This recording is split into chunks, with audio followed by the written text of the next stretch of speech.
Kansas City Chiefs and the Philadelphia Eagles. We are expecting to hear from the Chiefs at noontime as they hold the Super Bowl press conference right there. We're going to also bring that to you when it happens. We have a lot of news to get to. What we're going to do is we are going to step away for another 2-minute break. After that, continuing to monitor the briefing that is set to get underway in Maryland. And if that has not yet happened, we're going to head back live to Capitol Hill, where happening right now, a Senate committee hearing is happening talking about the ongoing fentanyl crisis in the United States. We've been hearing from lawmakers, we've been hearing from law enforcement, and we've also been hearing from family members who have lost loved ones to fentanyl. A lot that and much more coming up after the break. Stay with us.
We're going to head back live to Baltimore, Maryland, as Governor Wes Moore just stepped up to the podium to talk about the new construction of the Key Bridge. Let's listen in. That the dolly had slammed into the Key Bridge and brought it down. In response to this horrible tragedy, that first morning we laid out 4 key objectives. The first, we would locate all of the victims and provide comfort and closure to their families. The second, we would clear the channel and fully reopen the Port of Baltimore to vessel traffic. The third, we would support everyone who was affected by this collapse, from the dock workers to our small businesses.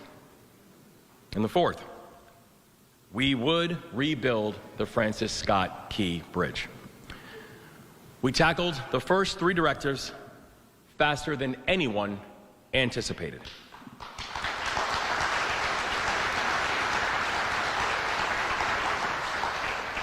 For Directive 1, we recovered all 6 victims and brought comfort and closure to their families, and I want the entire state to know that we still continue to stand with those families and be with those families.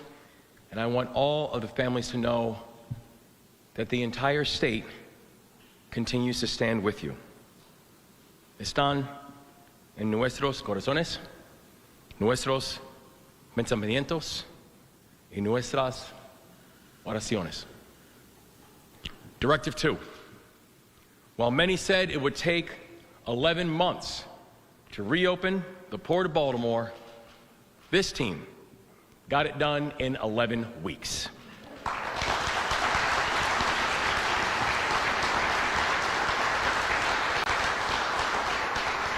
We had an extraordinary unified command that worked day and night to get that channel cleared, and to see so many members of that unified command, from the Coast Guard to the U.S. Navy, Coast Guard, U.S. Navy SUPSOL, from the Army Corps of Engineers to our local leadership, Mr. Mayor, and our local county and our county executives, to all of our federal partners, to our MDTA, our MDOT, our MSP, everybody who was involved in this work.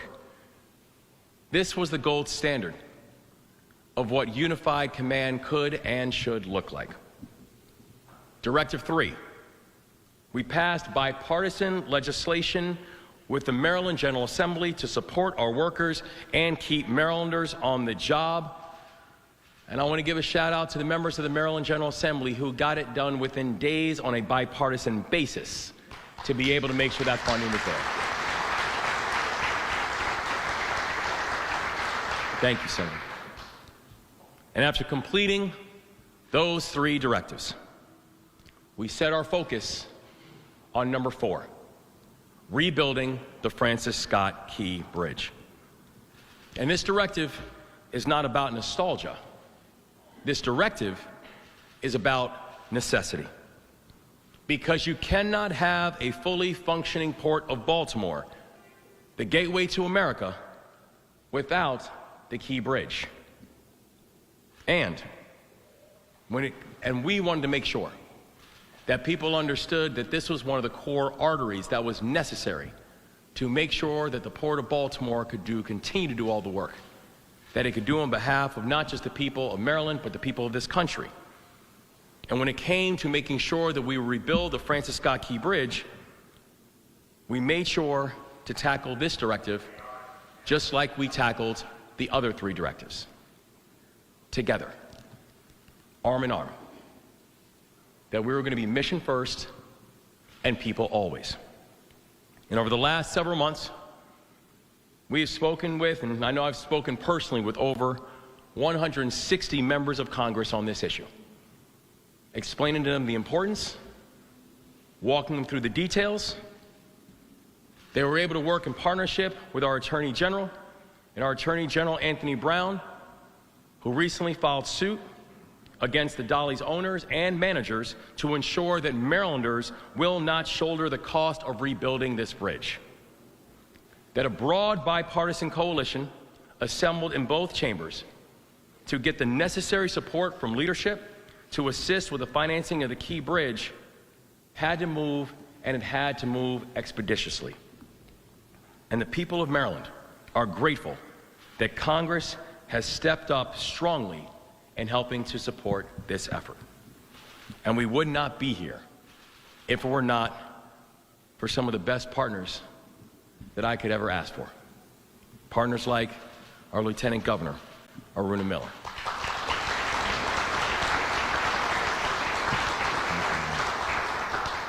Partners like our Transportation Secretary, Paul Wiedefeld.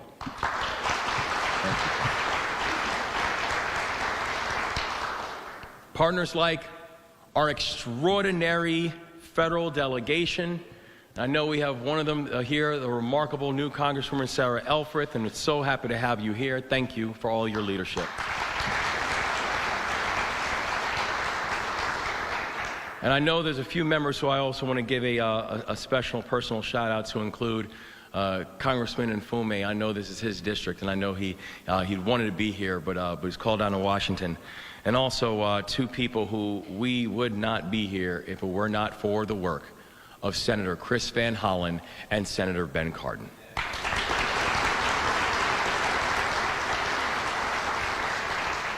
It took a big team to get to this moment. It took a unified team to get to this moment. And this moment is a really big deal. And now, we are grateful to unveil the design for the new Francis Scott Key Bridge.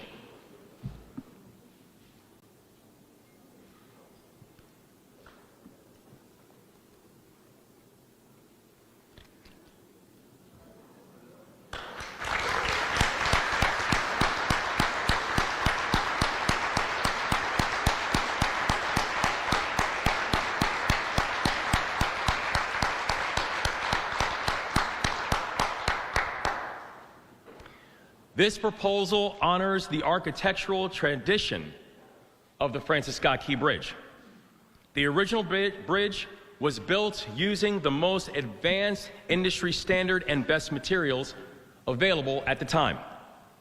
Our new bridge will also be constructed in accordance with the most advanced industrial standards and also the very best in infrastructure design. We are going to use the best materials available, and we are going to employ many Marylanders to get it done.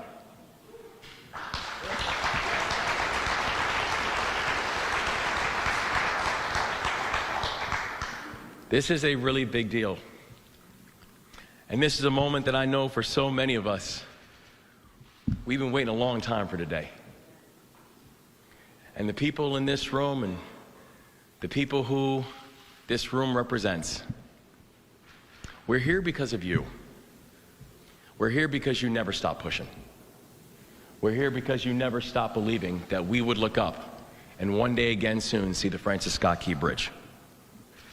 We are going to continue to work together to cement Baltimore as a maritime hub for the East Coast and a maritime hub for this nation.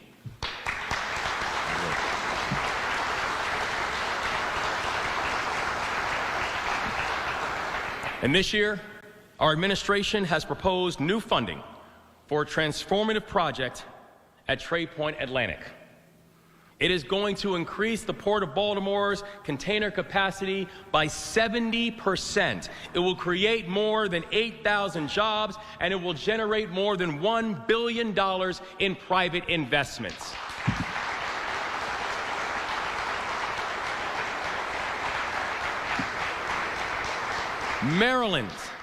Maryland is the bridge between America and the rest of the world.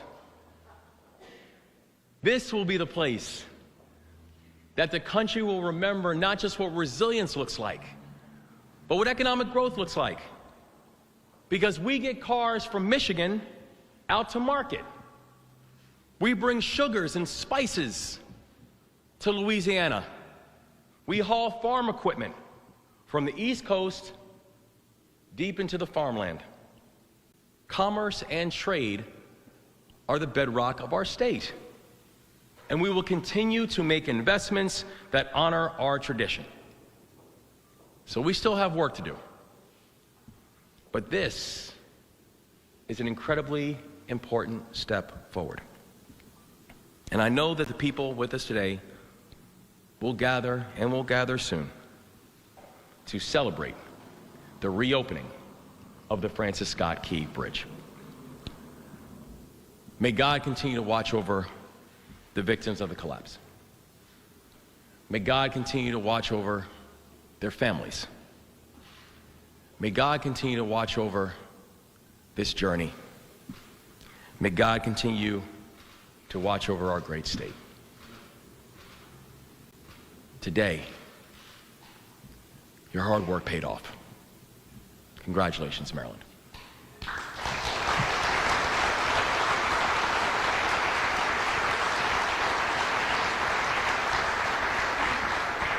I am now honored to turn the microphone over to my partner in the work, our state's Lieutenant Governor, Aruna Miller.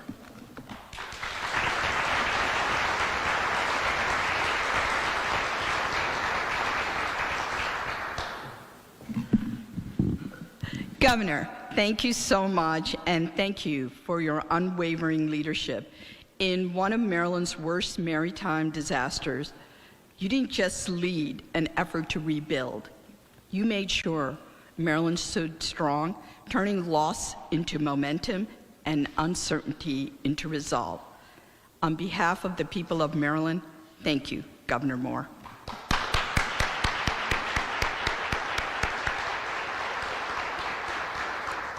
Good afternoon, everyone.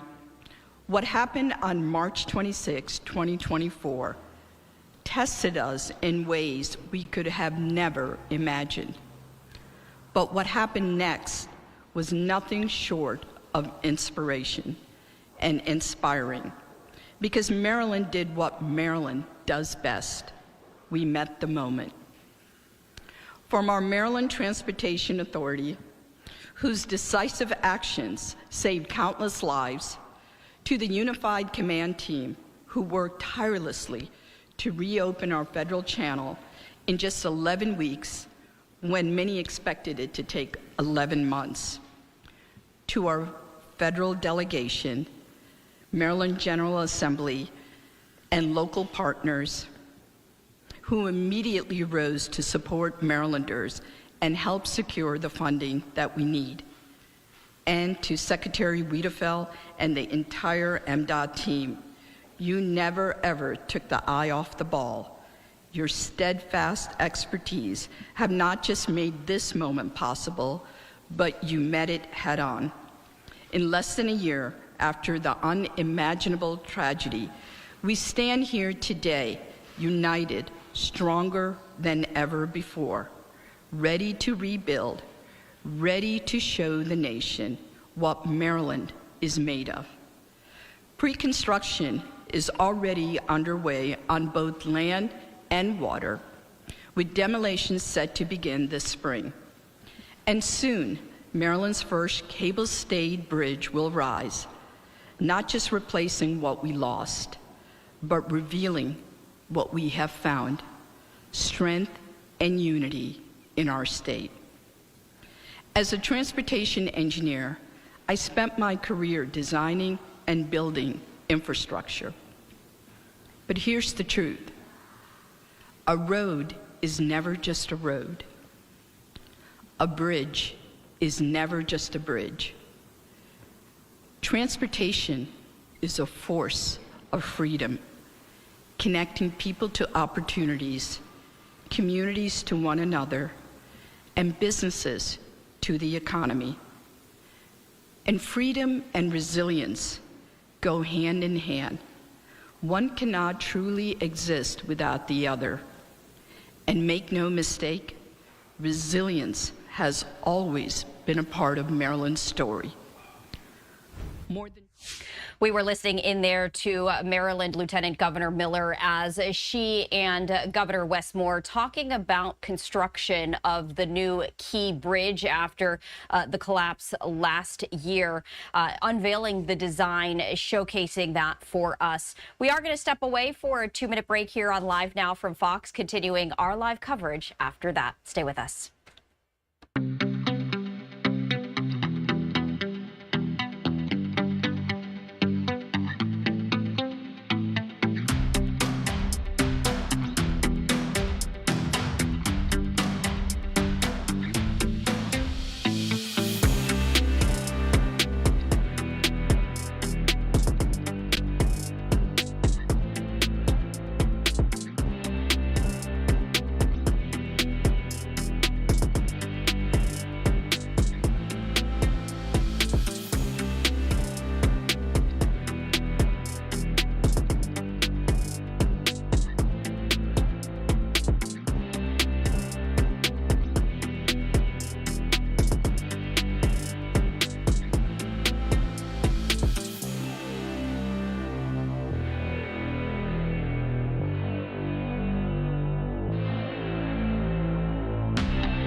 Welcome back to Live Now from Fox. I'm Stephanie Quinn. We're going to head back to Baltimore, Maryland, where Maryland and Baltimore officials talking about the concept design and the construction of the new Key Bridge after the collapse last year. Let's head back there live and listen in.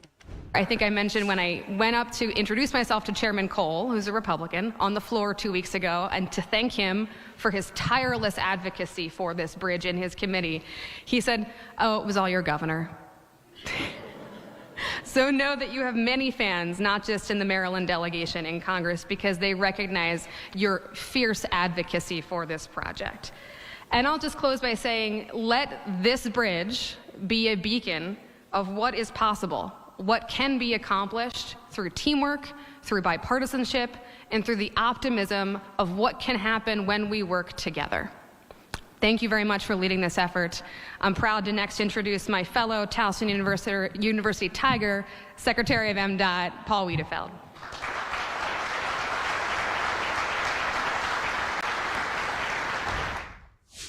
I do want to step away from that briefing from Baltimore, Maryland, as just into our newsroom, we have a new stream of Secretary of State Marco Rubio sharing some remarks. Let's turn and listen in. La política extranjera de Estados Unidos es una política en cual es mejor ser amigo que enemigo. Es mejor ser aliado que alguien que crea problemas, y desafortunadamente eso no ha sido así.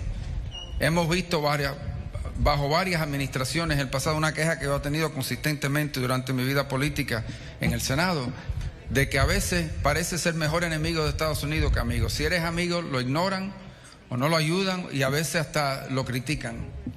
Pero si eres enemigo, entonces quieren hacer un arreglo, qué podemos hacer, qué concesiones se le pueden dar. No podemos tener una política que premia al que nos quieren hacer daño y ignora a los países que cooperan tanto con nosotros.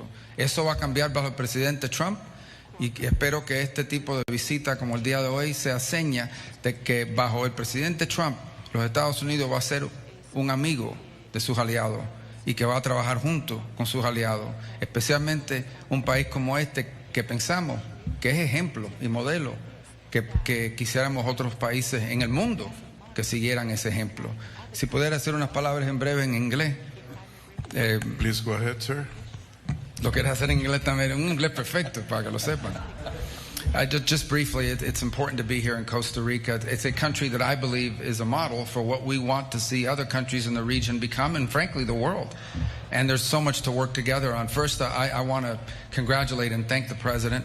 They've been very firm on the security of their 5G system, allowing trusted vendors to bid on it. It's important. 5G is going to be critical technology for the development of all of the industries that are going to drive the 21st century.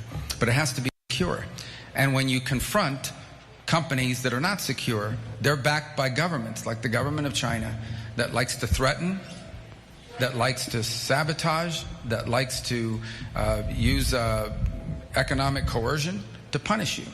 And they've been very firm, and I think they deserve a lot of support in confronting that and in carrying out a process of responsibly bringing 5G, which is going to be essential to future economic development. This is a country that's also facing a cybersecurity issue that's very serious. 110 million cyber attacks a year. For a country of this size, it's extraordinary. And they have faced it very bravely. We're going to continue to work on what we're already doing together to help them secure their telecommunication systems and more broadly against cyber attacks.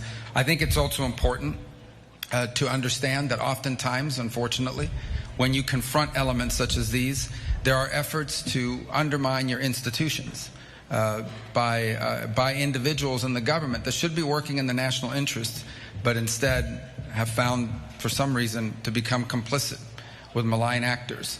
And so we're going to try to work in cooperation with you to impose costs on those within the country who use their positions of authority to undermine the interests of the people of Costa Rica and in favor of a malign foreign actor. And the issue of narco traffickers, this is not a country that produces drugs because of geography. It is a place where people, these elements, try to traffic drugs. And you've done extraordinary work in preventing those drugs from getting out and we're going to continue to work with you on providing the technologies that these waivers are about today to prevent the exportation of drugs. But when you confront these groups, they become violent, and they become vicious. And so we want to see how we can work, perhaps by allowing more DEA and FBI resources to conduct investigations together with your police and your law enforcement to identify and help you capture and arrest them and bring them to justice. And last but not least, on the issue of migration, which is a catastrophe, mass migration. Costa Rica is not a source of migration, but it is a route that's used for migration. Because it's an advanced economy, unlike many of the other countries along the migratory route, some decide to stay, and you've done that at great cost, especially due to the instability in Nicaragua, where so many have left to flee that, but the cost, 20% of the population at this point here is from another country, and I know it's been extraordinary. But the one area we've really worked very closely on is biometric data sharing. We want to build on that because we are seeing, and you have seen, and they've confronted here, elements from all over the world, from other continents, from Africa, from the Middle East, that have links to terrorism, that have been stopped through our biometric sharing programs and identified and prevented from moving forward and doing God knows what if they had ever reached the United States. That's an important partnership, and it's one we want to build on, and we're going to look for opportunities to build on and make stronger than ever through intelligence sharing, biometric sharing in real time, and very close coordination to ensure that this never becomes a place where terrorists can transit and do harm somewhere else. It's an honor to be here. As I said, one of my priorities as Secretary of State is to ensure that under President Trump we have a foreign policy in which we are strong in providing support to our allies, and it's been the reverse for a very long time. It has seemed as if it's almost better to be an enemy of the United States than to be a friend. If you're a friend, you get sanctioned, you get criticized, and you get ignored. If you're an enemy or an adversary, we make concessions and cut deals and do all sorts of things to try to get on your good side, and that needs to change. We need to have a foreign policy in which we are firm in confronting those that seek to do harm to the United States, and we are strong in support of those that work so closely with us, and in the case of Costa Rica, serve as a model to what we hope the region and other countries around the world will one day become. Thank you.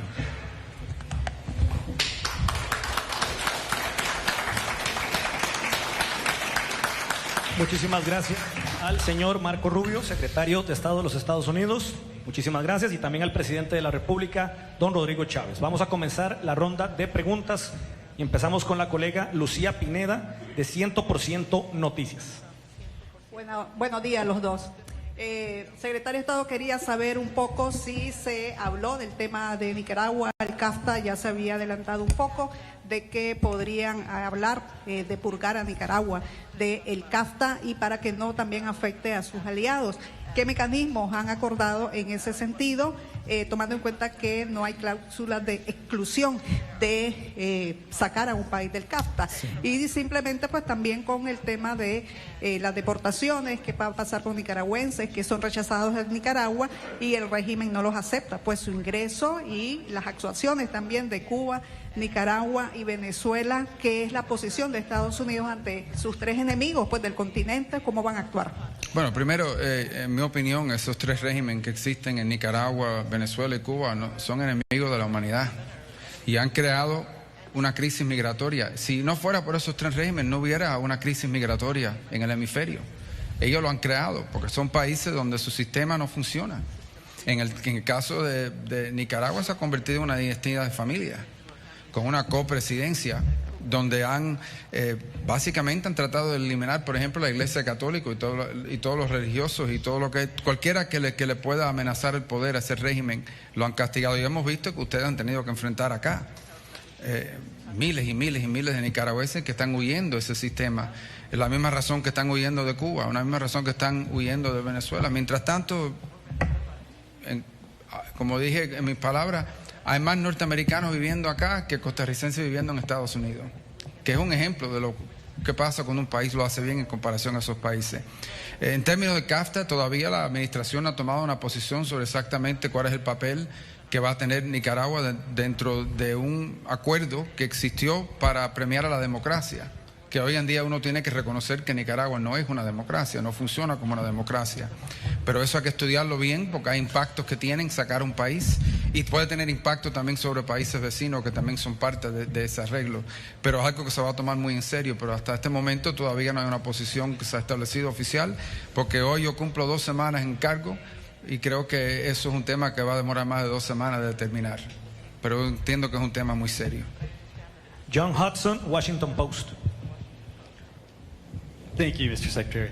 On President Bukele's offer to jail incarcerated Americans in El Salvador, is that something you'd like to see happen? And separately, there have been accounts of the U.S. exemptions on President Trump's aid freeze not working, resulting in clinics for HIV medication in Africa shutting down, the suspension of demining in Cambodia, and challenges for the malaria prevention program, PMI. Are these waiver problems something you're seeing and looking to address? Thank you. Yeah, let me address the first one. That's an offer President Bukele made. Obviously, we'll have to study it on our end. There are obviously legalities involved. We have a constitution. We have all sorts of things. But it's a very generous offer. No one's ever made an offer like that. And to outsource at a fraction of the cost, at least some of the most dangerous and violent criminals that we have in the United States. But obviously the administration will have to make a decision, I raised it yesterday because it's an incredible offer and an unprecedented one. On the second point, look, we froze foreign aid so that we can review those programs. The waiver process exists so that we can review those programs. Today, here, we've issued waivers for programs that make all the sense in the world. They make America safer. They make America stronger because the programs we've issued a waiver for are helping our trusted partners intercept and stop drugs and terrorists from coming into the United States. But I issued a blanket waiver that said if this is life-saving programs, okay, if it's providing food or medicine or anything that is saving lives and is immediate and urgent, you're not included in the freeze. I don't know how much more clear we can be than that. And I would say if some organization is receiving funds from the United States and does not know how to apply a waiver, then I have real questions about the competence of that organization. Or I wonder whether they're deliberately sabotaging it for purposes of making a political point. I want to repeat what I've said. I have long supported foreign aid. I continue to support foreign aid. But foreign aid is not charity. It exists for the purpose of advancing the national interest of the United States. Every dollar we will spend, as long as I'm Secretary of State, and as long as President Trump is in the White House, is going to be a dollar that's advancing our national interest. And you see this here today. These are programs that work. This is the kind of foreign aid we need to do. And there are programs that we have questions about that do not further the national interest, and they should be eliminated. And then there are those we need to learn more about. But we have a blanket waiver. It's been out for a week.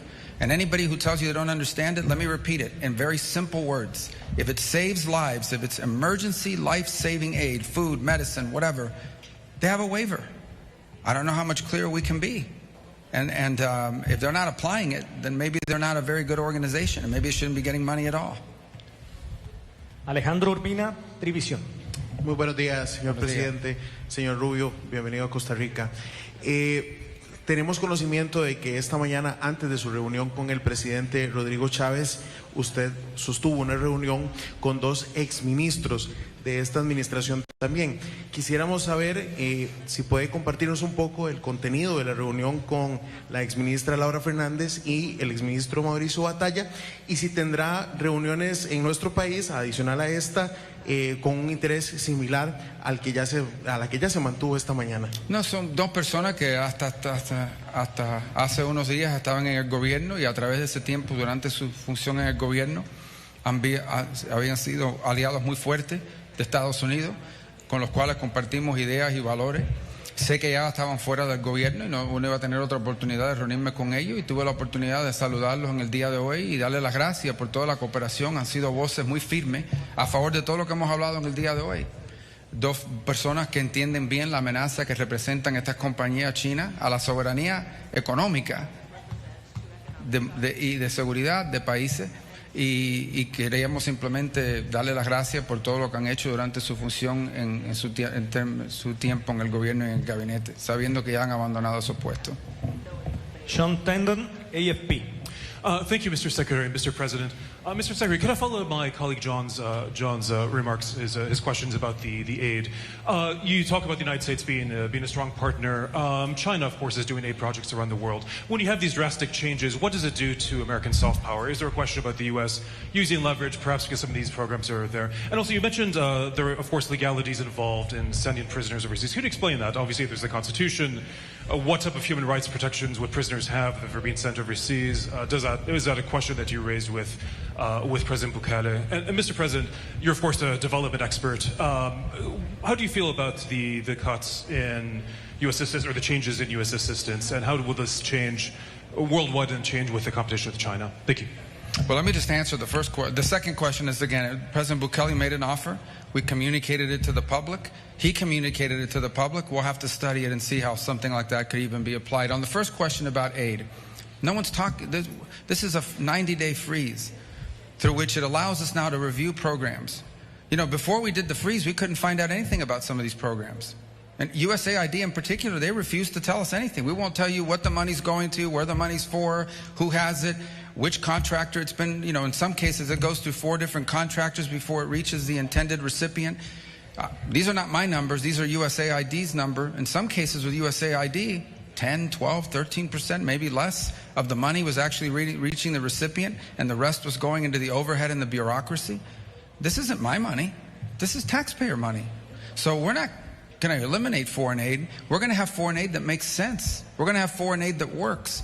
We're going to have foreign aid that furthers the national interest. We're going to have foreign aid that benefits our trusted partners and our allies. I am here today, we've issued a waiver today because in Costa Rica we have a trusted partner and an ally who has proven that they have taken aid from the United States and used it to fix a problem, to help us, to do it in a way that actually helps the United States. They're stopping drugs. They're stopping criminals. They're identifying terrorists. This is foreign aid that furthers the national interest.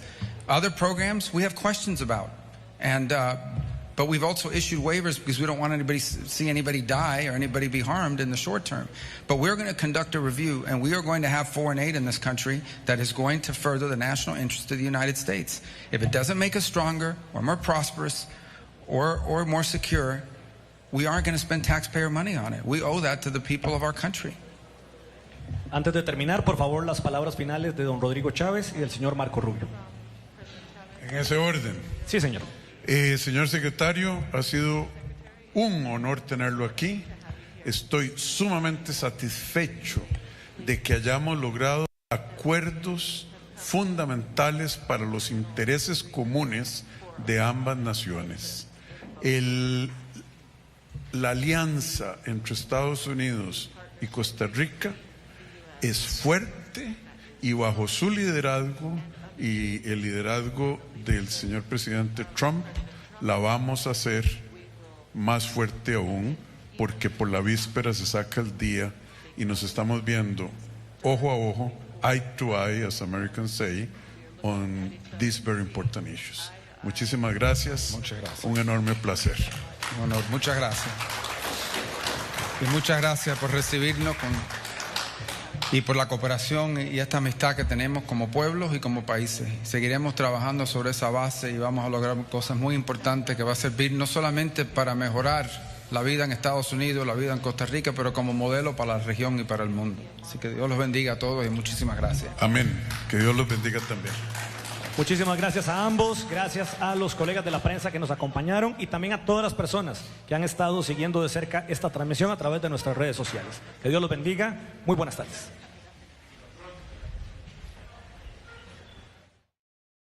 That is the end of the joint news conference with Secretary of State Marco Rubio and Costa Rican President Chavez right there. And we can see that the shot has now frozen. Secretary of State Rubio addressing the USAID funding freeze, saying that they need to assess the organization. They did present an exemption for Costa Rica. Secretary of State Rubio says that it has been proven to the United States that Costa Rica America is using that aid to help benefit the United States, to stop the flow of drugs into the U.S., to stop terrorists, to stop criminals. But he says that there are a lot of unanswered questions that the Trump administration has when it comes to the USAID organization. They want to make sure, he says, that all of the taxpayer money being used goes to reasons and workshops and programs that benefit the United States. So he was responding to some questions there. We're going to step away for a 2-minute break here on Live Now from Fox. I'm taking a look at all of the live streams that we have coming into our studio. We have a number of them. We are going to head live to, I believe we're going to head live to Capitol Hill as we're talking about illegal drugs and stemming the flow of illegal drugs into the United States. Happening on Capitol Hill, a Senate hearing talking about the fentanyl crisis. We're going to head live there after this. We'll be right back.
Welcome back to Live Now from Fox. I'm Stephanie Quinn. I do want to head live to Capitol Hill, where a Senate committee hearing is happening right now discussing the fentanyl crisis in the United States. Let's head over there right now and listen in. Baum, thank you for correcting me, by the way, live in the right front pocket of the Mexican drug cartels? I disagree with that statement. I thought you might. You want more task forces. Dr. Westlake,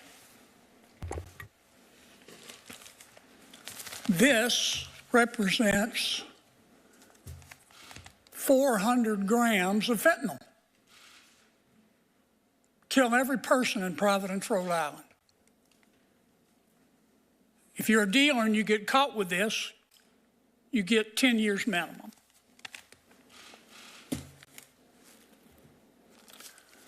This represents 40 grams of fentanyl.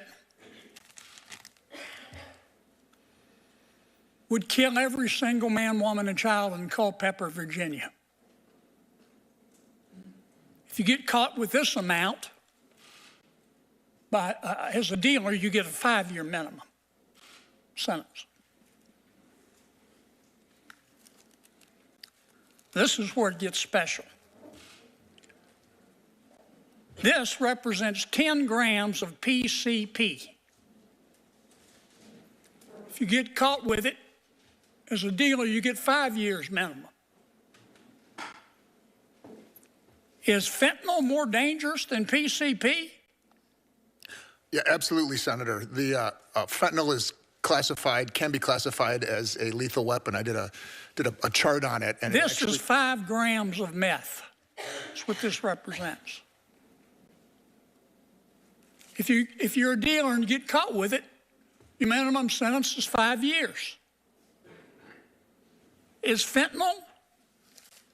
You get caught with this much fentanyl, 5 years or 10 years.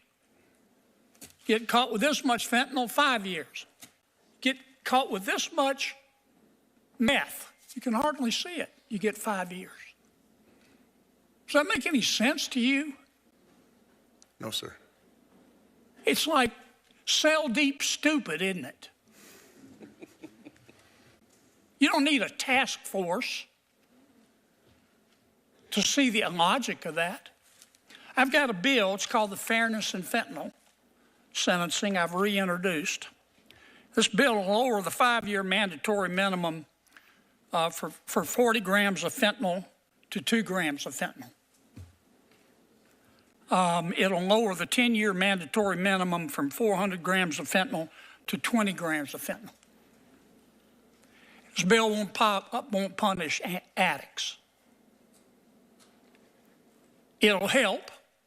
It's not going to help until President Lopez Obrador and President Scheinbaum get out of the pockets of the drug cartels. But it's a start. This bill will punish dealers. Thank you, Madam Chairman.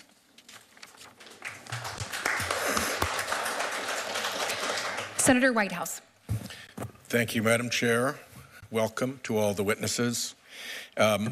We have real problems in this country with opioid addiction. I was the lead Democrat author of the Comprehensive Addiction Recovery Act, which both changed the nature of the response to this with a lot more emphasis on recovery and prevention, and also opened up significant funding that has flowed through to states to help the groups that are helping people through their addiction and through their recovery. At this point, as best I can tell, the Trump funding freeze is blocking dollars that would otherwise be flowing to treatment and recovery groups around the country. In some cases, it's not so much that they're being told no, it's that they can't get a straight answer. And the confusion could well be just a deliberate fog to obscure the freeze. The lawsuits that are proceeding will help clarify that. But in the meantime, I think it's notable when we're dealing here with this issue to understand that the Trump administration has unilaterally frozen funds that flow through to this problem. Our community health centers in Rhode Island are seeing funds similarly either blocked or fogged so that they can't get an answer that the funds are cleared. And it's through community health centers that a lot of people get their treatment as they deal with addiction and recovery issues. So I hope that we can get this freeze issue resolved now that 2 courts have found that it is illegal. In the same way that the Trump administration doesn't seem to respect the power of the purse and Congress, it is not clear that they respect the power of the courts to decide what the law is. So we will have to see, but we are clearly outside of constitutional bounds at this point, and people who count on addiction and recovery services are in the target hairs of this. We have agreed, I think, as a committee, and we've done some pretty good work together as a committee, Republicans and Democrats alike, to try to put pressure on drug sales that come via the internet and through social media. So it's disturbing to me that President Trump pardoned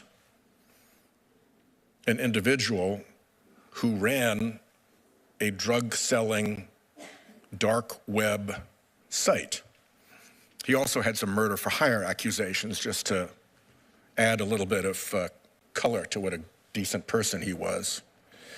I think the place where we can make the most progress, as Ranking Member Durbin mentioned earlier, is with Section 230. I applaud the litigation that is going forward. I applaud the lawyers who've been able to negotiate the various hurdles that Congress has erected to the American system of justice having its role in dealing with these deaths and with these tragedies. I think there's bipartisan support for repealing Section 230. I am on for that, and I think the sooner we do that, the better we are. It is simply wrong for these enormously powerful social media entities to have rights to do harm to Americans without accountability that no other entity shares. So they've blown any excuse to maintain that privileged position with their behavior, in my view. So let's go for 230. And with respect to enforcement, reassigning FBI, DOJ, and DEA agents off this task, I don't think is a good idea. We'll find out more about how many were reassigned. Cutting FinCEN dollars, I think, is a big mistake. And I'll close with a question to Dr. Farfan. It's been my experience as a prosecutor for many years that we put a lot of attention into interdicting distribution networks for drugs. By comparison, we put a very small effort into interdicting the financial return of that money, the hiding of that money in international accounts and international dark money banking and covert other systems. What more should we be doing to get after the financing of these cartels? And is the gun traffic back to them part of the payment to them for the drugs that we try to interdict coming in? And we are out of time.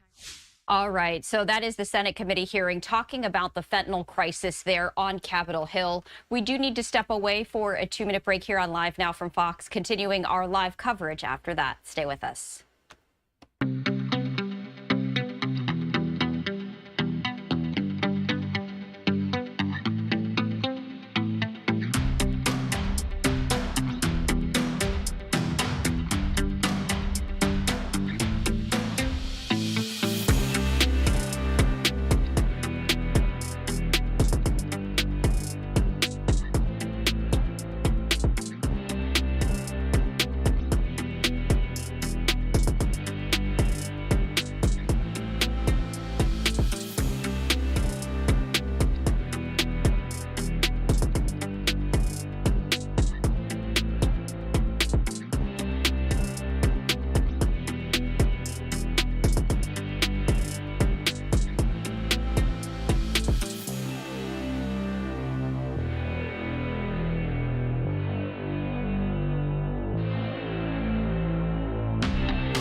Welcome back to Live Now from Fox. I'm Stephanie Quinn. I did want to make you aware of a programming note as you take a live look right there at the Potomac River, where the removal of plane debris continues at this hour following last week's deadly collision between a jet and an Army helicopter. Coming up at 1 p.m. Eastern time, so in just about 30 minutes or so, the NTSB is scheduled to hold a briefing to provide more data from both the jet and the helicopter. That was originally scheduled for 11 a.m. Eastern time. They postponed it for 2 hours. 1 p.m. Eastern time is the new time that they have shared with us. We're going to keep a close eye on that and, of course, bring that to you as it happens. And as you do take a live look right there, you can see the conditions that crew members are dealing with. Very windy conditions right there, very choppy waters. And this does pose a challenge to dive teams and crew members as they continue to remove the debris, but also the respectful removal of the remaining victims there in the Potomac River. So we are expecting to hear from the NTSB coming up in just about 30 minutes. We will carry that live without commercial interruption, sharing that with you. At this hour at 12:32 Eastern, 9:32 Pacific, I also wanted to share this live look right here of the Dow Jones Index. As you can see at this hour, stocks have rebounded, down just about 13 points, but certainly better than what the day started with. One of the ongoing concerns continues to be the tariffs. Now, President Trump spoke with Canadian Prime Minister Justin Trudeau and the President of Mexico yesterday. They have put a pause on the tariffs amongst those countries. However, China has now said it is moving forward with retaliatory tariffs against the U.S. President Trump moving forward with the tariffs against China. And so we're going to continue to see all of this play out as both the stock market here in the U.S. and the global economy also reacting and waiting to see how this all plays out. In the meantime, we're going to head back to Capitol Hill, where there continues to be the discussion of the fentanyl crisis and the stemming of illegal drugs into the U.S. That is part of the tariff discussion and the dialogue. President Trump calling on China, Mexico, and Canada to do more on their end to stem the flow of illegal drugs, including fentanyl, here into the United States. We're going to continue to listen in. Of drugs off the market. So talk for a minute about why it is crucial that HIDTA be reauthorized for law enforcement officers like you. Thank you, Senator Blackburn, and thank you for the reauthorization of HIDTA.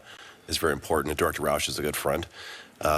He's a good man. I will summarize it this way. At this time in our nation's history, the worst time of our narcotics trafficking and deaths, this is not the time to disenfranchise or divest from the HIDTA program. HIDTA programs are national. They rely on local law enforcement task forces and contributions. The HIDTA funding doesn't really fully fund the HIDTA programs. It offsets those contributions from locals. And right now, with our municipal agencies having hiring problems, they're stepping away from the HIDTA programs. Keeping them staffed is very difficult. So that reauthorization is very critical to keep the glue together, to keep the HIDTA programs running. I have talked to, and I want to stay with you, Sheriff, talked to some of our law enforcement agencies, and they have talked about sanctuary city policies, and I know that Senator Lee brought this up with you, but it seems that in a sanctuary city, to go after these traffickers, that it is more difficult, that sometimes you have to find workarounds. And I would love for you to talk for just a minute about what we can do that would help you all as you try to deal with these sanctuary cities to get these drugs off the street. Senator, it's even worse for me in California because of Senate Bill 54, passed about 6 years ago, that prohibits my dialogue with with federal partners on immigration issues. I have the ability to turn our high-level offenders only to ICE. They don't always pick them up, which requires me to release them back in the communities in which they reoffend, oftentimes with the communities that they preyed upon. I'm a supporter of abolishing that SB 54 movement. We have to be able to cooperate with our federal partners, and I think if we hold these criminals accountable, this isn't about the general public, those are entrusted to my care in my jail, and the safest environment to transfer them over to ICE's custody will keep our communities safe, especially those immigrant communities, from them returning to and preying upon them. And, you know, so many people will say when they get back out, you know, when they evade law enforcement in these sanctuary cities, that they really return even more committed to abuse people in those communities where they have been trafficking those drugs, to pick up the pace of selling the drugs. And I look at these sanctuary city policies and I think how difficult it makes your job when you're trying to keep our community safe. And we thank you for the work that you're doing. We thank each of you for being here today. Senator Blumenthal and I are going to continue to push COSA to get, as you said, Ms. Noring, that foundational law that will allow us to hold social media to account. Thank you all. Thank you, Madam Chair. Thank you. Senator Schmidt. Thank you, Madam Chair. Two hearings in your chair in the committee. This is, wow, it's amazing. Thank you for recognizing me. First of all, as a parent of 3 young children, or now they're not so young now, teenage girls, and my son Stephen, who's 20, thank you for being here and sharing your stories. I can't imagine how difficult it is to do this. But it is incredibly effective, I think, when you do show up and you share those stories. It humanizes something and an issue that can very often become about different things other than the actual human impact. And, you know, from my perspective, the job I had before this, I was an attorney general in the state of Missouri and actually served with Senator Moody. And we went down to the border and learned a lot about the activity and how the cartels, and it's not just the drugs, and there are obviously the drugs, but the value of the human trafficking alone, and this is a few years ago, was $100 million a week. A week. That is not that. We're not even talking about the value of the drugs that they're moving, and the zones of influence that they have into the interior of the United States. This is a serious crisis, and obviously it's killing, you know, too many of our young men and women in this country and communities all across the country. And you know, it gets overused now, but every state truly is a border state when it comes to this. And sort of in that vein about the cartels, I do want to ask you, Doctor, in your view, is Mexico doing enough from a law enforcement perspective as it relates to the cartels? I think both countries need to do more. No, yeah, Mexico. I'm asking about Mexico. There's a lot we need to do, but I won't ask specifically. I mean, part of the reason you're here is to speak to that relationship between the U.S. and Mexico. But from your view, are they doing enough? I think there's definitely more that can be done by Mexico. And what would that be? I think he's working closer with U.S. counterparts. I think he's also having this diagnosis of this connection between these criminal markets, firearms trafficking, drug trafficking, to really benefit communities on both sides of the border. Do you feel like, and there's been testimony, this isn't just, you know, in some high-profile cases, including in the El Chapo case, there's been testimony from witnesses who were once members of the cartels that there is pretty widespread corruption at high levels of the Mexican government that are preventing them from actually doing what they should do to crack down on the cartels. Do you share those concerns?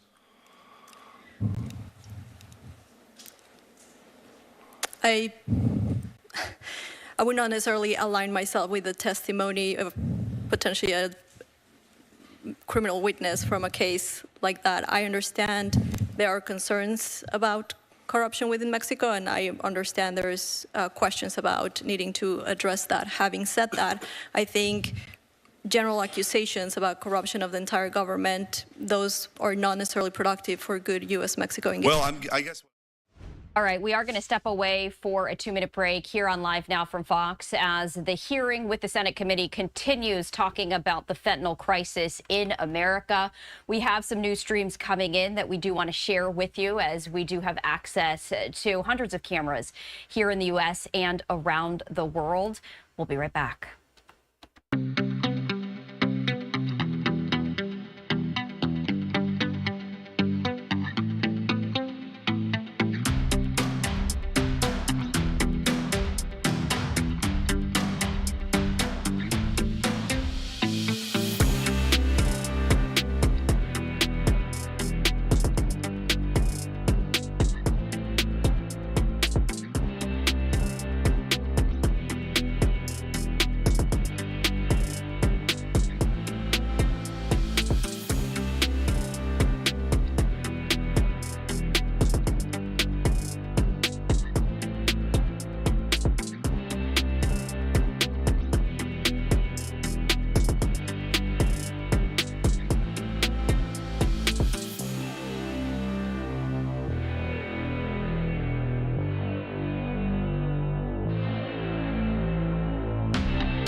Welcome back to Live Now from Fox. I'm Stephanie Quinn. I did have a programming update to let you know about. We have been sharing this live look with you as recovery efforts continue on the Potomac River to recover the jet that collided in midair last week with the U.S. Army helicopter and the respectful retrieval of additional victims. We had been sharing with you the NTSB had announced that it was going to be holding a briefing in just about 15 minutes or so. But on social media right here on the social media platform X, the NTSB newsroom has just issued a new update saying, quote, NTSB is not planning any additional on-scene media briefings on the January 29th midair collision near DCA.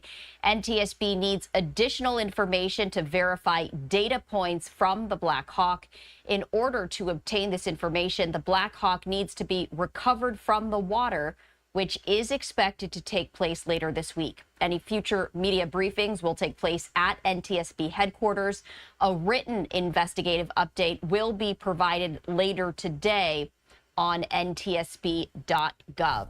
So we're going to continue to monitor this. It does appear as though perhaps that briefing that was scheduled for today may not be happening, and we'll continue to let you know. In the meantime, I want to head over to another live event. This takes us out to New Orleans, where Kansas City Chiefs quarterback Patrick Mahomes talking to the media ahead of the Super Bowl. Let's listen in. To execute on it, it won't be many of them. Patrick, what was the lowest point in your football journey where you thought you would never be here on the first minute? Was there one moment for you that was the hardest? I would say, you talking about NFL or just in general football?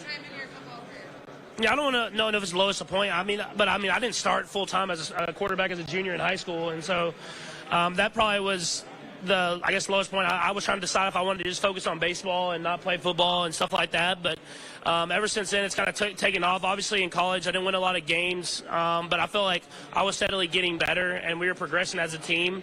And so got to the NFL and been really blessed so far, where I got to sit and learn behind Alex Smith, a great quarterback, and then getting in with the great guys around me. So I think the very beginning was probably the hardest part, and I've kind of been able to kind of progress since then. What has your wife Brittany had on you and your work ethic? I know she was a really talented athlete as well.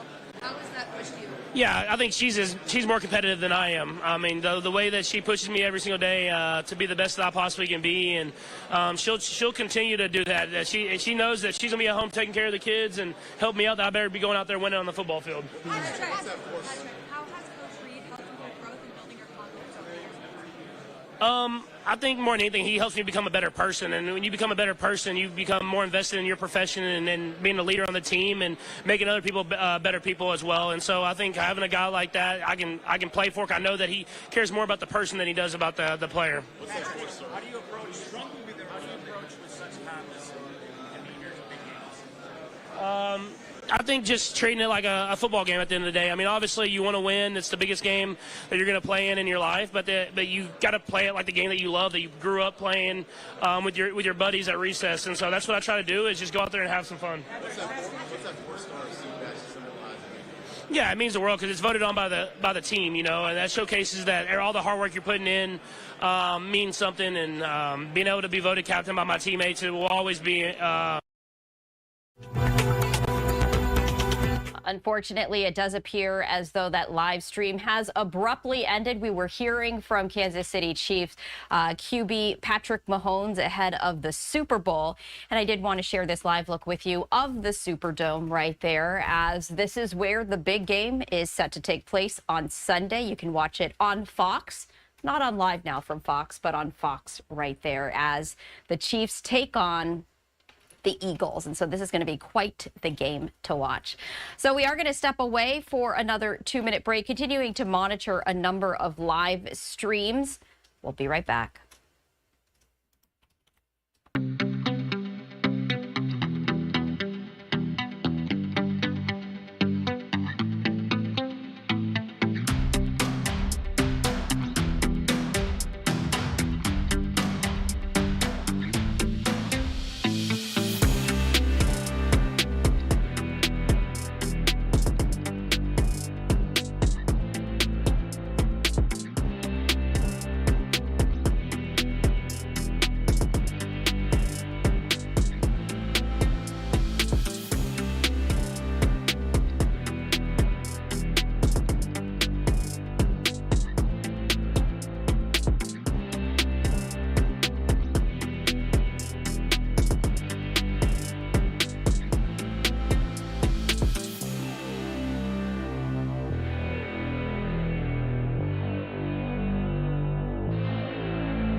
You're watching Live Now from Fox on this Tuesday. I'm Stephanie Quinn, and we head back to Capitol Hill, where a Senate committee hearing continues to talk about the fentanyl crisis here in the United States, speaking with lawmakers, officials, and also families who've been impacted by this epidemic. Let's continue to listen in. And it's been estimated, as I mentioned earlier, that only 5 to 10% of the fentanyl crossing the border is actually being interdicted. The flow of drugs across our borders is ravaging communities around our country, including in my home state of Alabama. In 2023, an annual report of the Alabama Opioid Overdose and Addiction Council discussed the alarming increase in fentanyl-related overdose deaths and poisonings in Alabama between 2018 and 2022. In 2022, Alabama's SBI seized a total of 8,300 grams of fentanyl, which is equivalent to 8.3 million lethal doses, enough to kill everyone in the state of Alabama, plus 3 million more. In FY 2024, that number was up to 12,400 grams of fentanyl. So let's be clear, these numbers increasing actually represent more devastated families and more deaths. I have sat across from far too many parents in my short time in the United States Senate that are grieving just as you two are. And I just want to say again, thank you for sharing your story. I'm going to have our team clip your testimony, put it together so that we can help begin that PSA. You are changing lives. You're here today not only to see change in law, but to make sure that we save lives and that no one else has to go through what you did. So thank you for sharing your story. And I can promise you with every ounce of me, we're going to do everything possible to elevate it, to ask parents to watch your testimony today, to ask parents to listen to what you are saying so that they do not have to go through the unthinkable that you have. And we are just so grateful for your willingness to be here. What I'd like to know, Sheriff Barnes, you have testified regarding this issue before, but can you tell us from your perspective of a local law enforcement officer why you think the federal government needs a more effective strategy in place than we've seen over the last 4 years at our southern border in particular, and what elements of the strategy should look like, and how Congress can work with the president to actually implement these types of things moving forward? Yes, thank you, Senator. I have testified to this before, and I think if you look just from post 9/11, where we are today, the threat horizon is much broader than it was back 24 years ago, and it's encompassing all these other categorical crimes, cyber, fentanyl, human trafficking. They're all on the same platform. So specific to fentanyl, we have to work laterally and vertically, and that means vertically with our federal partners, our state partners, and our local partners, laterally with all the different efforts being put forth on the trafficking entities that are disparately addressing this issue, but we're not synergizing those efforts very well. I believe that we have a problem with communications. Okay. If we're going to do a great offense, we have to communicate with our federal partners at the border, find out where their efforts are, how we can pivot around those to get the end around from the cartels, and most importantly right now, be aware of probably the maritime issues we'll undoubtedly face going forward because of the closure at the border. They will pivot around on the waterways. Thank you. Dr. Westlake, first I want to thank you for the incredible work that you've done as a medical professional and as an advocate working to protect Americans from the dangers of illicit drugs like fentanyl. In my view, we need to be as bold as possible when it comes to taking steps to protecting American children and families from the scourge of fentanyl. That's one of the reasons I am a co-sponsor of the Halt Fentanyl Act.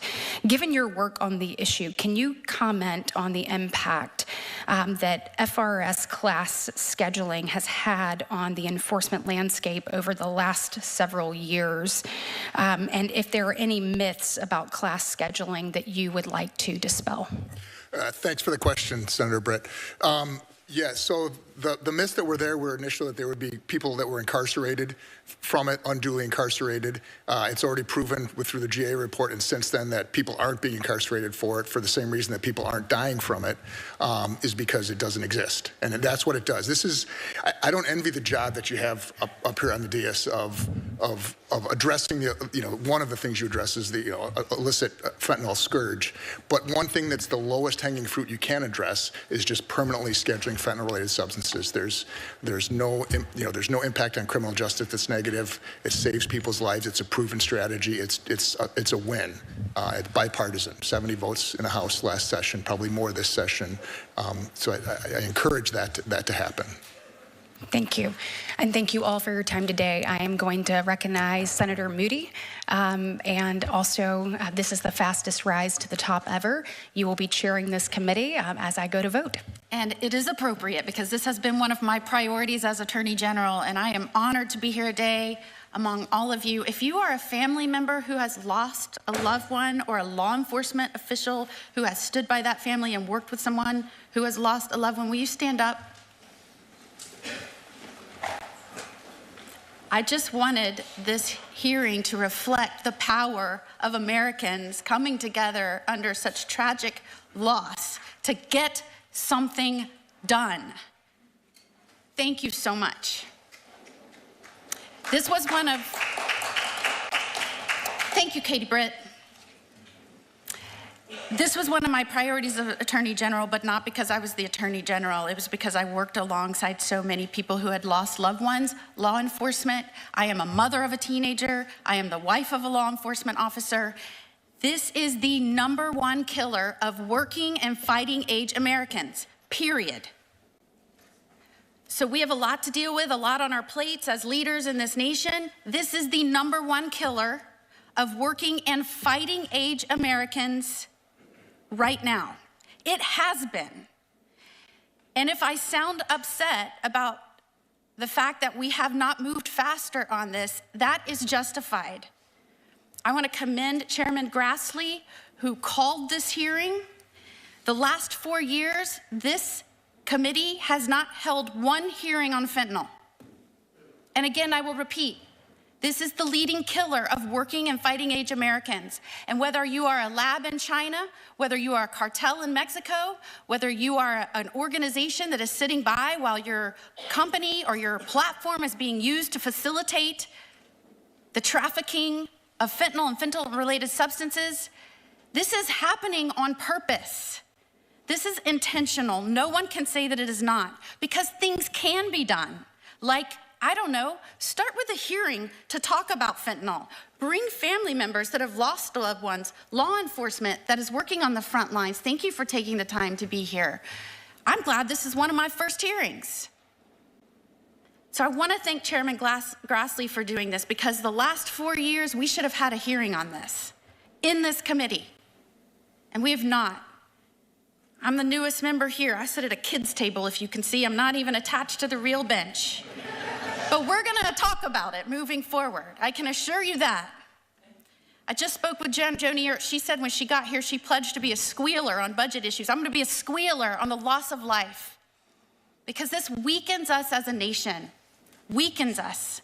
And I know all of you know that. I also want to thank a great president who has done a lot in the first 2 weeks in office. You know, in the last 4 years, I said repeatedly, as AG, we need to declare the cartels as foreign terrorist organizations. He got that done. I said we need to do that so we can send military to the border to secure it. He got that done.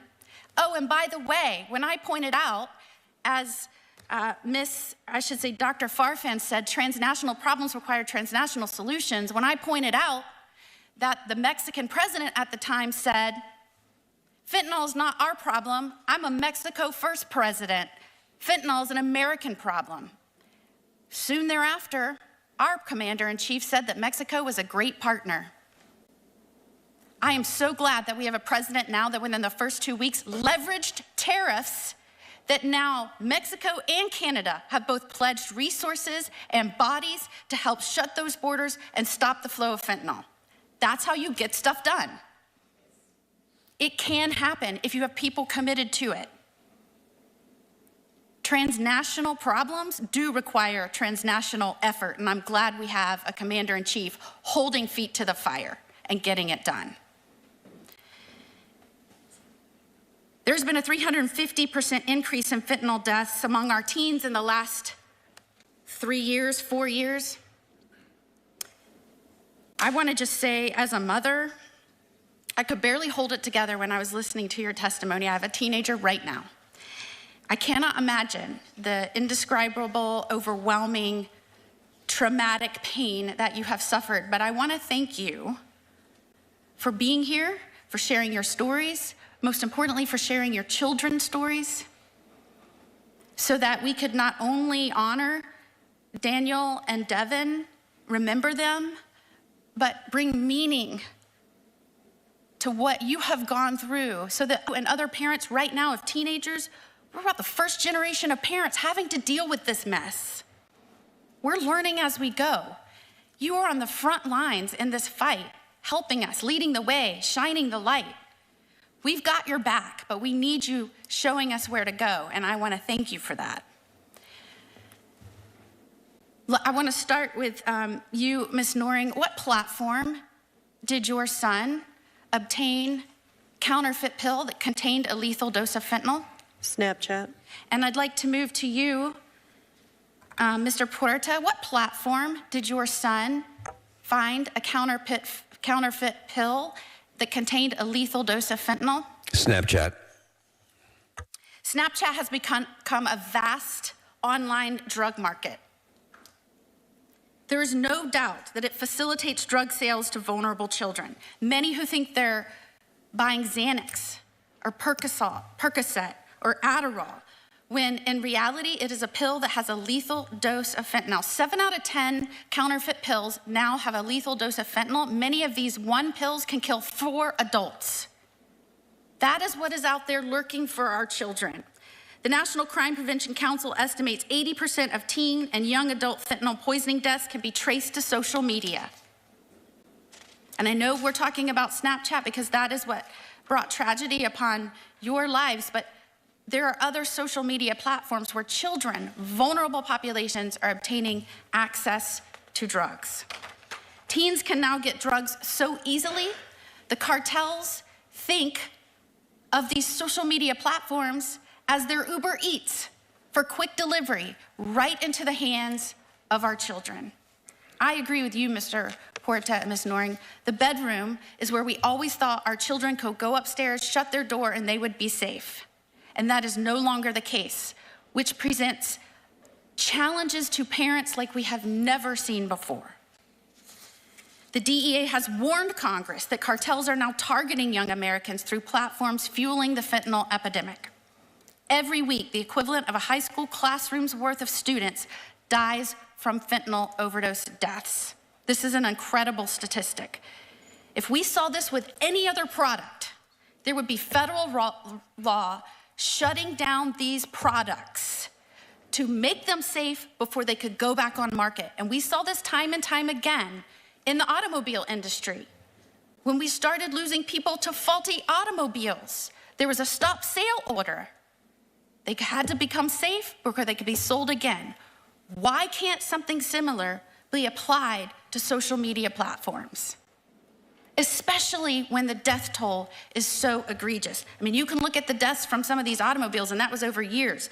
The Pinto was 89 deaths, or 180 deaths. The too fast Toyota was 89 deaths. What did I say? Pinto, 180 deaths. Ford Broncos, 823 deaths. We lose way more than that just in kids overdosing from fentanyl every single year. We have got to get going. We have got to get stuff done. And so I would just say this. This is what happens when you're the junior senator and you're last. If you could tell us, Congress, after we pass the Halt Fentanyl Act, which deals with the changing the chemical compound to get around the laws, right? After that, what is the most important thing we can do to stop the death toll on our children here in the United States? I would say, Senator, passing the Kids Online Safety Act, the Cooper Davis and Devin Noring Act, the social media reform really needs to take the front line.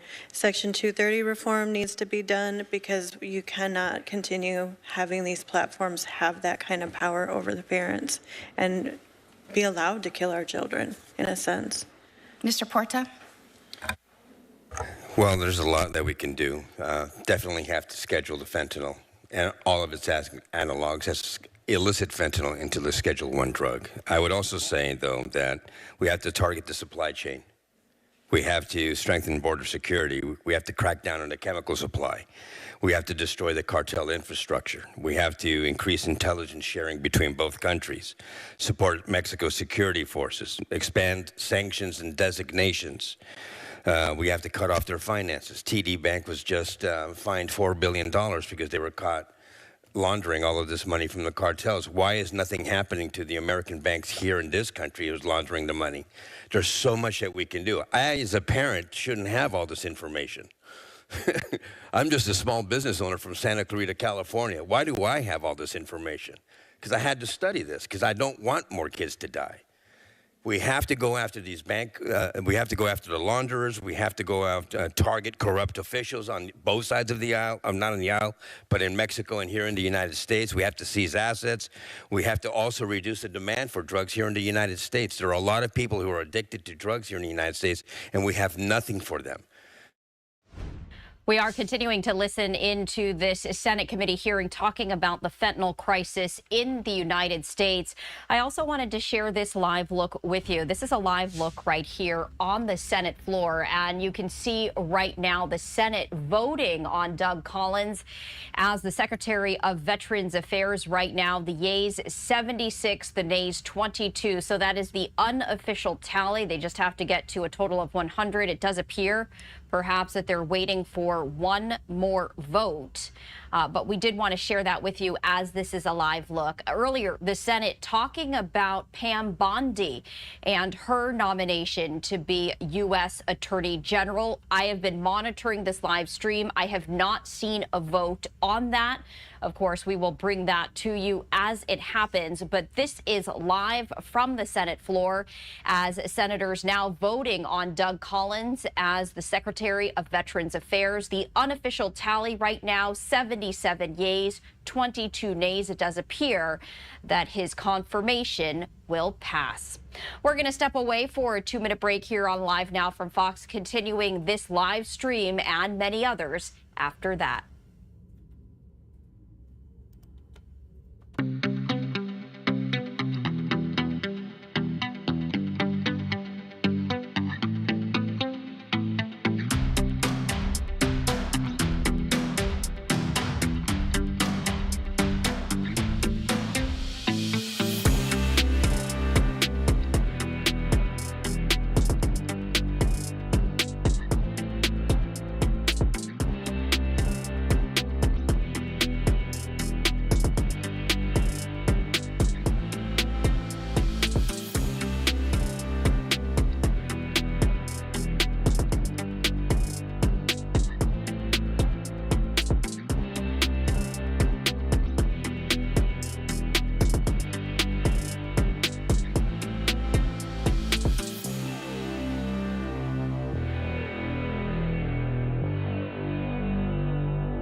Welcome back to Live Now from Fox. I'm Stephanie Quinn. Time right now is 1:09 Eastern, 10:09 Pacific. Sharing with you, if you're just joining us at this hour, a live look at the Senate floor as senators voting on Doug Collins of Georgia to be the next Secretary of Veterans Affairs. Right now, The unofficial tally is 77 yays, 22 nays. We can see that there is not much movement there on the floor. It does appear unofficially that Doug Collins will now be the new Secretary of Veterans Affairs. They will be making that official when the total tally finishes. But I did want to share that with you. We're also monitoring a number of other possible votes happening right now, and that would be Pam Bondi as U.S. Attorney General. So we're going to continue to monitor that. We also have another live look for you, and I do see perhaps some movement here. I'm just going to raise the audio so we can listen in.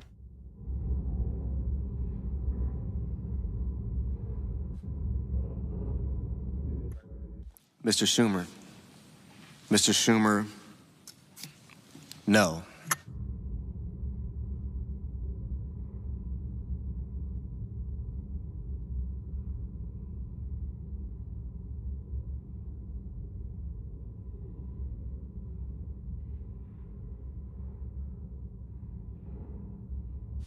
The yeas are 77, the nays are 23, and the nomination is confirmed. The previous order, the motion to reconsider is considered made and laid upon the table, and the President will be immediately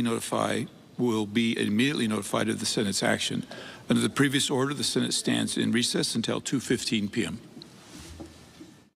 So there we have it, the Senate confirming Doug Collins as the VA Secretary. Did want to share that with you as it happened live right here on Live Now from Fox. The Senate now in recess until 2:15 p.m. Eastern Time. So Doug Collins is the new Secretary of Veterans Affairs.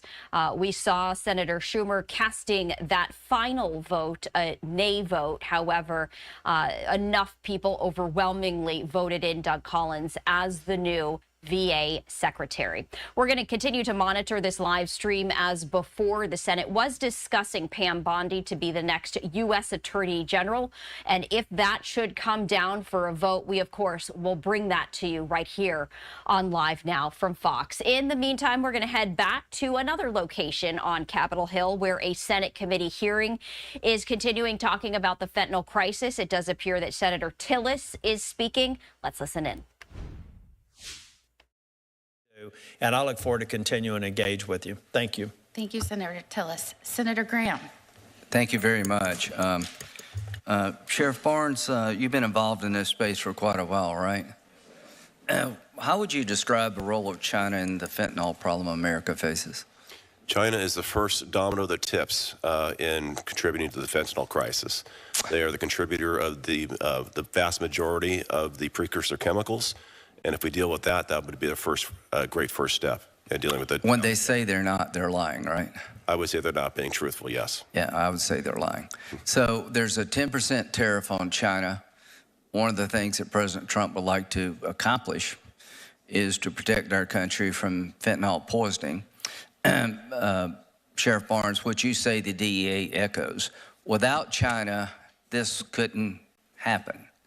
China is an essential ingredient in the poisoning of America by fentanyl. To the Chinese Communist Party, you either change or there will be consequences coming from the Trump administration and the Congress. We're not going to sit by any longer and watch you enrich yourselves, different companies in China, at the expense of America. So be on notice. You either change your practices regarding supporting drug cartels in Mexico, China, or you will pay a heavy price. And that's not too much to ask. Do you agree, Sheriff Barnes? I do, Senator. Doctor, how do you say your last name, ma'am? Farfan. Okay. Do you think the drug cartels should be foreign terrorist organizations under U.S. law? I'm going to comment on the impact that this could have on U.S.-Mexico security. No, I didn't ask that. I just said, do you think they're deserving of the designation? I believe it would really hinder the notion of shared responsibility that is the cornerstone of U.S.-Mexico security cooperation. I think they've earned it 1,000 times over. And to our friends in Mexico, we want to work with you, but we're not going to sit on the sidelines any longer and watch drug labs right below the southern border manufacture out in the opening fentanyl and other drugs to kill Americans. We want to work with you. Sheriff Barnes, do you believe that in many ways Mexico has lost sovereignty over this issue? I believe the Mexican laws have failed domestically, and I believe that that has had downrange effects on U.S. lives. So to our friends in Mexico, we appreciate you sending the soldiers, but that's just a first step. As Senator Tillis said, we need to put the drug cartels on notice. You cannot thrive and survive the way you're doing today. Why are they in the drug business? Because the return on investment is large and the risk is small. They'll get out of this business when some of them get killed or go to jail. Do you agree with that, Sheriff Barnes? I do agree with that. I think that's a complex issue, but they're one component of it. Obviously, as the manufacturers, there's lack of accountability, and until we address the issues on both sides, the addiction issue north of the border and the supply issue south of the border, and many other things that have to happen. Well, I'm talking about the drug cartels. They're in this business because it seems to be a good business. They are the equivalent of Amazon, a Fortune 100 company. They operate in scale. I can't say it any better. And they're making money at the expense of us. To the two families, Ms. Noring, Mr. Perot, how do you say your last name, sir? Puerta. Puerta. It's okay, though. I understand. You can't roll the R's. It's okay. Yeah, I have a lot of problems speaking at times, but I don't have any problem understanding what you're telling me. Both of you are telling me that your loved ones paid the ultimate price because of failed policies. Do you both agree with that? Yes, Senator. I agree, Senator. Okay, if you want to deal with this, we need to repeal Section 230. You should be allowed to sue. I agree, Senator. Snapchat should be sued. Absolutely. All these companies should be sued because they're fostering an environment that is killing people. They are a dangerous product. It's the only companies I know of in America that there is no government agency really regulating their behavior, and you can't sue them, and there are really no laws on the books that control their behavior and empower consumers. So if you feel hopeless out there as a parent and helpless, there's a reason you feel that way, because there's not a damn thing you can do about it. That needs to change. I wish you well in your lawsuits, and I will, until my last breath here, try to repeal Section 230. Thank you all very much. Thank you, Senator Graham. Senior to me, Senator Graham. You know, a lot can be done besides just allowing people to sue. I mean, we as the federal government can enact laws to stop this from happening in our country. It's abhorrent that more has not been done to stop this. And I wanted to just touch on a few things I was confused by and hope that we can get some enlightenment on that. You know, I'm wife of a law enforcement officer. I was a federal prosecutor myself, going after transnational criminal organizations and drug traffickers. And it was not uncommon that those wishing to push poison into our United States were not U.S. citizens. In fact, many actions taken against cartel members or otherwise were against foreign nationals. In fact, it was confusing to me that I heard a question about DEA participating in trying to help and assist with removing those here illegally committing crimes, especially those committing drug trafficking crimes while we're in the middle of a drug crisis. Why that would be confusing, or even suggested that that might be a waste of resource when, in my experience, and certainly in my husband's experience, many of his cases, especially involving drug trafficking, dealt with foreign nationals. It's not surprising to me that they would enlist the Drug Enforcement Administration to assist. So I would like to ask Sheriff Barnes, could you speak to the claim that most prosecutions for fentanyl trafficking is being done against U.S. citizens? Yes, I think the data that was said, first you have to look at this in the population that we're dealing with. You have the the trafficking component, which is a large-scale in mass bringing across the border narcotics, and then you have the distribution and sales part of that. And that oftentimes includes Americans on both sides. But those American citizens participating have a direct nexus to and are acting on behalf of the cartels. They're being compensated by the cartels for their actions and their trafficking. They're not operating independent of that. Generally speaking, Sheriff Barnes, once you have the upper echelons of cartels start pushing distribution down into the United States and others in the United States, that takes multiple people, correct? Thousands, in fact. Yes, it's a very organized marketing distribution network, but the profits, proceeds, and actors are all tied to the cartels. The drugs coming across have a nexus to cartels regardless of citizenry.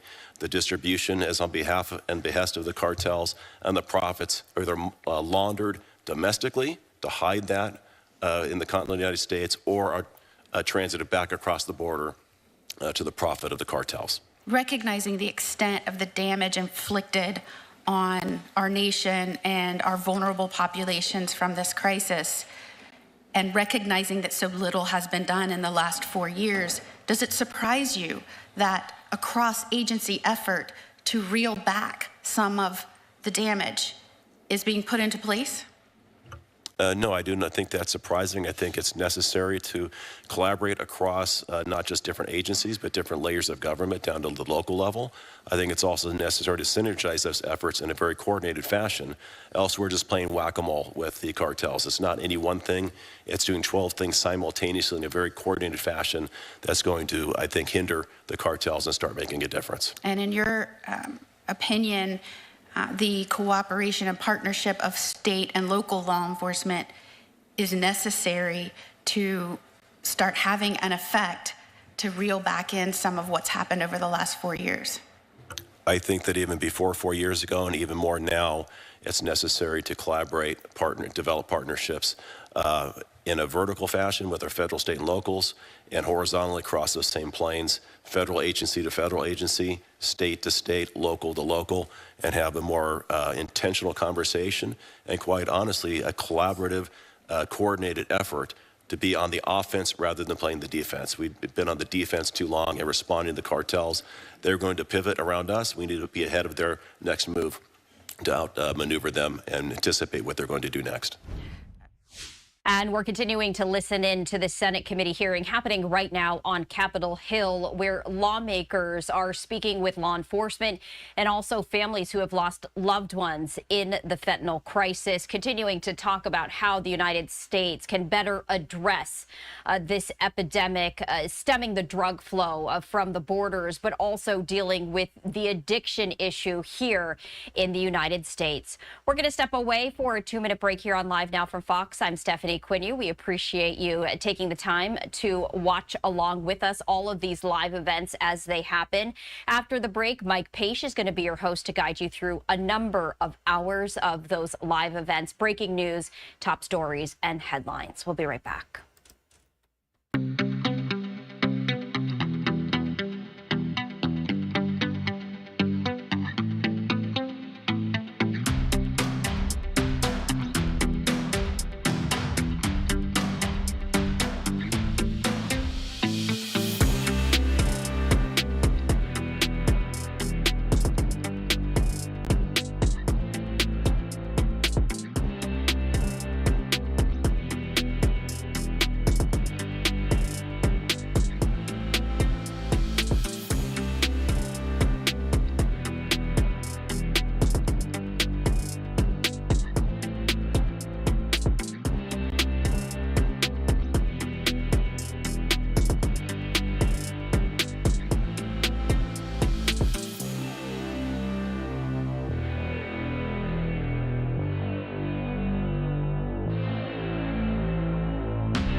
Welcome back, everyone, to Live Now from Fox. We appreciate everyone continuing to join us here. Taking a look at the Dow right now, up some 80 points in the green. I'm your host, Mike Peach. Thanks again for joining us. I'll be with you for the next several hours as we bring you top live feeds from across the country, as well as headlines that are making news right now. I do want to take everyone out right outside of the White House. There is a news conference going on with the National Security Advisor ahead of Netanyahu's visit to the White House. Let's listen in on Live Now.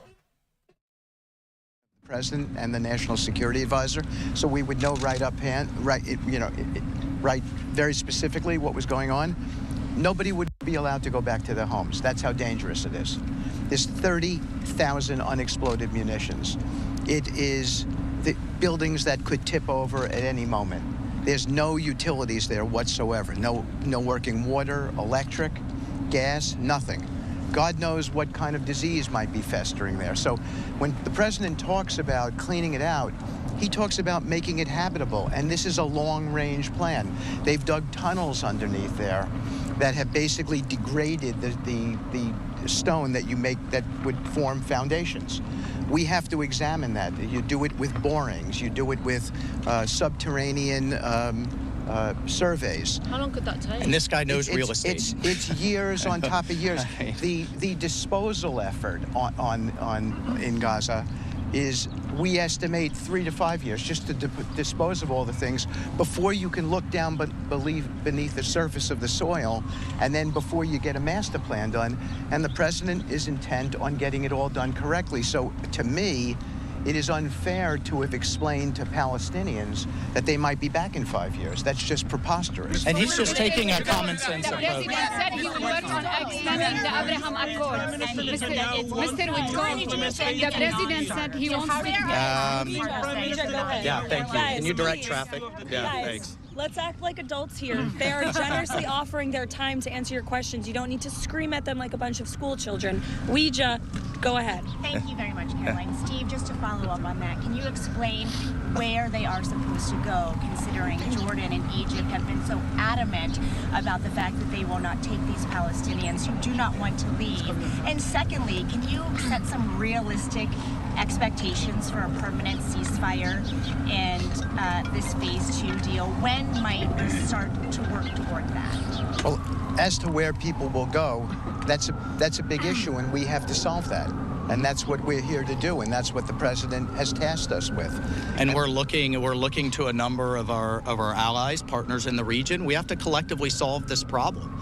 Everyone's heart breaks for this war that Hamas started and what has happened to these people that Hamas was willing to sacrifice to turn global opinion against Israel. But now we have to collectively come up with some problems, and I think the president has taken a very common sense approach. Mr. Waltz. The next question will go to Steve Holland from Reuters. You've been having discussions with Jordan and Egypt. Have they completely ruled it out, or is it still a matter of negotiation? King Abdullah is coming to visit the president next week. We just had a call with President Sisi.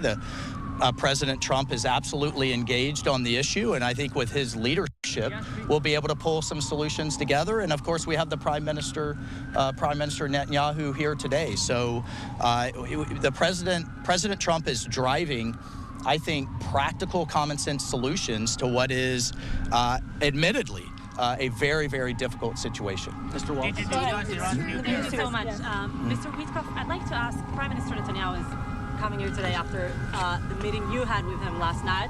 We already saw results right after your meeting with him. He said he will send his delegation to Doha for the negotiations. He didn't do that before the meeting with you. You made him do that after your conversation. I'm wondering what's going to happen if he will tell President Trump, I don't want to end the war, and then, the result is not getting all the hostages. Well, first of all, I met with Prime Minister Netanyahu with Mike, our national security advisor, and we had a long session, and it was a good session. And so you saw his statement that he's sending a team there. That's a team that's going there to negotiate, to discuss all of these issues that we're talking about. Part of the problem is that it wasn't such a wonderful agreement that was first signed. That was not dictated by the Trump administration. We had nothing to do with it. So now we're working within that rubric, and we're figuring things out. We were able to get to the right place on phase 1. We're hopeful we'll get to the right place on phase 2. And what me and the National Security Advisor are identifying, which, by the way, President Trump identified, is that phase 3, the reconstruction, is not going to go the way that agreement talks about, which is a 5-year program. It's physically impossible. And so what we're trying to do is be transparent to these people. If you go to Gaza today, I was there, I witnessed it, you see people going there, picking up a tent, and literally, in some circumstances, turning right around again, because there is nothing left there. Do you think we're going to see a new deal now? Maybe some other arrangement, some other phases right now than was what discussed before? You know what? This is a complicated deal, and there's a lot to be considered here. And if you talk to a person like Mike Waltz or a person like Donald Trump, what they're going to tell you is we need to level set the facts, really understand the conditions right now in Gaza. And I'm giving you a really granular view of the reality that exists there today.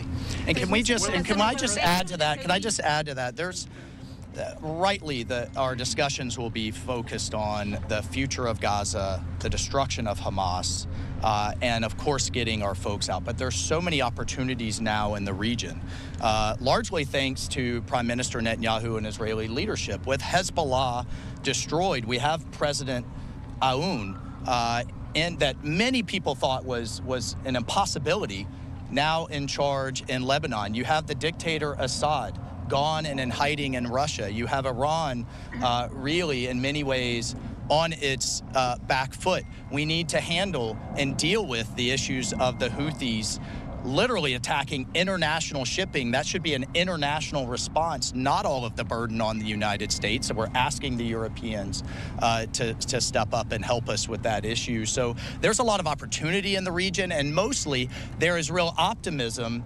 And Steve saw this in Tel Aviv, in Jerusalem. There are massive murals of President Trump with families being reunited with their loved ones, thanking him for his leadership. And I think we're on the precipice. We talked about the next round of the Abraham Accords.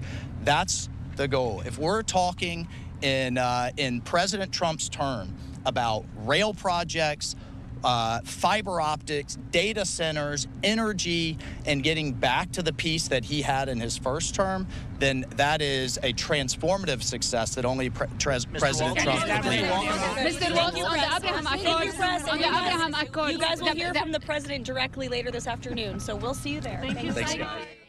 All right, the National Security Advisor updating before the big Netanyahu visit. And of course, we will have that for you right here on Live Now from Fox, the joint news conference between Netanyahu and President Trump happening at 5 p.m. Eastern. You'll watch it all right here on Live Now from Fox. We are going to take a 2-minute break. Stay right here with us. More to come on Live Now from Fox. We're also keeping an eye out in Los Angeles for another immigration march that is happening.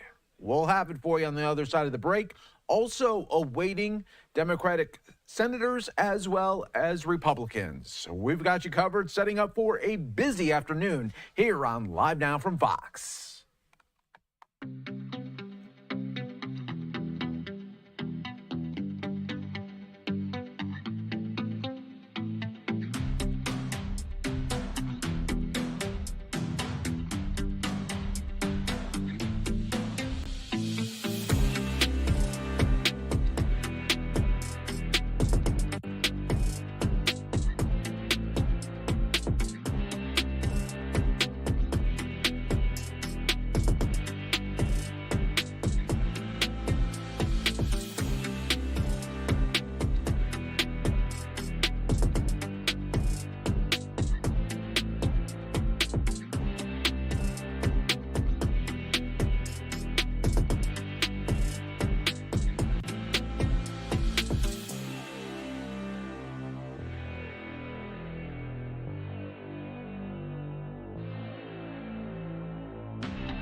Back here for you on Live Now from Fox. I'm your host, Mike Page. Always great to be with you as we continue to roll on right now. We are awaiting Democratic senators as well as Republicans to be speaking. When that does happen, we will bring it to you here on Live Now from Fox. Again, also keeping an eye on this active rally march that is happening out in Los Angeles. Live look there on this immigration march that continues.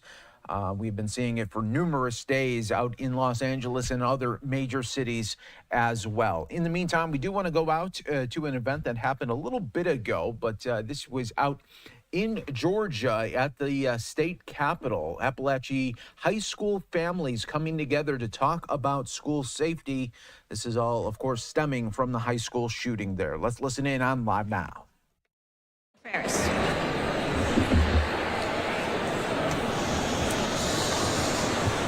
Good morning. My name is Layla Renee Contreras, and I am here today not just as an advocate, but as a member of a community that has been forever changed. 5 months ago today, on September 4th, 2024, I got the call no one ever wants to receive. There was a shooting at my alma mater, Appalachia High School. My mom and my sister were inside. That day, we lost Christian Angulo, Mason Schermerhorn, Christina Aramy, and Ricky Aspinwall. Our community was changed forever. Since that moment, our community has been clear. School safety cannot be about how we respond to a tragedy. It must be about preventing it from ever happening in the first place.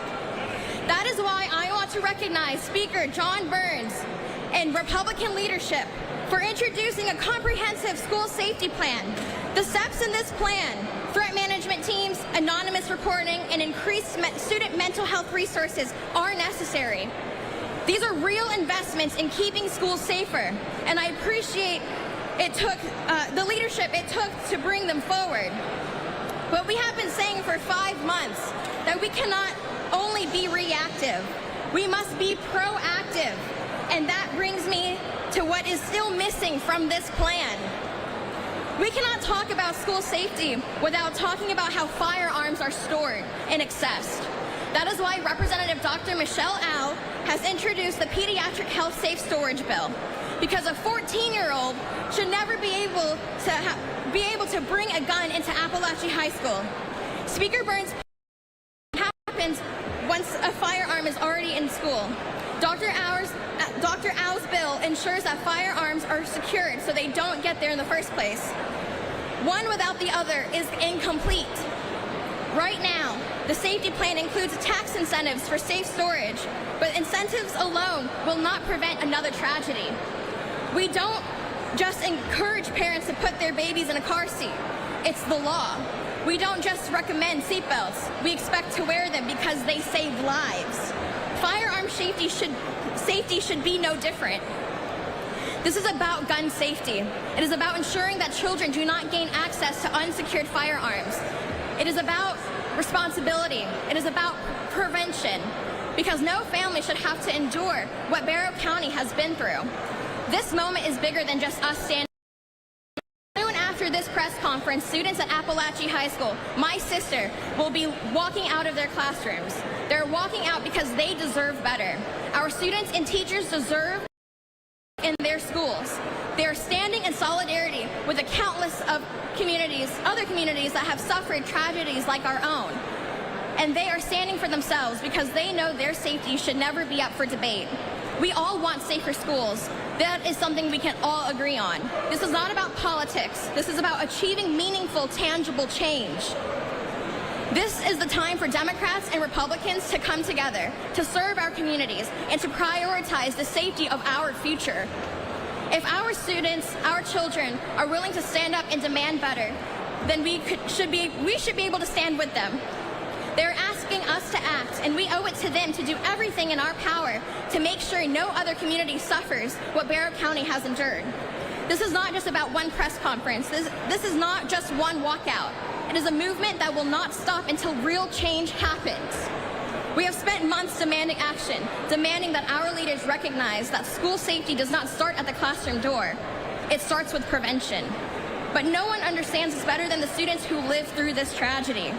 No one understands this better than my friend Isabel, a senior at Appalachia High School who was inside Coach Aspinwall's classroom the moment our school was changed forever. And no one carries this loss more personally than Christian Angulo's brother, Junior, who is here with us today. I want you to hear Isabel's story. I want you to understand why we are here today. Because when she speaks for those who will never forget. Thank you. All right, just a little bit there from Atlanta, Georgia, earlier, as students and as well as families demanding change when it comes to school safety there in Atlanta, Georgia. All right, everyone, you are watching live now from Fox, everyone. We appreciate you continuing to join here with us. We are going to take our final break of the hour. When we come back, we'll get you into a little bit of Super Bowl week as we hear now from the Philadelphia Eagles as they get ready for the big matchup on Sunday. You're watching live now from Fox.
Welcome back, everyone, here to Live Now from Fox. I'm your host, Mike Page. As we continue to roll on, it is Super Bowl week. All eyes on Sunday in New Orleans as the Chiefs will be taking on the Eagles. Can the Chiefs do a three-peat? That would be the first time in NFL history if that happens. But we want to go out right now, live out to New Orleans. There is one man who doesn't want to see that three-peat, and that is the Eagles head coach Nick Sirianni speaking right now. Let's listen in on Live Now. Indianapolis Colts, who played for him, Matt Campbell, Jason Candle. I mean, I could go on and on. All the guys that played for him that he's helped develop us, and I think the main thing, a couple big things I learned from him was that connection, and just caring about his players. I always felt like, how much he cared about me. He was always trying to get me better, and that doesn't mean, I have a lot of stories of how many times I got yelled at as well. So just because, he cares for me doesn't mean that he's not extremely demanding. And I would say that's the other thing, the demand. Just extremely demanding in the detail of the game of football, as a coach, as a player. So I use, as far as, when I got the head job of what it was always about toughness, detail, and together. And, I mentioned him being, together and detailed. So two of the three that we really talk about a lot. And I know he's tough as heck, and he had us to be tough. So really all of them, but owe him a lot. And, there's a lot of coaches when you get your opportunity to be a head coach, I was fortunate enough to have a lot of coaches take me under their wing and kind of help me. You know, starting with my dad, my brothers, Coach Karras. I can't tell you how many times Frank Reich, when I was his offensive coordinator, or even when I was his quarterback coach and he was the offensive coordinator, how many times he would be like, hey, when you get in this situation, here's this. I mean, that felt like a daily occurrence. And so just very grateful for all the coaches that I've had that have took a liking to me, or whatever, however you want to say it, to help me grow. All right, front left here, Elliot. Nick, Jeff Stoutland said last night that it was your idea during an OTAs to try Mekhi Becton at guard. I'm curious, what'd you see in him that you thought he could do it? And then also, he's been a player that after each win this year, it seems like it's emotional for him because he hasn't had a lot of winning in his career. What's it been like for you to watch him go on that journey to the Super Bowl? Yeah, I think we all saw that Mekhi had a lot of talent, and we knew that we were, you know, pretty set there at the tackle spots with Jordan and Lane, and just the contributions that they've made and the players that they've been for the duration of their career. And we had a battling spot there for the guard, and we talked about it as coaches. We talked about it. I talked about it with Howie. You know, just everything. Every good idea comes from collaboration and communication with each other. So, you know, I can't say that, hey, that was my idea. You know, Stout said that, but I know we came together with that as a staff, you know, and with Howie and his staff as well. Means a lot when, you know, I'm emotional, as you guys know. And so, you know, at the end of games, and I think sometimes when I say I'm emotional, you kind of think of different things, but I can't tell you how many times after a game I'm overcome with emotion, with just everything. And I love when other players are like that too. And so Mekhi and I have had some really awesome embraces after games. And I love about Mekhi that, you know, there's been games where he's just been exhausted and his body just is tired and limping off the field after a score, but had that smile on his face and had that connection with his teammates of, man, I just gave everything up for you guys. I did, and I love that about him, of just, man, he's giving it up for his teammates. He truly loves his teammates. His teammates love him, and he's been a great addition, obviously, to this team for this year. Sorry, front row right here in the white sweatshirt. Coach Sirianni, obviously you faced this team a couple of years ago in the Super Bowl. Pretty familiar in terms of personnel, but in terms of the way they attack offensively, it seems like things have changed. They were a really high-octane, explosive offense a few years back. This year it's more of a ground-and-pound, situational football. Death by 1,000 paper cuts, as I described it to Coach Reed. What do you see when you turn on the tape, the differences between that 2022 KC squad and this year's 2024, maybe a little bit more defensive-oriented squad? We've played every year that I've been the head coach. We've played Kansas City 21, 22, 23, and now here in 24.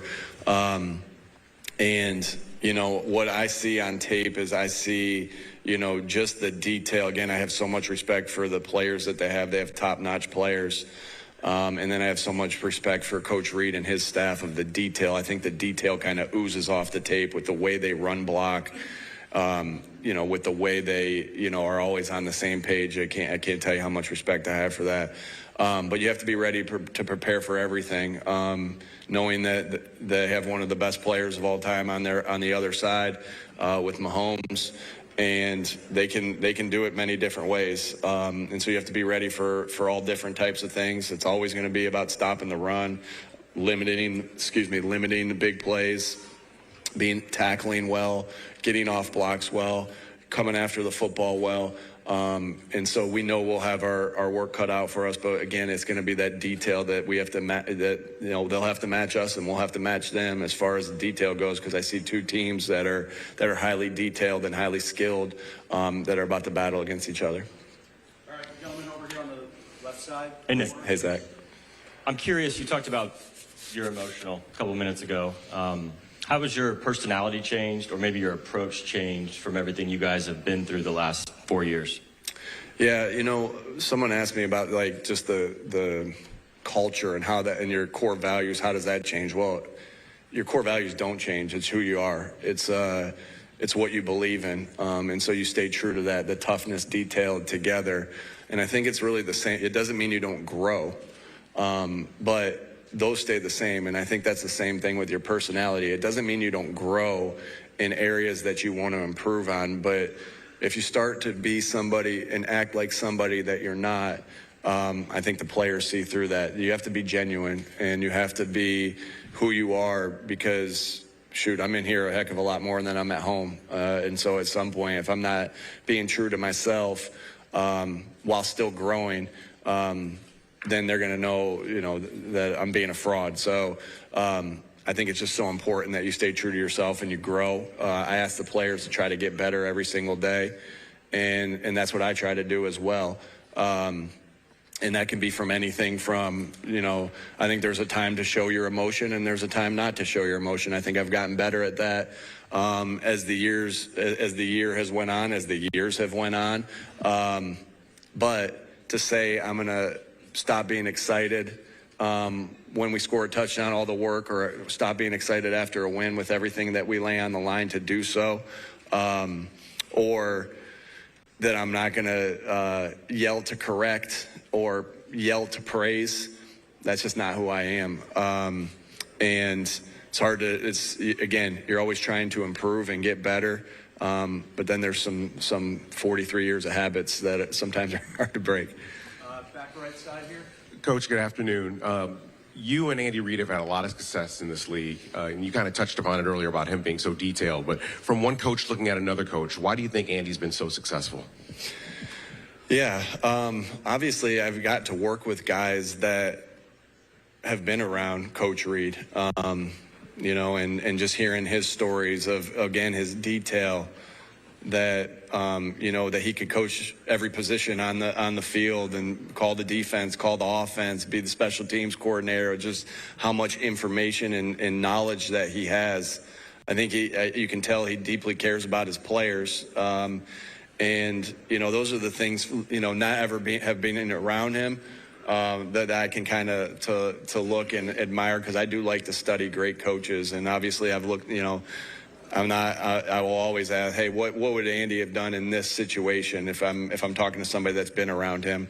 And I'll do the same. I would do the same thing with guys that had been around Coach Belichick, all those different guys, because you're constantly trying to learn. So just have the utmost respect for him. I mean, I would say he's had a lot more success. He said we both have success. He's had a lot more success than I have. That's 300 wins is wow. I can't. It's an honor to go against him.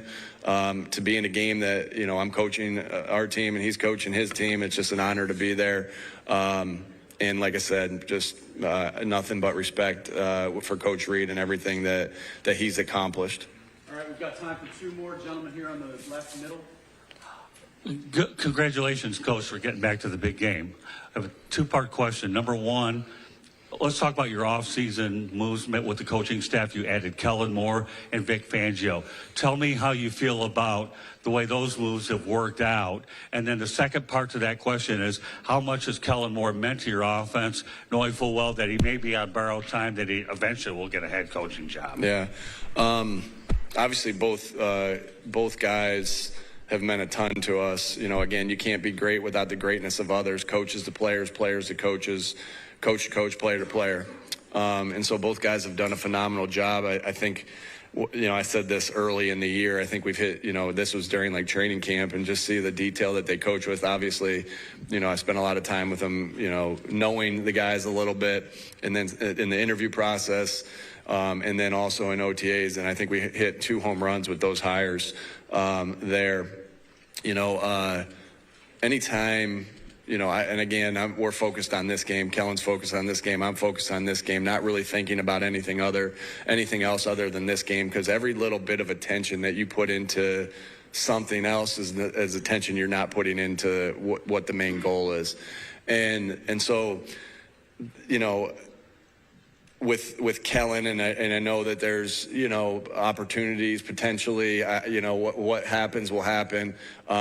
But hopefully I've done my job to teach him the things that I know and help him like other coaches have helped me as far as that goes. But I know that when Kellen does get his opportunity, I think he's highly detailed in teaching the game of football. I think that he loves this game. He works extremely hard. He's got a great offensive mind to help our guys, to put our guys in positions to succeed and get better. And man, he's a phenomenal person, great person to work with. That's so important, right? When we're spending more time with each other than we are with our families, our wives, our kids, it's important that you have good people around. And he, you know, as good of a football coach as he is, he's even a better person. So got a lot of respect there, and for Kellen, and we'll see how that plays out at the end of the year. All right, last question, second row. Bob always, for you guys that aren't normally with us, Bob usually cuts us off, and then I'm the nice guy, and I'll say, does anybody else have one or two more? So we'll do the same thing there. All right. Hey, Nick. As a head coach, you've got to make a lot of tough decisions. Two things. What do you expect out of players after you make that tough decision? And I'm thinking of Jalen Hurts, who was benched in a national championship game. He's come all the way back. What do you think about that, how he's reacted to a tough decision? Yeah, you know, you as a coach, it's really important that the job description is very clear. Here's what the job description is. Here's what it looks like when we're meeting the job description. And I'm talking about plays on the field and off the field. And here's what it looks like, what it doesn't look like. And you have to paint that picture, and everybody's held to the standard of what that looks like, and you coach off of that. Yeah, in head coaching profession, you know, there's not a handbook that says, hey, here's exactly what you should do in this situation. Every situation's different. Every scenario's different. You may have handled a situation similar one time that you're going to handle differently the other time. You're always and constantly thinking about what you can do for the betterment of the football team. Always, and the individual that you're making the decision with, you're always thinking about that. And sometimes that's going to be, again, sometimes decisions are 50-50, and that's leadership. Sometimes half the public or the team is going to agree with you. Sometimes the other half's not, right? But that's leadership, and that's the choice we made when we entered this profession. As far as your question about Jalen, I think, again, I mentioned this earlier, that we all have these moments in our life where we have adversity, and again, adversity is not going to hide from, you know, it's coming after everybody. No one's hiding from it.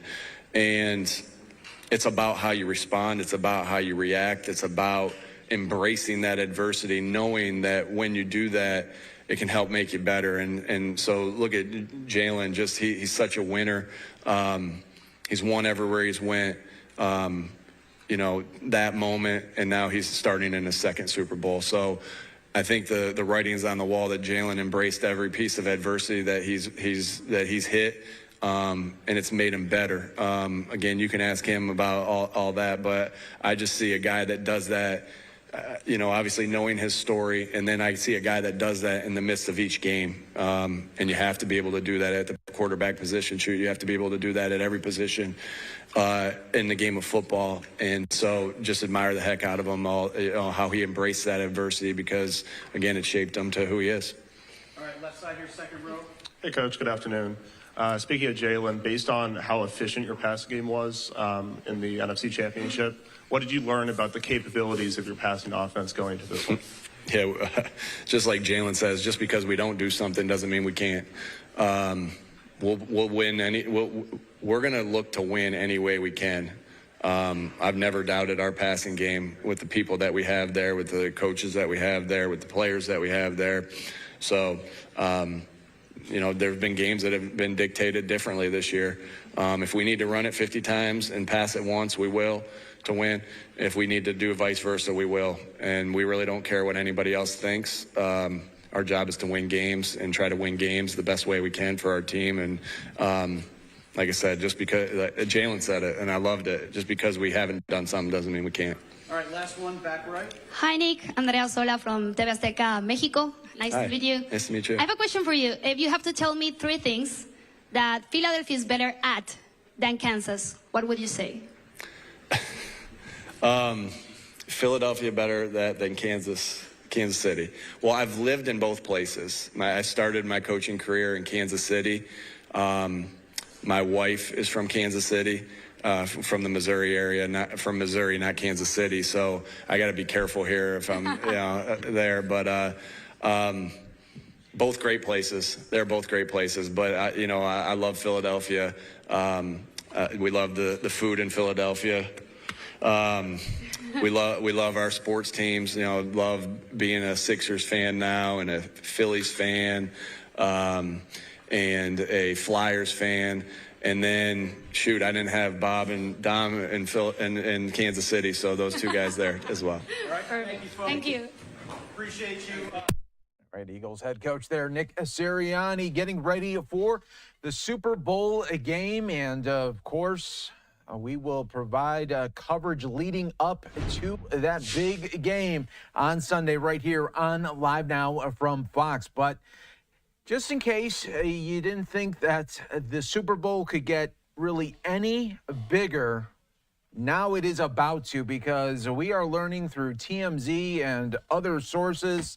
Guess who is coming to the game? Yep, President Trump planning to attend the Super Bowl, and this is going to be a big one. Obviously, security measures, it's already a Homeland Security event. Now that extra layer of protection is going to get added here, and President Trump will be the first sitting president to attend the Super Bowl game as well, so that will be history in the making right there. But yeah, definitely a moment there to be talked about. It's going to be the who's who already at the game, and now you're going to add a president that is going to be at the game as well.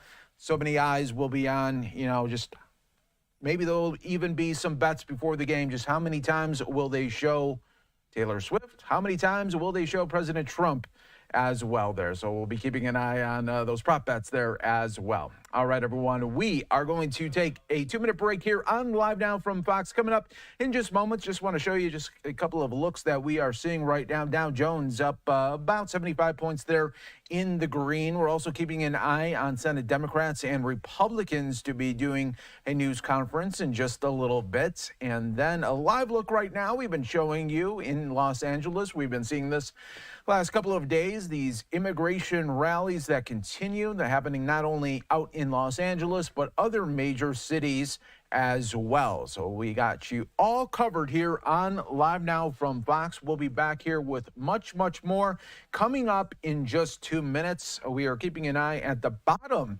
of the hour. We are going to have some updates coming on cryptocurrency legislation. We'll be looking to have that, and also having Senator Chuck Schumer speaking as well. So a lot to get to in this next hour. Stay right here with us.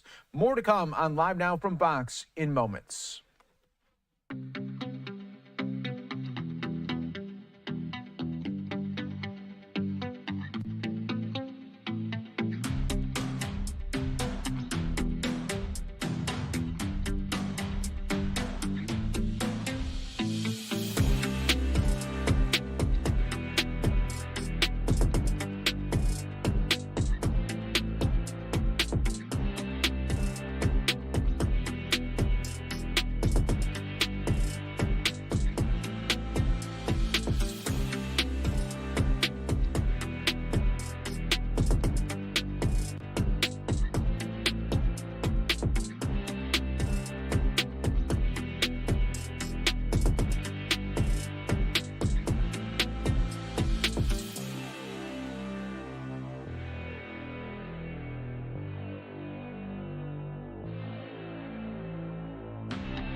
Everyone here live now from Fox. I'm your host, Mike Page. Always great to be with you as we continue to bring you the top stories.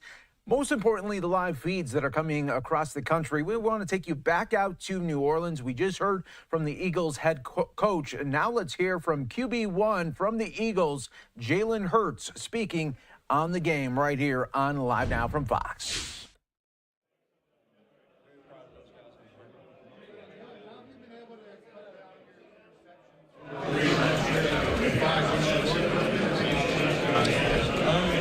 A little bit of it's been a coach. I think from each play caller, things change. And so, I think those are always a reflection of everything else, kind of how you move to how you control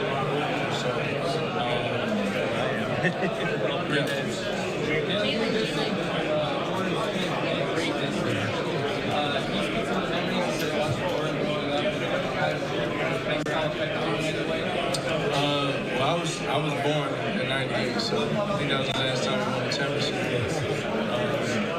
Just to be a part of enjoying brand and being where I am in the football side of it, it's a blessing. Growing up. All right, well, that's unfortunate, everyone, as it does not appear that we are getting the actual microphone. We're just hearing the sounds in the room there, not a clear voice there from Jalen Hurts as it should be there. So we'll be keeping an eye on that for you here on Live Now from Fox. If the feed does get a little bit better, we'll be sure to bring you back out there to New Orleans. We are keeping an eye also on some different shots here. Senate Democrats and Republicans gearing up for a news conference. So stay right here with us on Live Now from Fox, everyone. And we're also keeping an eye on the immigration rally out in Los Angeles as that march continues. In the meantime, let's go out to the House floor for just a little bit. The Select Committee on the Strategic Competition between the United States and the Chinese Communist Party. Mr. Molinar of Michigan, Chair. Mr. Whitman of Virginia. Mr. Barr of Kentucky, Mr. Newhouse of Washington, Mr. LaHood of Illinois, Mr. Dunn of Florida, Mr. Johnson of South Dakota, Mrs. Henson of Iowa, Mr. Jimenez of Florida, Mr. Bilirakis of Florida, Mrs. Kim of California, Mr. Moran of Texas, and Mr. Nunn of Iowa. Pursuant to Clause 12A of Rule 1, the Chair declares the House in recess subject to the call of the Chair.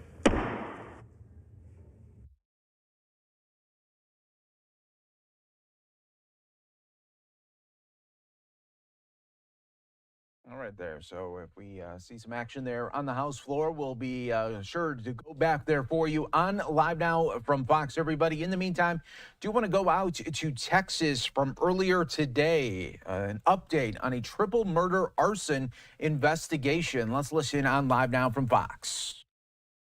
Office and from Special Agent Douglas Williams with the FBI Houston, and of course some other of Cameron Richard, Miss Tina Taylor. I'd also like to recognize some of our valuable partners who have joined us here today. Mr. Andy Kahn, who's the Director of Victim Services here at Houston Crime Stoppers, our partners here at the Harris County Fire Marshal's Office. We even have Fire Marshal Christensen here herself. Thank you for your partnership, since this was an arson case, as well as the family members of the Foster side as well, who suffered significant loss. I do want to say as well and preface that the families do not want to be approached by media after the fact, so we will have individual interviews, but they're going to be with the sheriff as well as our investigative team. I will be sending out, or we rather will be sending out video of the surveillance, as well as individual interviews with Mr. Michael Foster, Colin's father, as well as Tina Taylor. Without further ado, I'd like to kick it off to Sheriff Ed Gonzalez. Thank you. Good morning, everyone. Thank you for joining us as we share some very important information with our community. We stand before you with heavy hearts, seeking justice for Kelly Mashrali, her son Colin Foster, and his girlfriend Cameron Richard. 3 lives brutally stolen on August 18th, 2024. This was not just a fire, it was a calculated act of murder and arson. This cowardly crime has created an unfillable void in the lives of those who love Kelly, Colin, and Cameron. We will not rest until those responsible are brought to justice. Our dedicated detectives have been working tirelessly pursuing every lead. Today, we are releasing surveillance footage of a suspect, a tall, muscular individual entering a black four-door sedan. We believe someone in our community recognizes this person or the vehicle. We know this suspect, this coward, also had help as someone was driving his getaway car. We implore you to come forward with any information, no matter how small it may seem. We are committed to using every resource available to solve this case. We owe it to the survivors and their families to ensure justice is served. We are grateful for our partnership with the FBI Houston. Special Agent in Charge Williams is here, which has enabled us to offer a reward of up to $25,000 for information leading to the arrest of the individuals responsible for this crime. This reward reflects our collective commitment to seeking justice for Kelly, Colin, and Cameron and their grieving loved ones, the survivors. You can submit tips anonymously through the hotline at 1-800-CALL-FBI. That's 1-800-CALL-FBI, which is 225-5324, or online at tips.fbi.gov. I would like to thank the FBI Houston and Crime Stoppers. Andy Kahn is here today with us as well for their unwavering support. I also want to express my deepest gratitude to the families for their strength and trust during this unimaginable, difficult time. Lastly, I commend our detectives for their relentless determination in uncovering the truth. To the perpetrators, you cannot hide. We will find you. The families deserve closure, and our community deserves to be safe. Do the right thing and turn yourself in or call in with that tip that we need. Together, we will bring these criminals to justice and honor the memory of those we have lost. Briefly in Spanish. Buenos días, gracias por acompañarnos. Estamos buscando justicia. Pueden enviar información de la forma anónima a través de la línea de... Waited. At approximately 6:14, the suspect enters the suspect vehicle and starts driving. The suspect vehicle starts driving eastbound on Cypresswood Drive. At approximately 6:15 in the morning, the vehicle was last seen traveling southbound on Cypress Rose Hill Road towards 290. The suspect vehicle was observed to be a dark-colored four-door sedan with chrome rims, chrome grille, and chrome emblem in the front. There was reflectors in the back bumper, and the third brake light was positioned on the lower portion of the rear window. The suspect observed on camera was a medium-built male wearing a dark-colored hoodie and long pants. We're seeking justice for the families of Kelly, Cameron, and Colin. There's somebody out there that knows something. We are reaching out to those people to come forward and call the FBI tip line or Crime Stoppers. I've been closely working with the FBI and Special Agent Brian Ritchie, whose expertise and resources have been very helpful in this investigation. The FBI has been able to procure a reward money for any tips that leads us to an arrest in this case. I will now pass the podium over to FBI Special Agent Douglas Williams, who is speaking on behalf of the FBI. Thank you. So good morning. My name is Doug Williams, and I'm the Special Agent in charge of the FBI here in Houston. I'd first like to start by offering the FBI's condolences to the family of Kelly, Cameron, and Colin, whose life was tragically taken on August 18, 2024. So I am so sorry for your tragic loss. And I am proud and want to thank the partners that are here with me today, from the Harris County Sheriff's Office to the Harris County Fire Marshals, our partners at Crime Stoppers, and the entire team at the Harris County Sheriff's Office who is supporting this investigation. We're all working this case together, but we need the public's help to solve this triple homicide. Today, and the reason I'm here, is the FBI is offering up to $25,000 for information leading to the identification and arrest of the suspects who heinously killed Kelly Mascarelli, Colin Foster, and Cameron Richard. If you know anything that might help investigators, please call 1-800-CALL-FBI.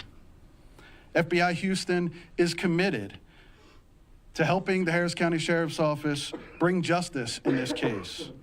Kelly, Colin, and Cameron's families and friends deserve all the assistance and support we can provide.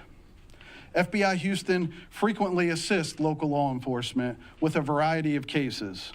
We offer state-of-the-art technology from our world-renowned FBI lab in Quantico.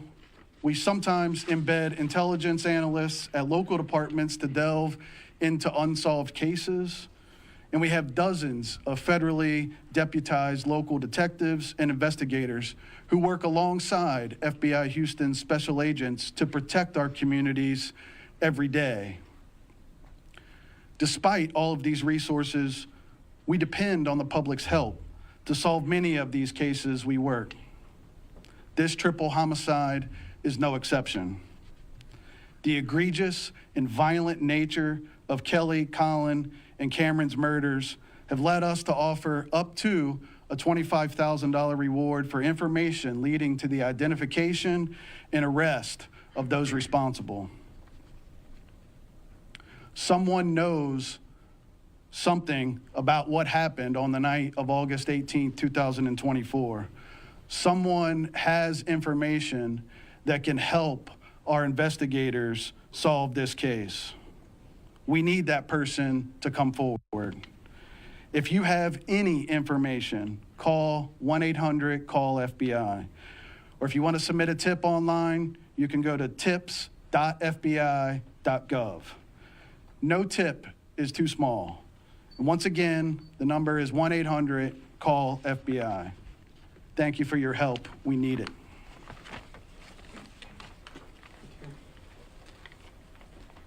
Good morning. Tina Taylor, Cameron's mom.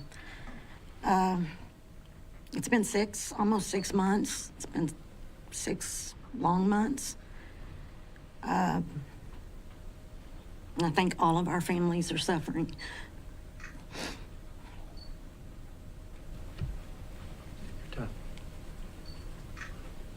Three lives were taken for no reason. My 4'6", 82-pound daughter was shot to death for no reason. Her boyfriend was shot to death and his mother was shot to death. And there is somebody evil out there walking around, and they will do it to somebody else, and they will harm somebody else's family. They will destroy somebody else's family. And if you know anything, if you have heard anything, somebody even mentioned something to you, whether you know it to be true or not, please call. Call the tip line, call the FBI, call Harris County detectives. Nobody should be allowed to take a child from a mother or to take a son from a father and a mother, or to take somebody's mother. It's horrible.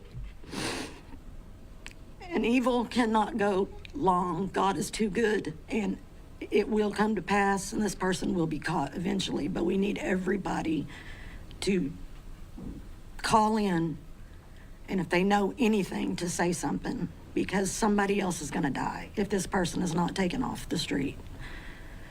So thank you.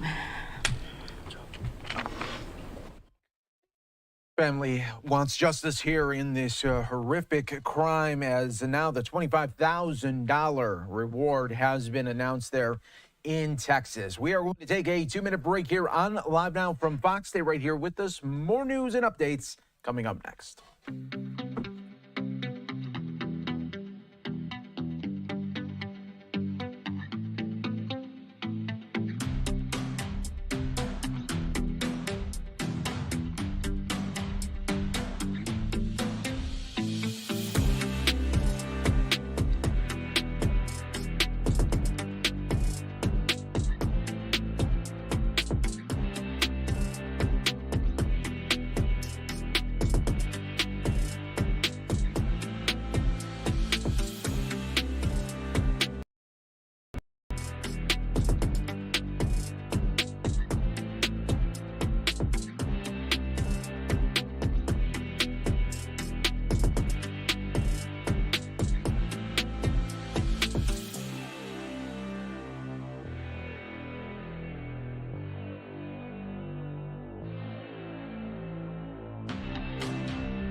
Welcome back.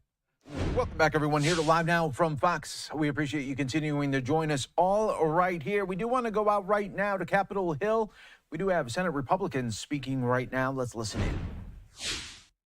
After this week, we will be confirming the president's nominees at virtually twice the rate of 2021 and 2017.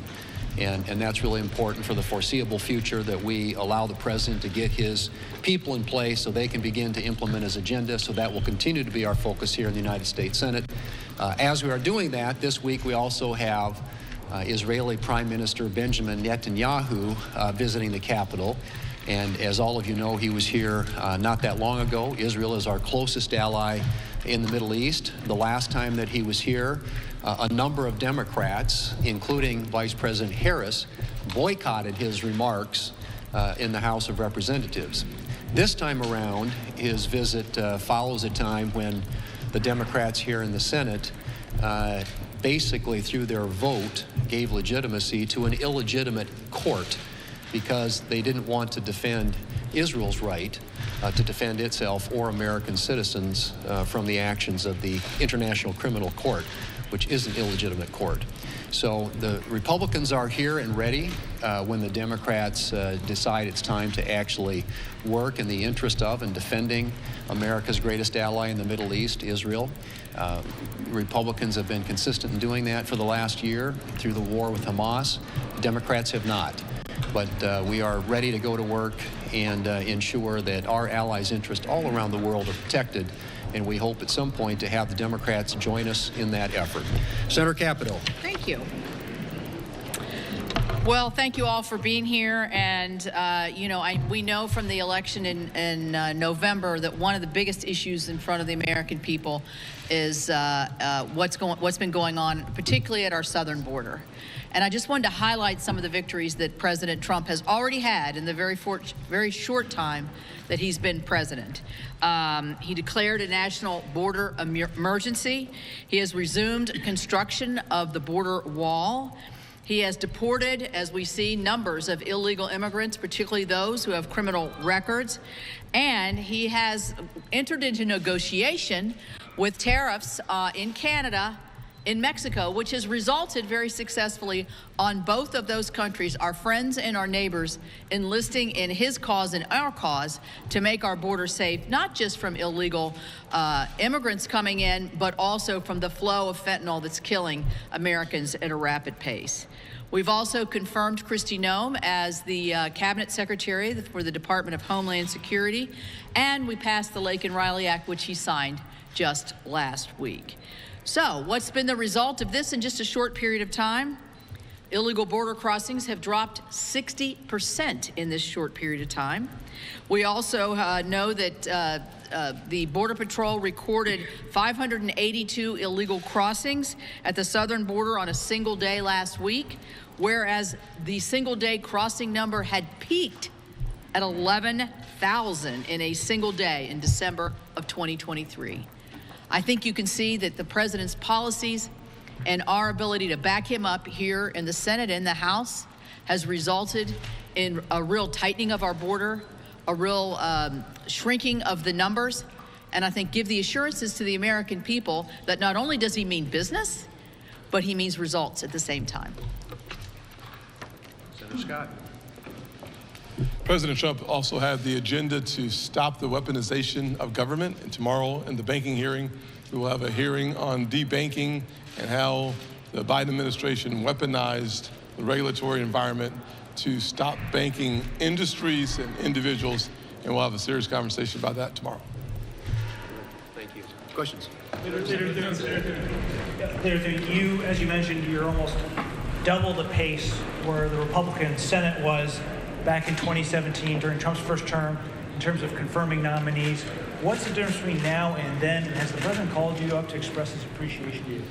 Well, we have conversations with the president on a regular basis, but I think part of it is just the understanding that we're going to keep grinding through these. And the Democrats, you know, have tried as you know, to delay the process, but I think it requires determination and persistence and a willingness to be here to do what's necessary to be done to get the president's nominees through. So we're going to continue that approach, and hopefully the Democrats will work with us. I don't anticipate that's going to be the case, but as you know, that's why we've had to been required to file cloture on a number of the nominees, and my guess is that'll continue to be the case, but they should understand that this is what we're going to do, and we're going to get these people in place, and we're going to do it as quickly and as efficiently as possible. Senator, the Congressional Review Act allows you to repeal regulations passed by the previous administration. When are you going to start using the Congressional Review Act to repeal regulations, and what regulations are the first items on your agenda to repeal? We have 10 or 15 potential CRAs that we're reviewing and looking at. Which one gets queued up first? It'll be a function, frankly, in many ways, of us working with the White House, determining what their priorities are, and with the House of Representatives. A lot of times those CRAs originate in the House and then come over here. But we'll see that there's a lot of consideration being given right now to which candidates are eligible for CRAs and how to prioritize them. But be assured that we will use our time, when we're not working on nominees, to do everything we can to repeal a lot of the heavy-handed, onerous, burdensome regulations of the Biden administration, which we think are strangling our economy and making it harder for businesses in this country to grow and create jobs. Do you believe that the White House has the authority to unilaterally close a federal agency such as USAID without congressional approval? I don't think that, with my understanding, I don't think they're closing an agency, but I do think they have the right to review funding and how those decisions are made and what priorities are being funded. I think that's probably true of any administration when they come in. There are lots of programs authorized and funded through that agency, some of which I think are operating in the way in which they were intended, and some which aren't. And I think that's the determination the administration is in the process of making, and trying to determine, again, how the various programs that are authorized and funded under USAID, how those dollars are being spent, and whether they're being spent wisely and well and consistent with the purpose for which they are intended. And I think, as you perhaps saw yesterday when Secretary Rubio responded to some questions around this subject, indicated that for a very long time, Congress has been trying to get answers about USAID, those programs, how they're funded, why they're funded, what they're being used for, and have not been able to get that information. So it's in need of reform, it's in need of transparency and greater accountability, and I think that's what the administration is trying to achieve. One more. Yep. With some House Republicans pushing for deeper spending cuts, whether it's reconciliation or government funding, is that something you can do realistically in the near future, whether it's through DOGE or through just Congress in general? I think it's a combination of DOGE and Congress. I think there are things the administration can do, as you already have seen, through executive order, but there will be times in which, obviously Congress is going to have to go to work and work with the administration to find ways to spend less, to spend more effectively, more efficiently, and to ensure that the American people's tax dollars are being used wisely and well. And so I think, yes, we want to be a part of that process. We will, through budget reconciliation, looking for ways that we can scrub federal programs and find ways to spend money more efficiently and get us on a more sustainable fiscal track, which I think right now is, as you look at the deficits and the debt in the foreseeable future, that picture's not a good one. And so it's high time that we had this conversation. DOGE is a part of that, and I also think that Congress, particularly through the budget reconciliation process, will be a part of that as well. Thanks. Senate Republicans wrapping up their news conference talking about confirmations as well as the agenda for President Trump and really the timeline that we are seeing some of these executive orders come across the finish line for President Trump there. So, again, we will continue to bring you always the very latest here on Live Now from Fox. We are awaiting Senate Democrats to be speaking as well. When that happens, we'll bring it to you right here on Live Now.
We're back here for you on Live Now from Fox. I'm your host, Mike Page. Thanks again for joining us. As always, we are waiting for Senator Chuck Schumer to be giving some remarks. As soon as that happens, we will bring it to you here on Live Now. In the meantime, we are getting about 90 minutes away from when Netanyahu will be at the White House inside the Oval Office with President Trump. We'll get tape playback of that. And then at 5 p.m. Eastern, we will have the joint news conference for you right here and bring it to you uninterrupted, as you could only expect right here on Live Now from Fox. In the meantime, I do want to show you out on the Senate committee today, Senate Finance putting forward the RFK Jr., getting him out of committee, and now in a 14-13 vote, putting his vote on the Senate floor soon for HHS. So let's listen in to this moment on Live Now from Fox. Until we are at a point where we're prepared for the vote. Does that fit with you, Senator Yes, Wyden? sir. Mr. Kennedy, if confirmed, will have the opportunity to deliver much-needed change to our nation's healthcare system. He has spent his career fighting to end America's chronic illness epidemic and has been a leading advocate for healthcare transparency, both for patients and for taxpayers. Mr. Kennedy has also clearly responded to our questions during the rigorous due diligence process in his hearing also, and in the course of answering over 900 questions for the record that were asked by members of this committee. In response to members of the committee, Mr. Kennedy has even amended his ethics agreement, going beyond what is required by the Government Office of Ethics. Mr. Kennedy has proven his commitment to the role of Secretary of the HHS, and I will vote in favor of his nomination. I strongly encourage my colleagues on both sides of the aisle to do the same. And with that, I recognize our ranking member, Senator Wyden, for his remarks. Thank you very much, Mr. Chairman. I'll have a brief statement, and then several of my colleagues on our side are also going to make brief statements. This morning, we're going to vote on Robert Kennedy's nomination to serve as our nation's chief healthcare officer. Before we get to Mr. Kennedy, and why I believe he is singularly unfit to serve as HHS Secretary, I'd like to say this. The last several days we've witnessed an authoritarian takeover of our federal government by Elon Musk and Donald Trump. They have set their sights on a full purge of anyone in government that doesn't bend the knee and follow their orders. They've taken over the Treasury Department's payment system. And colleagues, that has a direct effect on major programs within our committee's jurisdiction that includes Social Security, Medicare, and Medicaid. For example, this committee voted for a major reform of pharmacy benefit manager legislation. We passed it 26-0, but Trump and Musk killed it.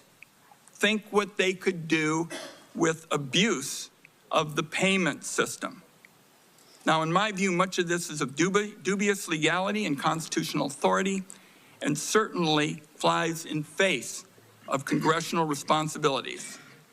I'll wrap up on this point by saying I hope our colleagues on the other side of the aisle will not sit by while Musk and Trump make a mockery of the power Republicans hold in their congressional majority. Now more than ever, the American people need leaders that will stand up to these abuses.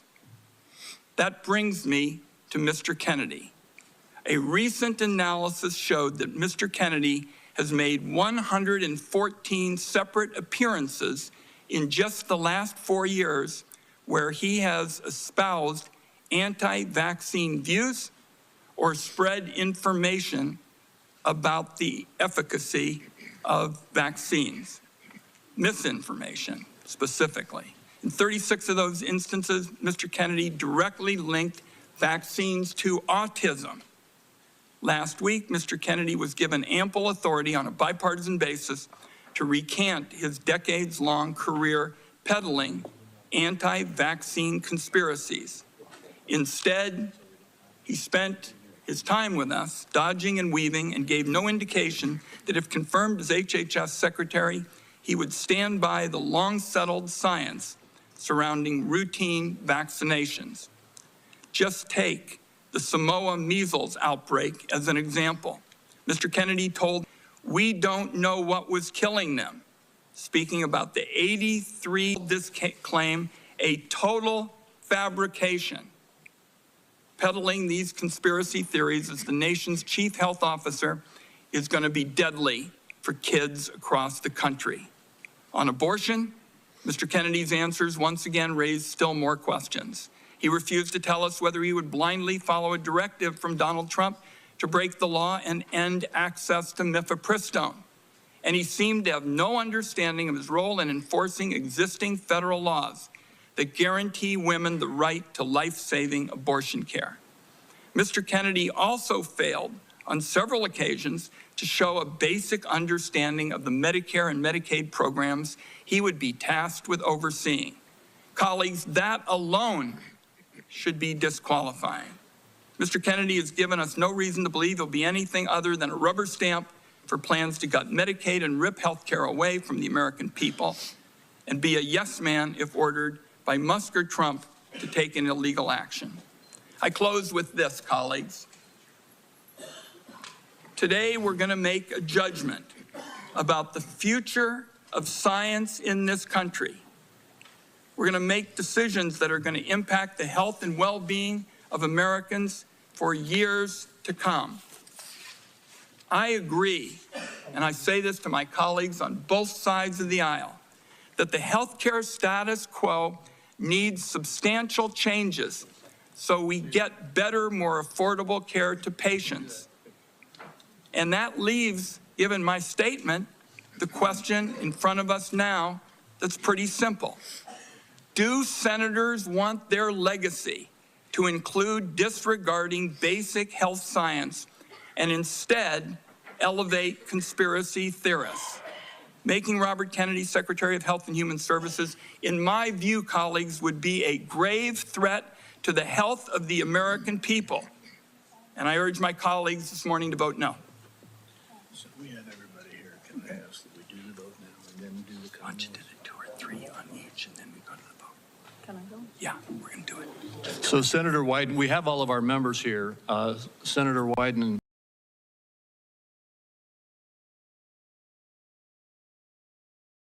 and I have agreed that we will have 2 or 3 on each side who wanted to make statements.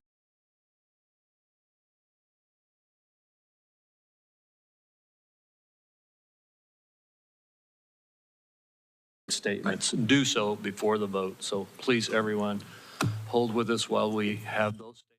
All right, again, that was earlier today in a 14-13 vote. Party lines, RFK Jr. advancing out of the committee to the full Senate vote here. And we should also let you know, everyone, that Tulsi Gabbard scored a key Republican senator's support ahead of the pivotal vote and advanced out of her committee 9-8 today. So that was a big news just moments ago. Tulsi Gabbard getting Senator Todd Young to come in support of Tulsi to be Director of National Intelligence there. All right, everyone, we want to keep our live coverage going here on Live Now from Fox, keeping you at Capitol Hill. Let's listen right now. Senator Chuck Schumer speaking now. Senate Democrats will unanimously oppose him and do everything we can to prevent him from leading OMB.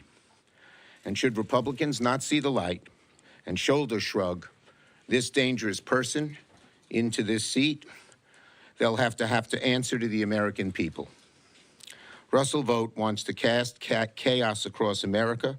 He's depending solely on Republicans to do it. And as I said, he's a danger to the budget. He's a danger to what people in America need.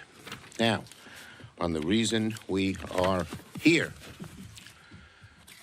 So over the past few days, and Hakeem and I work together really closely and well, and I welcome him to the Senate as he welcomes me to the House, I think. Yeah, okay. Over the past few days, Democrats have warned the American people that Doge is operating like a shadow government. Yesterday, I said that Doge is not a real government agency. It has no authority to make spending decisions, to shut down programs, or ignore federal law. This is not debatable. This is an indisputable fact. No authority for spending decisions, to shut down programs, or ignore federal law. Yet Elon Musk took issue with that warning. He said, in answer to a tweet that I said that did this, he said, Doge, quote, is the one shot the American people have to defeat bureaucracy and restore democracy. Now, give me a break. Nothing screams democracy like having a secret squad of company men pull off a hostile takeover of America's Social Security and tax information in the dead of night. That is not democracy, Mr. Musk. And yet it's precisely what Doge is doing. It's letting a small group of unelected people, secret, run rampant through the executive branch, accessing the private data millions of Americans need, and God knows what they're going to do with it. God knows. So there are two dangers. One, people's privacy is at stake. Second, that there's a risk that this small group could cut program after program using one excuse or another. So today, Leader Jeffries and I are joining together to push legislation to prevent unlawful meddling in the Treasury Department's payment systems and protect Americans across the country. Our bill aims to do a few simple things. One, to deny access to special government employees that don't have to disclose their conflicts of interest or any other ethic agreements. Two, to deny access to anyone with conflicts of interest or lack of appropriate clearance. And three, include personal tax information into existing privacy protections. We call our legislation Stop the Steal. Whatever Doge is doing, it's not democracy. We know what democracy's like. It's out in the open. It's not secret.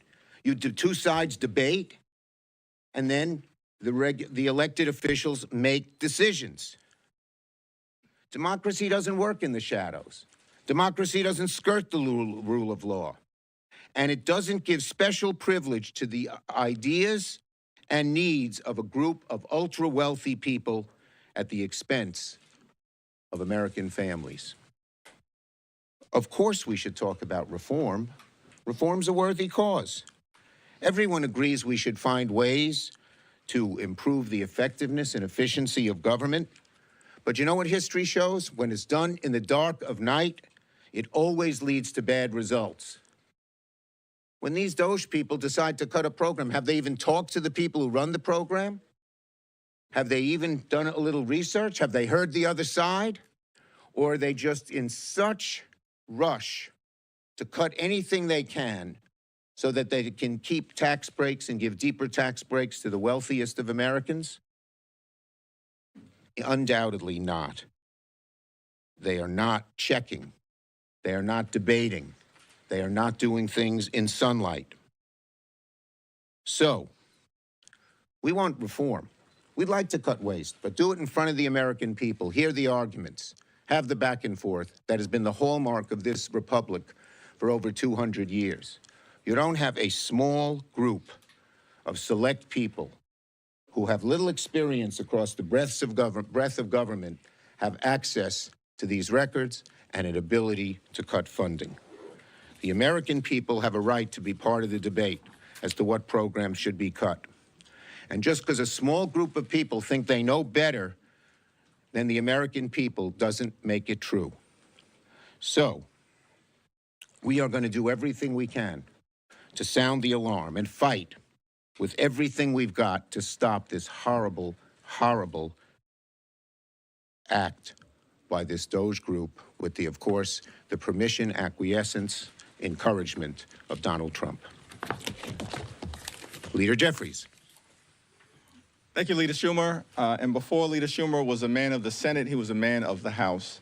And so we always welcome you back over to the People's Chamber.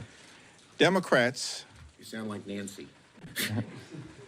Democrats are always ready, willing, and able to work with anyone to find the common ground necessary to solve problems on behalf of hardworking American taxpayers, particularly as it relates to driving down the high cost of living. We understand that America is too expensive. There are far too many hardworking American taxpayers struggling to live paycheck to paycheck. Housing costs are too high. Grocery costs are too high. Child care costs are too high. Insurance costs are too high. Utility costs are too high. America is too expensive. Democrats are committed to driving down the high cost of living for working class Americans, middle class Americans, and everyday Americans all across the land. Our Republican colleagues are not serious about lowering the high cost of living. They've done nothing, introduced not a single bill, not put forth a single policy proposal. They've done nothing as it relates to lowering the high cost of living. At the same time, they are raiding the government, attempting to steal taxpayer money. That's what the situation at the Treasury Department is all about. We will introduce the Stop the Steal Act in short order to prevent unlawful access with respect to the Department of Treasury's payment system connected to people who are trying to steal personal, sensitive, and confidential information related to Social Security recipients, Medicare recipients, taxpayers, businesses, non-for-profits, veterans, and everyday Americans. It's unacceptable, unconscionable, and un-American. Stop the Steal Act will prevent this unlawful access from taking place. It's unfortunate that many of our Republican colleagues are determined to stand up a shadow government of the billionaires, by the billionaires, and for the billionaires that will stick it to the American people. That's what's driving much of the behavior on the other side of the aisle. Because at the end of the day, my House Republican colleagues are determined to pass massive tax cuts for their billionaire donors and wealthy corporations and then stick working class Americans with the bill by doing things like ending Medicaid as we know it. We won't stand for it. We will push back against it. And because we're confident that the American people are on our side, we will stop it. Questions on this subject? Yes. Senator, Republicans have argued that this is not an effort to cut government quite yet, that this is just a review process, that they're looking at how the money is spent and that they're trying to come up with a plan to make sure that it's spent correctly. Is your issue with the process here, or is your issue that Elon Musk is the one that's in charge of it? Our issue is, of course, with the whole process, secret, behind closed doors, and you say they don't want to cut. Look, when we saw when they tried to freeze payments to just about everything, what they want to do. So our belief is there's a real danger, a terrible, terrible danger, and a looming danger that they will not only have access to Americans' privacy information, but that they will use that to cut programs left and right. Specifically, are you concerned about Musk himself? We're concerned that Musk is in charge of Doge, but we're concerned about how the whole process works. And ultimately, the buck falls with Donald Trump, the president. But we are concerned that a small number of people were concerned with the whole process, including Musk and including the others who were in it. Go ahead, Hakeem, do you want to? As Leader Schumer indicated, the problem lies with some individuals who have been put in charge of this raid on the government, including Elon Musk. But it also relates to the so-called special government employees who aren't required to adhere to the ethical laws and the disclosure requirements that were put in place by Congress in a bipartisan way for a reason, to make sure that people have the best interests of the American people at heart.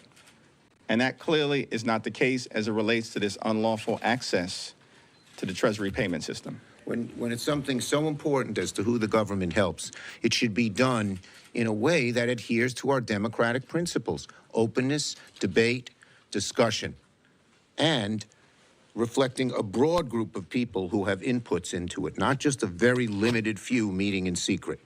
Yes. What other recourse do Democrats have? Obviously, you guys are in the minority on both Yeah. sides of the Capitol. What can you guys be doing when this is money that you have appropriated to be spent, both in the federal fees and in the international fees? We have 4 different ways of recourse. The first is just bringing this to light, making sure that the American people know what it is. We've had some success there already. When we brought the freeze of funds to the public, there was an outcry, and Trump had to back off. When we brought up the tariffs to the American people, there was an outcry, and Trump had to back off. I believe there'll be even a greater outcry, or as much an outcry as this. The second thing we have is litigation. There are various groups that are already going to court to sue because they believe that this is against the law. And we are working with them in terms of giving them information, telling them what we know, helping make their court case as strong as possible. The third is oversight. In the Senate, we're going to have some shadow hearings which discuss what this is. And we're asking whistleblowers across Treasury and other places, we're talking to some of them already, to come forward. And the final is legislation. On the appointments, they don't need Democrats. But on legislation, particularly the funding resolution, they do need us. And we will insist that there be certain changes that undo these bad things. Go ahead, you take the next one. What they're targeting now is things that conservatives and Republicans have long targeted, I guess with the exception of the FBI in a sense. Do you think Republicans will ever bring a line in the sand? And if so, what might it be?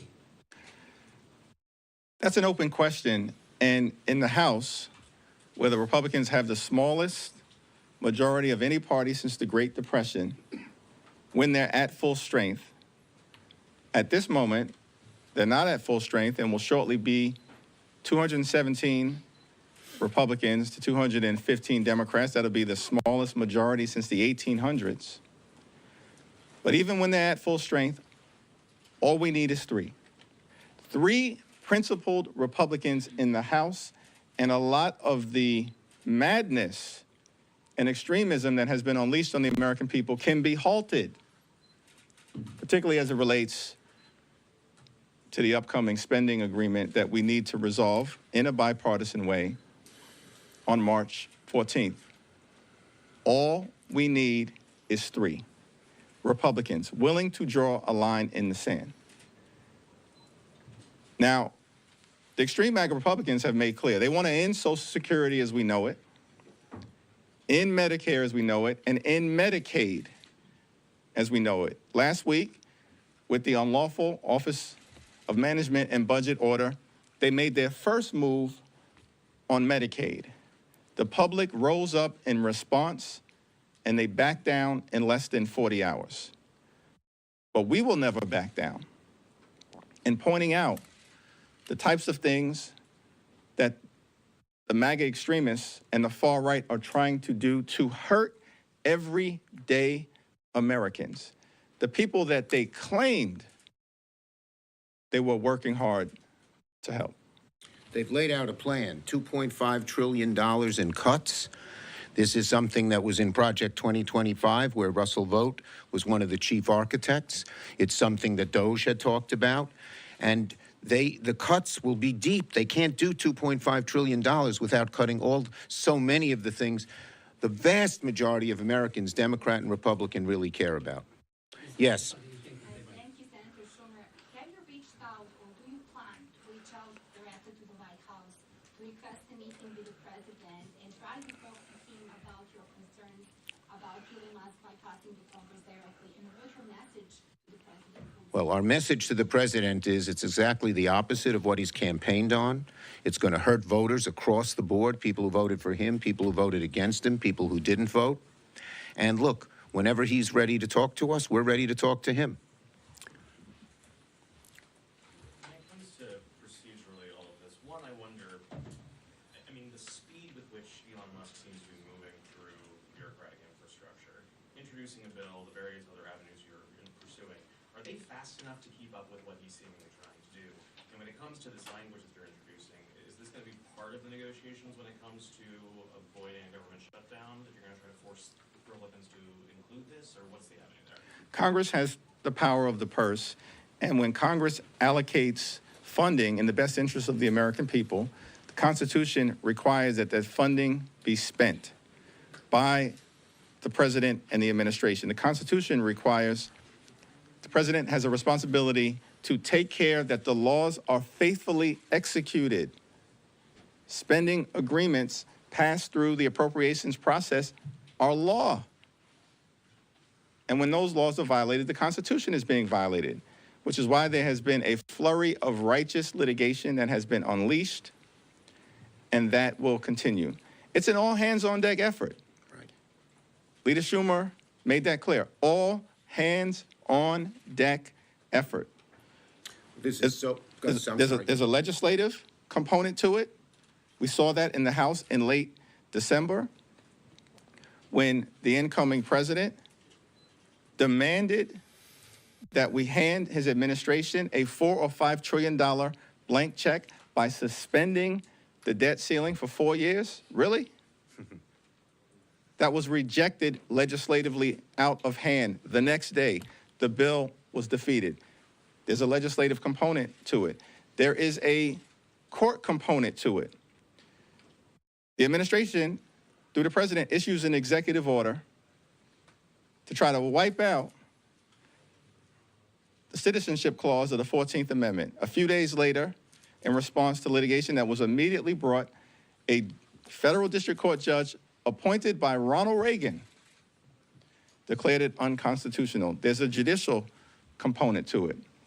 And there's also a component to it that relates to bringing along the public as it relates to pushing back. And we saw that last week with respect to the illegal funding freeze that was reversed in less than 40 hours. And we saw it as it relates to the wide-ranging, out-of-control tariff scheme applied to our North American allies that would have driven up costs for everyday Americans. And so we are working on this and pushing back on all fronts. And just finally, the roots of democracy are still deep. And when the public is really outraged by things, there is a response, as Hakeem mentioned, I mentioned before as well, on tariffs, on funding freeze. We believe the public is so energized by what they have seen on this Treasury action that there will be a similar strong pushback, and the president will feel that pushback and hopefully respond to it. Thank you, everybody. Thank you, everyone. All right, Schumer and Jeffries there speaking about Elon Musk and the role that he's playing in the Trump administration, really the influence that he has on the president, and really trying to get some support from Republicans to pull away from some of these picks that President Trump has made for his nominees, like Tulsi Gabbard, like RFK Jr. there. So we'll be keeping an eye on those moves right here on Live Now from Fox. We'll take our first break of the hour coming up in just moments. But before we do that, I do want to take you out live right now to the Senate floor. We have Senator Maria Cantwell speaking right now. Let's listen in. Democrat from Washington State. So how do we deal with China? Well, they aren't playing by the rule. They are manipulating and flooding markets. But I guarantee you that just a fear of China is not the answer. And solutions like collaboration and coalition building are critical, particularly in the information age. China does have the largest gross domestic product, about 19% of GDP. In the global economy, the U.S. represents about 15%. But if the United States works to create markets with like-minded partners like Japan, Europe, and the UK, and builds a coalition of like-minded democracies grounded in the rule of law, we can flip the script and have a market representing 34% of GDP. And if we take the next step and expand coalitions to include partners like Canada, South Korea, Australia, New Zealand, and India, then we're looking at a market that instead of China's 19% accounts for almost half, 47% of global GDP. So why aren't we focusing on that economic opportunity? A lot of people say, well, that's not the America of today. But I'm pretty sure Ben Franklin, about the time he was focusing on electricity, also went to France and helped build a coalition essential for the founding and continuation of our country. So don't tell me it's not in our DNA to do this. There is so much more we could and should do working with our allies. Obviously, I mentioned a few: research and development in artificial intelligence, commercializing quantum, scaling safe, affordable fusion technology. And there are many members of Congress who are working on these bipartisan ideas. But we have to remain competitive, and we cannot allow this debate about tariffs take us off our historical course as a nation. As I mentioned, we mapped out how to get investment in the United States of America, and now we need to follow that with the training and skilling of American workers. If the AFL-CIO president, Liz Schuler, and Microsoft President Brad Smith at a recent meeting in Seattle agreed we need to train and skill 500,000 electricians for the United States, why can't we here agree and accelerate that? I'm not even sure we can agree on the acceleration of air traffic controllers, and we have every reason to get that done. Last week, I spoke about additional investments the United States needs to make in Panama, Latin America, and others to modernize bilateral agreements that help us counter China. And as I mentioned, I believe in an aggressive Exim Bank investment to counter China's Belt and Road Initiative. Free trade agreements are a way for us, not tariffs, to gain the leverage we want. South Asia could play an important role in this coalition building, particularly in the Indo-Pacific region. But I want us to go further. I want us to understand that U.S.-led negotiations in a Middle East free trade agreement to build on the momentum of a ceasefire in Gaza could further stabilize that region. That investments in other programs, and Mr. President, it's tragic that the administration fails to understand the important role USAID plays in capacity building. Mr. President, it is not a tariff-first approach world. It is an information age driven by rapid change where your partners, your friends, your supply chains, getting the innovation implemented and moving faster than your adversary is the key. How will we know that strategy works? Well, I suggest we will know when we're growing the middle class in the United States of America again.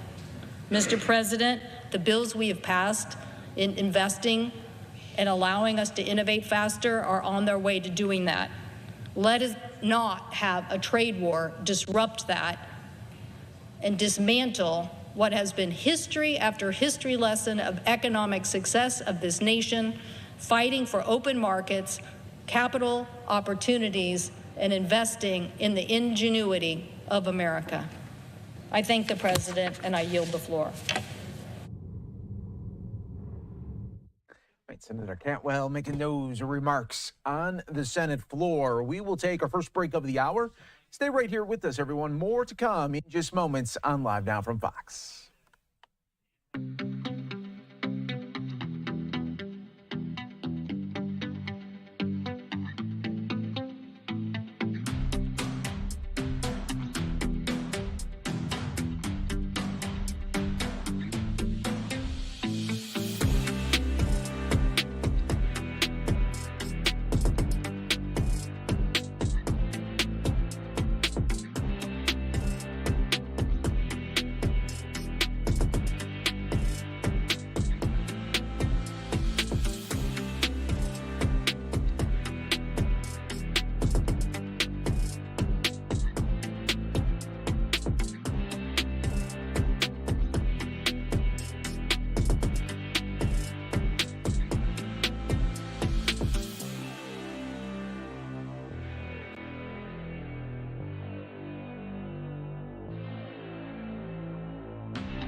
Welcome back to Live Now from Fox, everyone. I'm your host, Mike Page, as we continue to bring you the world of live events and top stories all right here. One of the big ones that we are expecting a little bit later, 5 p.m. Eastern, we will have the joint news conference, President Trump and Benjamin Netanyahu at the White House. We will feature that for you live, raw, and unfiltered. Speaking ahead of that crucial meeting was the Middle East envoy, Steve Witkoff, and National Security Advisor speaking to reporters, Michael Waltz as well. So let's listen right here on Live Now from Fox. Right, very specifically what was going on, nobody would be allowed to go back to their homes. That's how dangerous it is. There's 30,000 unexploded munitions. It is the buildings that could tip over at any moment. There's no utilities there whatsoever. No working water, electric, gas, nothing. God knows what kind of disease might be festering there. So when the president talks about cleaning it out, he talks about making it habitable, and this is a long-range plan. They've dug tunnels underneath there that have basically degraded the stone that you make that would form foundations. We have to examine that. You do it with borings. You do it with subterranean surveys. How long could that take? And this guy knows real estate. It's years on top of years. The disposal effort in Gaza is, we estimate, 3 to 5 years just to dispose of all the things before you can look down beneath the surface of the soil, and then before you get a master plan done. And the president is intent on getting it all done correctly. So to me, it is unfair to have explained to Palestinians that they might be back in 5 years. That's just preposterous. And he's just taking a common sense approach. The president said he would work on extending the Abraham Accords. Mr. Witkoff, the president said he wants to... Yeah, thank you. Can you direct traffic? Yeah, thanks. Let's act like adults here. They are generously offering their time to answer your questions. You don't need to scream at them like a bunch of school children. Ouija, go ahead. Thank you very much, Caroline. Steve, just to follow up on that, can you explain where they are supposed to go, considering Jordan and Egypt have been so adamant about the fact that they will not take these Palestinians who do not want to leave? And secondly, can you set some realistic expectations for a permanent ceasefire and this phase 2 deal? When might we start to work toward that? Well, as to where people will go, that's a big issue, and we have to solve that. And that's what we're here to do, and that's what the president has tasked us with. And we're looking to a number of our allies, partners in the region. We have to collectively solve this problem.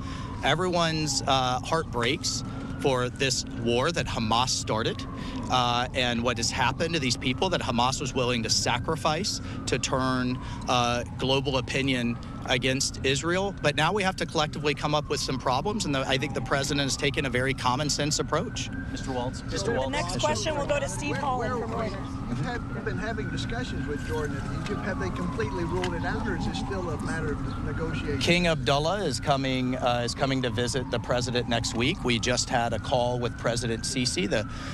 President Trump is absolutely engaged on the issue, and I think with his leadership, we'll be able to pull some solutions together. And of course, we have the Prime Minister Netanyahu here today. So President Trump is driving, I think, practical, common sense solutions to what is admittedly a very, very difficult situation. Mr. Waltz. Thank you so much. Mr. Witkoff, I'd like to ask, Prime Minister Netanyahu is coming here today after the meeting you had with him last night. We already saw results right after your meeting with him. He said he will send his delegation to Doha for the negotiations. He didn't do that before the meeting with you. You made him do that after your conversation. I'm wondering what's going to happen if he will tell President Trump, I don't want to end the war, and then, you know, the result is not getting all the hostages. Well, first of all, I met with Prime Minister Netanyahu with Mike, our national security advisor, and we had a long session, and it was a good session. And so you saw his statement that he's sending a team there. That's a team that's going there to negotiate, to discuss all of these issues that we're talking about. Part of the problem is that it wasn't such a wonderful agreement that was first signed. That was not dictated by the Trump administration. We had nothing to do with it.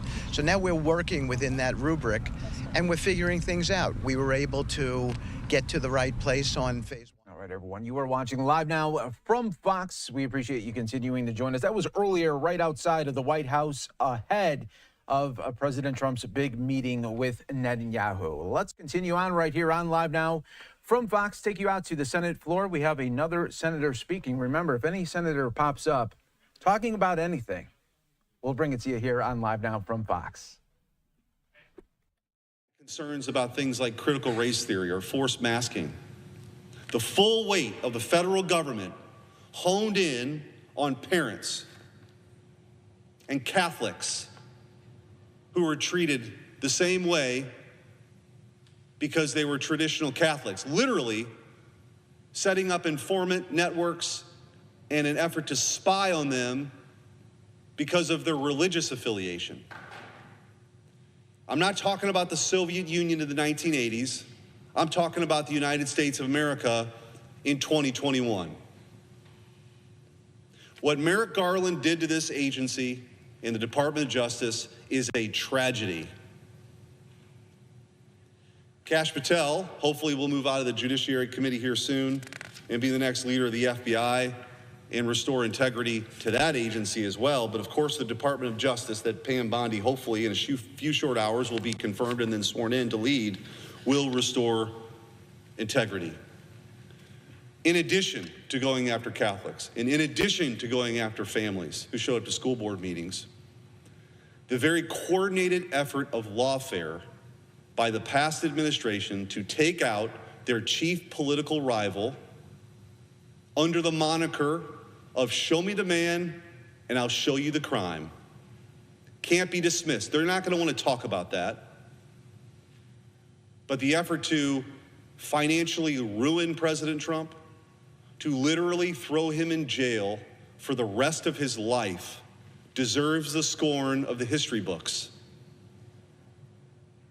Joe Biden gave a speech in the fall of 2022 calling half of America a threat to democracy, that President Trump would never make it back to the Oval Office, and guess what happened? A series of zombie cases with at best novel legal theories were resurrected.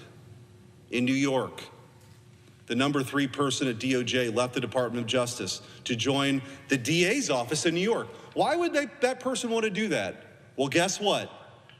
President Trump was prosecuted in a Manhattan courtroom not long after that.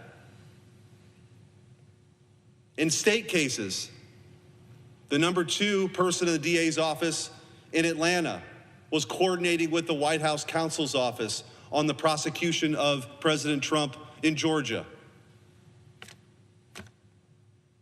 And then Jack Smith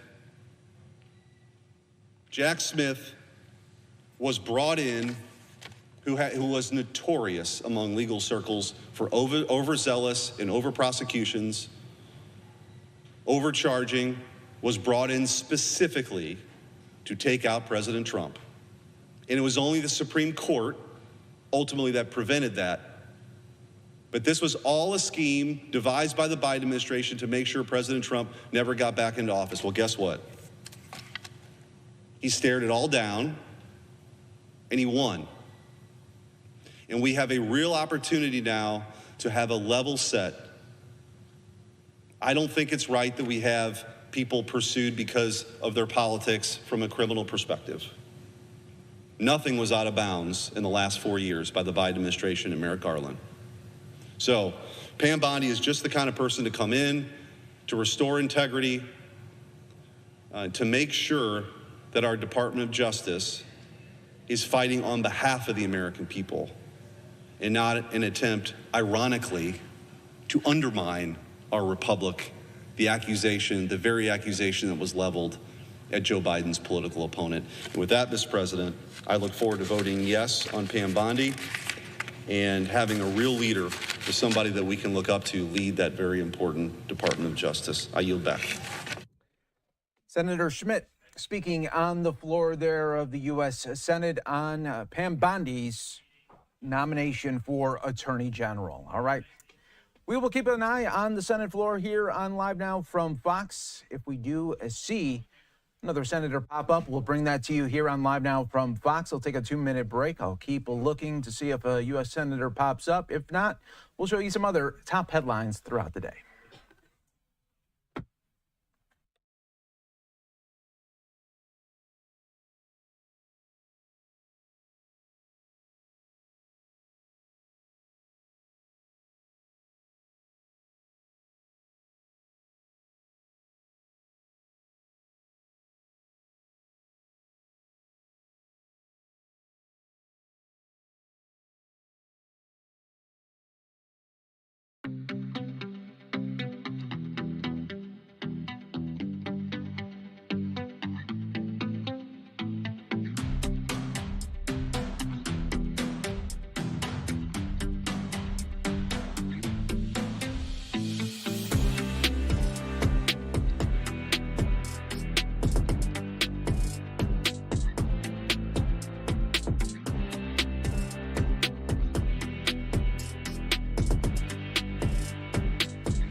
Welcome back, everyone, here to Live Now from Fox. We appreciate you continuing to join us all right here. I'm your host, Mike Page. Coming up here in just moments, we are getting some tape playback of President Trump inside the Oval Office, signing some executive orders on the Middle East. This all ahead of his big meeting with Benjamin Netanyahu. That is coming up a little bit later here on Live Now from Fox. But as soon as they play out that executive orders being signed inside the Oval Office, we'll bring it to you here on Live Now from Fox, just like you can always expect here. So we will be keeping an eye on that feed. Should be happening pretty soon right here. And these are some big executive orders being signed in relation to the Middle East crisis. And again, we will be taking that to you once they do play out the video from the Oval Office. So this just wrapped up moments ago, and typically what they do in this fashion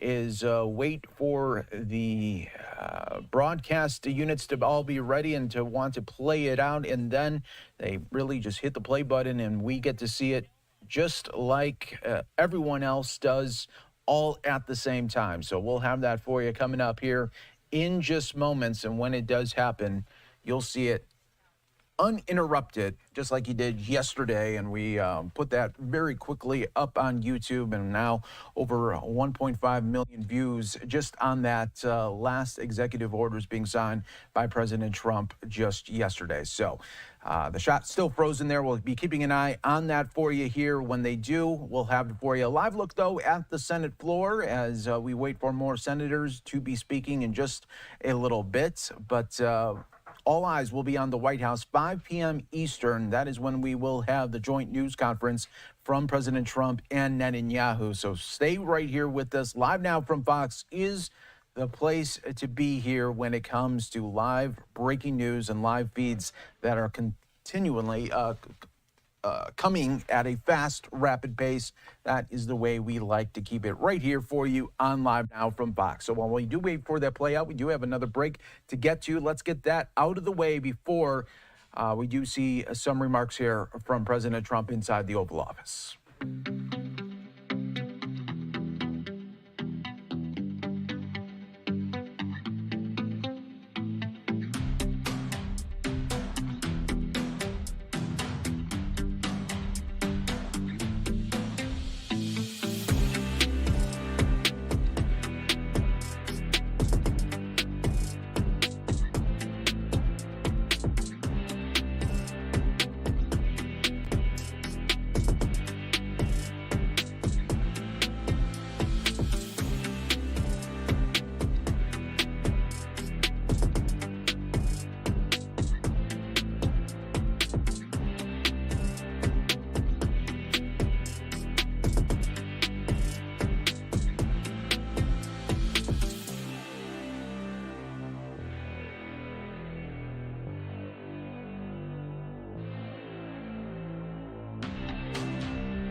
Welcome back, everyone. Here to Live Now from Fox. Let's take you out right now to the Oval Office. We are getting that tape playback. We have it for you from the beginning. President Trump signing some executive orders on a memo on Iran, as well as an executive order on the United Nations ahead of his big in-demand meeting with Benjamin Netanyahu. Let's listen on Live Now. Some of the worst people on earth, and they're getting out and they're being accepted back in their countries, as you've heard, without exception. So a lot of people thought that was not going to happen, but it's happening very full force. Now we're getting some very, very dangerous people out of our country, which is very important. Will, perhaps we'll go through the first one, please. Yes, sir. So earlier today, before the press came in, you signed a commission appointing Chris Wright to be your next Secretary of Energy. We have another commission prepared for your signature, sir. This is Doug Collins to be Secretary of the VA, Doug Collins of Georgia. Two very good men.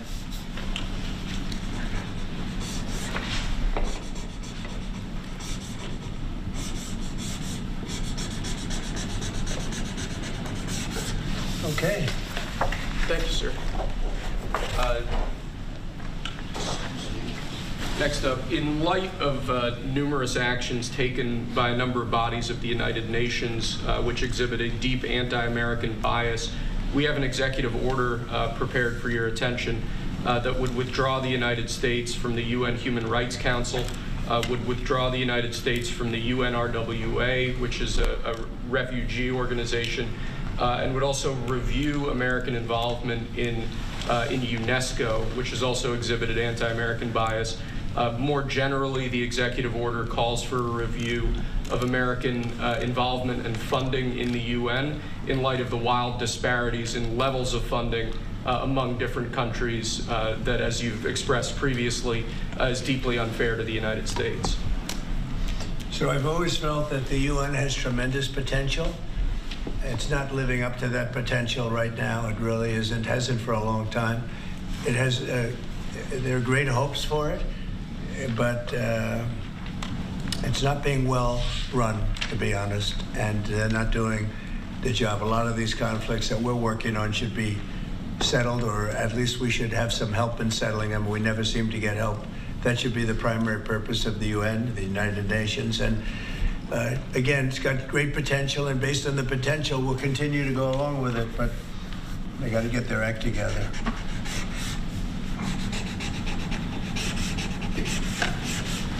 What would they need to do, sir, to get their act together? Well, they got to be fair to countries that deserve fairness. They have some countries, as you know, that are outliers, that are very bad, and they're being almost preferred as countries to those that do their job and are doing a good job, and they have to really, they're going to end up losing, a lot of countries, they're going to end up losing their credibility like other organizations, and then they're going to be nothing. The potential of the United Nations, and not everybody agrees with me on this, the potential of the United Nations is fantastic if properly run. So we'll see what happens. How much money are you willing to take away from them? Well, we're taking away a little bit, but we're not looking to take away money. This is so important that we're really, as you know, the United Nations is largely funded by us. But, and it shouldn't be, it should be funded by everybody, but we're disproportionate, as we always seem to be. But it's something that if it ever lived up to the potential, in 10 minutes it would make up the difference. That's the kind of power it could have. Right now it doesn't have that power. Next, sir, this is a national security presidential memorandum that seeks to impose maximum pressure on the government of the Islamic Republic of Iran. Many of these provisions are similar to actions that your administration took during your first administration. The basic idea here is to have every department and agency, or many departments and agencies in your government attempt to sanction and control Iranian activities, particularly relating to the Iranian nuclear program and the Iranian export of terrorism through support of various proxy groups abroad. And the intent here is to give you all of the possible tools to, I'd say, engage with the Iranian government to ensure that going forward they are less of a malign actor on the world stage. So this is one that I'm torn about. Everybody wants me to sign it. I'll do that. It's very tough on Iran. It's what we had before. We would have never had the problem. You would have never had October 7th. We would have never had the problem had the election gone a different way, which it should have. But this one, I think, more than made up for it. I think we're doing things, and it shows that more than made up for it, much more historic. The Iran situation, hopefully, I'm going to sign it, but hopefully we're not going to have to use it very much. We will see whether or not we can arrange or work out a deal with Iran, and everybody can live together, and maybe that's possible, and maybe it's not possible. So I'm signing this, and I'm unhappy to do it, but I really have not so much choice because we have to be strong and firm, and I hope that it's not going to have to be used in any great measure at all. It'd be great if we could have a Middle East and maybe a world at total peace. Right now you don't have that. When I left, you had peace all over the world, and now you have the world is blowing up. As you know, Bibi is coming in to see me later. Others are coming in to see me. We'll see what we can do. But I'm signing this, and hopefully it will be a document which won't be very important, will hardly have to be used. So what kind of deal would you be prepared to make? Well, we're going to see. I mean, we're going to see. They cannot have a nuclear weapon. With me, it's very simple. Iran cannot have a nuclear weapon. Do you support? We don't want to be tough on Iran. We don't want to be tough on anybody, but they just can't have a nuclear weapon. Mr. President, are you going to engage in conversations with your counterpart in Iran? I would. Do you want to block the sale of Iranian oil to other nations? Well, we have the right to do that, and that's what I did before, and they had no money. They wouldn't have had the money for Hamas or Hezbollah or anybody else. It could have been solved. This thing, it just, if things went the way they should have, this would have been over long ago, but it's not over. How close do you think Iran is to developing a nuclear weapon? I think they're close. I think they're close. They're too close.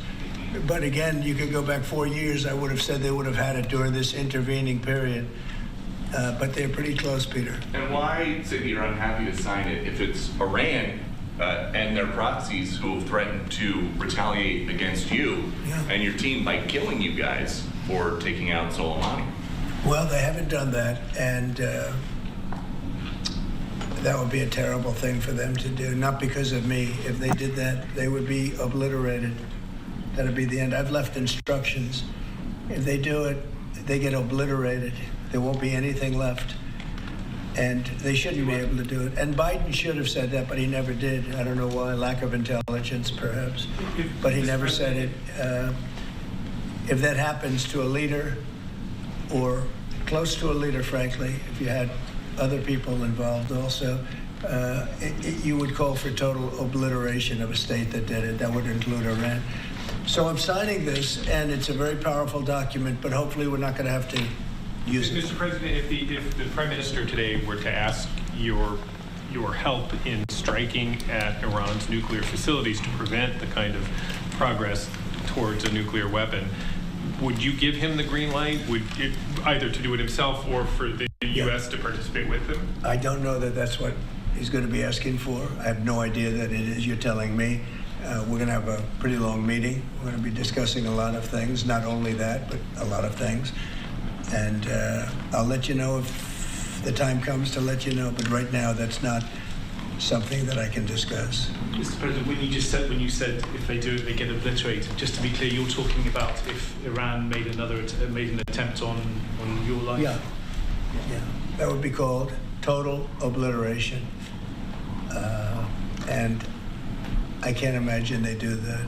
It should have been stated by Biden, but he didn't state it because he had no clue, as you know, as everybody knows. What is your vision, actually, for relationship with Iran? Do you have anything else? No, that's all we have. My vision for a what? Relationship with Iran, and would you? I'd love to have a good relationship with everybody. They can't have a nuclear weapon. That was the only thing that was very important. They can't have a nuclear weapon. Beyond that, it would be very tough if they insist on doing that.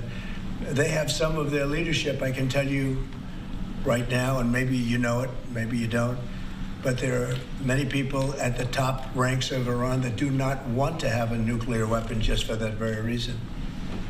Mr. President, what's your reaction to China's retaliatory tariffs? That's fine.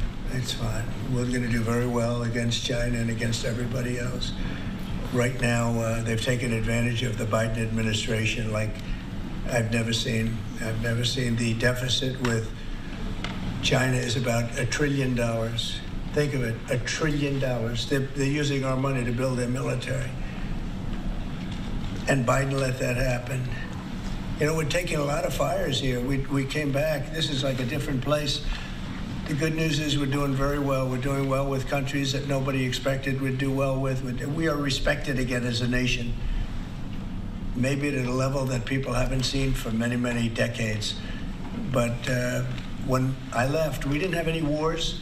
I defeated ISIS, 100% of the ISIS caliphate, and now the world seems to be ready to blow up, but we'll see if we can stop it. Mr. President, have you reached out with the Iranians about any kind of deal? Have you reached out with the Iranians about any kind of deal to start those discussions? I would reach out. I mean, I have nothing. I see, I'm one that doesn't care whether I reach out or they reach out. A lot of people say, let them reach out, sir. And that, to me, it doesn't matter. It's just talk. But I want to see everybody do well. I want to see great countries, and I want to see peace in the Middle East and elsewhere. We're also working very hard with respect to Russia, Ukraine. That's a bloodbath. It's a total bloodbath. What's going on there is incredible. What's going on with the soldiers, young soldiers being killed by the thousands. I mean, literally by the thousands.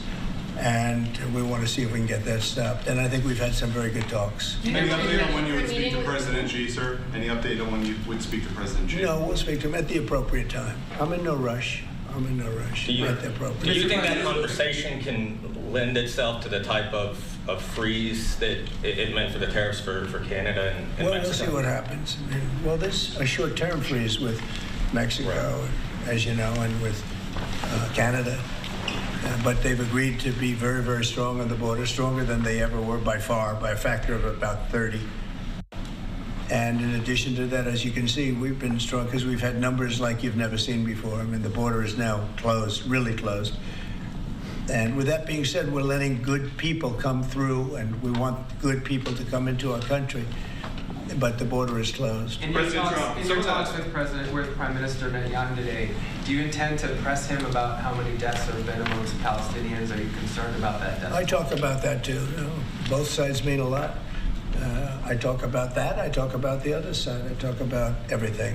What's your main message to him today during your meeting? Well, I'm here to listen.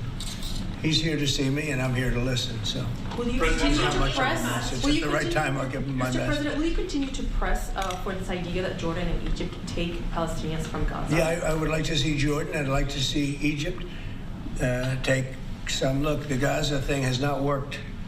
It's never worked, and I feel very differently about Gaza than a lot of people. I think they should get a good, fresh, beautiful piece of land, and we get some people to put up the money to build it and make it nice and make it habitable and enjoyable and make it a home. They don't want to leave, though. Palestinians say they don't want to leave. I don't know how they could want to stay.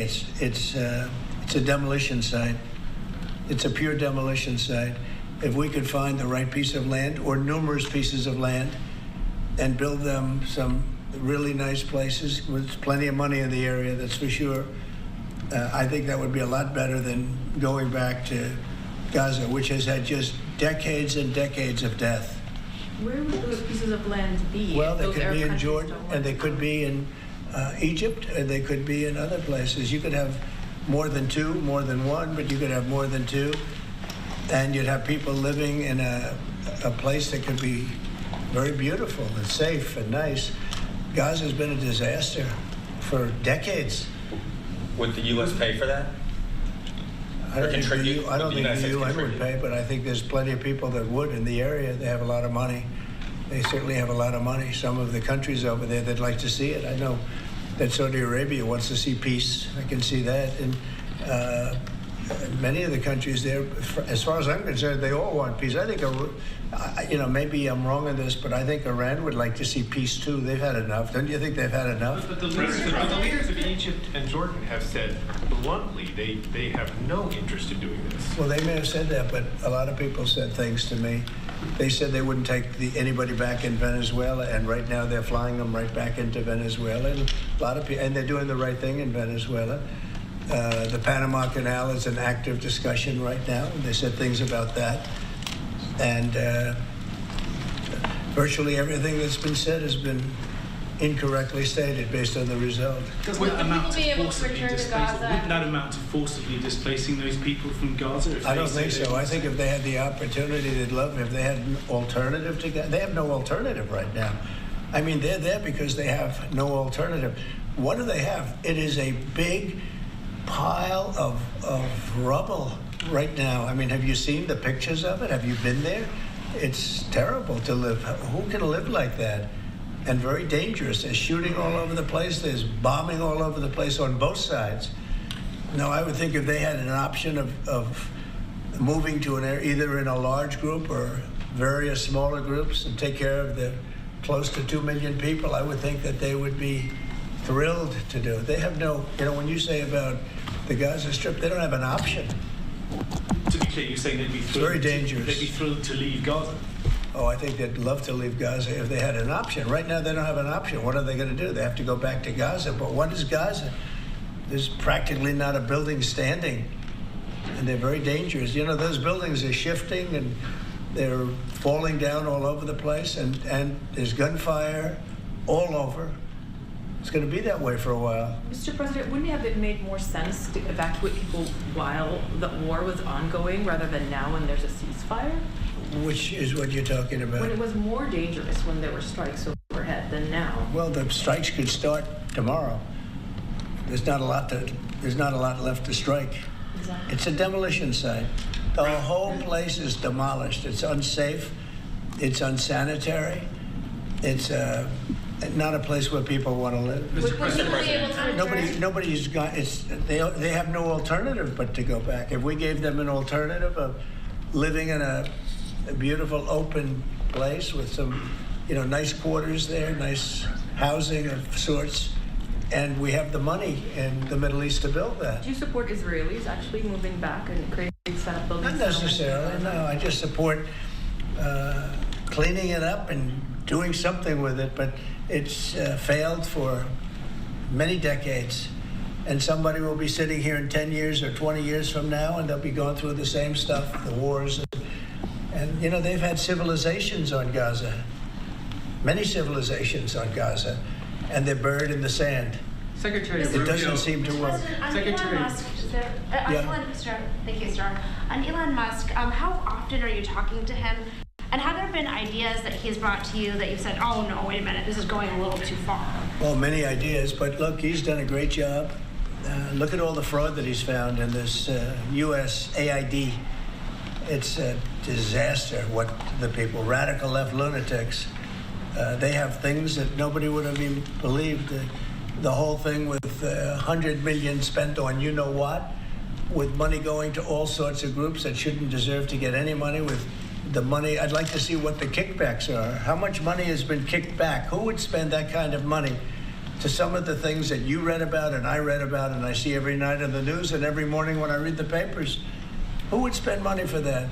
I would say this, the people that got all that money, are they kicking it back to the people that gave it from government? No, that's, to me, very, very corrupt. The real question is how much of a kickback has there been? And one of the things I want to investigate rapidly, because I've never seen anything to this extent, the train that's being built between Los Angeles and San Francisco is the worst managed project I think I've ever seen, and I've seen some of the worst. Billions and billions, hundreds of billions of dollars over budget.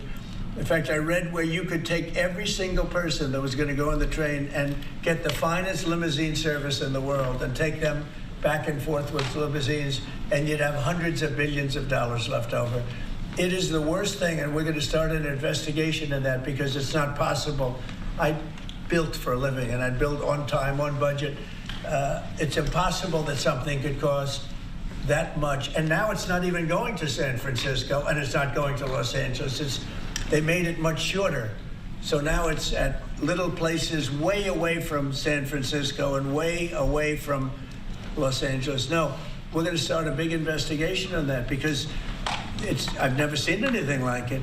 Nobody has ever seen anything like it. The worst overruns that there have ever been in the history of our country. And it wasn't even necessary. I would have said, you don't buy it. You take an airplane. It costs you $2. It costs you nothing. You take an airplane. But this got started, and if you have to, you drive. You can drive. Are there other agencies? They have hundreds of billions of dollars of cost overruns, and it's not even the same project. It's much shorter. It's way outside of San Francisco and way outside of Los Angeles.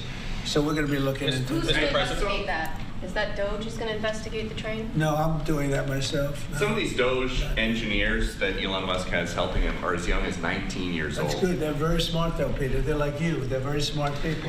Thank you. Have you met any of these guys? No, I haven't seen them. They work actually out of the White House. They're smart people. Unlike what they do in the control towers, where we need smart people, we should use some of them in the control towers where we were putting people that were actually intellectually deficient. That was one of the qualifications, is you could be intellectually deficient. No, we need smart people. Some are young and some are not young. Some are not young at all. But they found great things. Look at the list of things.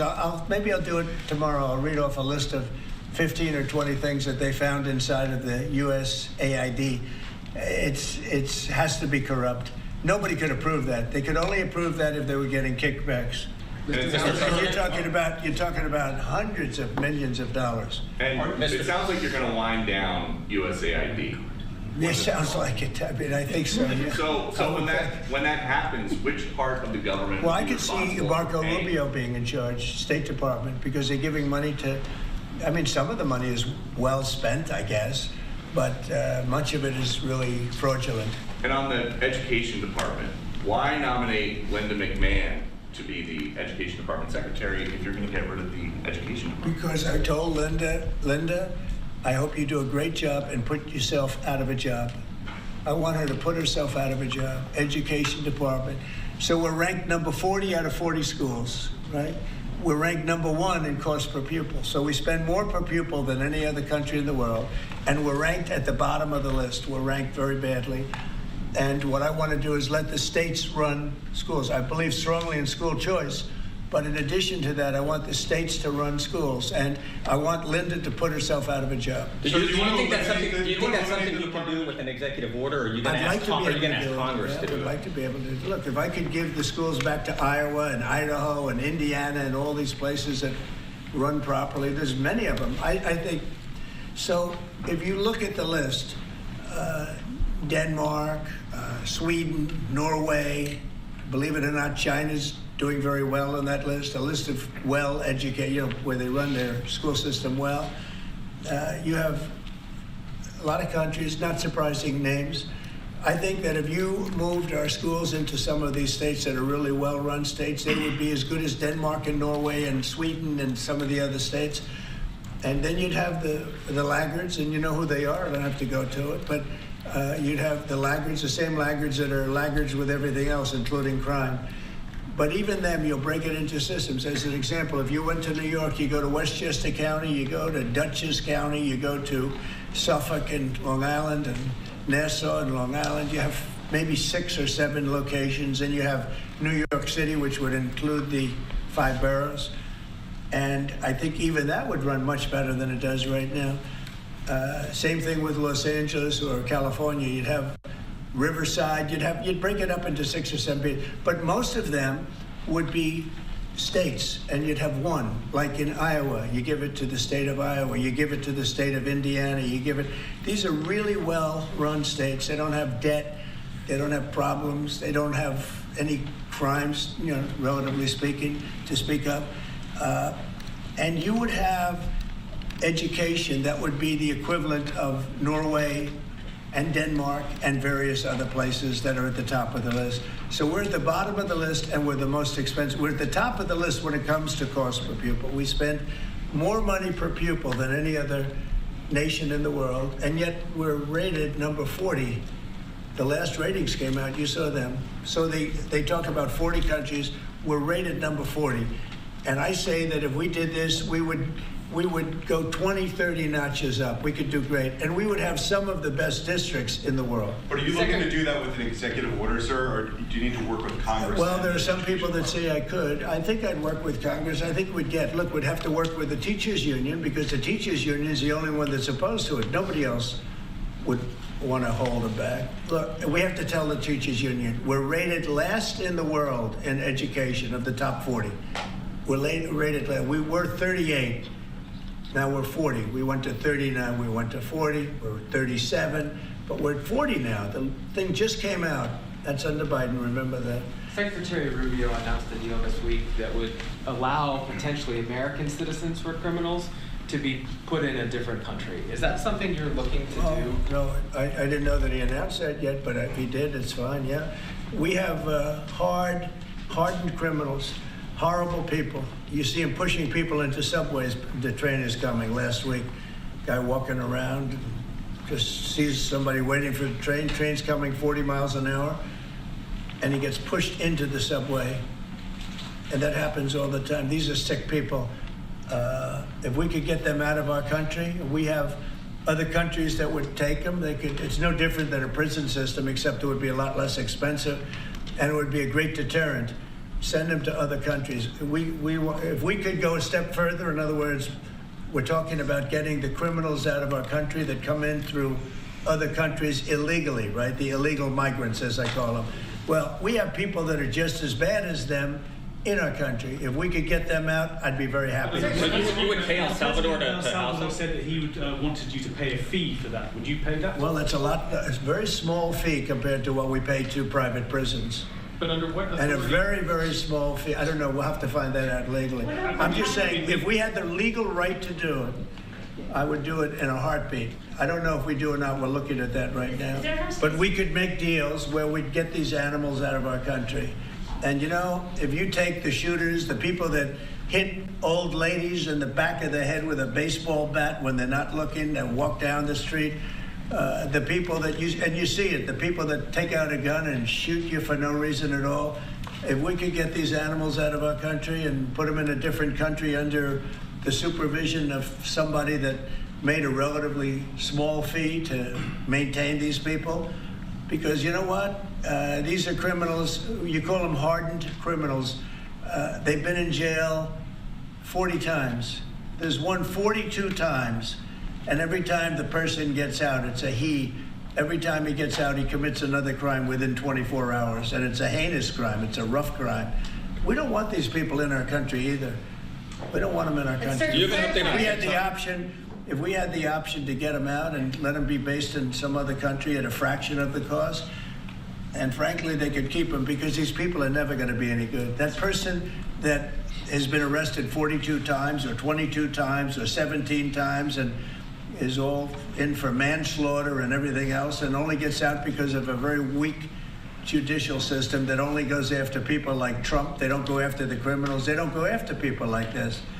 And they laugh at our law. If that took place, you would have a lot less crime automatically. So, sir, you're exploring whether to allow this? On Guantanamo Bay, is there enough space there to accommodate? There's a lot of space to accommodate a lot of people, yeah, so we're going to use it. Can you talk a little bit We more have about it. It's why? already up. We have it for nothing. But we can do less expensive and even more secure. We've had other countries come to us saying, we would love to do that. We would love to take your criminals and we'll maintain that. We'll be their jail. And I'm only talking for the most severe cases. Like, I watched that guy on tape pushing the man into the subway last week. That man that did that is a real bad guy. Many, many arrests. And do you think you're going to convince him someday to be good and a wonderful citizen for our country? It's never going to happen. I want to get those people out. I'd love to get them out along with the illegal migrants. The migrants are rough, but we have some bad ones too. I'd like to get them out. It would be all subject to the laws of our land, and we're looking at that to see if we can do it. What other countries have offered to take American citizens? Say it? What other countries have offered to take these American citizens? Numerous, many.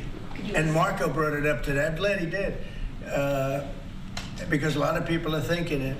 When I watch some of the crimes being committed in New York City and Chicago, look at Chicago, the volume of crime that they have and the viciousness of the crime. These people are horrible people. And if somebody thinks they're going to be wonderful citizens someday, they're wrong. It's not going to happen. It's not going to happen. They're bad. These are hard, tough criminals. In many cases, they're crazy. They're absolutely crazy. But they're very dangerous. If I could get them out of the country and be in some other country where they're glad to have them because they make a small fee compared to what we'd pay to a private prison, or to, put them in one of our prisons that cost even more money, I think it would be great. I'd love to get them the hell out of our country. Thank you very much, everybody. All right, guys. Thank you, guys. Let's go. Guys, let's go. We're going to win the Super Bowl. Thank you. I don't want to say, but there's a certain quarterback that seems to be a pretty good winner. And just last one, because you mentioned it many times. What do you think about Joe Biden signing on with a talent agency? You got to be kidding. He signed on with a talent agency? He does. He's got some entertainment agents now. I think he's got bigger problems than that. I really do. I think he's got much bigger problems than that, but I wish him well. We inherited a mess. This place is a mess, but it's quickly being solved, the problem. We're going to make America great again. Thank you very much. All right, guys, let's go. Thanks, guys. Thank you.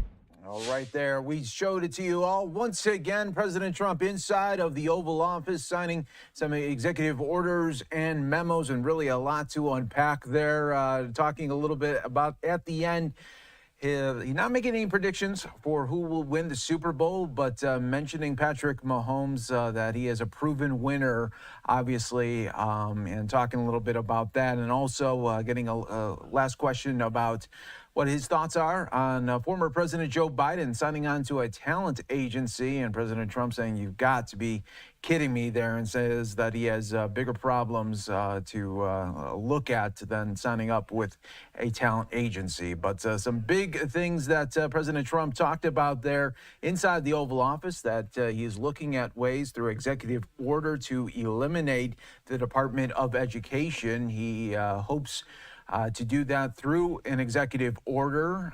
Is also looking at ways for Congress to do that as well. Also talking about USAID and the funding, says that it, quote, has to be a corrupt organization. Also talking about the possibility of USAID members getting kickbacks with government officials. So a lot to unpack there in that Oval Office meeting. Now we give you a live look right now, right outside of the Oval Office, as we are awaiting Netanyahu to come, and President Trump will be greeting him to take him into the Oval Office. We will get tape playback of that, and then we will have, just after 5 p.m. Eastern, the joint news conference that we will take for you from the beginning all the way until the end right here on Live Now from Fox. In the meantime, everybody, let's go out to the Senate floor. We do have Senator Bernie Sanders speaking right now. Unelected multi-billionaires. The Trump administration is moving this country very aggressively into an authoritarian society where the rule of law and our Constitution are being ignored and undermined in order to give more power to the White House and the billionaires who now control our government. The Trump administration is moving this country very rapidly toward a kleptocracy, where the function of government is not to serve the needs of ordinary people, but to enrich those who are in power. Mr. President, I think that today is a very good day to recall what one of our great presidents said at Gettysburg in November of 1863. Looking out at a battlefield where thousands of Union soldiers had just sacrificed their lives in the defense of freedom and the ending of slavery, Abraham Lincoln famously stated, and I quote, "The world will no longer remember what we say here, but it can never forget what they did, the soldiers did here.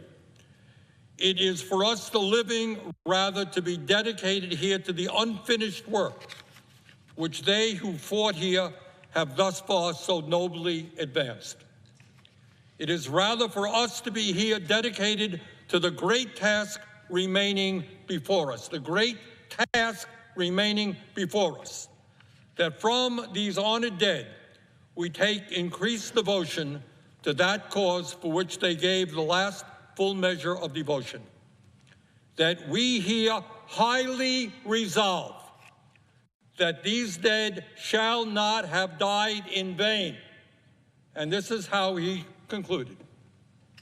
That this nation under God shall have a new birth of freedom, and that government of the people, by the people, for the people, shall not perish from the earth. Government of the people, by the people, for the people, shall not perish from the earth. Mr. President, I fear very much that under President Trump, we are not seeing a government of the people, by the people, for the people, but rather a government of the billionaire class, by the billionaire class, and for the billionaire class. And what is really interesting is that none of this is happening behind closed doors. It's not being done in secret.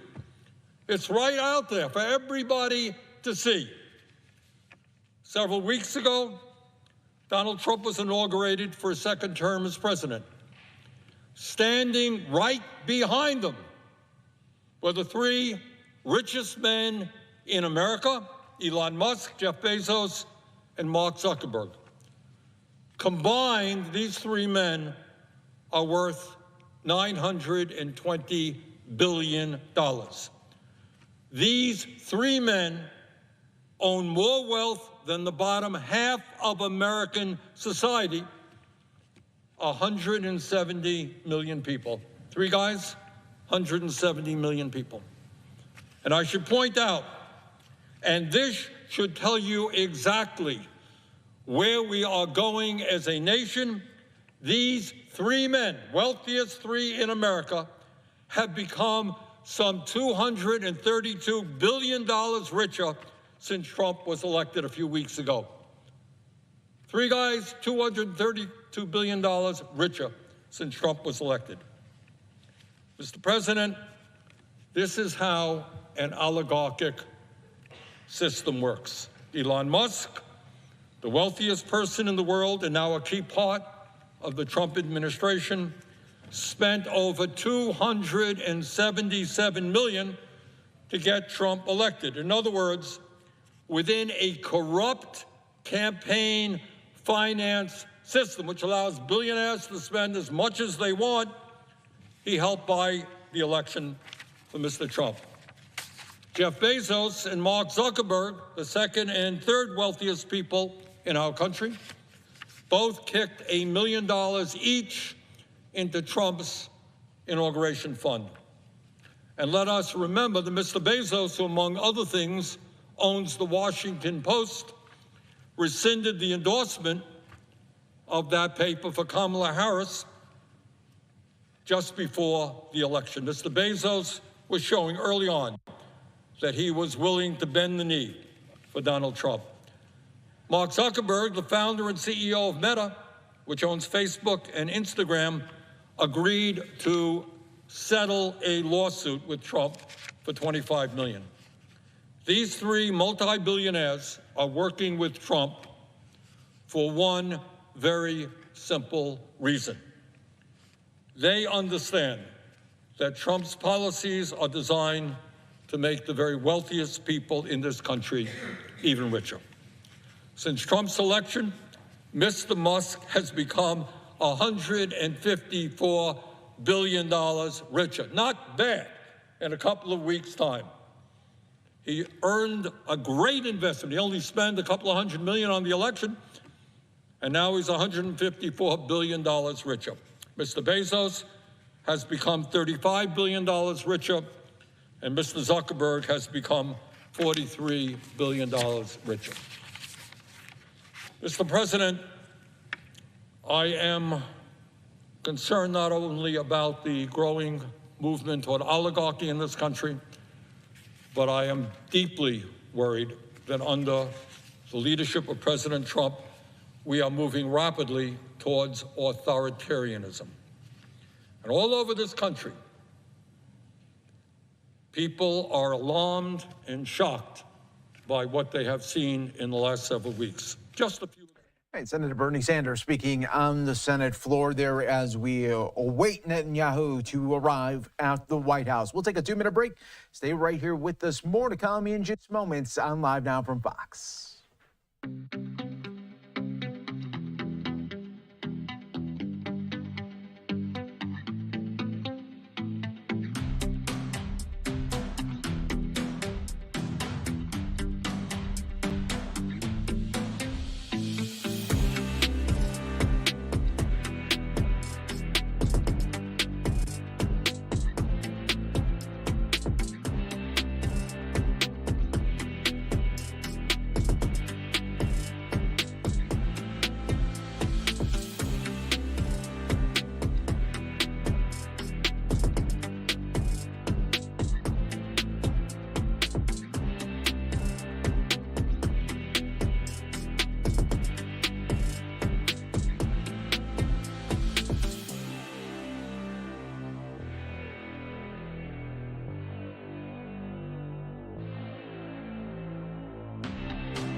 Welcome back, everyone, here to Live Now from Fox. I'm your host, Mike Page, as we continue to bring you top feeds as well as live feeds all across the country. Live look right here in Washington, D.C., awaiting the nobody-elected Elon rally. We'll see just how many people show up right here as the nobody-elected Elon rally, a news conference with members of Congress and Move On, Indivisible, and Working Families Party coming together as they protest the involvement of Elon Musk and President Trump together there. So we'll be keeping an eye on that. Once we do see some speakers, we may go out to it, depending, of course, live what is happening inside the Oval Office with the Netanyahu meeting and so much more. So we'll keep an eye on that. If it does get organized and ready to roll, we'll bring it to you here on Live Now from Fox. In the meantime, we do have another live feed coming out of Capitol Hill. Let's go out to the Senate floor. Senator Chuck Grassley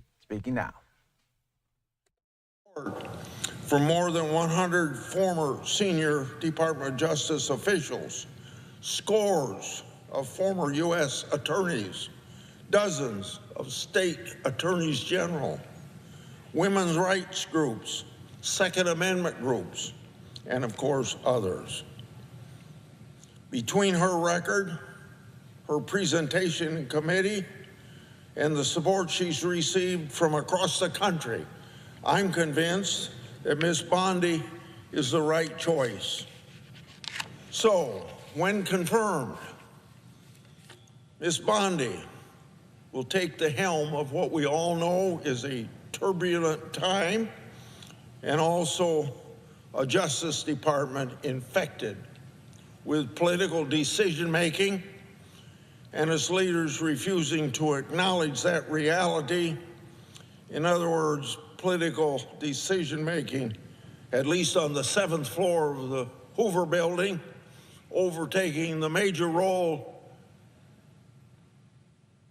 of the FBI, and the FBI is part of the Justice Department. They aren't putting first things first. So here are a few examples of political decision-making and infection in the department. Crossfire hurricane. Secondly, the Justice Department's targeting my staff, yeah, that's right, my investigative staff, who at the time was investigating at my direction the government's abuse of Crossfire Hurricane. Thirdly, cover-up of the Hunter Biden laptop story and sweetheart plea deals offered by the Department of Justice to Hunter Biden. Fourth, the FBI's inappropriate briefing to me and Senator Johnson during our Biden family investigation that was later leaked, and nothing's supposed to be leaked from what we call the SCIF. Fifth, Special Counsel Jack Lawfare's operation. In other words, trying to put now President Trump in jail. Six, the targeting of traditional Catholics, concerned parents, and abortion protesters as security threats. And seventh, the coordination of censorship of political speeches. And I don't have an 8th, 9th, 10th, 11th, and 12th, but they exist. I'm not going to take your time on that. Now, all of these things that I mentioned, plus things I haven't mentioned, are very serious breaches of the public trust. And we can't tolerate that sort of breach. I'm confident Ms. Bondi will not tolerate that breach. And I'm looking forward to working with her to shed sunlight on these abuses. And sunlight, as some Supreme Court justice said, is the best attack against, oh my gosh, I forgot exactly what it was, but sunshine is coming in will really solve a lot of problems. This is the way I put it. I say we need more transparency in government, and transparency brings accountability. Now, I've already released new FBI records. In fact, just last week with Senator Johnson that show even more political violence biased within the Justice Department and the FBI. These records prove that former FBI special agent in charge, Thibault, a known anti-Trump agent, authored the initial language for what ultimately became Jack Smith's federal case against Trump regarding the 2020 presidential election. That case was codenamed Arctic Frost. Now, I don't know where they get the name Arctic Frost, but that's what the case was called. These records that we released last week showed a scheme in place between the Justice Department and FBI officials to get Trump. I had to rely on brave whistleblowers to uncover the truth because I was stonewalled by the Justice Department and the FBI. And I was stonewalled even after they promised at their own confirmation hearing that they would answer the letters that congressmen wrote them. We never got any answers. In fact, there's 58 answers in the last 4 years I've written to the FBI on my investigations that I have not gotten answers to. So, if you wonder why I'm so passionate about Pam Bondi, I'm confident that she's going to take a different approach, and she says yes for answering our letters. It'll be yes instead of what the other people should have said at the answer to that question is maybe. As the recent terrorist attacks in New Orleans and around the world have shown, we're faced with very serious threats to our national security. The president needs his team in place to protect our country, and the American people deserve a secure homeland and borders, safe streets, and orderly markets. We need to swiftly confirm a capable and serious Attorney General to get to work. Now, I'm disappointed that none of my Democrat colleagues on the Judiciary Committee voted for Ms. Bondi in committee. I hope it'll be different when we get to the full Senate. We had a bipartisan vote, as I've said previously, for Attorney General Garland. Maybe on hindsight we shouldn't have had, but we did have. There's no doubt that Ms. Bondi is highly qualified. In committee, several of my Democrat colleagues even acknowledged as much. She's qualified for the job. She represents mainstream views shared by at least the 77 million Americans who voted for change on November 5th. This should earn her the same bipartisan support this body gave Attorney General Garland, so that's the third time I've said that. My colleagues will not cross the, if my colleagues will not cross the aisle to vote for this qualified nominee, they'll show that Senate Democrats are intent on opposing President Trump's cabinet picks for purely partisan reasons, even at the same time they admit how fully qualified she is to do the job. So ending now, I say once again, I proudly support Ms. Bondi, look forward to confirming her. She's ready and able to serve our country well, and I know she'll work with President Trump to restore faith in the Justice Department. I urge all of my colleagues to join me in confirming Ms. Bondi. I yield. All right, Senator Grassley talking about his support of Pam Bondi for Attorney General. That vote on the Senate floor will be happening sometime later today, so we'll be keeping an eye on that for you. Let's continue to listen in as more senators coming to the podium. For a very long time. But we're here today to talk about a very serious issue, and that is the tariffs that President Trump is talking about imposing on Canada, goods from Canada and Mexico, and the impact that will have on Americans.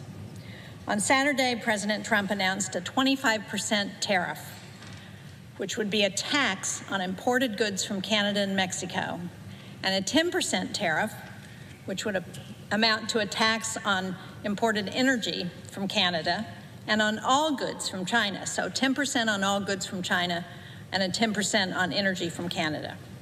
He's also threatened universal tariffs on all countries. Now, thankfully, the tariffs that he announced on Canada and Mexico appear to have been delayed for a month, but the tariff taxes on China are now in effect. And even though many of these tariff taxes were delayed, they're still scheduled to go into effect next month, and they've created unnecessary panic and uncertainty among businesses and families across the country and in New Hampshire. Now, I want to point out in the beginning very clearly that it's not foreign countries who pay these taxes, these tariff taxes. It's Americans who pay these tariff taxes.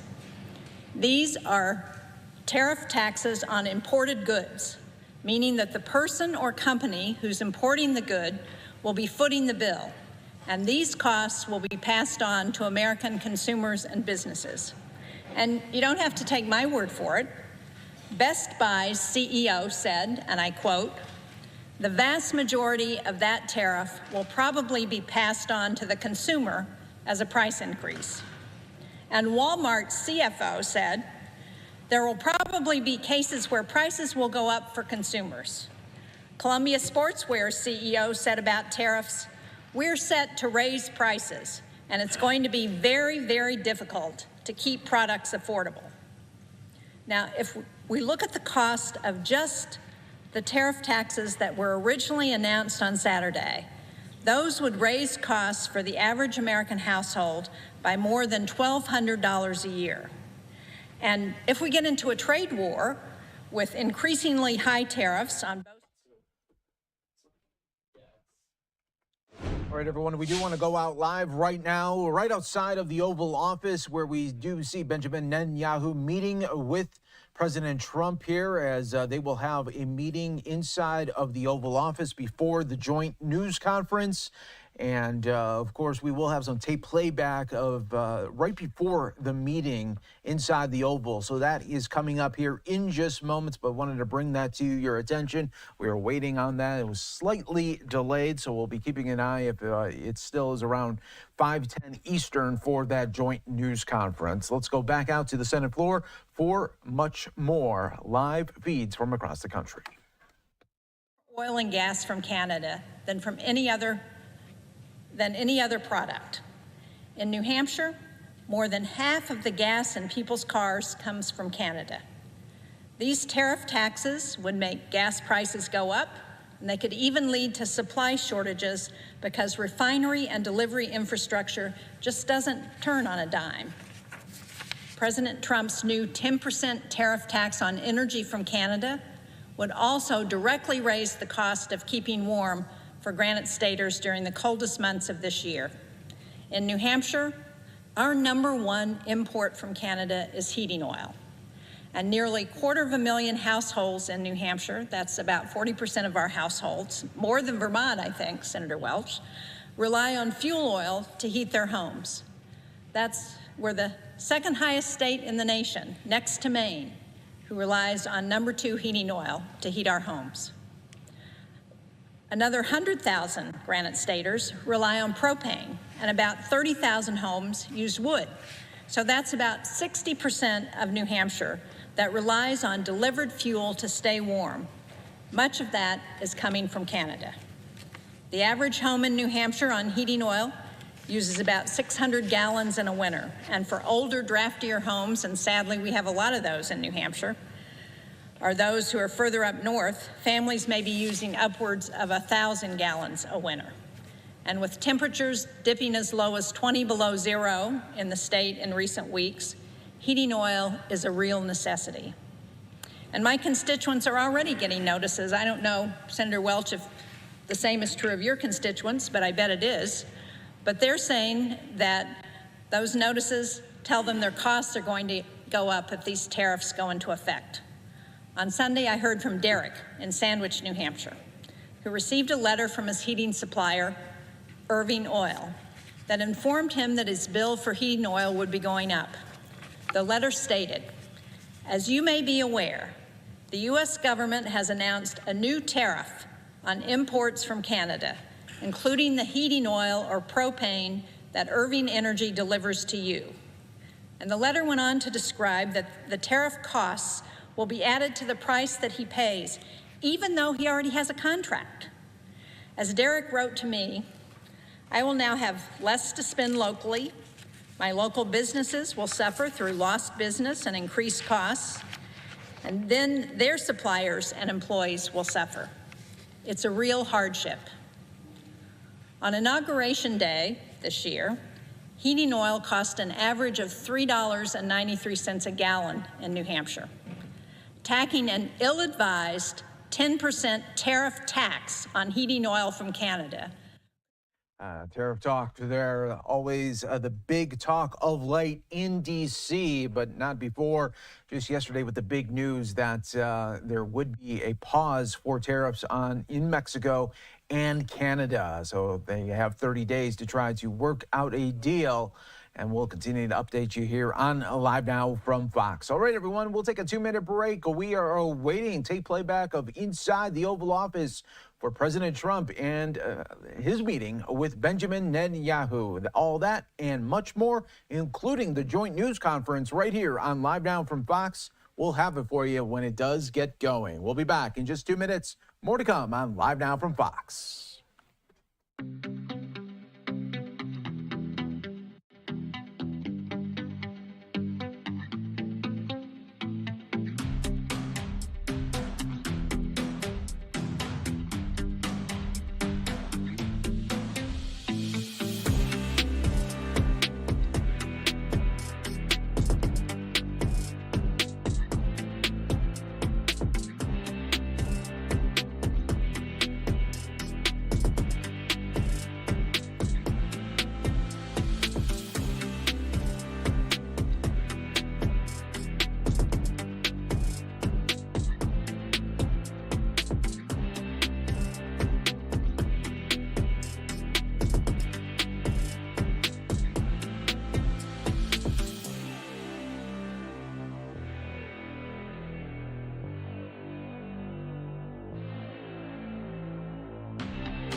Welcome back, and thank you for joining us here at Live Now from Fox. We are taking a live now look there at the White House over in Washington, D.C., as we are going to remain in D.C. for the next couple of hours, covering some of the biggest stories of the day.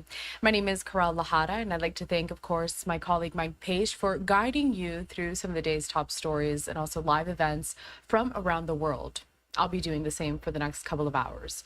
And one of the biggest stories continues to be the fact that President Donald Trump is meeting with Israeli Prime Minister Benjamin Netanyahu at the White House. I want to bring you this as well, a live picture that we continue to have. And that was right after we just showed you the president welcoming the prime minister for a closed-door meeting ahead of a joint news conference that they are going to be holding later on today. And we also do have a look inside where they are going to be making those remarks, set to get started at around 5:10 Eastern time. It's going to be 2:10 Pacific time, so in about 40 minutes or so, if it doesn't get underway on time. Now, the prime minister is the first foreign leader to visit President Trump during his second term in the Oval Office. The White House first made this announcement last month as the United States pressured Israel and Hamas to continue a ceasefire deal that has paused a devastating 15-month war in Gaza. Talks about the ceasefire's more difficult second phase, which aims to end the war, have already begun. And we are expecting to get some more details as to how that second phase is going to go through within the next several weeks. We know that several hostages have been turned over by Hamas militants during this first phase of that ceasefire deal. And in exchange, several Palestinians being held in Israeli prisoners have also been turned over.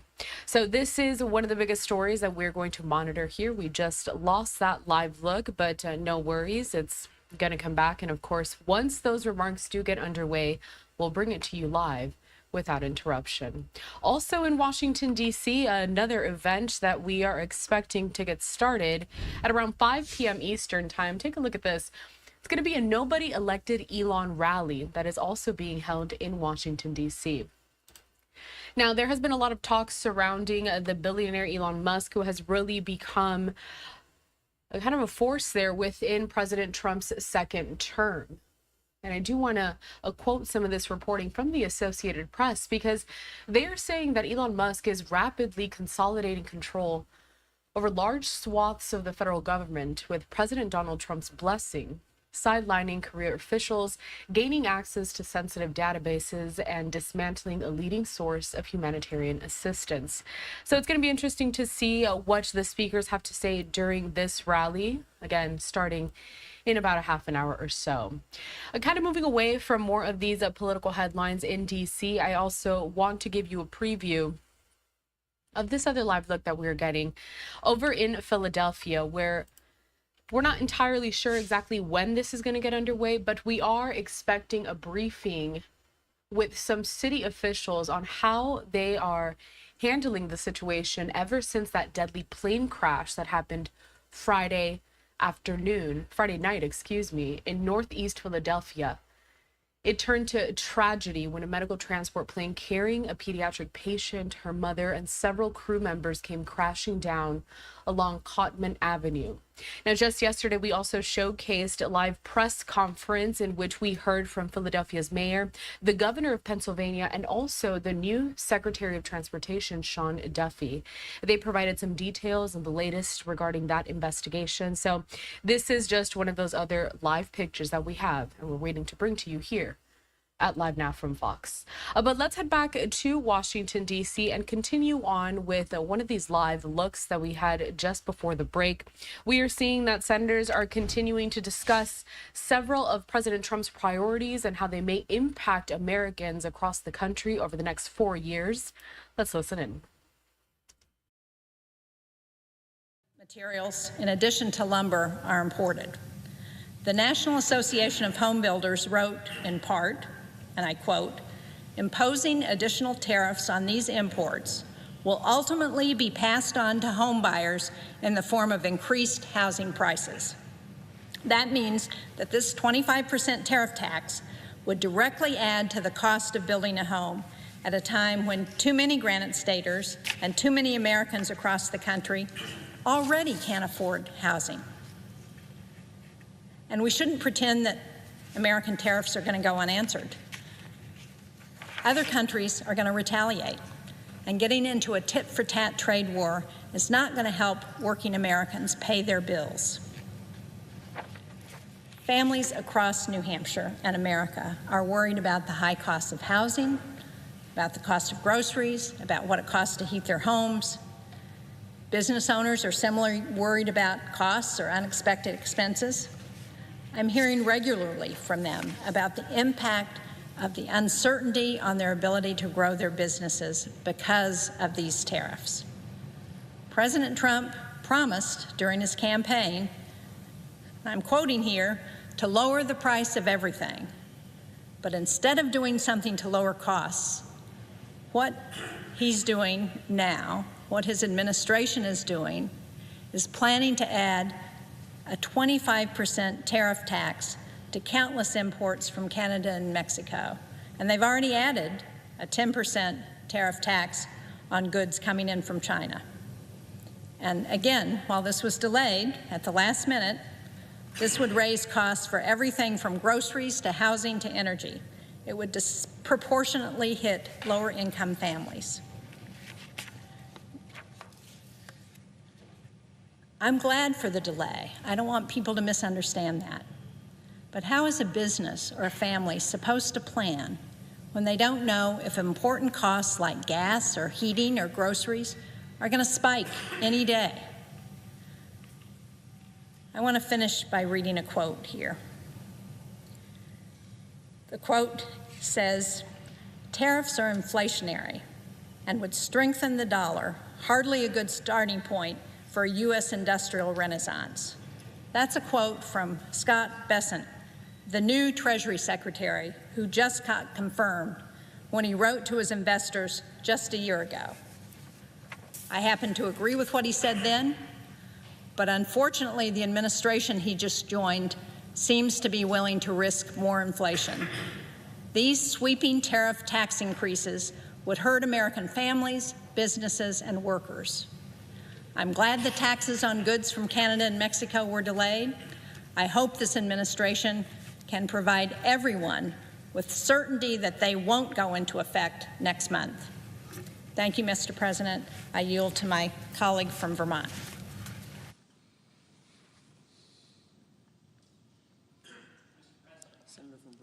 I now recognize the senator from Vermont. Everything my colleague, the senior senator from New Hampshire, said about New Hampshire and how people are really struggling to pay their bills, the cost of rent, the cost of housing, home heating fuel in the winter, it's been brutal, groceries, that is totally the same situation for families in Vermont, and it is around the country. And I can't add, really, to the recitation of the practical consequences that this has on businesses and on Vermont families, beyond what Senator Shaheen said. But it really, it mystifies Vermonters. People come up to me and they say, Peter, seriously? This is going to increase our grocery prices? This is going to mean lumber is more expensive? This is going to mean home heating fuel, and we rely on Canadian gas probably more than you do, but also home heating fuel. This is going to raise our prices. In that $150 to $200 you're talking about, that's real, you know, that's real money. And they just are mystified that we would, through the president, increase their monthly bills. And for what reason? You know, I want to talk a little bit about that. You know, New Hampshire and Vermont, we mostly get along, but we're rivals in hockey and other things. But we both have incredibly close relationships with Canada. They're our friends. You know, in Vermont, we have a library in Derby, Vermont, that's half in Vermont and half in New Hampshire. You know, and our kids are going back and forth to play hockey. And that's just on a very personal level, the affection that we have for Canada and they have for us. They come down and ski in our mountains. They come down and visit. We go up there. And there's an element of, Peter, what's going on? National security is the reason you're doing this? Is there a threat from Canada to our national security? We know there isn't. So this is an arbitrary decision that is made by the president, in my view, abusing authority that Congress gave him to use tariffs if there is in fact a national security threat, which all of us in a common sense way would think it might be something from a military threat or it might be from the coercive economic policies that we face from China. There's a legitimate case there for national security, but Canada has been in the trenches with us in every war that we've had. They have been by our side. They're our friends. And, you know, that's another thing people ask. Peter, you don't treat your friends this way. You just don't do that. So I had a concern, come here, I'm trying to find my glasses, about what the impact was on Vermont. And instead of me speculating about it, I'm looking for my, just 1 minute, here it is. Instead of me speculating about it, Mr. President, what we did is invited some Vermonters who have businesses, some Vermont families, come and tell us what's going to happen if we have these tariffs. And let me tell you some of what they said. We met in St. Albans, which is a few miles from the Canadian border, and I asked these businesses, just tell us what happens. First of all, there was nobody in these businesses who said that the cost of this tariff would not be passed on to the consumer, all right? Common sense. It's like somehow if there's a 25% increase in cost, the business can just eat it, when we know, especially our small businesses, they're operating on the margin. They're doing every single thing they can to make their product competitive and affordable for the people they're serving. These are really, really good people who are totally committed to the communities that they're in. Every one of them said, whatever the cost of the tariff is, that is going to be passed on to the consumer. Not that they like to do that, but they have to pay their own bills. It's just reality. The second thing they talked about was the uncertainty that occurs for businesses. One business was talking about how when these tariffs goes in, and by the way, we have some history with this in the last Trump administration, there was supposedly a tariff, but if you knew the back entrance into the White House and could make a connection with somebody who had influence, you could get an exemption. So you get this terrible situation, which is not going to be available, by the way, for our Vermont fuel dealers or our Vermont home builders. If you know somebody, you somehow got out of the tariff, and there's no guidance about how these tariffs would have been rolled out. So there was an enormous opportunity for special treatment to be given. But we're listening here to Senator Peter Welch, a Democrat from Vermont, speaking on some of President Trump's tariffs that he has been imposing and threatening to impose to China, Canada, Mexico, and what kind of impact this would have to those living in America.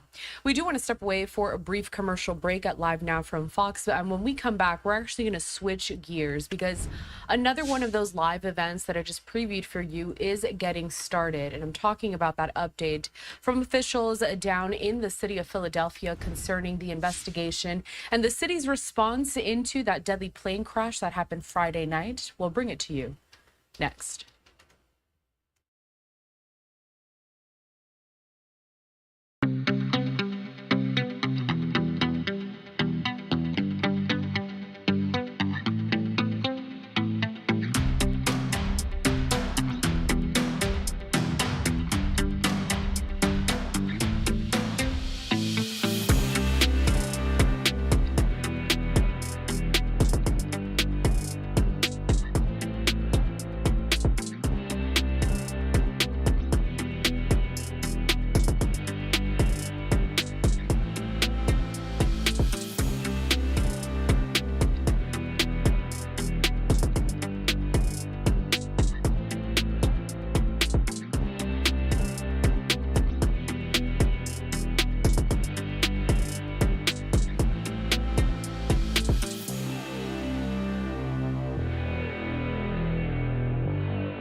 Welcome back into Live Now from Fox, where I'm taking you straight out to Philadelphia in Pennsylvania. We are getting an update from officials down with the city discussing some of the response given that deadly plane crash that happened last Friday night, killing 7 people, injuring 24 others. PennDOT, streets, on and on and on. We'll be working literally through the night to clean the streets, to ensure that we have done thorough damage assessment on all of the infrastructure, and all of that infrastructure is currently operating. You've heard us say that before. So we really want to make sure that we're going to be able to, as daylight comes, hopefully start to get everybody back into that area. We don't necessarily anticipate that with first light we'll have all the businesses open. Hopefully that will happen at some time tomorrow, although that is still going to be a very dynamic process. We know that we still have residences and properties that have been damaged that folks are not going to be able to go back to. And hopefully most of the residences that are undamaged or that have been cleared for reoccupancy will be able to be reoccupied soon. Still want to say this is a controlled area. So if you are not a resident or a business, or with a resident or working for a business, we really just want you to stay away from this area. We are going to continue to work around the clock, and by I say we, I really mean these folks and their teams that are down there on the ground are going to work around the clock to get everything restored. We're not quite there yet. We're getting closer and closer, much faster than we ever thought possible, thanks to the incredible teamwork across all of our interagency and intergovernmental, and frankly, our private sector and not-for-profit partnerships.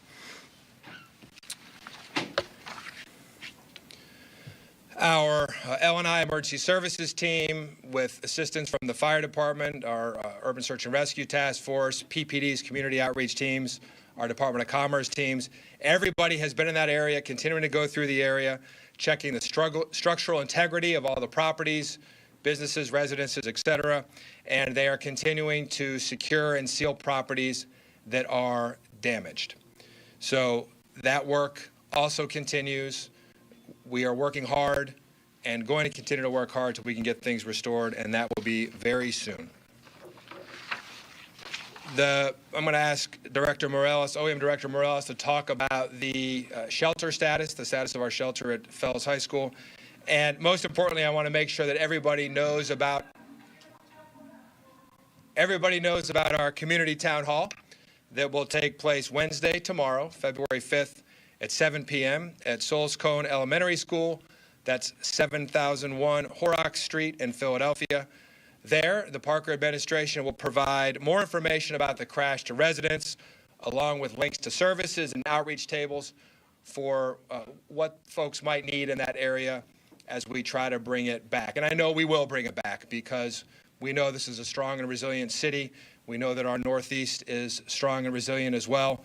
This is still going to be a long process. Director Morales, a brief note about the shelter status. Thank you, Managing Director. Just one brief update and then one reminder. Working with our partners at the American Red Cross and the School District of Philadelphia and the Salvation Army, we're glad to announce that the 2 households that were being served at the Samuel Fells High School are being serviced another way, which allows us to close the shelter as of 6 p.m. tonight. And so services remain for anybody who has been impacted by this. They can contact 1-800-RED Cross. We will not physically be at Samuel Fells High School as of 6 p.m. tonight, which is a good thing. It means we are entering kind of a more medium to long-term phase and able to really meet individuals' needs. The reminder is as updates about resources change, you heard a lot of, we have a lot of optimism about what could be back tomorrow. We encourage everyone to sign up for Recover PHL, the city's text message service. You can text RECOVER PHL to 888-777. We're pushing text messages to all of those subscribers daily and pointing them back to the city's blog, which is being kept live as well. Thank you. And with that, again, a reminder about the community town hall tomorrow. We will take a few questions and hopefully not ones that we've answered several times in the past. I know you're working really hard to get everyone back into their homes. Any idea how many people were displaced? Well, we do have an idea how many people were displaced. Yeah, certainly. So there have been about 4 separate damage assessment efforts intentionally for very different reasons. And what that means is 4 separate concerted efforts of teams, not individual teams, to walk every block and to look at every individual property involved. The number of properties that were looked at as a part of kind of that zone was 366. And now, what is a household? That's a question that I won't say is impossible to define, but isn't quite a number that we can articulate. But as far as individual properties that have been a part of this zone for this entire time, about 366 is our universe. Is that residences? It's a mix. And businesses both? So we're listening here to the question and answer portion of this briefing that we're getting from officials down in the city of Philadelphia concerning some of the city's response and how they're working to help all of the residents that were impacted by that deadly plane crash that happened last Friday night. The number of injuries from that crash has climbed to 24, and we learned that at a press conference that we aired for you yesterday. And still, 7 people were killed in that incident. We do want to step away for our final commercial break of this hour here at Live Now from Fox, but we have so many more top stories to get to. On the other side of this next commercial break, I'm taking you back out to Washington, D.C., where we're seeing that this nobody elected Elon rally is just getting started. We'll bring it next.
Welcome back into Live Now from Fox, and thanks for joining us on this Tuesday, February 4th. I'm your host, Carl Lahara. We're quickly approaching the top of the next hour, and we have a couple of big events coming in within the 5 o'clock hour. I do want to put up this post here from the White House. Take a look at this.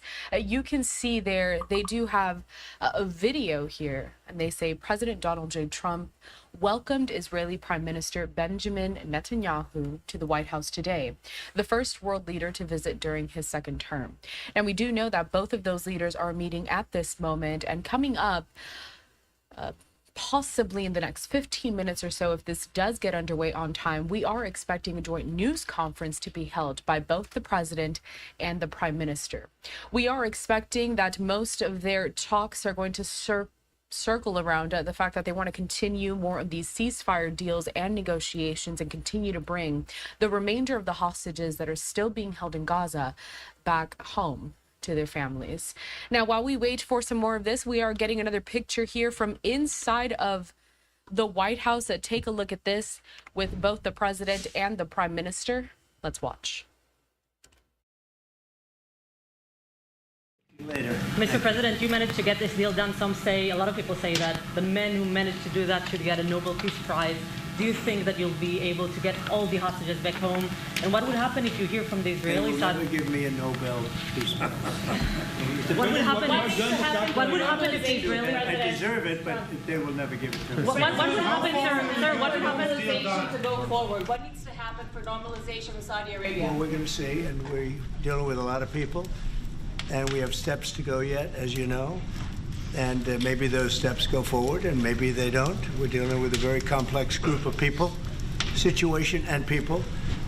But we have the right man. We have the right leader of Israel. He's done a great job, and we've been friends for a long time, and we do a great job also. And I think we have a combination that's very unbeatable, actually. Can I ask, what would happen, Mr. President, what would happen if you hear... Wait a minute. Wait. Where is that person? Where's that person coming from? Come on, go. You go. What would happen if you'll hear from the Israeli side today that they're not willing to go through with the deal to get all the hostages back home and finish the war? We'll see what happens. Whatever happens, we'll be prepared to handle the situation. Are the Saudis demanding a Palestinian state? Mr. President. No. Are the Saudis demanding a Palestinian state? No, they're not. Nope.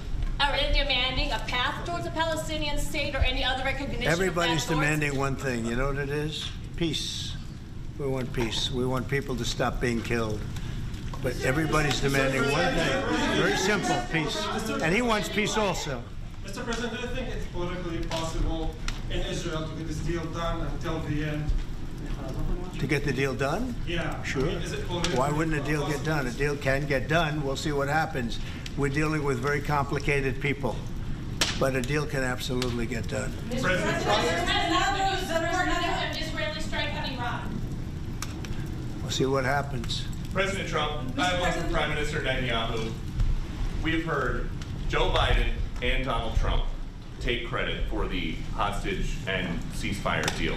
Who do you think deserves more credit? I think President Trump added great force and powerful leadership to this effort. I appreciate it. He sent a very good emissary. He's helped it along. And, you know, I'll just tell you, I'm happy that they're here. And I'm sure the president is happy that they're here. And I would think that's about enough. Mr. Prime Minister, what about Elizabeth Surkov, the Israeli hostage held in Iraq? What about the Israeli press taking a press conference in Israel and not in Washington? We would love to take a press conference to interview Prime Minister Netanyahu. My favorite question, Prime Minister Netanyahu, do you support going forward with this deal and getting all the hostages out? I support getting all the hostages out and meeting all our war goals that include destroying Hamas's military and governing capabilities and making sure that Gaza never poses a threat to Israel again. Are you willing? All three. Are you willing to agree? Are you willing to go together? Are you willing to agree promise to the families that you do everything to get the hostages out? I think that I should talk to President Trump. Okay. I'll ask, do you agree with Trump's vision of getting all the hostages back home, even if it means to end the war? Well, I'm not sure that you articulated correctly what the president's vision is. You can ask, he can speak for himself. He does that very, very well. I have my own views, 3 goals, not 1, not 2, 3 goals, and I will meet all 3 goals. I think the president can help enormously. He brings fresh thinking. Fresh thinking. Terrorists who murdered hundreds of people who listed their own as the part of the deal.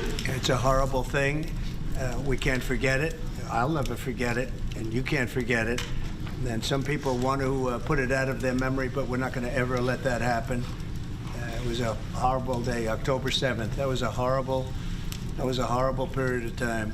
And a lot of people like to pretend it didn't happen. It happened. It's a big group of people that like to pretend it didn't happen, like the Holocaust didn't happen. Same mindset.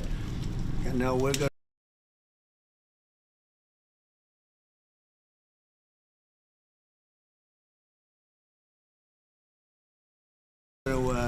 we're going to get this thing wrapped up, and we're going to get it done. We're also dealing, I think, very successfully with Russia, Ukraine. We're going to hopefully get that one done at some point in the not-too-distant future. That's a complex problem also. But we solve problems. We'll You know, when I left, we had no problem. There was no Ukraine and Russia fighting. There was no October 7th. There was nothing. And some very poor leaders.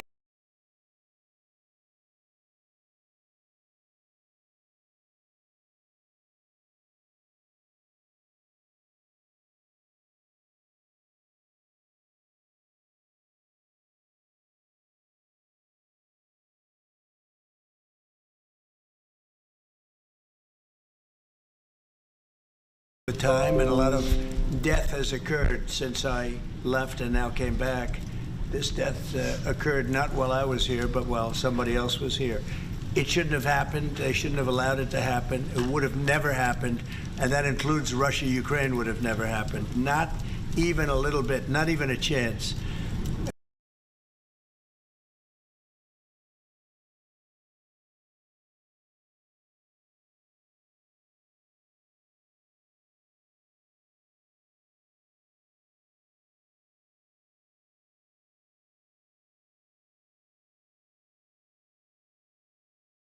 But now we are faced with a situation that's different, in some ways better and in some ways worse. But we're faced with a very complex and difficult situation.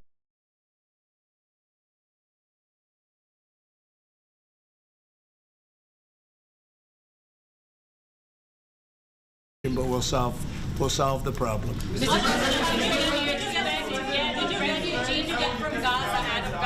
If not Jordan, Egypt, what other countries you think might accept Palestinians from Gaza? Well, I think Jordan and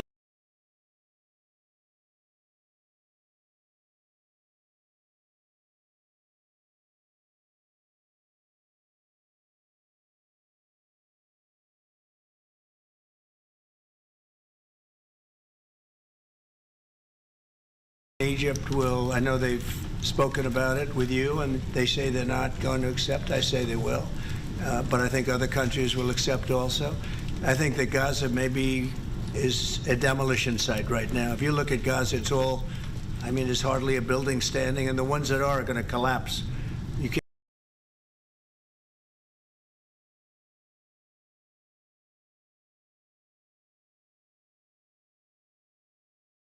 can't live in Gaza right now, and I think we need another location. I think it should be a location that's going to make people happy.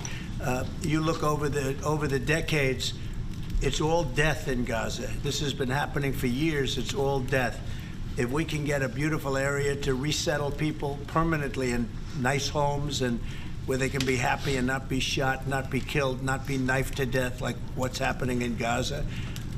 And right now you have in Gaza a very dangerous situation in terms of explosives all over the place, in terms of tunnels that nobody knows who's in the tunnel. The whole thing is a mess.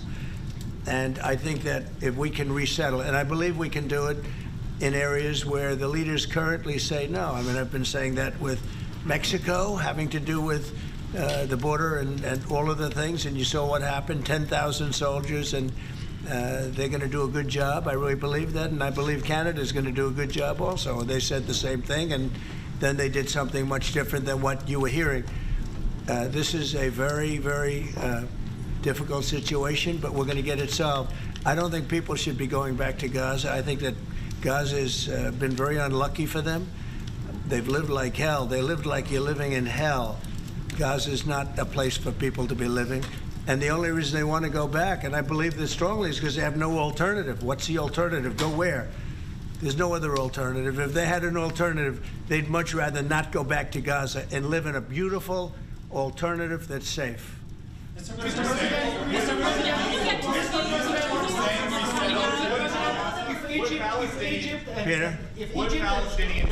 would Palestinians have the right to return to Gaza if they left while the rebuilding was happening? It would be my hope that we could do something really nice, really good, where they wouldn't want to return.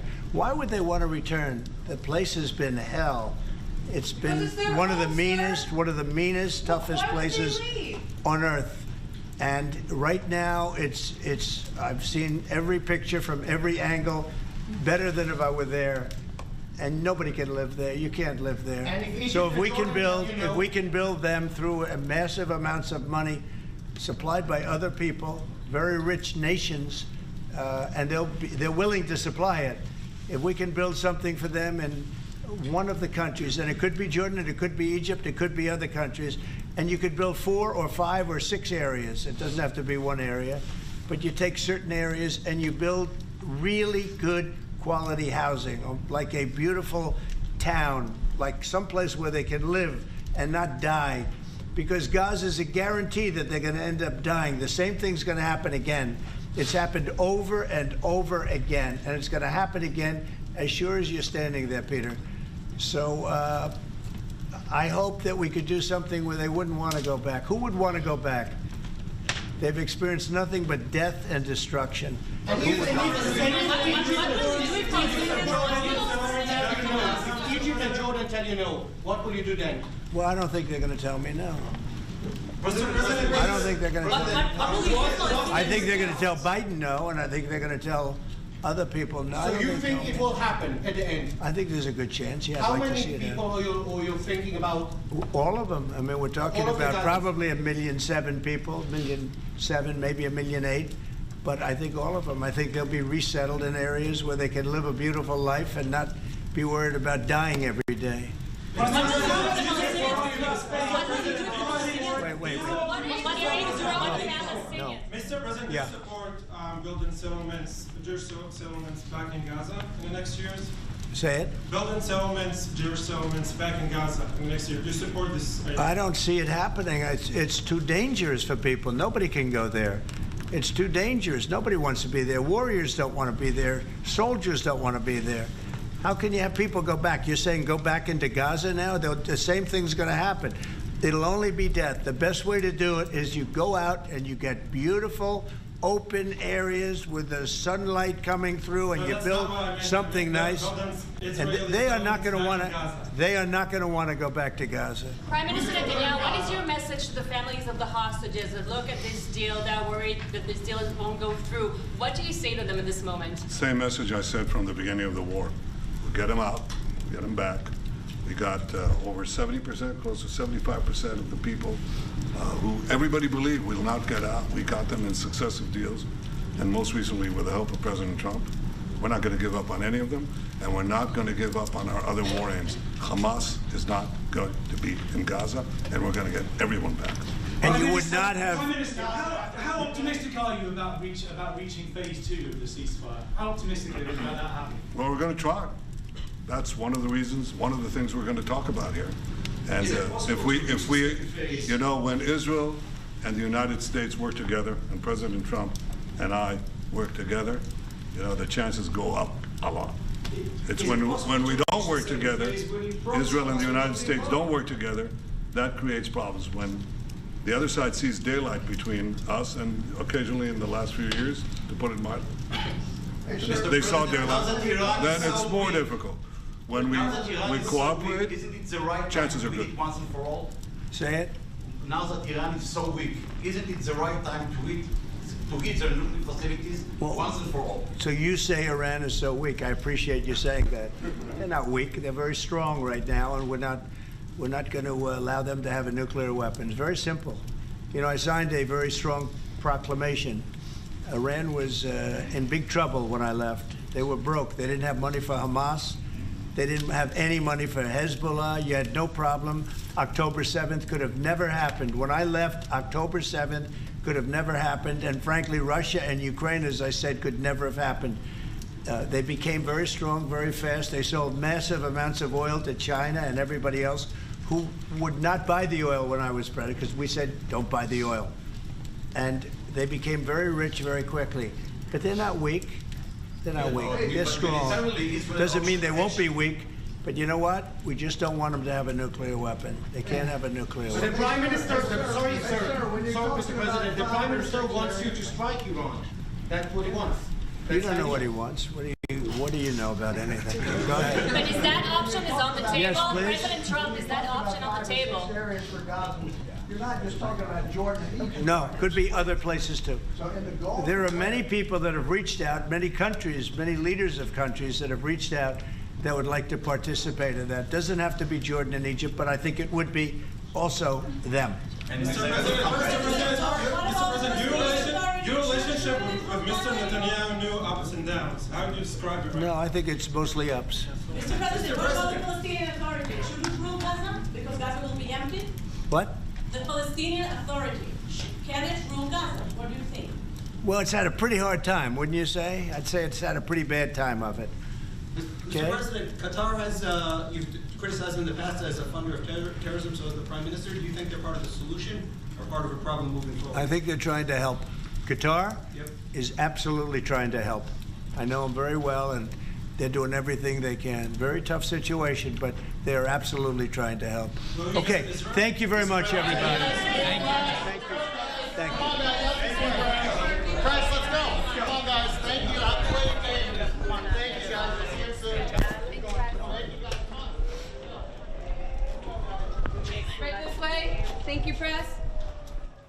All right, so we just heard there Israeli Prime Minister Benjamin Netanyahu, who you see seated to the left of the screen, next to him, President Donald Trump. We also see Vice President J.D. Vance, both world leaders answering questions to the press who were allowed inside of the Oval Office and trying to get more details on the relationship between the U.S.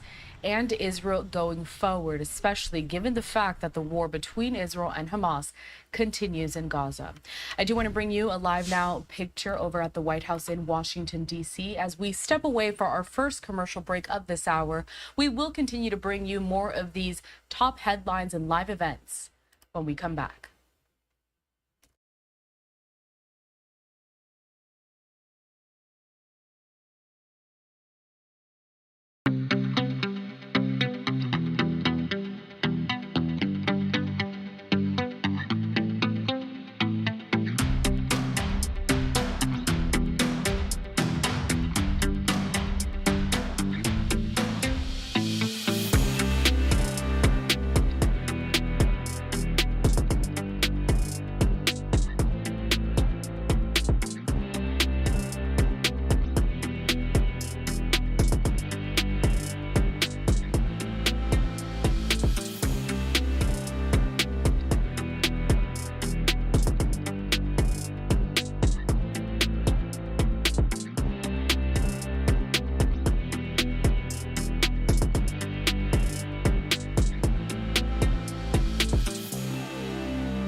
Welcome back into Live Now from Fox, where we have a very busy day full of some of these top stories that are coming out of Washington, D.C.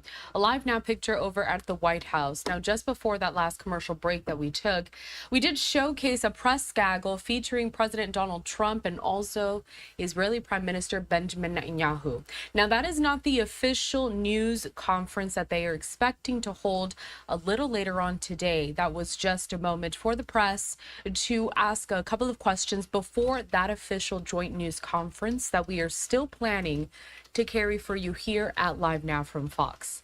We are going to stay in Washington, D.C. as we wait for that joint news conference to get underway. And I want to bring to you that event that we have been teasing for the last several minutes or so. It is a nobody elected Elon rally being held just outside of the U.S. Treasury Department. Right now, we do see the senator from Connecticut, Blumenthal, there making some remarks. Let's watch. All of you today this smash and grab by Elon Musk is going to stop. The way it's going to stop is through you. Thank you for being here today. God bless everybody who is here. Thank you so much. And now I want to introduce my great colleague from the state of Maryland, who is fighting for us, who represents so many of you, Senator Van Hollen of the great state of Massachusetts. Thank you, Dick. Thank you, Dick, and it's great to see all of you here. I see a sign there saying stop Elon's takeover. Are we going to stop Elon's takeover? You bet we are. This is the most corrupt bargain we've ever seen in American history. Elon Musk gives $250 million to elect Donald Trump, and Donald Trump turns over the keys to the United States government to Elon Musk and his billionaire friends and his cronies. Are we going to let that stand? Hell no, we're not going to let that stand. This is happening all over the federal government. Many of you joined us the other day at the Agency for International Development. This is happening at the Justice Department. What we're witnessing here is the biggest heist in American history. Elon Musk coming into the Department of Treasury and stealing Social Security numbers, personal data. Are we going to let this stand? This is all about taking over the government in order to advance the interests of Elon Musk and the billionaires at the expense of everybody else in America. It was the big lie and the big betrayal. The big betrayal. Donald Trump said he was going to, lock him up.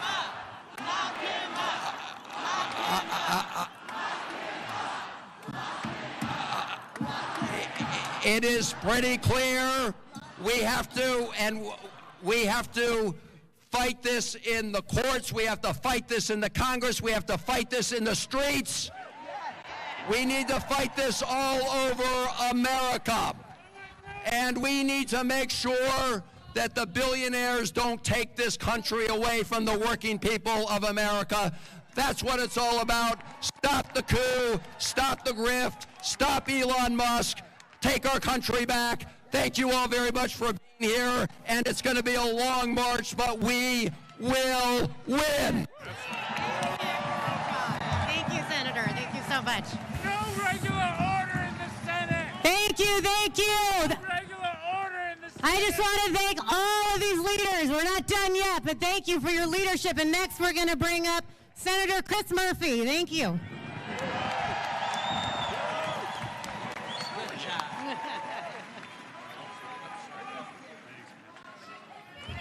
So it feels like the people of America have woken up.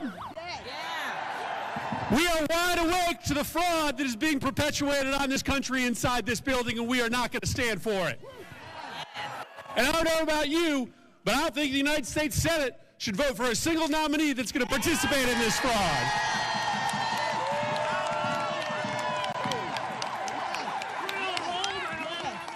When we open up the Senate every single morning, we don't pledge allegiance to the billionaires. We don't pledge allegiance to Elon Musk. We don't pledge allegiance to the creepy 22-year-olds working for Elon Musk. We pledge allegiance to the United States of America.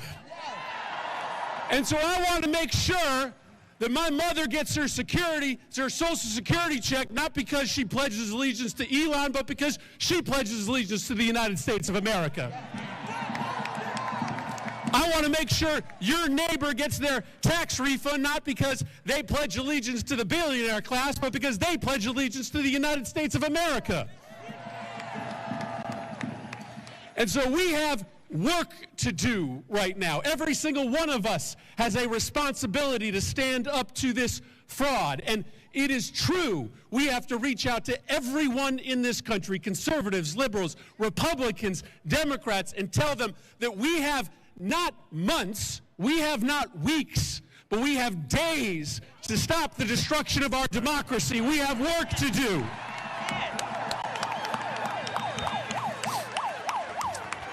And so we will fight with you to make sure that in this country, it is the people that rule. It is the people that rule, not the billionaires. We are taking back this country from Elon Musk. Thank you, everybody.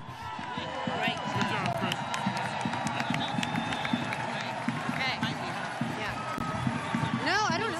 Oh, it's the press. I think we... It's the press.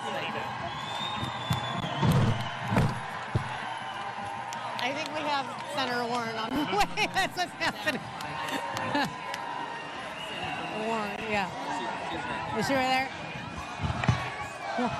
Warren! Warren! Warren! Warren! Warren! Warren! Warren! Warren! Yeah, it is her. Senator Warren is in the house.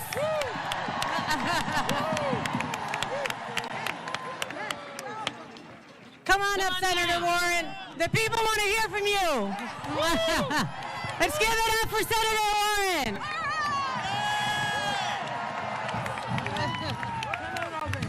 All right. In the building behind me, Elon Musk is seizing power from the American people. We are here to fight back. Yes. Yes.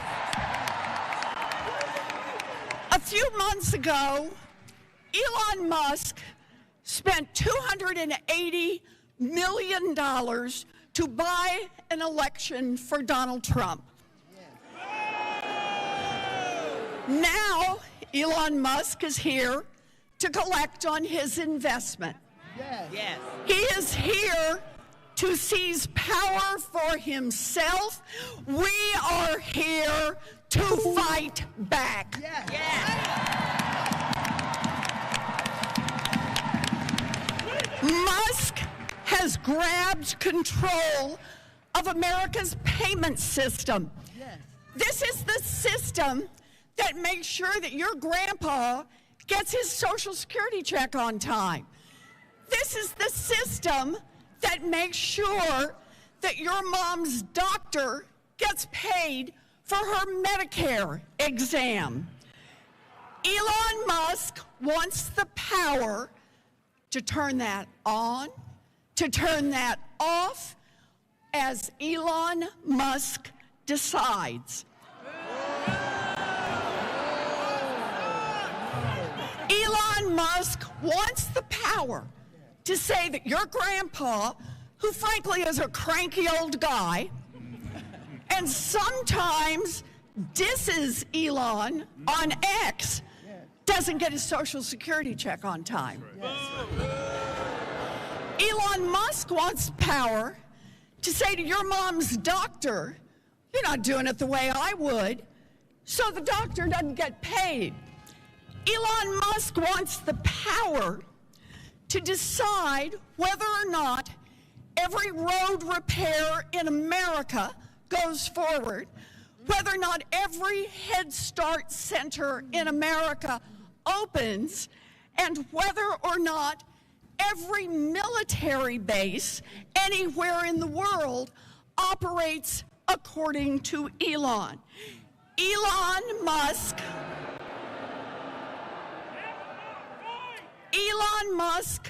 wants everyone in America to be at the mercy of Elon Musk.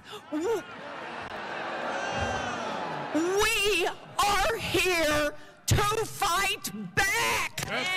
Fight back. Fight back.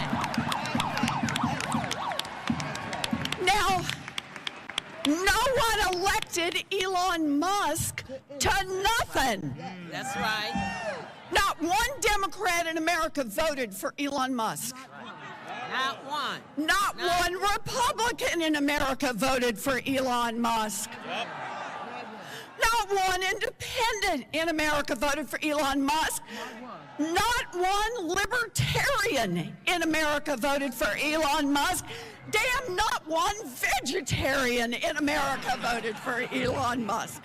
And yet, Elon Musk is seizing the power that belongs to the American people. We are here to fight back.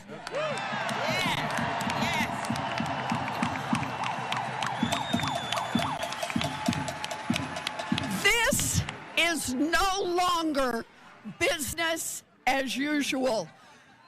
We will speak out. We will rally. We will power a movement all across this country. Elon Musk wants power, and we will fight back. So good to see you. Thank you.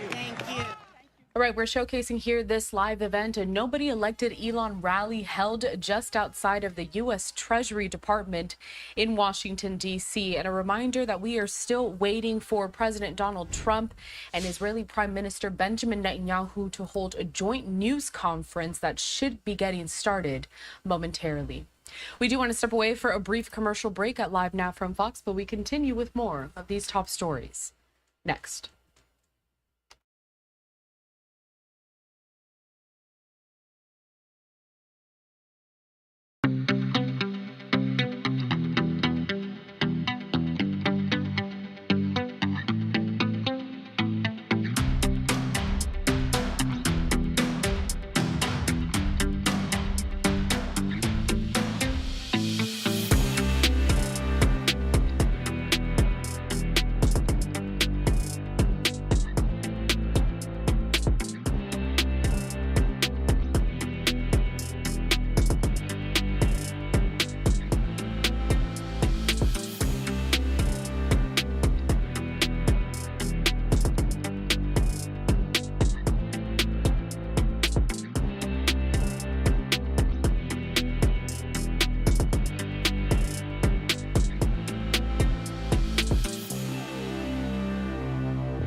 Welcome back, and thank you all for being with us on this Tuesday as we continue to bring you a few live events that are coming out of Washington, D.C. A reminder once again that we are still expecting a joint news conference to be held between President Donald Trump and Israeli Prime Minister Benjamin Netanyahu. At the top of this hour, around 5 o'clock, we did also air for you a press gaggle that was held inside of the Oval Office featuring both of those world leaders, where they answered some questions ahead of that official news conference. It is set to get underway momentarily, and we'll bring it to you as soon as we get that live feed. In the meantime, we're staying in Washington, D.C., and I'm taking you right back out live to this nobody elected Elon rally, where we are hearing from a number of federal lawmakers as they protest what they are calling the billionaires' takeover of D.C. Will win. Yes. We will take our country back, yes, and we will build a better future for all of us. Thank you. Thank you.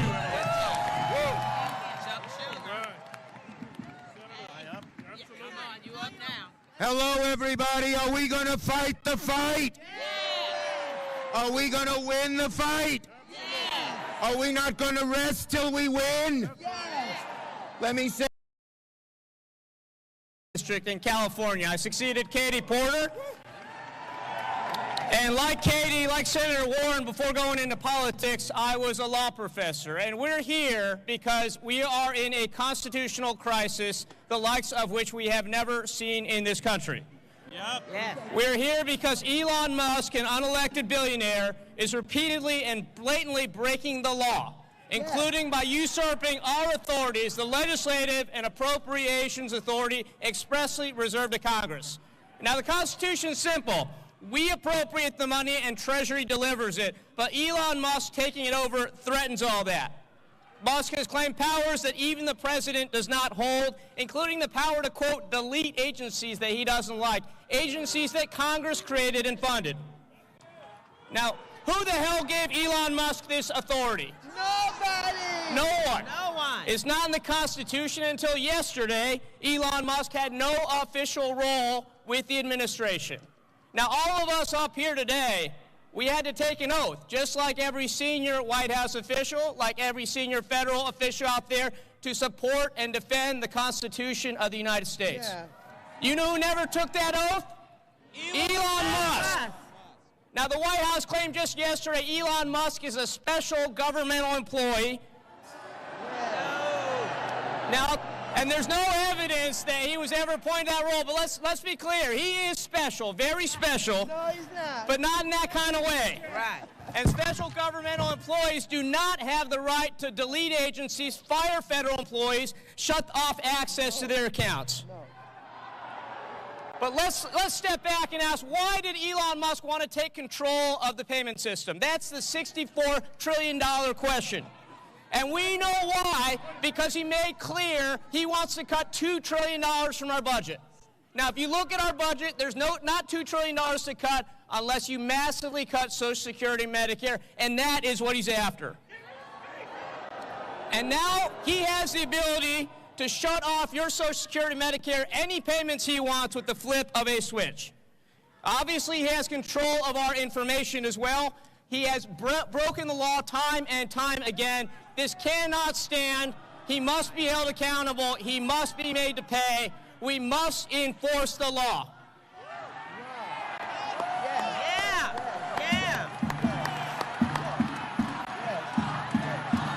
Lock him up. Lock him up. Lock him up. Lock him up. Lock him up. Lock him up. So I just want to close with this. I did not vote to elect Elmo as a Bond villain as our President of the United States. We have to uphold the Constitution. That's what we're here to do. Now, Republicans have attacked us time and time again because we model the values of diversity and inclusion. Well, that is what America's about. Don't let them tell us we're not American. We are the true Americans here. America is about us. We have to reclaim our country. USA! USA! USA! USA! Thank you. USA! Thank you, Representative Min. Senator Ed Markey, come join us down here. Thank you. Thank you all. Our patriots, our revolutionaries, they fought against King George. They wanted a democracy. They did not fight to create a king or a dictator. They fought in order to make sure that there would be checks and balances. In Alexander Hamilton, they sing. They sing of the room where it happens. Well, this Department of Treasury is now where Donald Trump has given Elon Musk the keys to all of the tax money, all of the programs, all of the hopes, all of the dreams of all Americans. But this is not the room where it'll happen. This is the room where it's going to happen. It's going to happen out on the streets of our country. We are not going to make America great again by making America hate again. We are going to stand and fight. Those revolutionaries, they got knocked down, but they got up and fought. The abolitionists, they got knocked down, but they got up and fought. The suffragettes, they got knocked down, but they got up and fought.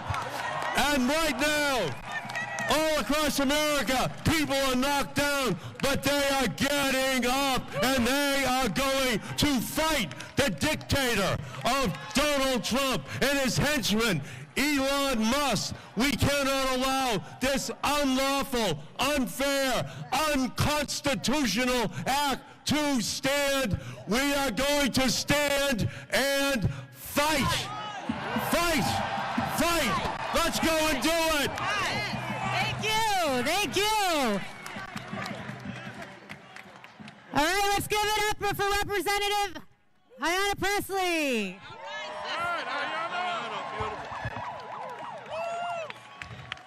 First of all, happy Black History Month, which is American history. There's a sign back there that says Doge actually means dangerous oligarchs grab everything. Well, ain't that the truth? I am so tired of these billionaire boys and their grubby little hands grabbing at everything. Hands off our bodies, hands off our data, hands off our tax refunds, hands off our Social Security checks, hands off our Constitution, hands off our democracy, hands off. As a proud member of the Committee on Oversight, I'm here for some real-time congressional oversight. And you are a beautiful sight to see, and you prove that the power of the people has always been greater than the people in power. That was true in Seneca Falls. That's right. That was true in Selma. That was true at Stonewall. And it will be here true today. This is an unprecedented moment, a constitutional crisis, but we will match their energy. With unprecedented organizing, mobilizing, agitating, we will see you in the courts, in Congress, in the streets. Elon Musk is a Nazi Nepo baby.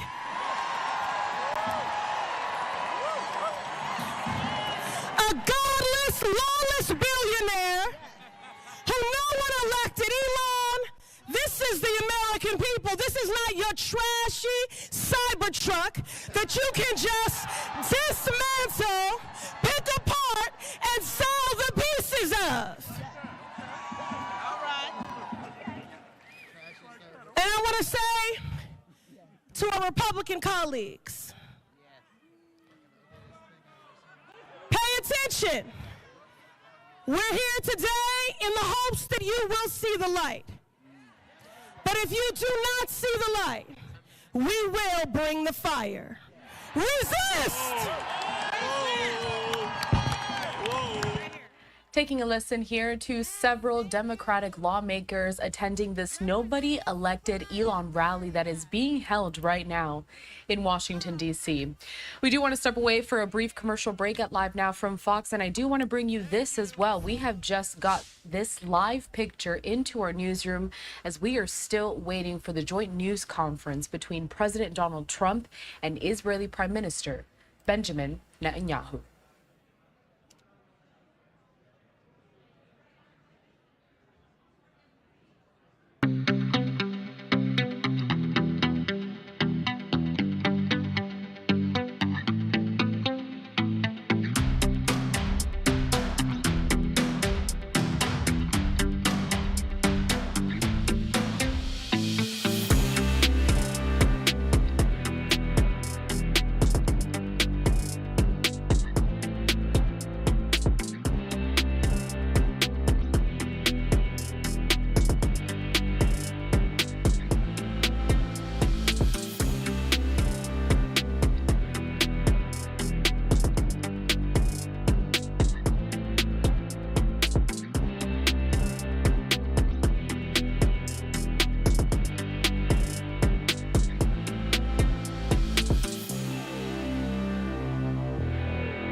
Welcome back into Live Now from Fox, where we are taking a live look inside of the White House as we continue to wait for the joint news conference that's going to be held between President Donald Trump and Israeli Prime Minister Benjamin Netanyahu.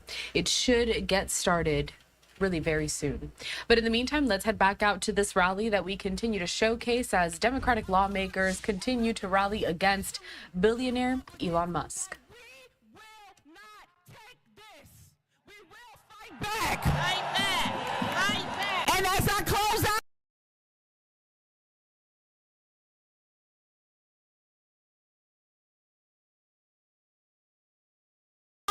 war.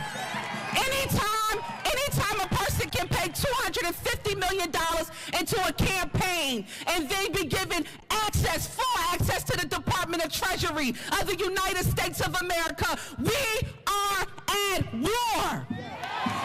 Thank you. Thank you. Thank you. Who wants to hear from Jamie Raskin?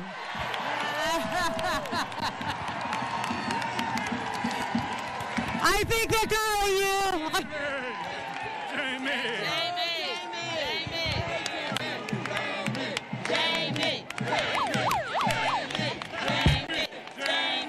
Jamie. My friends, we got to keep meeting like this.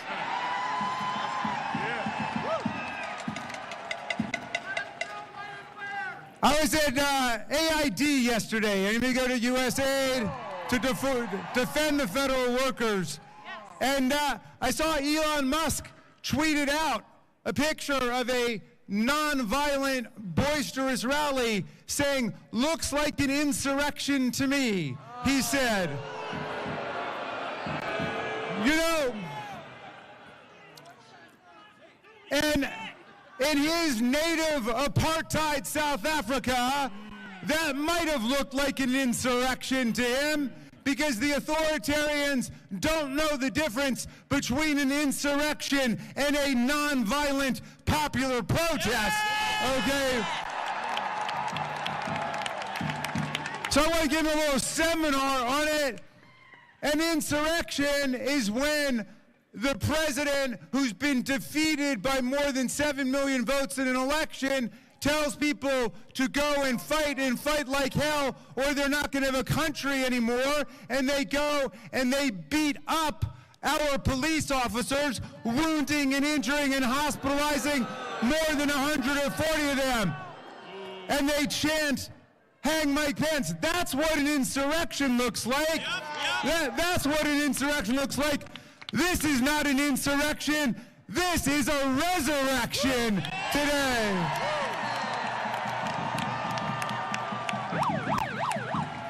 Why don't you tell America what democracy looks like? This is what democracy looks like.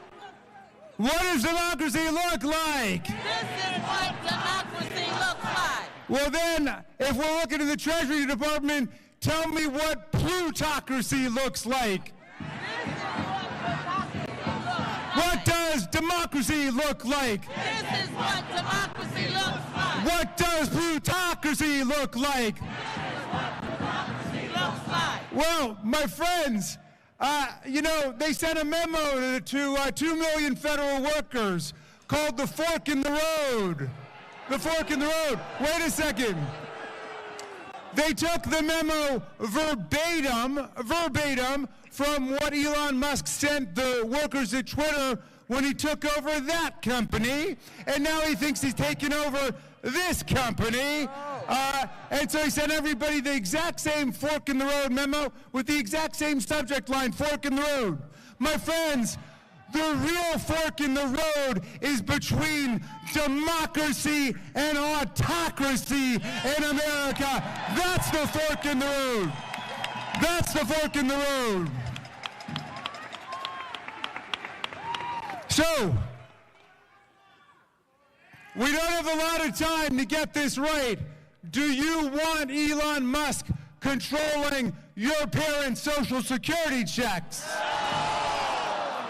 Do you want Elon Musk controlling the flow of money to the red states or the blue states?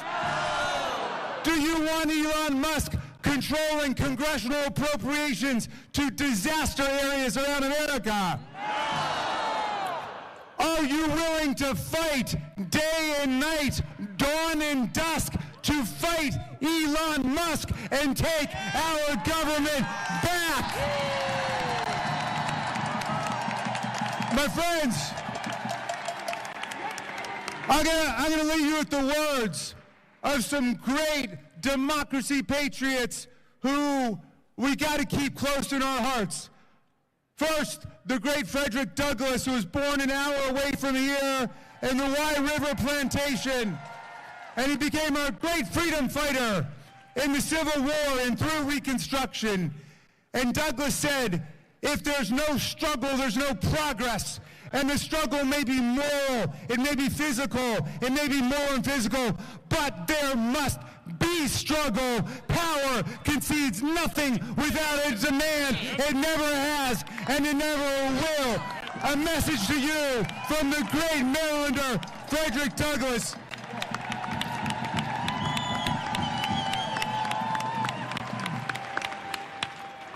I want to leave you with the words of the great Tom Paine. You know, he came over to America in 1774. He fell in love with the promise of America. He said if this land lives up to its values and ideals, it will become an asylum to humanity, he said. Not an insane asylum, mind you. A place of refuge for people seeking freedom, democracy, self-government.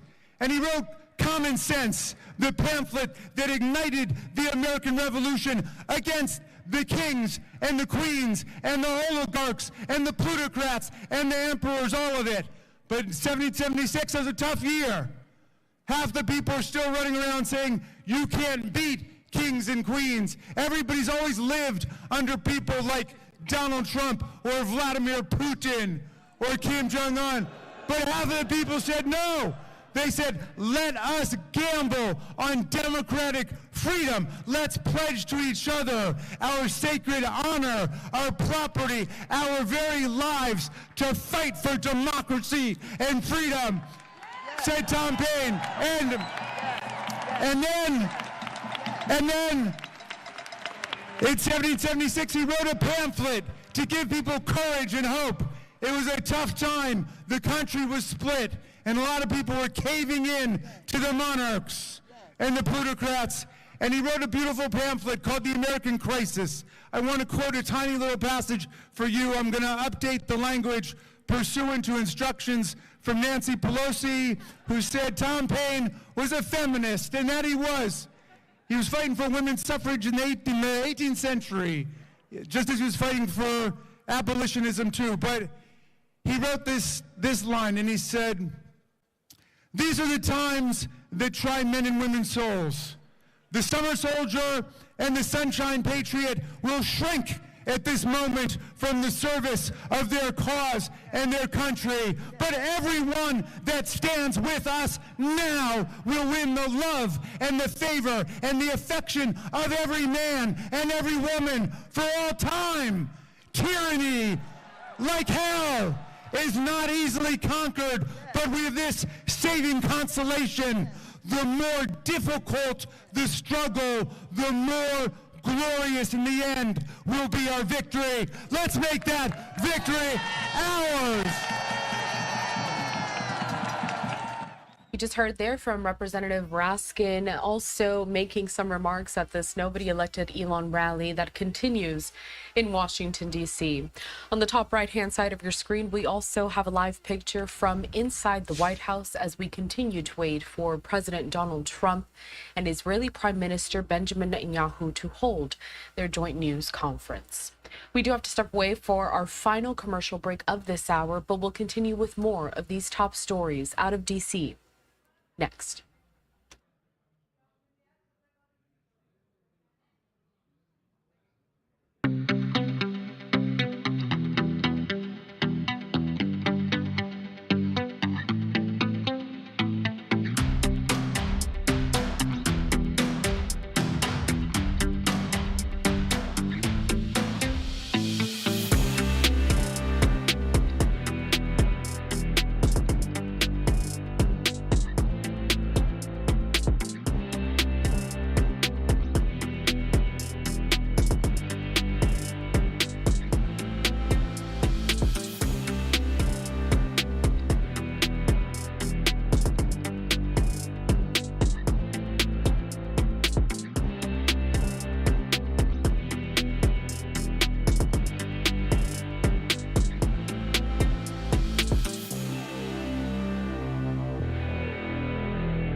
Welcome back into Live Now from Fox, and thanks for continuing to be with us here on this Tuesday, February 4th.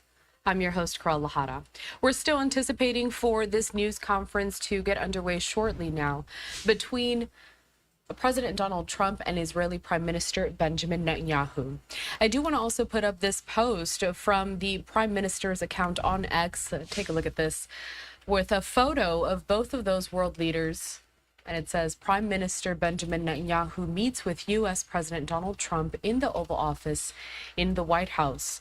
Now, we were able to play some of that press gaggle in which journalists, reporters were in the Oval Office with both the president and the prime minister, asking them some questions, most in regards to what's going to happen going forward with these ceasefire and hostage negotiations as the war in Gaza continues. We're going to continue to keep that live picture up on the screen so you can watch with us as we wait for both of them to step out and make their remarks. But in the meantime, let's head back to that live event that we have continued to showcase over the last hour or so. We are seeing several Democratic lawmakers speak at a rally being held called Nobody Elected Elon Musk. Let's continue to watch. Those phones. All women across America, make sure that every representative, every senator, Democrat, and especially Republican know that this will not do. This will not do. Because when women stand up, we win. When we fight back, we win. When we fight back, we win. When women speak, we war. They don't call us Mama Bear for nothing. Right? They don't call us Mama Bear for nothing. We are going to show up, we are going to fight, and we are going to be with you every step of the way. Muchísimas gracias. Hasta la victoria. Yeah. Thank you. Next up we have Representative Seth Magaziner. Sorry. Hello, everyone. I'm Seth from Rhode Island, and I see a whole lot of people in front of me who love America, who love our democracy, and who are ready to fight for it. Are you ready to fight for it? Yeah. We are standing here with you today as representatives of the people, by the people, and for the people, and we are going to get you your money back. Yeah. And we are standing in front of this building because, get this, this weekend, an army of unelected, unvetted, unconfirmed, unknown children broke into this building to steal your money, steal your data, and steal our democracy. And that group of unelected, unvetted, unconfirmed children were acting under the orders of an unelected, unvetted, unconfirmed, man-child billionaire who is trying to steal from you. And we are not going to let it happen. We are not going to let the cruelty of this man win. The cruelty of stealing from the people to pay for a tax cut for himself. To steal food from children to pay for a tax cut for himself. Medicine from seniors to pay for a tax cut from himself. Your data to get money for a tax cut for himself, and our democracy for a tax cut for himself. We are not going to let that happen. My question for you, are you ready to do the work? Because this isn't going to happen by himself. He was bragging over the weekend that he was working harder than us. So are you ready to do the work? Are you ready to do the real work to take our country back? We are ready to work with you, and we are going to win. Thank you very much. Thank you. Thank you. Representative Bynum up here. All yours. All right. Greetings from Portland, Oregon. Now, I just started this job, and they already got me out here in the cold. We fly 3,000 miles twice a week to put up with this foolishness. I'm not happy. My baby said, Mama, you leaving again? I said, yeah, baby, I'm a patriot. I'm I'm a patriot. They never told me I could be a patriot, but I'm a patriot. And you're a patriot. And you're a patriot. And you're a patriot. Because I grew up here in D.C. I was a little girl. I was a little girl that rode the 50 line to Brightwood Elementary School. And they always told us the British had come to storm the city. They always reminded us the British had come, and they burned everything down, and we could never let that happen again. They told us, and here we are, Trump and his billionaire boy band. They're not British this time, this one's South African, but they came back. And we're here to say bye-bye. Bye-bye. Bye-bye. Bye-bye. Now, Trump, I done already sued you one time when y'all came to Portland and y'all were body snatching, and that had to stop. But I'm here today to tell you we're showing up. We are all patriots.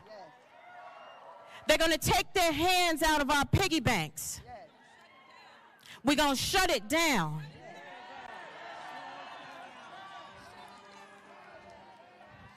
We're going to tell Elon Musk, now listen to me, get your hands out my pockets.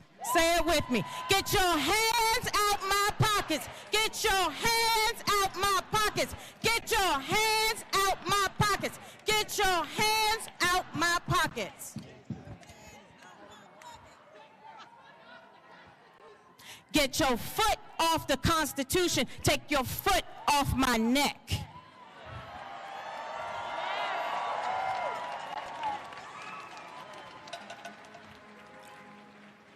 Now, it's important that you all know that some of us up here are parents. And the reason we serve in Congress is to secure the blessings of liberty for ourselves and our posterity. That means not just for this generation, but the next generation, and the next generation, and the next generation, and the next generation. I'm not flying 3,000 miles away every week, twice a week for you to take my money.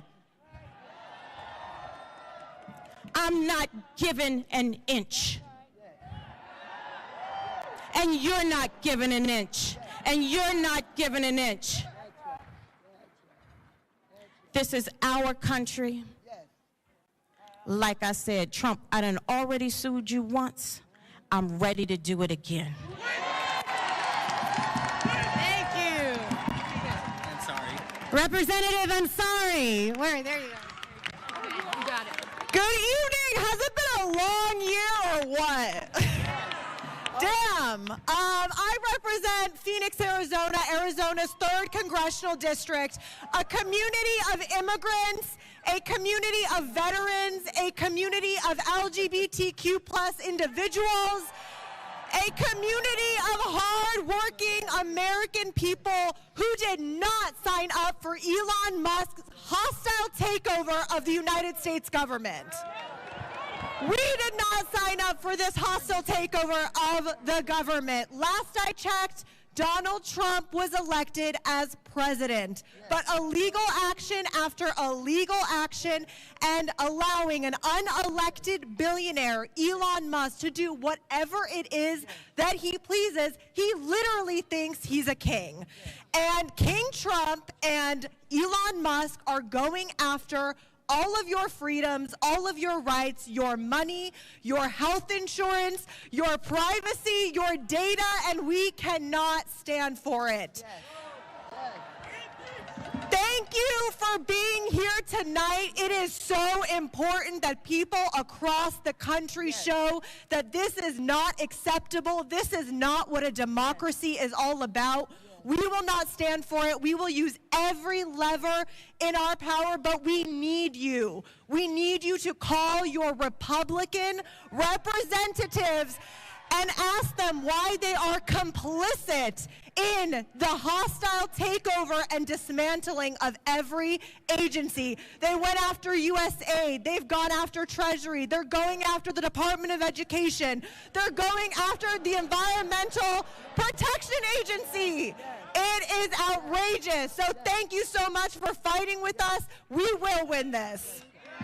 Thank you, thank you, thank you. Got a few more. We're going to do Representative Becca Berlin next. Hey, Vermont's in the house. Every movement needs a scrappy little dyke, and I am that person. Let's bring it. Everybody, we need to bring all of the energy, all of the talents we have. Each of you, you have something special to bring to this movement. I see lots of people out here saying, what can we do? How do we put our energy in? Here's the marching orders, folks. First and foremost, you cannot lose hope. I know everyone is exhausted. You're overwhelmed. You feel like you got nothing to give. I get it. You must do what you can when you can. And when you need a break, you turn to the person next to you and say, it's all for you. You go in now. You do what you can when you can. We need all of you to be our eyes and ears. Authoritarians win when we stop paying attention. You have to tune in. You have to document. You have to post what you're seeing. You have to record the truth and get the truth out. I know how tired you are. I know it. But you are not just doing it for you. You're doing it for your neighbors who don't have a pot to piss in. You're doing it for the folks who don't know if their kids are going to get fed tomorrow. This is not just about us. It's about everyone.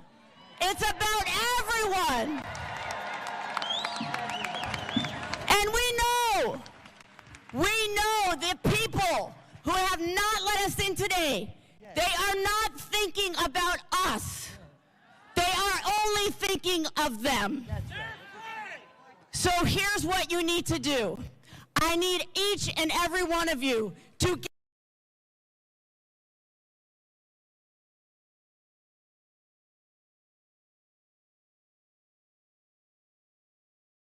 focused.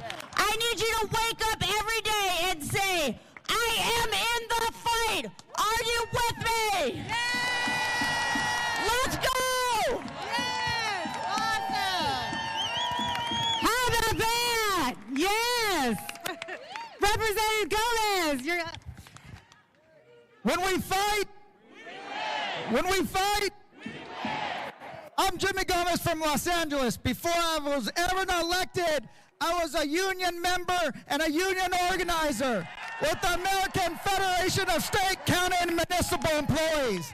And we learned that we are brothers and sisters keepers, that when we speak, we make more noise than the 10,000 people who remain silent. So we can make some noise. Are we going to fight in Congress? Are we going to fight in the courts? Are we going to fight in the agencies? And are we going to win? Also, I am also on the Ways and Means Committee. It is not the sexy committee that judiciary or oversight. You do not see us fighting, but we do fight. Because this committee is the most powerful committee in the House of Representatives. It has direct oversight of the Secretary of the Treasury. It has direct oversight over taxes. It has direct oversight over trade. And then what they're going to try to do is pass a tax cut that gives $5 to $8 trillion to the richest 1/10 of 1% of Americans. That's what this is about. And here's the thing. When Secretary Bessent gave access to Elon Musk and his cronies, it wasn't just about data, right? People say it's about data. It's about control. It's about control. Because if you ever filed your taxes, they have your bank account number. They have your routing number. And what they can do is take that money out of your account without ever you knowing it. So that's what they can do. They can steal your money. And what we're going to say, what we're going to do is we're going to stop the steal. We're going to stop them from stealing your parents' money, your Social Security money. We're going to make sure that we push back, because it's all about giving tax cuts of almost $8 trillion to the wealthiest individuals in this country. And it's time that we stop the billionaire establishment from stealing our future. Thank you. That's right. My name is Sydney Kamlager Dove, and I am from Los Angeles. And we are still trying to recover from the devastation of the fires across LA County. And I can tell you something for sure. No one elected Elon Musk to make any decisions about getting my county, my city, my state aid to help us rebuild. There is an economic coup happening right here in the Treasury and right there in Trump's White House. But there's a revolution happening right here in these streets.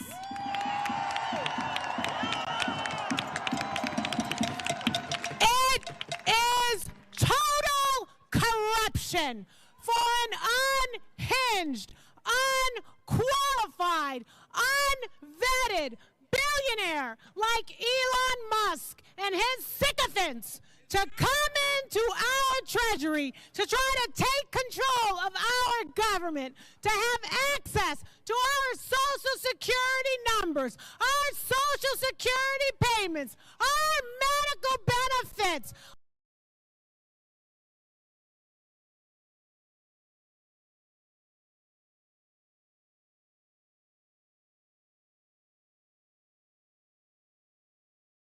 Our money? Homie, don't play that. We are here because it is time to take the gloves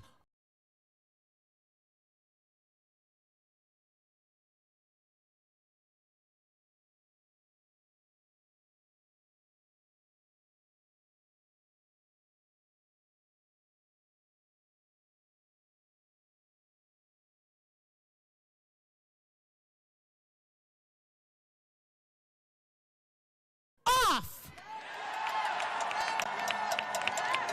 We are here because we are not going to take this lying down. We are here because we care.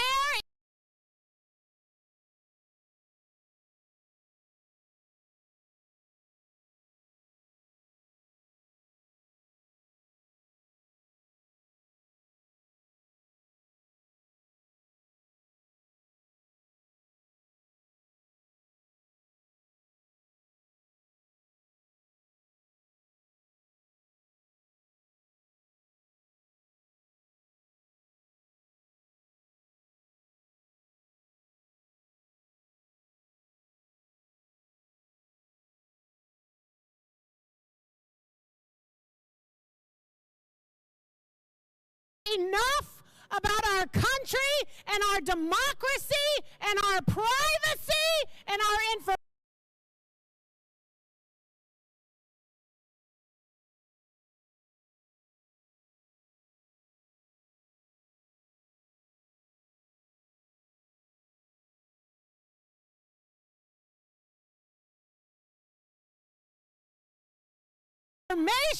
that we are going to fight until we win. So we're watching here a rally that is happening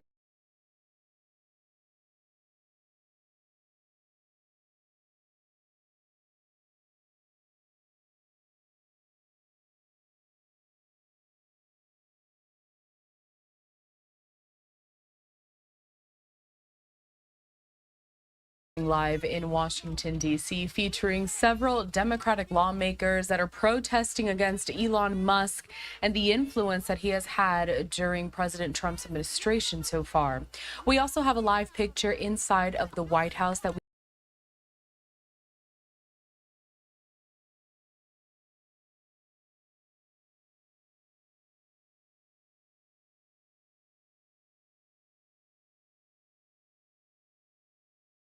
we continue to monitor for you here as we still await for the president and Israeli Prime Minister Benjamin Netanyahu to hold their joint news conference.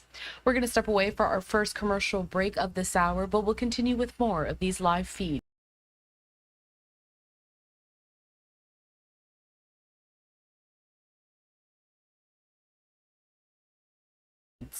Next.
Welcome back into Live Now from Fox. I'm your host, Corella Hara. We still have a live picture inside of the White House as we wait for the joint news conference to get started between President Donald Trump and Israeli Prime Minister Benjamin Netanyahu. No exact time exactly on when this is set to begin.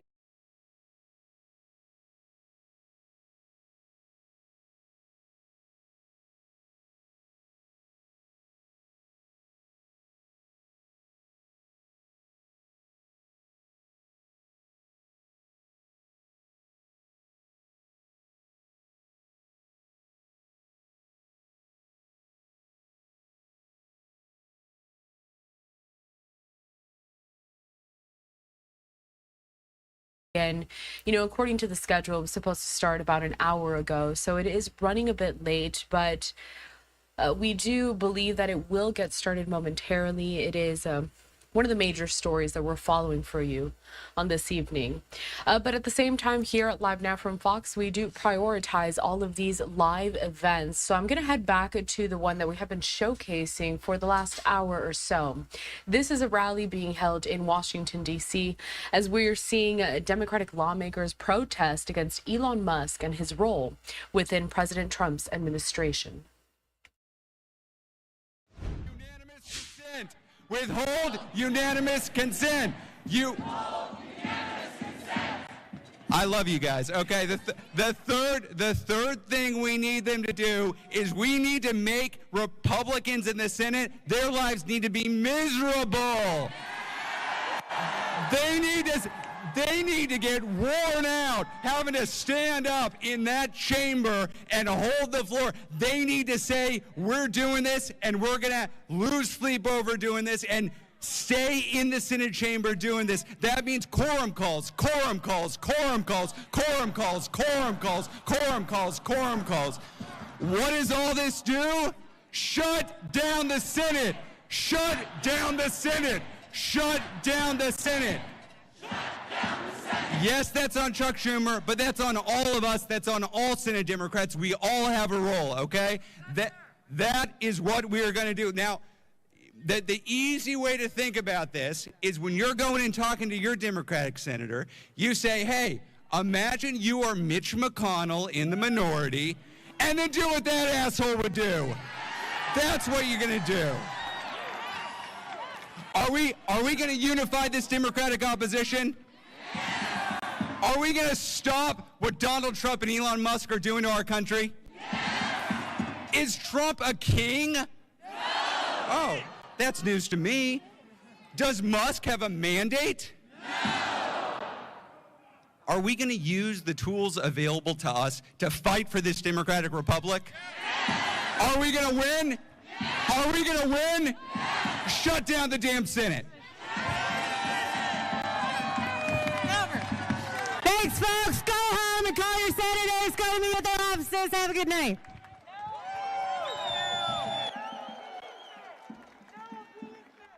All right, so this rally wrapping up there in Washington, D.C. It was held just outside of the U.S. Treasury Department. And I do want to give a bit more background on this entire situation, courtesy of our partners at Fox 5 in D.C., as you just saw there, that Democratic lawmakers joining other protesters in this rally against Elon Musk as he has continued to hold a position there within President Trump's latest administration. So they're basically saying that no one elected Elon Musk, and they're working to do something about it from their perspective.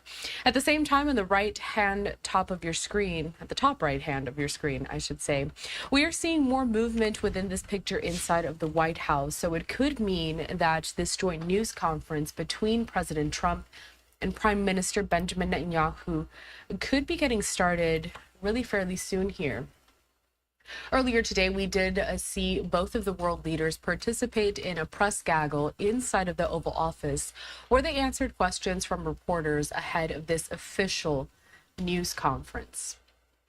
And I do want to continue to give some more background on this entire situation, reading from some of the reporting with the Associated Press, where they say President Donald Trump and Prime Minister Benjamin Netanyahu are set to meet Tuesday as the Israeli Prime Minister faces competing pressure from his right-wing coalition to end a temporary truce against Hamas, militants in Gaza, and from war-weary Israelis who want the remaining hostages home and the 15-month conflict to end. Now, the president is guarded about the long-term prospects for the truce, even as he continues to take credit for pressuring Hamas and Israel into the hostage and ceasefire agreement that we are currently seeing. We are in phase 1 of that agreement. Some of these major talking points between both of those world leaders do have to do with this second phase and what's going to happen going forward as that war continues to go on. The Prime Minister's arrival in Washington is the first for a foreign leader to visit President Trump during his second term. And it comes that the Prime Minister's popular support is lagging. The Prime Minister is in the middle of a weeks-long testimony in an ongoing corruption trial that centers on allegations he exchanged favors with media moguls and wealthy associates. He has decried the accusations and said he is the victim of a, quote, witch hunt, which is a similar sentiment to what we have heard in previous years from now President Donald Trump. Now, being with the U.S. president, who is popular in Israel, could help distract the public from the trial and boost the prime minister's standing. And again, that is all reporting from the Associated Press. Now, it still seems that it's going to take a little bit of time for this to officially get started. So let's squeeze in another quick commercial break because we do want to bring it to you in its entirety with no interruptions. We'll be right back.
Welcome back to Live Now from Fox, and thanks for being with us on this Tuesday, February 4th. I'm your host, Karala Hara, and we are seeing a lot more movement inside of the shot that we have in the White House as we wait for the joint news conference to get underway between President Donald Trump and Israeli Prime Minister Benjamin Netanyahu.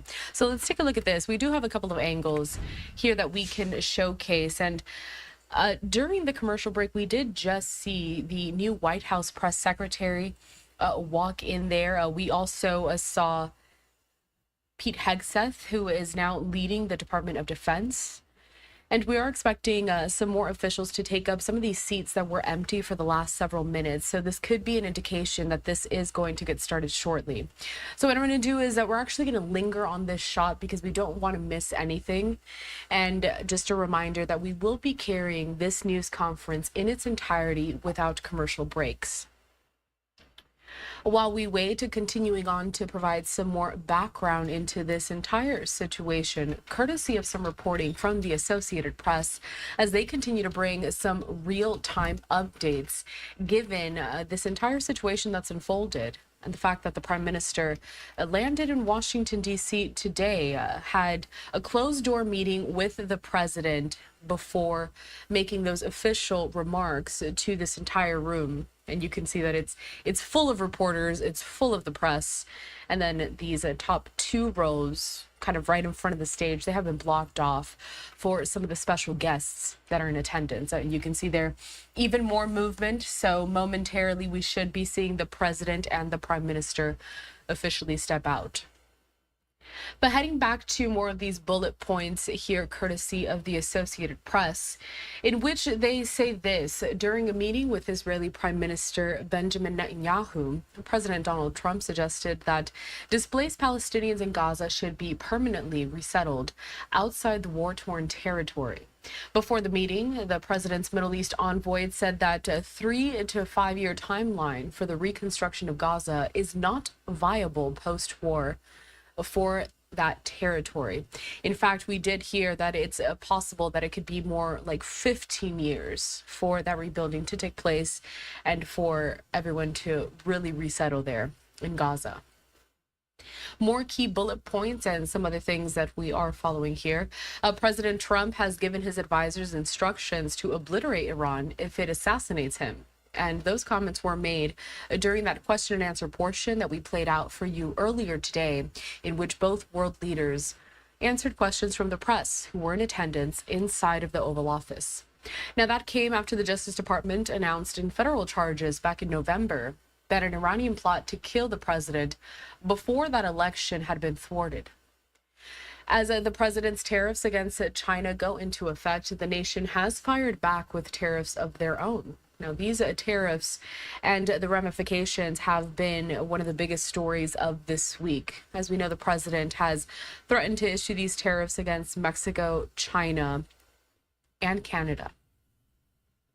Following the suspension of tariffs toward Mexico and Canada, Mexico has agreed to send 10,000 members of the country's National Guard to the border to address drug trafficking. Canada has pledged additional cooperation on border security. At the same time, we are also watching out for more of these key cabinet positions to be filled within the president's administration. RFK Jr., who has been nominated to be the nation's top health official, has been advanced by the Senate Finance Committee and will receive a vote on the Senate floor. Meanwhile, Tulsi Gabbard's nomination to be Director of National Intelligence also cleared a key Senate committee. And within the same theme of more of these cabinet members, I want to bring some more news regarding President Trump's Attorney General nominee, Pam Bondi, who will now move on to a final Senate floor vote for confirmation after senators voted to invoke and limit the remaining floor debate. Bondi is the former Florida Attorney General who also spent 18 years as a prosecutor in Hillsborough County and earned praise this month for her composure during her confirmation hearing, which stretched for nearly 6 hours.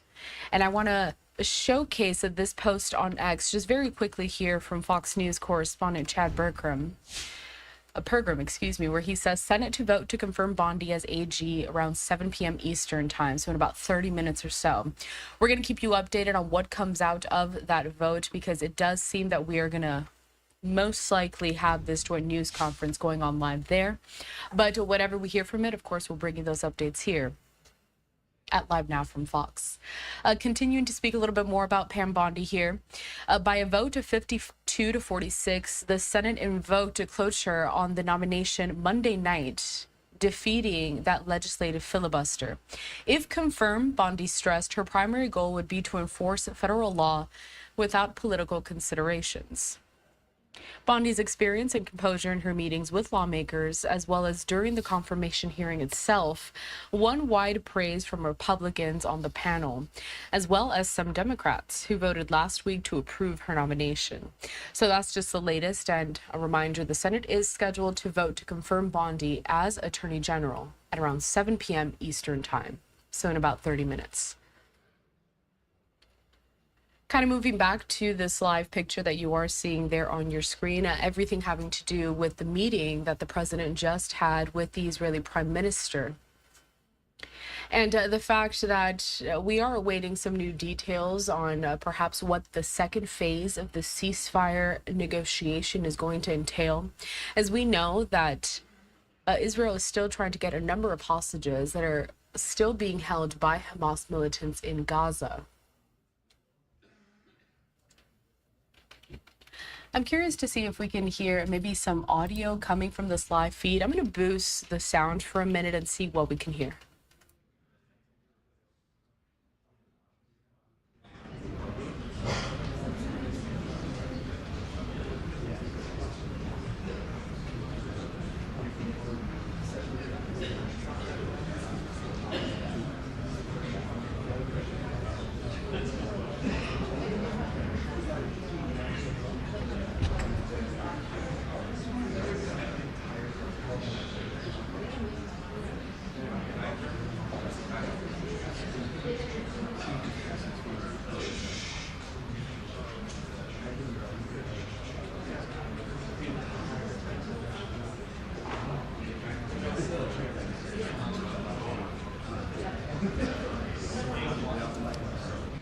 Okay, so as you can see, not really too much audio happening there.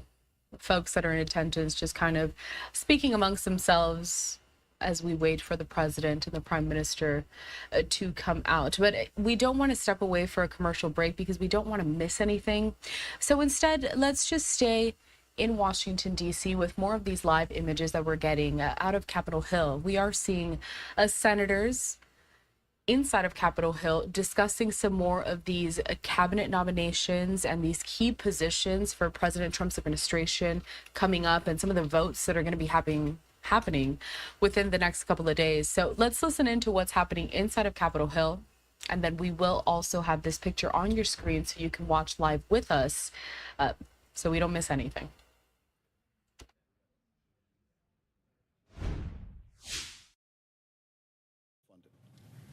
When the president ignores our allies and emboldens our enemies, when the president targets those in government who did their job to investigate crimes and malfeasance and does so to exact vengeance.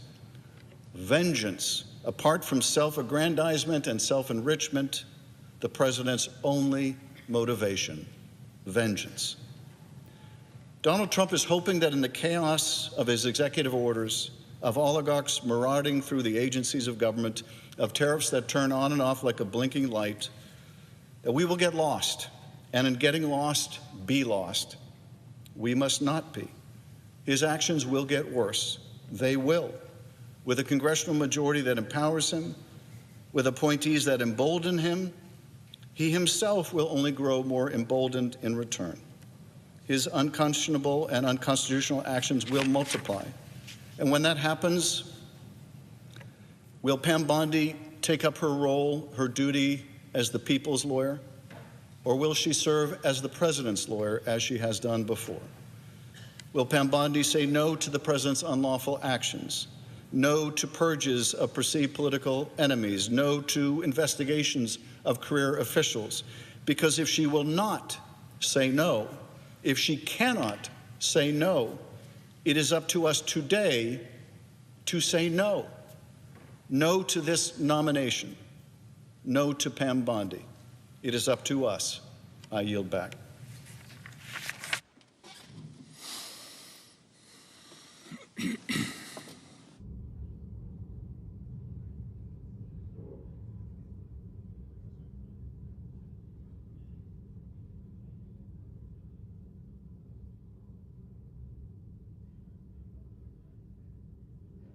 Senator from Connecticut. As my colleague, Senator Schiff of California, has just so powerfully stated, we are in the midst of a constitutional crisis. A crisis that would have been unimaginable just weeks ago. A crisis that involves a president disobeying the law. Now, presidents in the past have disobeyed the law. They've sought to test the boundaries of their power, and the courts have blocked them. But never has a president violated so many significant laws and the Constitution so rapidly, so repeatedly, that we are, as Senator Schiff said, lost in the chaos. And it falls to the arbiters of law, our courts. But it is also incumbent on the enforcers of the law. Any of us who have served in the Department of Justice, I was United States Attorney for Connecticut for 4.5 years, knows that the most important decisions that any prosecutor, any law enforcer makes is whether to uphold the rule of law and sometimes say no to an FBI agent who is too enthusiastic about a case and wants to indict someone who could not be convicted. A public official who is close personally or politically and has overstepped their powers or ethics. To be fair independent objective, to be completely impartial, and to uphold the rule of law is the first duty of anyone in the United States Department of Justice. And I have more than respect. I have reverence for the Department of Justice. And that's why I am so deeply disappointed that we are here tonight for the nomination of Pam Bondi. The Attorney General of the United States of America is supposed to be the people's lawyer, not the president's. Donald Trump has said he wants the Attorney General to be his Roy Cohn, his fixer, his personal attorney. Well, Ms. Bondi said she would be the people's lawyer, but that claim is betrayed by almost everything else she said, and most important, what she would not say. Here's what she would not say. She would not say that she would say no to the president when he asked her to do something illegal or immoral. She dodged that question. She would not say that she was wrong for spreading lies about fraud and cheating in Pennsylvania during the 2020 election. She dodged that question too. She would not say that President Biden won the 2020 election or that President Trump lost. She ducked it. Now, the issue of whether President Trump asks his Attorney General to do something illegal or immoral is not a hypothetical. It's not abstruse or abstract. It is real. We know it's real because every one of his past attorneys general ran afoul of Donald Trump because they would not do something illegal or immoral. Our colleague Jeff Sessions, Bill Barr, no matter how good their intention, nobody can talk Donald Trump out of what he wants to do, and the law is no concern, nor is the lawyer. He will get lawyers to do whatever he wants, and Pam Bondi was reassuring, very reassuring, to one person, Donald Trump, when she dodged those questions, because what he wants is a loyalist, a sycophant, an alcoholic, and he wants a puppet to do his bidding. The American people need a lawyer at this moment in history, at this point of constitutional crisis, who will truly speak truth to power. We use that phrase all the time, speak truth to power. But in this instance, it is the essence of what an attorney general has to do at this moment in our history. And Donald Trump doesn't want to hear the truth. As much power as he has, he wants to hear an attorney general tell him, fine to go ahead, you have the green light. If Pam Bondi thinks that she won't face that same dilemma that Bill Barr and Jeff Sessions did and every other lawyer who's worked for Donald Trump has faced, she's either delusional or disingenuous. Delusional or disingenuous, for me, both are disqualifying for this job. And she can't even pay or pass that low bar of saying she could say no. Her answer is, oh, well, he would never do anything like that. He is my friend. As we are here tonight, the Trump Justice Department is reported to be preparing to purge hundreds or even thousands of FBI agents or other personnel in the Department of Justice for nothing more than doing their jobs. These agents were assigned to criminal cases involving Donald Trump. They didn't leap forward. They didn't volunteer. They were assigned, And like FBI agents do, they took the assignment. And now they will pay a price in their careers, unjustly, unfairly, and unwisely, because it will deter other FBI agents from doing their job when it comes to drug cases or terrorism cases. We've heard also that assistant U.S. attorneys are being reassigned from drug cases and terrorism cases so that they can do immigration. We're hearing that career civil servants must be loyal to Donald Trump in this Department of Justice. Well, to Donald Trump and to them, we all know something fundamental in this body, that we swear an oath. The lowliest private in the United States Army or the Navy or the Marine Corps or the Air Force takes an oath. They raise their right hand, just as we do. Anybody in the cabinet takes that oath and they swear allegiance, but it isn't to the president, and it isn't to the government. It is to the Constitution. That's what's at risk here.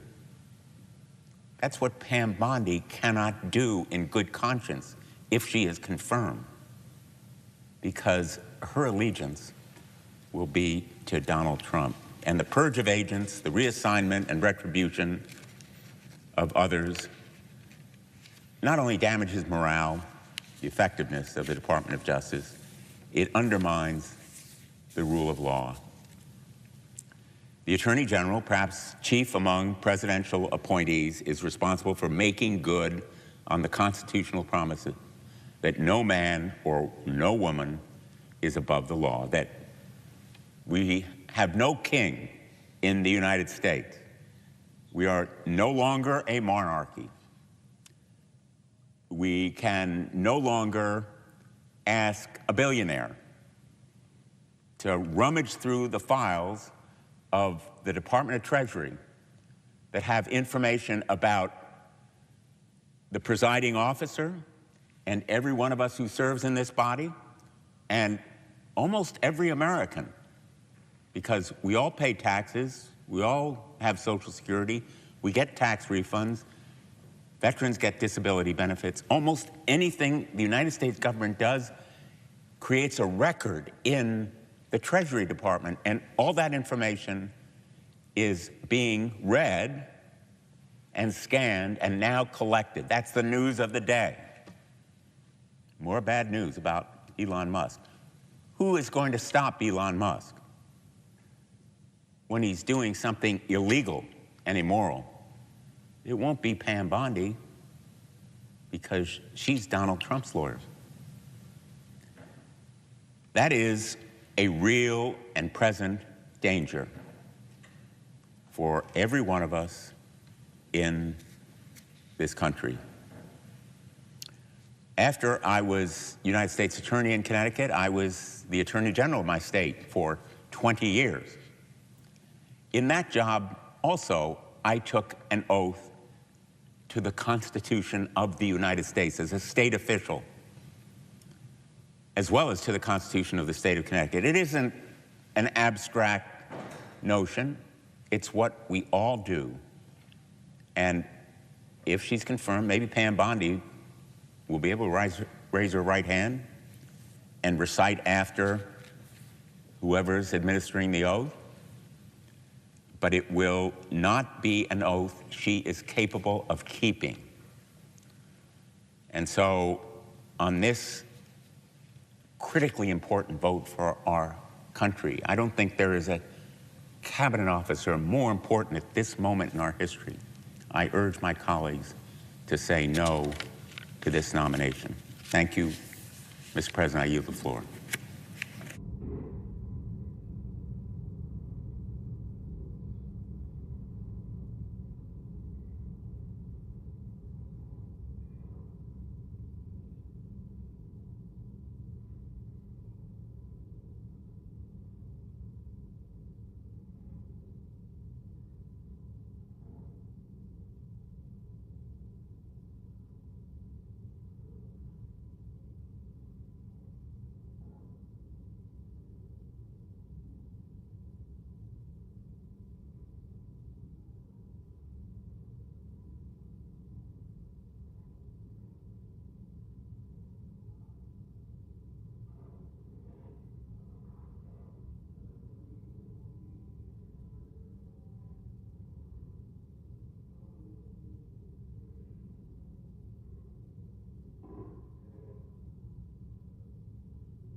The Democratic whip. Suggest the absence of a quorum.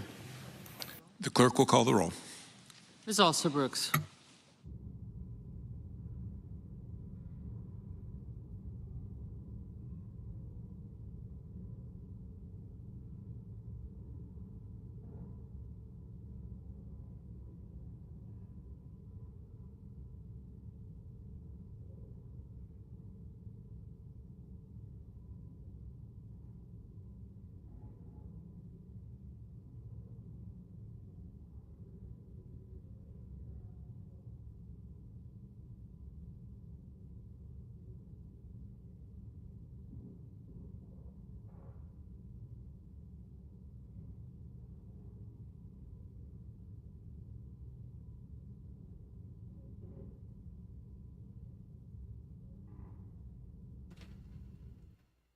If you're just joining us here at Live Now from Fox, we are taking a live look inside of Capitol Hill as senators are expected to vote on Pam Bondi, President Trump's nomination for Attorney General at 7.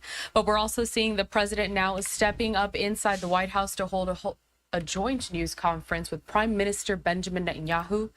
Let's watch.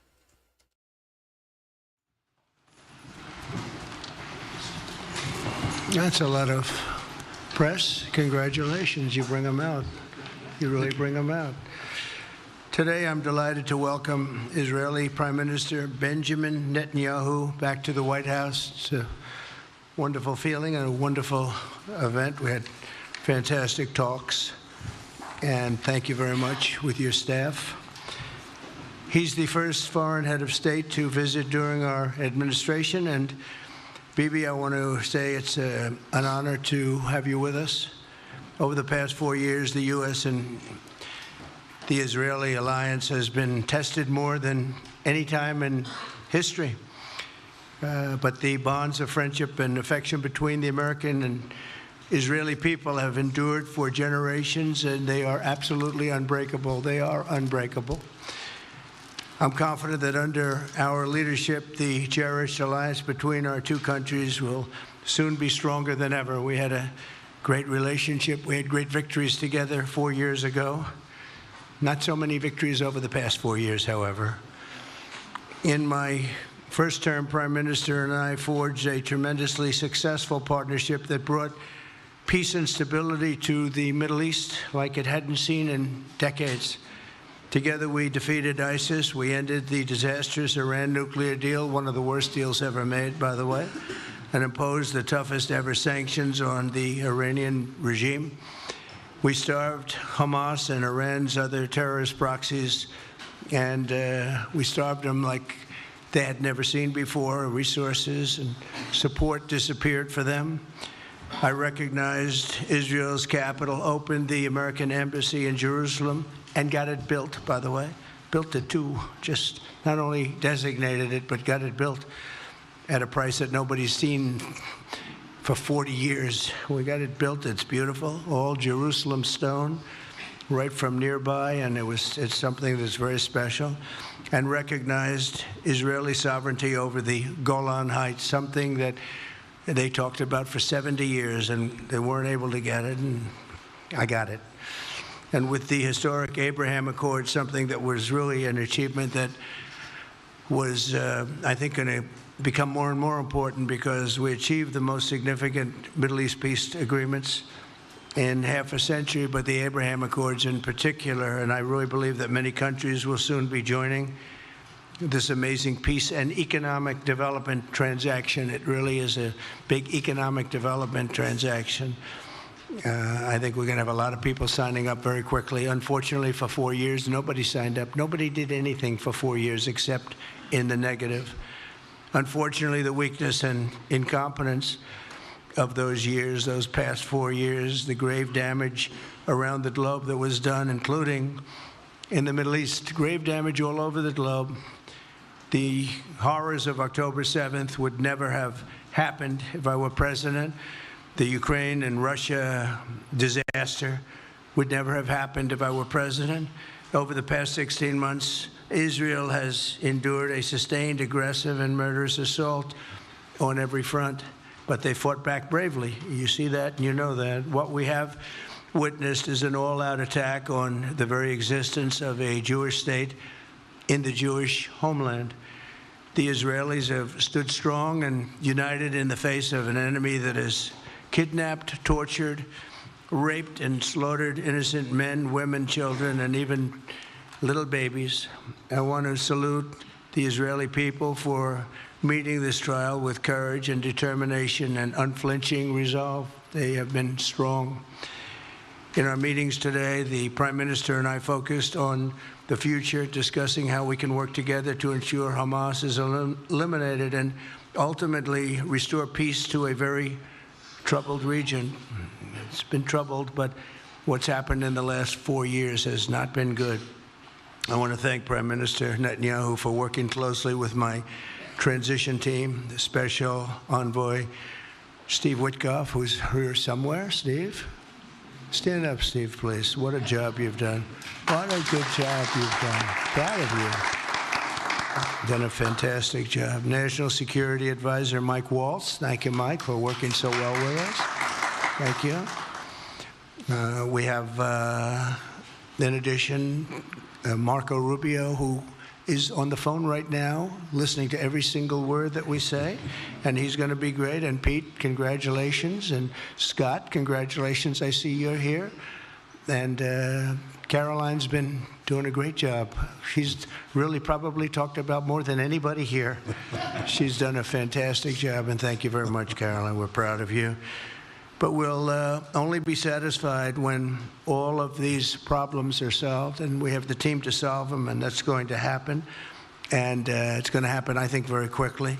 I also strongly believe that the Gaza Strip, which has been a symbol of death and destruction for so many decades, and so bad for the people anywhere near it, and especially those who live there, and frankly, who's been really very unlucky. It's been very unlucky. It's been an unlucky place for a long time. Being in its presence just has not been good, and it should not go through a process of rebuilding and occupation by the same people that have really stood there and fought for it and lived there and died there and lived a miserable existence there. Instead, we should go to other countries of interest with humanitarian hearts, and there are many of them that want to do this, and build various domains that will ultimately be occupied by the 1.8 million Palestinians living in Gaza, ending the death and destruction and, frankly, bad luck. This can be paid for by neighboring countries of great wealth. It could be 1, 2, 3, 4, 5, 7, 8, 12. It could be numerous sites, or it could be one large site. But the people will be able to live in comfort and peace, and we'll make sure something really spectacular is done. They're going to have peace. They're not going to be shot at and killed and destroyed like this civilization of wonderful people has had to endure. The only reason the Palestinians want to go back to Gaza is they have no alternative. It's right now a demolition site. This is just a demolition site. Virtually every building is down. They're living under fallen concrete that's very dangerous and very precarious. They instead can occupy all of a beautiful area with homes and safety, and they can live out their lives in peace and harmony instead of having to go back and do it again. The U.S. will take over the Gaza Strip, and we will do a job with it, too. We'll own it and be responsible for dismantling all of the dangerous unexploded bombs and other weapons on the site, level the site and get rid of the destroyed buildings, level it out, create an economic development that will supply unlimited numbers of jobs and housing for the people of the area. Do a real job, do something different. Just can't go back. If you go back, it's going to end up the same way it has for 100 years. I'm hopeful that this ceasefire could be the beginning of a larger and more enduring peace that will end the bloodshed and killing once and for all. With the same goal in mind, my administration has been moving quickly to restore trust in the alliance and rebuild American strength throughout the region. And we've really done that. We're a respected nation again. A lot's happened in the last couple of weeks. We are actually a very respected nation again. I ended the last administration's de facto arms embargo on over $1 billion in military assistance for Israel. And I'm also pleased to announce that this afternoon, the United States withdrew from the anti-Semitic UN Human Rights Council and ended all of the support for the UN Relief and Works Agency, which funneled money to Hamas and which was very disloyal to humanity. Today, I also took action to restore a maximum pressure policy on the Iranian regime, and we will once again enforce the most aggressive possible sanctions, drive Iranian oil exports to zero, and diminish the regime's capacity to fund terror throughout the region and throughout the world. We had no threat when I left office. Iran was not able to sell oil. Nobody was buying oil because I said, don't buy it. If you buy it, you're not doing any business with the United States. And Hamas was not being funded. Hezbollah was not being funded. Nobody was being funded. There would never have been an October 7th. 2 weeks ago, I once again designated the Houthis as a terrorist organization. They're trying to destroy world shipping lanes, and that's not going to happen. And over the weekend, I ordered airstrikes against senior ISIS leaders hiding in the caves of Somalia and took them out.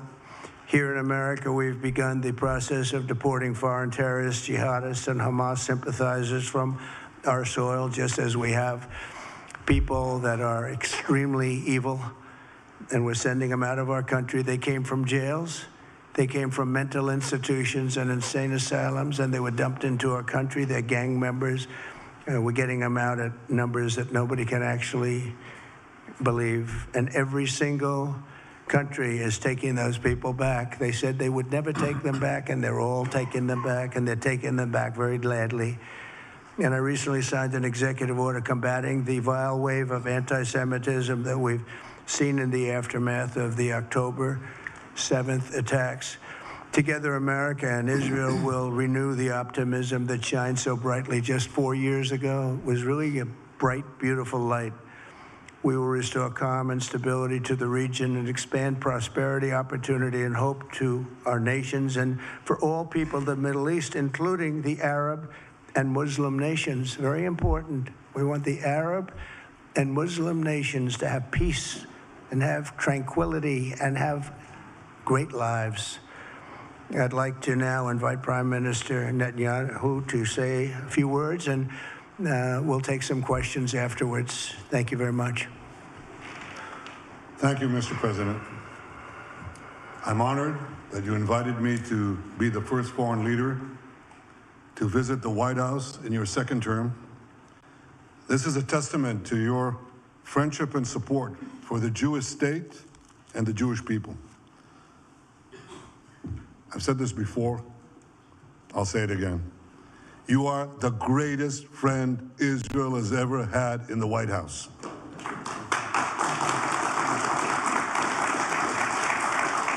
And that's why the people of Israel have such enormous respect for you. In your first term, you recognized Jerusalem as Israel's capital. You moved the American embassy there. You recognized Israel's sovereignty over the Golan Heights. You withdrew from the disastrous Iran nuclear deal. I remember we spoke about it. You said, this is the worst deal I've ever seen. I'm elected, I'm walking out of it. That's exactly what you did. And I think it speaks loudly for just common sense, just looking at things and seeing them as they are. And of course, you also brokered the groundbreaking Abraham Accords in which Israel made peace with 4 Arab states. We did this in 4 months. Nothing happened for a quarter of a century, but in 4 months, we were able, working together under your leadership, to have 4 historic peace accords. And now in the first days of your second term, you picked up right where you left off. Your leadership helped bring our hostages home, among them American citizens. You freed up munitions that have been withheld from Israel. They had been withheld from Israel in the midst of a 7-front war for our existence. And you just freed it. You ended unjust sanctions against law-abiding Israeli citizens. You boldly confronted the scourge of anti-Semitism. You stop funding, as you just said, international organizations like UNRWA that support and fund terrorists. And today, you renewed the maximum pressure campaign against Iran. Ladies and gentlemen, all this in just 2 weeks. Can we imagine where we'll be in 4 years? I can. I know you can, Mr. President. For our part, we in Israel have been pretty busy too. Since the horrendous October 7th attack, we've been fighting our common enemies and changing the face of the Middle East. On that infamous day, Hamas monsters savagely murdered 1,200 innocent people, including more than 40 Americans. They beheaded men, they raped women, they burnt babies alive, and they took 251 people hostage to the dungeons of Gaza. And after this worst attack on Jews since the Holocaust, Iran and its henchmen in the Middle East were absolutely ecstatic. Haniya praised the massacre. Sinwar said that Israel was finished. Nasrallah boasted that Israel was, here's what he said, as feeble as a spider's web. Well, Mr. President, Haniya is gone. Sinwar is gone. Nasrallah is gone. We've devastated Hamas. We decimated Hezbollah. We destroyed Assad's remaining armaments. And we crippled Iran's air defenses. And in doing this, we've defeated some of America's worst enemies. We took out terrorists who were wanted for decades for shedding rivers of American blood, including the blood of 241 Marines murdered in Beirut. We accomplished all this with the indomitable spirit of our people and the boundless courage of our soldiers. The Bible says that the people of Israel shall rise like lions, and boy did we rise. Today, the roar of the Lion of Judah is heard loudly throughout the Middle East. Israel has never been stronger, and the Iran terror axis has never been weaker. But as we discussed, Mr. President, to secure our future and bring peace to our region, we have to finish the job. In Gaza, Israel has 3 goals: destroy Hamas's military and governing capabilities, secure the release of all of our hostages, and ensure that Gaza never again poses a threat to Israel. I believe, Mr. President, that your willingness to puncture conventional thinking that has failed time and time and time again, your willingness to think outside the box with fresh ideas will help us achieve all these goals. And I've seen you do this many times. You cut to the chase. You see things others refuse to see. You say things others refuse to say. And after the jaws drop, people scratch their heads and they say, you know, he's right. And this is the kind of thinking that enabled us to bring the Abraham Accords. This is the kind of thinking that will reshape the Middle East and bring peace. We also see eye to eye on Iran. That's the same Iran that tried to kill us both. They tried to kill you, Mr. President. They tried through their proxies to kill me. We're both committed to rolling back Iran's aggression in the region and ensuring that Iran never develops a nuclear weapon. Mr. President, ladies and gentlemen, Israel will end the war by winning the war. Israel's victory will be America's victory. We will not only win the war, working together, we will win the peace. With your leadership, Mr. President, and our partnership, I believe that we will forge a brilliant future for our region and bring our great alliance to even greater heights. Thank you. Thank you very much, baby. Very nice. Thank you. J.D. Vance, everybody. J.D., please, Vice President, stand up. He's been doing a good job. He's been working very hard on all things, but this in particular. We'll take some questions, please. Yes, ma'am. Go ahead, please. Go ahead. Yeah, go ahead. President, can a normalization deal with Saudi Arabia be achieved without the acknowledgement of a Palestinian state? That question for you too, Mr. Prime Minister. And Mr. President, given what you've said about Gaza, did the U.S. send troops to help secure the security vacuum?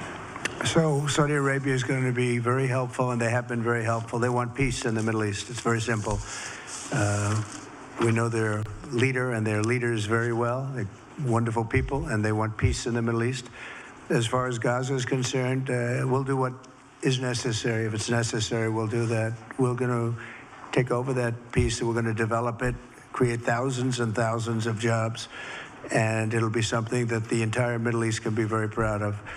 But everybody feels that continuing the same process that's gone on forever, over and over again, and then it starts, and then the killing starts, and all of the other problems start, and you end up in the same place, and we don't want to see that happen. So by the United States, with its stability and strength, owning it, especially the strength that we're developing and developed over the last fairly short period of time, I would say really since the election, I think we'll be a great keeper of something that is very, very strong, very powerful, and very, very good for the area, not just for Israel, for the entire Middle East. Very important. And we'll again, have thousands of jobs, and there'll be jobs for everyone, not for a specific group of people, but for everybody.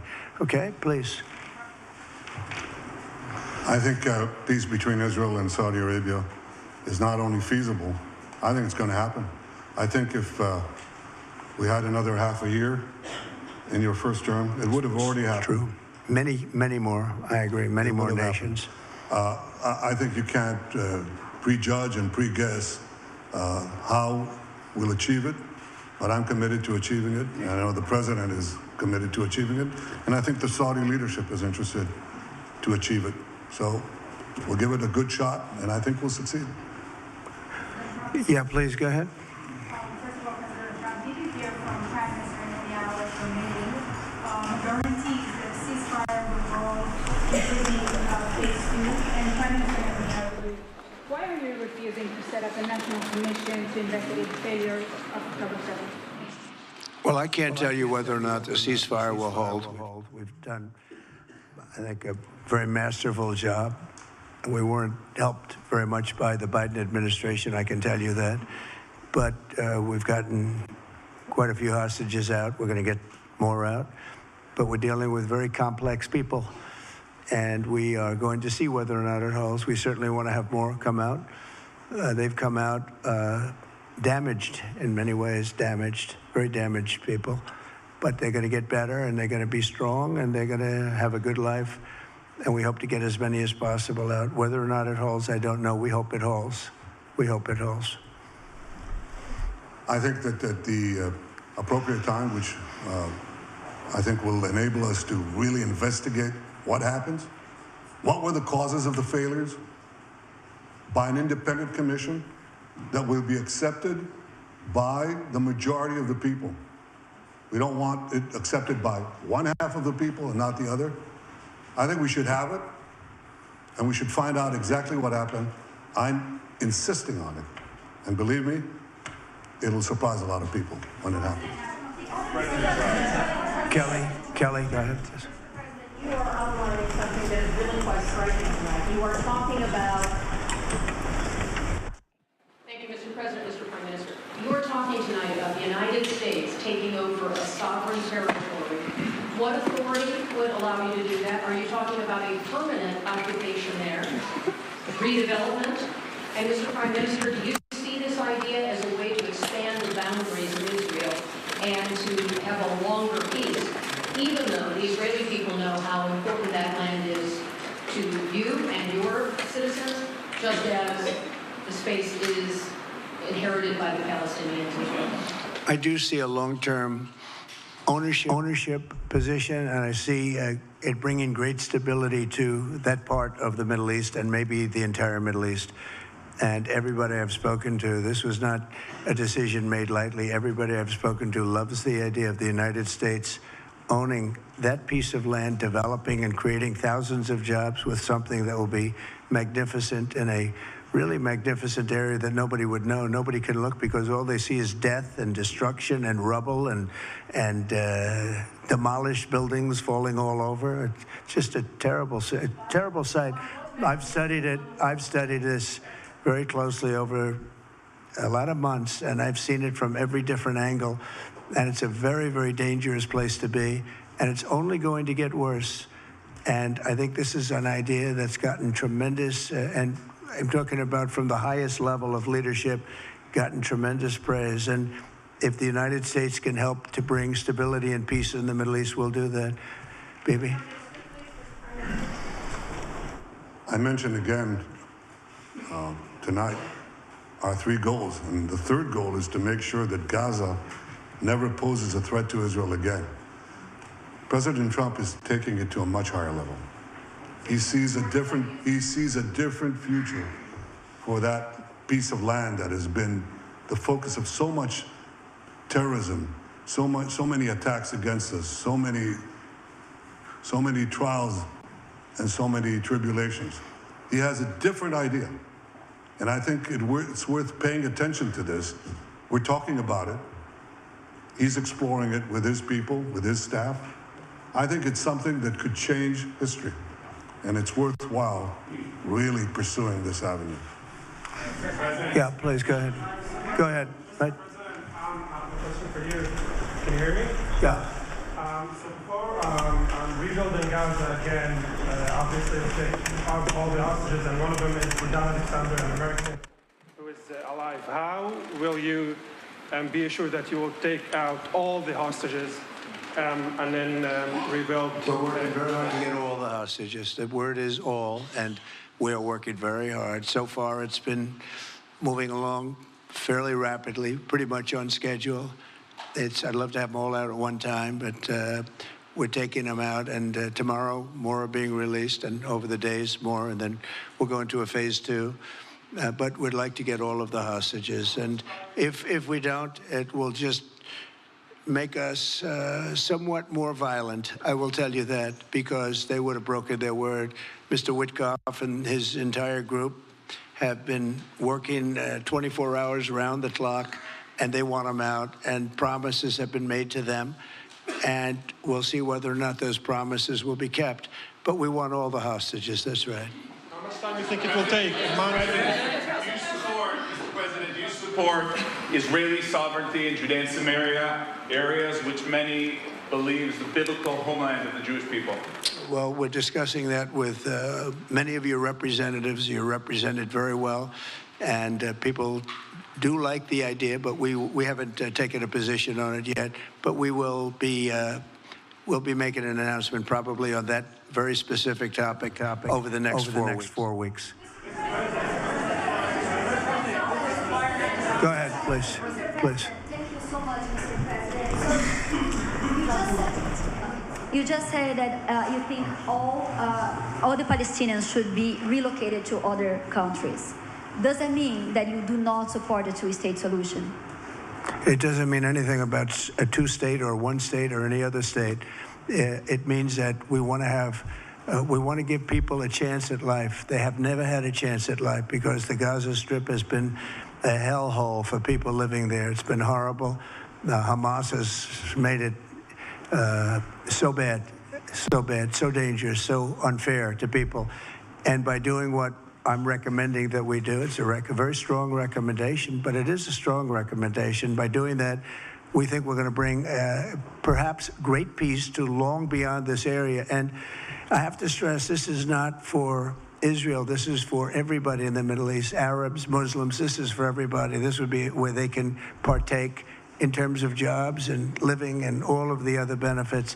And I think it's very important. It just doesn't work the other way. You know, you can't keep trying. They just has been going along for so many decades, you can't even count. You just can't keep doing. You have to learn from history. You can't keep doing the same mistake over and over again. Gaza is a hellhole right now. It was before the bombing started, frankly. and we're going to give people a chance to live in a beautiful community that's safe and secure. And I think you're going to see a tremendous outflowing of support. I can tell you, I spoke to other leaders of countries in the Middle East, and they love the idea. They say it would really bring stability, and what we need is stability. Yes, sir, please. Go ahead.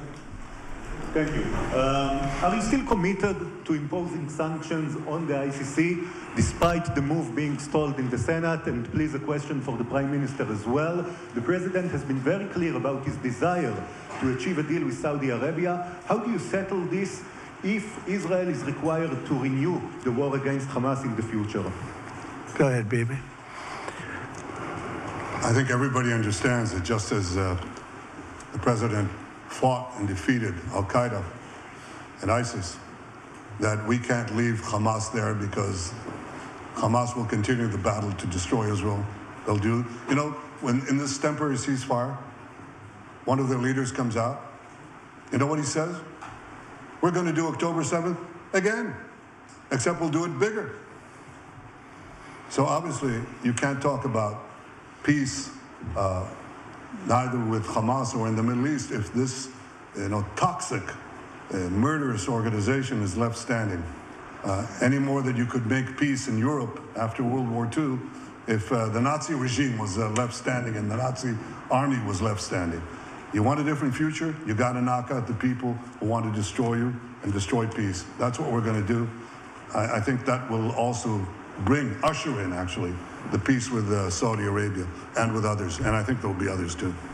Yes, ma'am. Go ahead.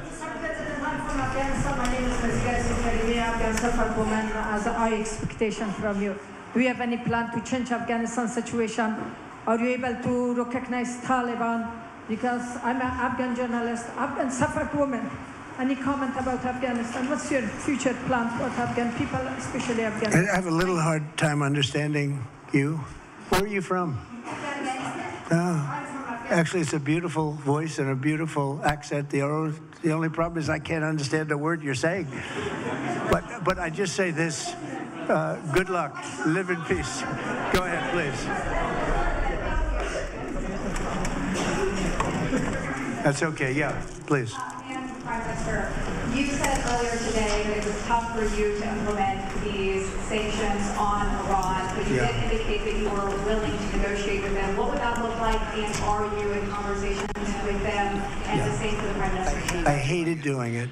I want Iran to be peaceful and successful. I hated doing it. I did it once before, and we brought them down to a level where they were unable to give any money. They had to survive themselves, and they had no money. They were essentially broke, and they had no money for, as I said, Hezbollah. They had no money for Hamas. They had no money for any form of terror. The 28, if you call it, the 28 sites of terror, they had no money for any of it. They had to do their own and focus on their own well-being. And I hated to do it then, and I hate to do it just as much now. And I say this, and I say this to Iran, who's listening very intently. I would love to be able to make a great deal, a deal where you can get on with your lives and you'll do wonderfully. You'll do wonderfully. Incredible people, industrious, beautiful, just an unbelievable group of people in Iran. And I know them well, have many friends from Iran and many friends that are Americans from Iran, and they're very proud of Iran. But I hated to do it, just so you understand. And I hope we're going to be able to do something so that it doesn't end up in a very catastrophic situation. I don't want to see that happen. I really want to see peace, and I hope that we're able to do that. They cannot have a nuclear weapon. It's very simple. I'm not putting restrictions. They cannot have one thing. They cannot have a nuclear weapon. And if I think that they will have a nuclear weapon, despite what I just said, I think that's going to be very unfortunate for them. If, on the other hand, they can convince us that they won't, and I hope they can. It's very easy to do. It's actually very easy to do. I think they're going to have an unbelievable future. Yeah, please, sir, go ahead. You just laid out your plan for Gaza. Yes. Can you lay out your plan for Ukraine and also... For Ukraine? For Ukraine, yes. You consider yourself a strong leader. You blamed your predecessor for letting Russia to take over Ukraine. Will you demand from Putin to get out of Ukraine, from sovereign territory of Ukraine? So we're dealing right now in the subject. I don't want to spend a lot of time because we're here for another reason, but we are having very good talks, very constructive talks on Ukraine. And we are talking to the Russians. We're talking to the Ukrainian leadership. It would have never happened. That would have never happened. It should have never happened. I get reports every week, the number of soldiers, mostly soldiers now, the cities have been largely demolished. You talk about a very sad sight to see. We talk Gaza. Well, many of these cities look as bad as Gaza and worse, what's happened to them. And I want to see that end. And I want to see it end for one simple reason, the life of young people being absolutely obliterated on both sides. You probably have 700,000 Ukrainian soldiers dead, 800,000, maybe more Russian soldiers dead. It's very flat land, and the only thing that's going to stop a bullet is a human body. In this case, usually soldiers. And the numbers are staggering when you hear the real numbers in Ukraine, what the numbers are. And this doesn't include the cities that have been demolished and all of the people that were killed. So I want to see it stopped. We're having very good talks, and I think we're going to get it. I think something will be hopefully dramatically, it will rise above everything. You can't let this continue. This is an absolute slaughter that's taking place on the beautiful farmlands of Ukraine, and we have to stop it. We can't let this continue. It is a human tragedy, and we're going to try very hard to stop it. Yeah, please, go ahead, sir. Go ahead. Mr. President, thank you very much. Okay. Mr. President, what's your view about Palestinian leader Abbas' role in all the regional changes you want to do? And the question for the Prime Minister, what's your view on President Trump wanting to reach a deal with Iran and also a much more active military stance towards? Go ahead, baby. Go ahead. I think the president just said something that I think is the pivot of everything that we're talking about. He said Iran cannot have a nuclear weapon. And we fully agree with that. If this goal can be achieved by a maximum pressure campaign, so be it. But I think the most important thing is to focus on the goal, which the president just did, and I fully agree with him. Well, I said it, and he said it very well. It's a campaign of pressure to see if we can get something done. He doesn't want to do what some people think will automatically happen because they're very difficult people to deal with, as you know. But if we could solve this problem without warfare, without all of the things that you've been witnessing over the last number of years, it would be, I think it would be a tremendous thing. Go ahead, please. Do you have any plans to visit Israel soon? To visit where? Israel and Gaza. Oh, well, I love Israel. I will visit there, and I'll visit Gaza, and I'll visit Saudi Arabia, and I'll visit other places all over the Middle East. The Middle East is an incredible place, so vibrant, so it's just one of the really beautiful places and with great people. And I think a lot of bad leadership has taken place in the Middle East that's allowed this to happen. It's just terrible. And that includes on the American side, by the way. We should have never gone in there a long time ago, spent trillions of dollars and created so much death. So that includes Americans. But yeah, I'll be visiting a lot of different places in the Middle East. I've been invited everywhere, but I will be visiting some, yeah. Okay. Let's go. Caitlin, go ahead. Caitlin. Thank you so much, President Trump. Caitlin, go ahead. On what you were saying there. Say it. Go ahead, please. Just to follow up on what you were saying about the Gazans leaving Gaza, going to other countries. One, where exactly are you suggesting that they should go? And two, are you saying they should return after it's rebuilt? And if not, who do you envision living there? I envision a world, people living there, the world's people. I think you'll make that into an international, unbelievable place. I think the potential in the Gaza Strip is unbelievable. And I think the entire world, representatives from all over the world will be there, and they'll live there. Palestinians also. Palestinians will live there. Many people will live there. But they've tried the other, and they've tried it for decades and decades and decades. It's not going to work. It didn't work. It will never work. And you have to learn from history. History has, you just can't let it keep repeating itself. We have an opportunity to do something that could be phenomenal. And I don't want to be cute. I don't want to be a wise guy, but the Riviera of the Middle East, this could be something that could be so bad. This could be so magnificent. But more importantly than that is the people that have been absolutely destroyed that live there now can live in peace in a much better situation, because they're living in hell. And those people will now be able to live in peace. We'll make sure that it's done world class. It'll be wonderful for the people. Palestinians mostly we're talking about. And I have a feeling that despite them saying no, I have a feeling that the king in Jordan and that the general president, but that the general in Egypt will open their hearts and will give us the kind of land that we need to get this done, and people can live in harmony and in peace. Thank you all very much. Thank you. Thank you very much. Thank you.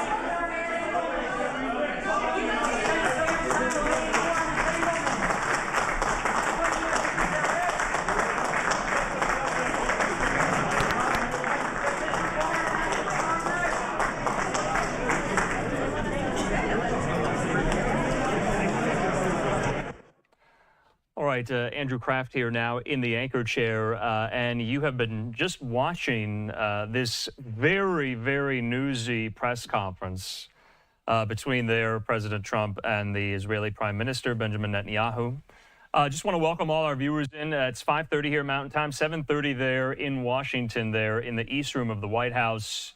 And you heard so many of those questions specifically focusing on the Middle East, on the Israel-Hamas war, on the situation in the Gaza Strip, particularly President Trump offering up some, shall we say, new, creative, unorthodox ideas about what to do with the Gaza Strip and the Palestinians who hail from there once the war is all said and done here. Just to recap, the big headline out of it there, President Trump saying that the United States will have some type of role in what happens with the Gaza Strip. He said, quote, a long-term ownership position.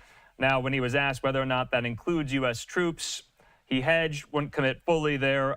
So that is getting a lot of attention right now, not only in the room there in the White House, but online as well. It's getting a lot of attention for our friend, national security analyst and expert, and retired Marine intelligence officer Hal Kempfer, who joins me with a recap of what we all just listened to. Hal, good to see you here. And boy, there's a lot to get to. But the headline out of this all is that President Trump is proposing, and remember, he had not done this on the campaign trail. He had not done this in the last 2.5 weeks now that he has been sworn in the White House, about a long-term role for the United States in rebuilding Gaza, and in addition to that, the Palestinians who live there right now and who've been displaced by the war going and living somewhere else. So essentially what President Trump is saying, Gaza without the Palestinians, but with the U.S. role here. What do you make of all this? Netanyahu responded to it by saying Trump is taking it to a much higher level. He said it would change history if that were the case.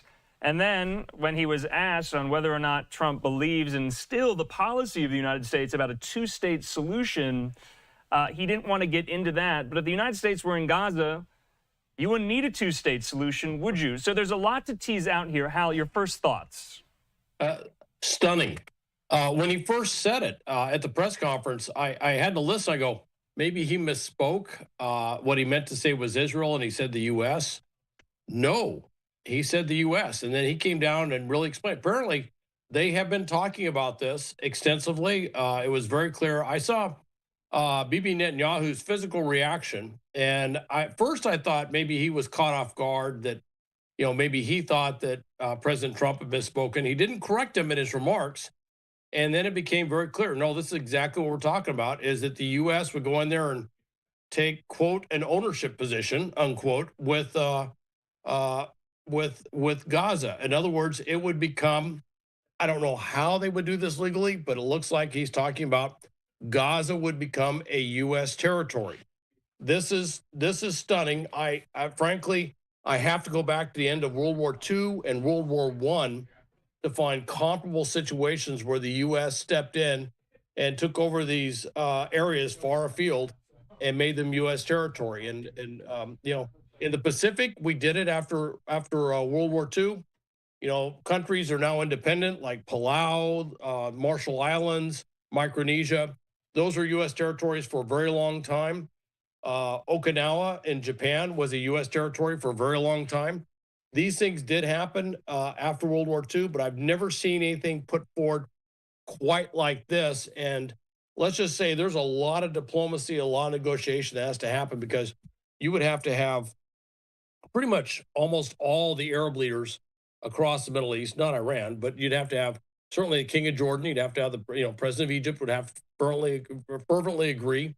I don't see where the Gulf states could do this without having, the 100% approval of the Gulf Cooperation Council, which includes Saudi Arabia. They would all have to weigh in. It is to say it's a bold proposal was to put it lightly. Yeah. I've just never seen anything like this. I have heard expressions over the years that if they could just figure out the political problem with Gaza, it could really become, like they used to refer to Lebanon as the Paris of the Middle East, or the Paris of the Mediterranean, that Gaza could become something comparable to, say, what Abu Dhabi or Dubai were at one time, before they, at the early stages when they were developing. They said, look, it's a great location. Yeah. And President Trump is a real estate guy, so location. Right, that's what I was saying. I mean, is this his real estate tycoon brain speaking now, as president of the United States yet again? Earlier today in the Oval Office, he said Palestinians have, quote, no alternative but to leave the Gaza Strip. He described it as a, quote unquote, demolition site. He questioned why they would want to stay. So, and he is still reiterating and reaffirming that these leaders in the Middle East, the King of Jordan, the leader of Egypt, have already signed off on his idea to relocate Palestinians outside of the Gaza Strip. How they have not. And there was a joint letter over the weekend by several Arab nations essentially saying they will not take in Palestinian refugees, much like they have not throughout the duration of this entire conflict here. Is this Trump just being Trump by the more times you say it, maybe the likelihood or the reality of it actually happening goes up, but they haven't agreed to do that here. So if they haven't agreed, they being Egypt, Jordan, Qatar, and the like, they haven't agreed to take Palestinians and relocate them outside of the Gaza Strip, and the United States is going to come in and do what they will with the Gaza Strip. He was asked if U.S. troops will be deployed to take over Gaza. He said, we'll do what's necessary. We'll take it over and develop it here. There are some contradictions in these statements here. So do you think this will be a little more fully fleshed out now that this is out there in the ether? Well, what I will say is I did hear him say something that maybe he was rephrasing that, where he kind of indicated that they weren't willing to accept them now, but he felt that they would. He kind of expressed his friendship, a close relationship with King of Jordan and, the president of Egypt, and of course, with Saudi Arabia as well. So, and those are the three largest players. If you get those three on board with this, then this thing really just kind of takes off. But he also referenced something that maybe wasn't noticed so much, was he was talking about all these places where they would live, which I'm not going to call them refugee camps, because refugee assumes that they will be going back at some point.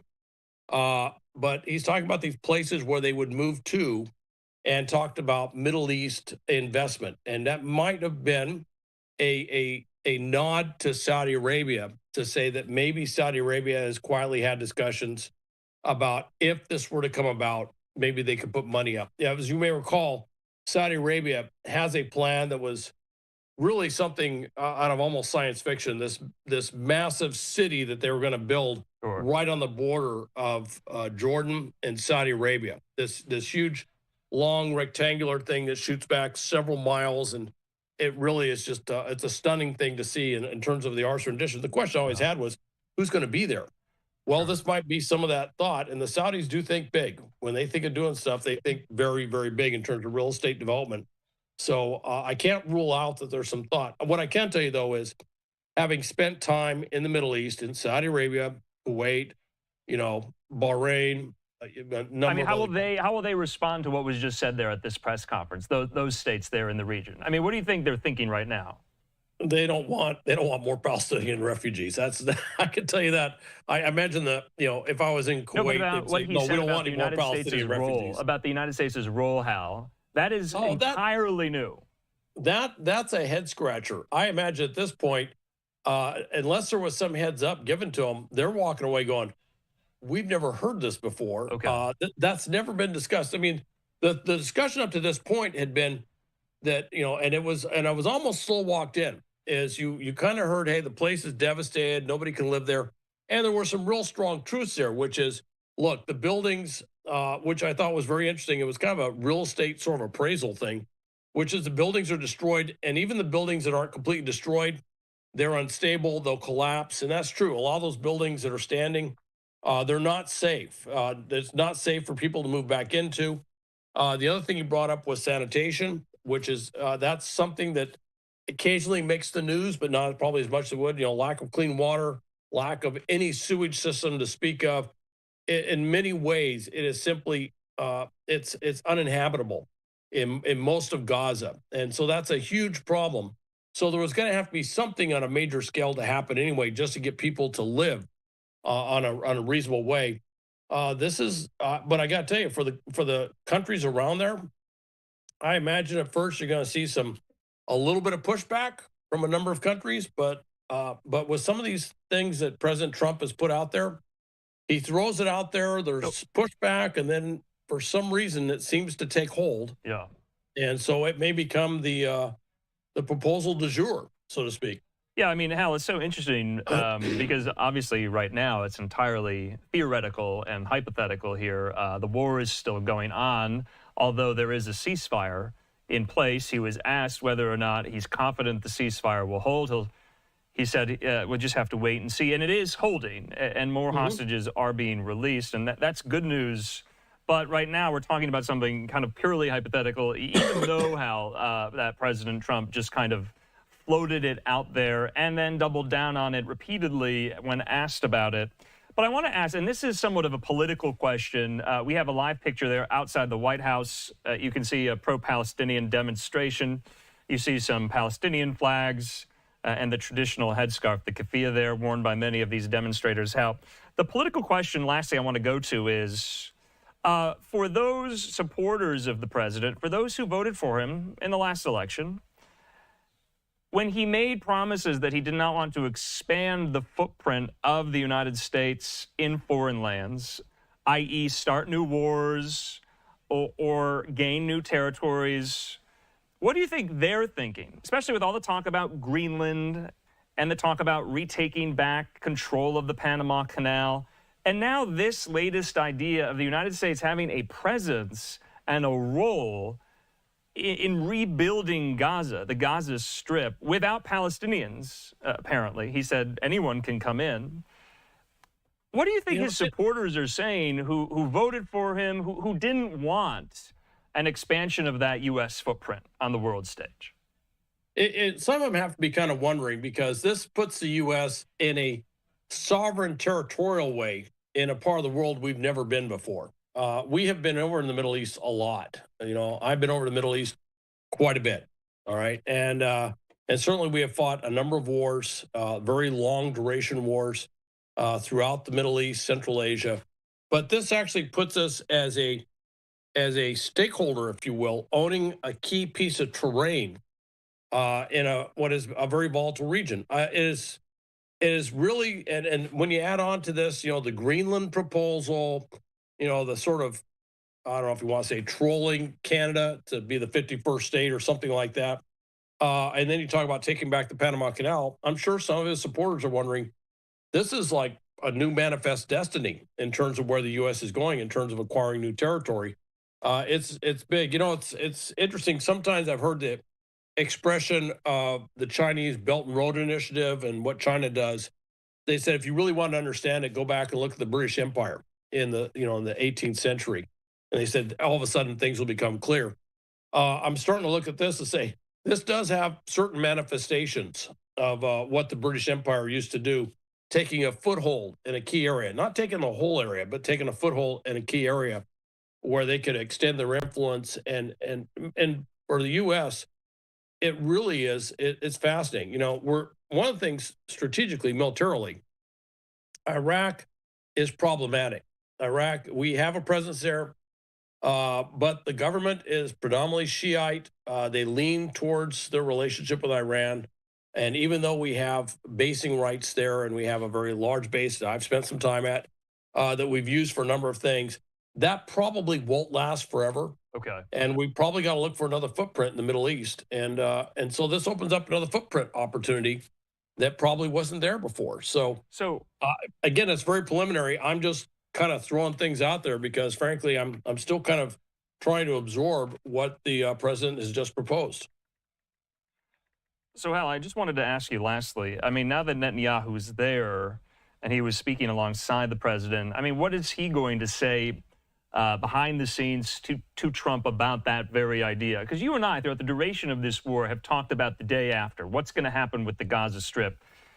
Any role for the United States has never been brought up. It was always about whether or not Hamas would be there in some capacity, the Palestinian Authority, other states in the Middle East, whether Israel would have some type of role.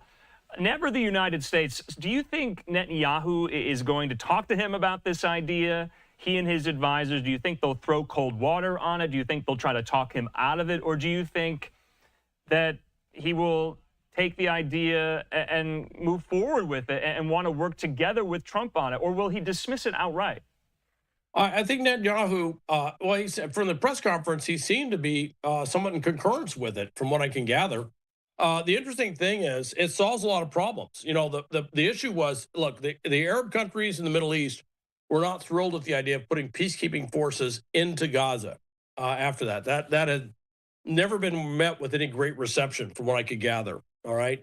And certainly having, IDF, Israeli troops remaining in Gaza was going to be very problematic. And that was something that was being negotiated out. Now we're looking at something completely different.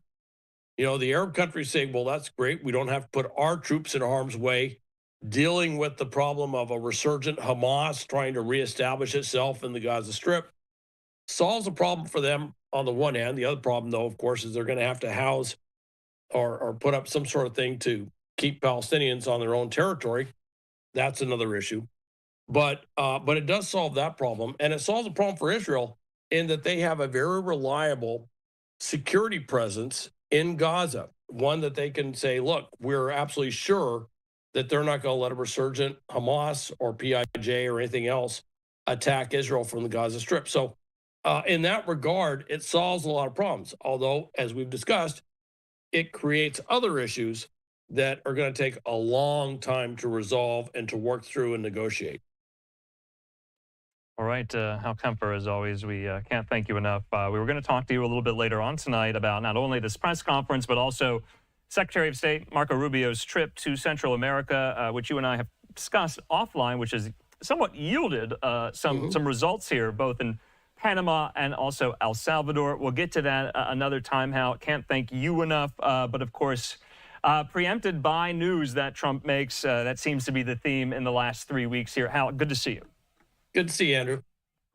All right, in the meantime here, we're just getting started. We had to get that. We had to break that all down. It's important. It's newsy. It's extremely, extremely new. And you know, if you're not new to Live Now, we've been covering the war between Israel and Hamas since October 7th of 2023. And that was a brand new element into it. And remember, the war is still ongoing. Yes, there's a ceasefire in place.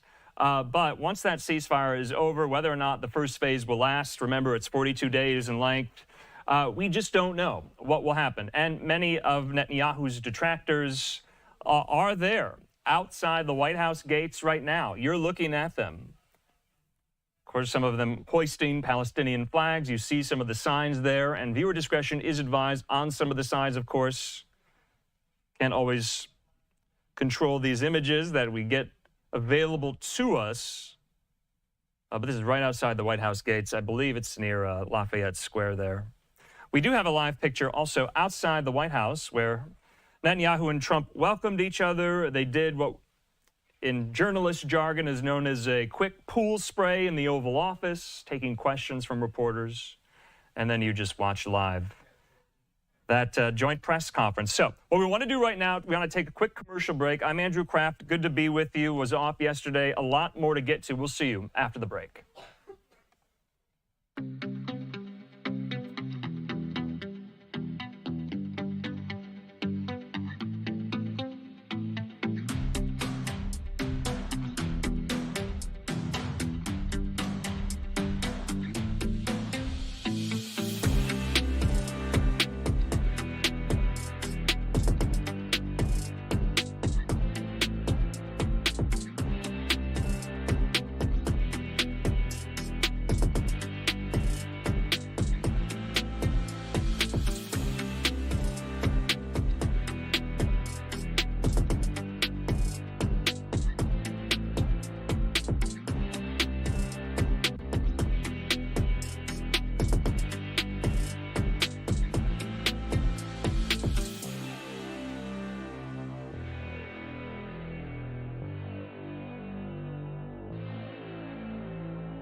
And welcome back here to Live Now from Fox. I'm Andrew Kraft. We do just want to get a brief update right now. Let's go to the Senate floor. We're being told right now senators are voting. This is a live picture on the confirmation of Trump's pick to be the next Attorney General, Pam Bondi. Of course, Bondi, a former Attorney General herself in the state of Florida.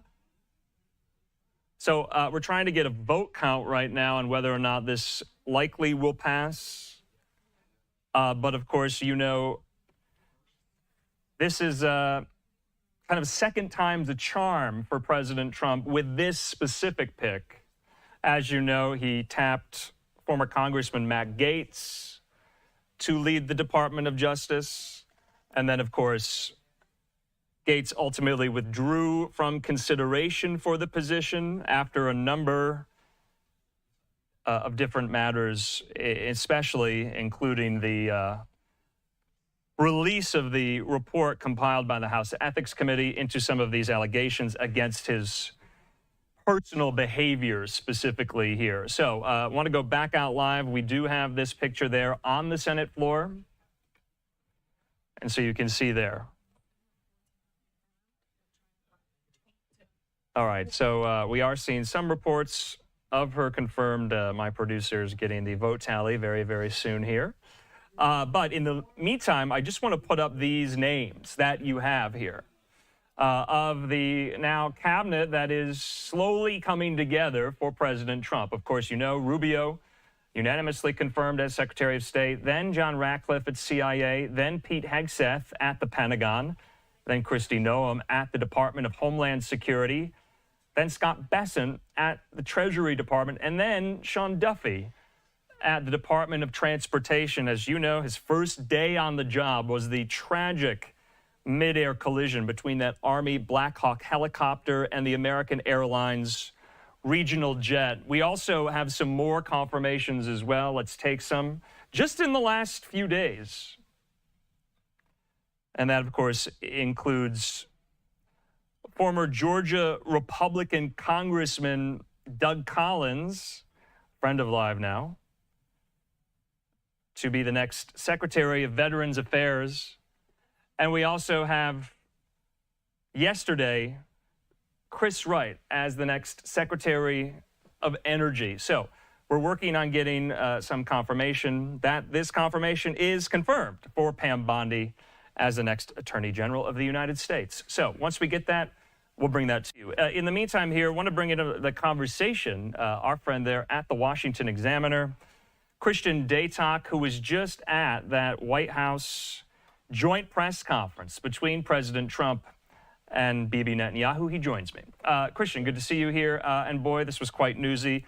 We want to talk to you about a lot of stuff. Let's first focus on that. It seemed like there was maybe gasps in the room. I saw a lot of reporters' faces, and they looked quite stunned, to be honest, that, President Trump floated this idea of possibly having the United States have some role in the rebuilding of the Gaza Strip completely. How did it go over in the room?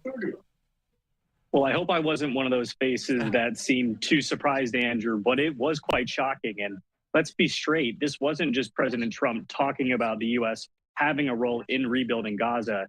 He's talking about a full-on takeover of that 140 square mile plot of land and what he called a long-term occupation. He went on to go and say that when they're done with Gaza, they're going to do, quote, a very good job. And people will look at it as the Riviera of the Middle East. Of course, there are concerns entering office with Trump that he would try and redevelop Gaza somehow and make a resort location where the Palestinian people used to live. Now, earlier in the day, Trump had been talking about how Arab nations do need to take in these Palestinian refugees, but so far, no Arab countries have come forward to accept President Trump's proposal. Okay, so quite active outside the White House right now. That's a live picture outside where you are going. I just wanted to talk with you, since you're in the briefing a lot, you're in these news conferences, you're also sometimes traveling with the president. Can you offer just briefly kind of a juxtaposition with the Biden administration and the press access and the amount of times we see the president on kind of an hour-to-hour, day-by-day basis compared with Biden and Trump? There is a marked difference, is there not? Without a doubt, through these first 2.5 weeks or so, we've heard from Trump more than a dozen times speaking with reporters. Today alone, he took questions on 3 separate occasions, including that press conference with Prime Minister Netanyahu. I do think, of course, the Biden team's strategy was to keep the former president away from reporters, but we should have learned from President Trump's first term in office, that's just simply not how he operates. The press conference today was supposed to be a traditional 2-by-2 bilateral. That's where each leader calls on 2 reporters from the respective press corps. But again, we had upwards of 10, 12, 15 questions where President Trump was calling on both members of the U.S. press and the Israeli press. It does seem shocking after the last 4 years of the Biden administration, but it's really just par for the course when it comes to how Trump interacts not only with the media, but with his supporters when he's off on the campaign trail there last year, or when he might be, traveling across the country. He has talked about how he wants to visit more of the United States than he did during his first term in office, and potentially even travel abroad. He, when asked earlier today, said he wants to very soon visit both Israel and Gaza to check on the progress that the U.S. could potentially be making here very shortly. Yeah, Christian, while we have you, because there's so much happening there at the White House, I just want to touch on a few things that a lot of our viewers are interested in, especially an update on the federal workforce buyout. They have until Thursday, they meaning, all 2 million federal employees, to resign, and then they can accept their pay until, what, September, but they will not ultimately go back to their jobs. According to Bloomberg, more than 20,000 employees, that's only about 1% of the federal workforce, have signed up for an offer to quit their jobs in exchange for a deferred resignation deal here. Now, from what I was hearing last week, the administration expects around 10% of the federal workforce to do this. Only around 20,000 have done this so far. What is going to happen with this idea out there for federal workers? Will they actually resign and get that back pay or not? We're seeing some back and forth here. There is some kind of discrepancies in the rollout of this, is there not? There's been discrepancies in the rollout. There's also been some misreporting about who actually can sign up for the DRP, like you mentioned. It's not actually going to be all 2 million federal employees. Any national security related agency, whether that's at DHS or at the Pentagon, they are not eligible. That's because the Trump administration, of course, in pursuing their deportation agenda, wants as many ICE and CBP officers as possible, and they don't have time to staff up. Also, when you talk about President Trump's forced posture regarding now a potentially new situation, a new deployment in the Middle East, he's talked about working with the Mexican government to conduct military operations against the cartels. They don't want to be starting over from scratch. Okay. But that 10% estimate that you threw out there, that is what the White House was expecting. And so far, just 2 days before that February 6th deadline, they're falling far short of that number. So it could mean that federal workers would be coming back to the workforce, working in person like President Trump has demanded, or it could mean that some of these career civil servants, based on what they're seeing happen at USAID or Treasury, they could outright resign their positions, and that would leave the Trump administration in a bind as they're trying to implement their policies. Yeah, I mean, Christian, Fox Business obtained a memo today sent out from the Office of Personnel Management, which was sent out to department agencies to clarify questions that employees have on this. Notably, in the memo, it says the deferred resignation offer is legally binding on the government. And if the government were to say, renege on this offer, then the employees would be, quote, entitled to request a rescission of his or her resignation here. So that's really, really interesting. So this memo is leaving open the door for the U.S. government, to tell these federal workers, a federal worker, that, no, you got to stay in your job. It is, and I think that just sort of adds to the confusion which with this has been rolled out. Of course, it was first leaked to the media. Then we got formal confirmation from the White House and from OPM. And if you look forward to where the federal workforce needs to be come the spring, when a potential government shutdown could be happening if Republicans in Congress can't get their act together and agree on a vehicle to advance those spending policies, this could be a major disaster in Trump's face. Because again, this DRP was put forth as sort of an olive branch because Donald Trump wants to shrink the federal bureaucracy, cut federal spending, but at the same time, he's trying to do it in a way where it won't leave all of these hundreds of thousands, if not millions of workers in a lurch without a job. That's certainly not going to be good for his approval rating. And that's one of the metrics that Donald Trump cares about the most. Have you spoken to any federal workers? I'm just kind of curious. I mean, there's so many of them about how this is kind of going down, how this is being received. I have spoken to some who plan on taking that offer. I have spoken to some workers who said they will be returning to the office. I think ultimately people are trying to wait until the very last minute because there is this sense of confusion around not only whether they will be essentially furloughed but paid out through the remainder of the program next fall, or excuse me, this coming fall, or if they still need to work remotely like they've been doing since 2020 and the COVID pandemic. I'm sure we'll have more information tomorrow, maybe even Thursday morning before this deadline actually hits. But that's just sort of the state of play here in Washington. Of course, it's one of the centers of the largest federal workforce across the country. Yeah, you kind of have to feel a little sympathetic for those who are at the Office of Personnel Management right now. That's kind of like the federal government's HR department, because there have been so many stories about what is going on. The federal workforce buyout is completely separate from that memo that went out about this time last week, freezing federal funds. Federal judges have gotten involved. From what I understand, the federal judges' restraining orders on that very memo, freezing federal funds, is still in place, correct? That is correct, but the White House went ahead and rescinded that OMB memo, not to be confused with OPM. All these, anagrams can be confusing in Washington, D.C. But the OMB memo, like you mentioned, put a temporary pause on all discretionary grants at every federal agency while the White House conducts a thorough review of the spending. And again, this is part of Donald Trump's plan to shrink the federal budget, just cut federal spending. And Russ Vought, who is expected to be confirmed as Trump's next OMB director, by the time that review concludes on February 10th, he will be in the office officially. Again, we expect it. Senate Democrats might try to slow that nomination confirmation process based on developments we've seen here regarding Israel and Gaza at the White House. But it is just another checkbox that the president is addressing in terms of hitting all of these day one, week one priorities, even though we are in week 3 technically. And it's just moving quickly. And I think the speed with which it was rolled out, like the OPM memo, is what sort of kicked off a lot of this uproar, whether it's from NGOs or Democrats, because there just was not very much information out there about how this would play out and what specific bodies would be impacted.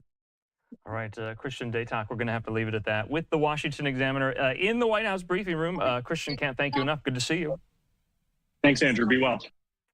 All right, in the meantime here, before we go to our first commercial break this hour, we do have some breaking news we wanted to confirm about a confirmation vote. Let's go to the Senate floor right there. So it is official. We are learning that former Florida Attorney General Pam Bondi has been confirmed here. So wanted to make sure we got that in. We were talking a little bit about Pam Bondi. And of course, just want to play some file footage that we have of Bondi there. The Senate has confirmed her. She used to serve as the Attorney General in the state of Florida, and then she's been on TV a lot since the first Trump administration. And you're probably familiar with her. Remember, she was on deck as a backup, remember, because the Trump transition needed to find a replacement after the Matt Gaetz nomination went haywire and he withdrew from consideration for the top job at the Department of Justice. So she has been confirmed here. I want to put this graphic we made of some of the more recent Senate confirmations for Trump's cabinet as it continues to be confirmed. So EPA Administrator Lee Zeldin was confirmed last week, as well as Interior Secretary Doug Burgum, former governor of North Dakota. And just yesterday, Chris Wright confirmed as the next Secretary of Energy with a vote of 59 yeas to 38 nays. And then Doug Collins, he will be going to the VA. And that confirmation vote, 77 yeas, 23 nays, and just moments ago, Attorney General now, Pam Bondi. She hasn't been sworn in yet. The vote just took place, but 54 yeas, 46 nays there. So, like I said, the Trump cabinet, the Trump 2.0 cabinet, slowly coming together here. So, let's take that first commercial break. When we come back, though, we're still diving into so much of this news emanating from the Trump White House, including the tariff war that wasn't, if you will, with Mexico, with Canada and China. Those announcements being made over the weekend and some concessions being extracted by President Trump from Justin Trudeau and Claudia Sheinbaum, though the 10% tariff on China going into effect, China retaliating with a 15% tariff of their own. We'll be talking about what this means for the economy after the break.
And welcome back here to Live Now from Fox. I'm Andrew Kraft. That was a busy hour. We got another busy hour ready to go for you. Of course, we still have a live picture there on the Senate floor, as you can see. Senators there confirming Pam Bondi as the next Attorney General of the United States as the top job at the Department of Justice. Live picture there, not too far away, outside the White House. And we have a live picture over the Jerusalem skyline. A lot of news made between Benjamin Netanyahu and President Trump at that latest press conference here. So what we're going to do now, we're going to move on from that. We want to talk about some of the fallout from these tariff announcements that were made over the weekend, how Canada, how Mexico, how China are responding, and what we're going to do next about that. Also, a lot of people are talking about this federal agency known as USAID. What is it? And why do elements of the Trump administration want to gut it and do away with it completely here? My friend and colleague, Fox News correspondent Madeline Rivera has more on that question. Let's watch.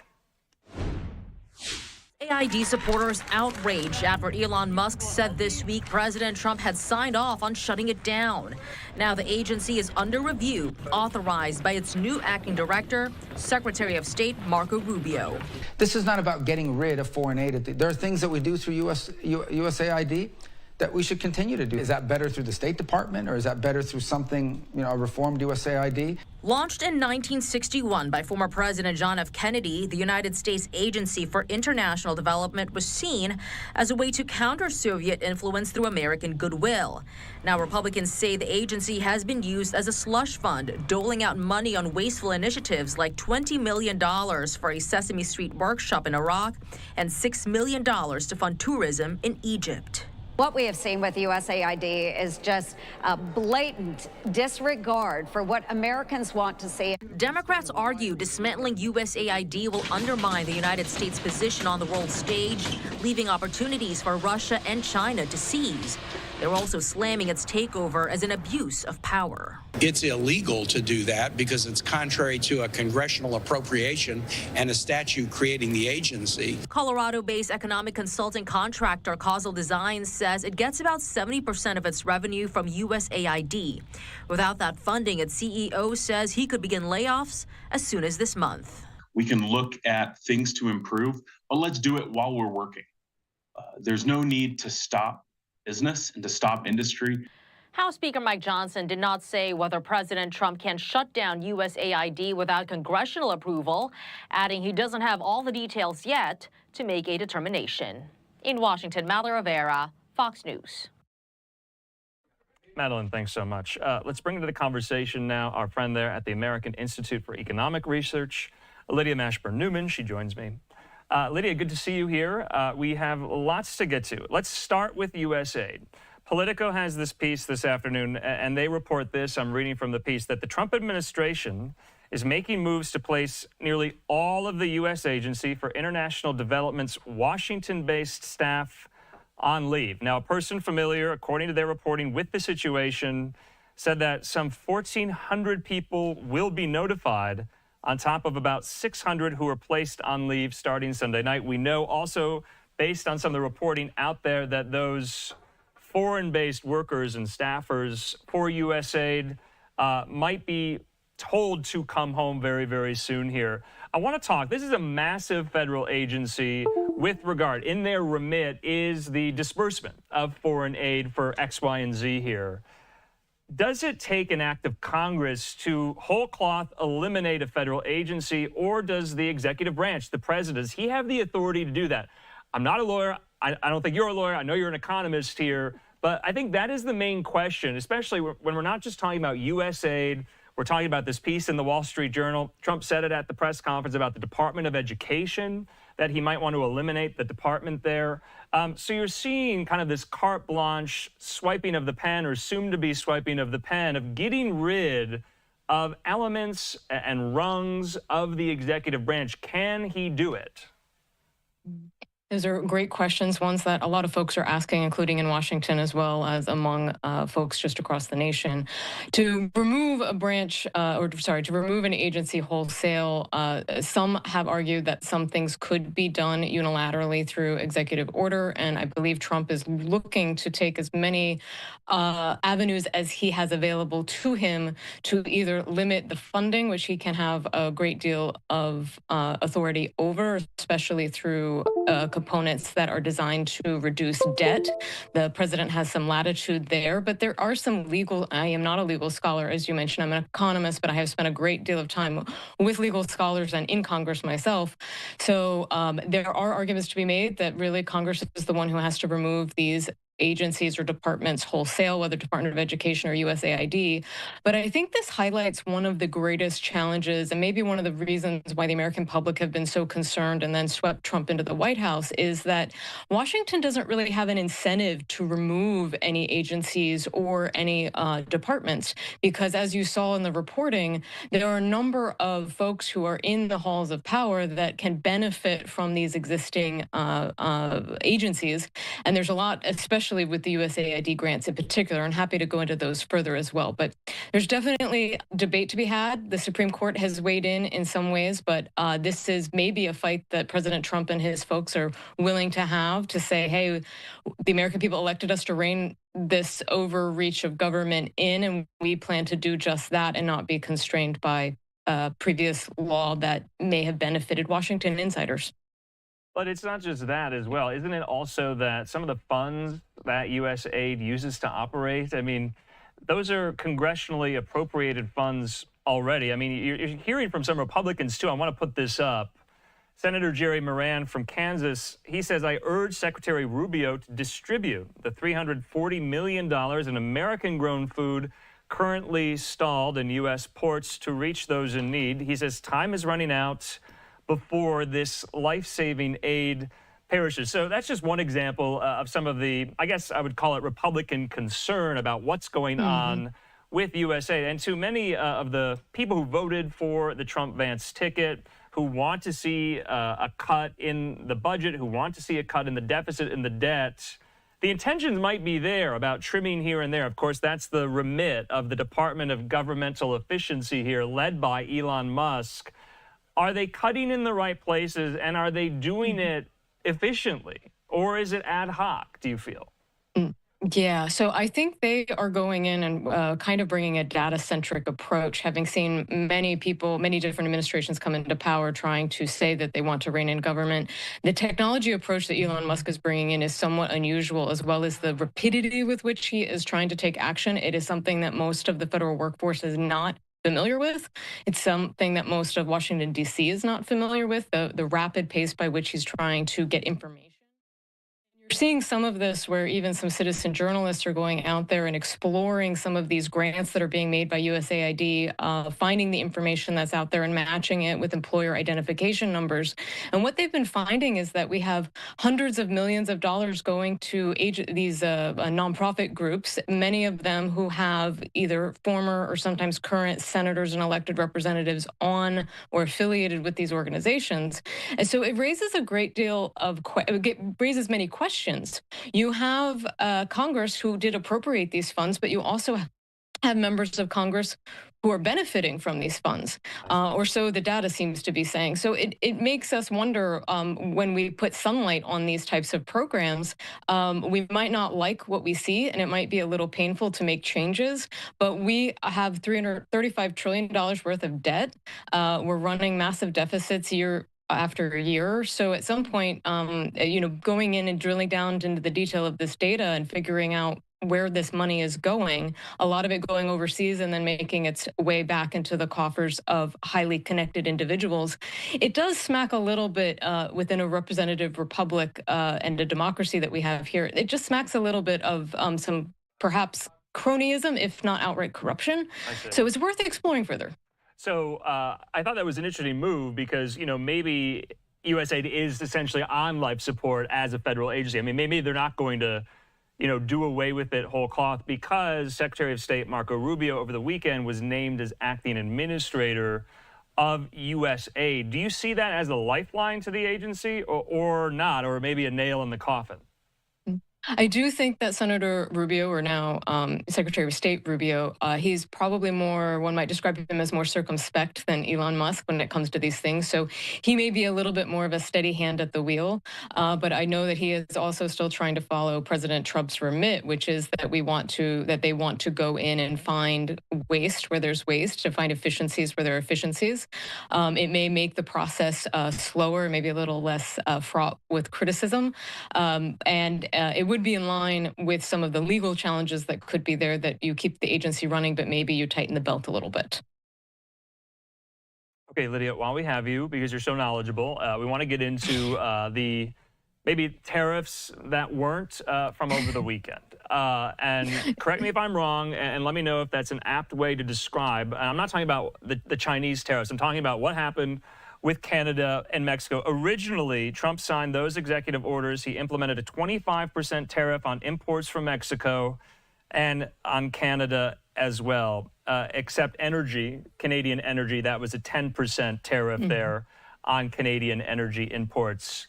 So he got on the phone with Justin Trudeau of Canada. He got on the phone with Claudia Sheinbaum of Mexico, and they committed to sending thousands of their own troops to their respective borders, the northern and the southern borders of the United States. And then Trump pulled back for 30 days to reassess here. So what did Trump actually get out of the tariff threat? Is it a tariff threat, or were those tariffs in place for a couple hours? Yeah, I saw a shirt. It was quite amusing. It says, "I survived the Great Tariff War of 2025, February 3rd to February 3rd," which is very much how I think a lot of people feel about this. I believe Trump probably views this as a bit of a victory. He went in and said that he wanted to use these for national security reasons. He did not go in saying he was using these particular tariffs for revenue-raising purposes, though he was said that that could be an aspect of it. But his main goal was to fight fentanyl and illegal crossings across the border. So you could say that maybe this is a victory in his book for this trade war as it was, but it is only stayed for a certain period of time. I think you will see that he will probably be looking very closely to see whether Canada and Mexico fulfill that promise of protecting the border, both from the north and the south. And if that is the real reason why Trump was moving forward with these tariffs, and they do make progress on that front, then it's likely that he might retract entirely. Now, I do think it's very much the case that, and he's been very clear about this from the beginning, he is using these as a negotiating tactic. And when he starts talking about using them as a revenue raiser, I think we'll have a whole another host of issues to talk about, because the economics are very clear. Tariffs end up at the end of the day really only ultimately hurting consumers, either in fewer products or more expensive products. But in general, these particular tariffs seems like they were geared toward using his national security authority, and they seem to have maybe achieved his goals. This similarly with Colombia last week as well. So I think there's a lot to still watch for to see if those nations to the north and south of us follow through on what they have promised to President Trump. But I think we can kind of interpret this as Trump is serious about trying to enact the agenda that he feels the American people elected him to enact. And with all the uncertainty that might come along with that for the rest of us monitoring and watching these situations. Okay, so Lydia, every economist from your organization that I bring on, I pose this question when we're talking about tariffs, because, you know, at the end of the Trump 2.0 administration in 2028, 2029, the definition of tariffs when it comes from a conservative standpoint, from a conservative philosophy, is that it is a tax on the American consumer that is borne by the consumer, that is transferred to them via a tax on a product coming into the United States here. Can Trump get away with changing that definition, or has he already? I don't think that has been his goal, even, is to change that definition, even though he has used them for security reasons. Other presidents have done that in the past. In fact, President Biden not only maintained the Trump tariffs from 2018, 2019 on China, but actually hiked some up, including 100% tariffs on electric vehicles from China as early as just late last year before he left the White House.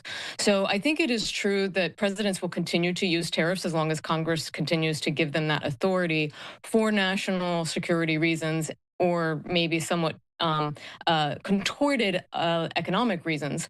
But at the end of the day, I hate to sound like maybe some of your other guests, but it is true that the incidence of taxation through tariffs will end up largely on the consumer. For the U.S., for import taxes, that tax is borne by the importing business, and sometimes the manufacturer bringing that good, selling that good, will take some of the cost of that tax, but that means fewer of those goods sometimes end up in the States. And at the end of the day, it's the consumer. The price might not go up the full tariff amount, but a portion will be fed through to the consumer, or it will show up in fewer goods coming to market from that. And the economics is pretty clear about that effect. Now, there could be other reasons why you would want to use tariffs. Or it may be less distortionary than other types of taxation. So I don't want to say that it is other forms of taxation are superior. That's not necessarily the case. But it's definitely a concern that at the end of the day, consumers should know and be aware that tariffs, at the end of the day, they will pay that.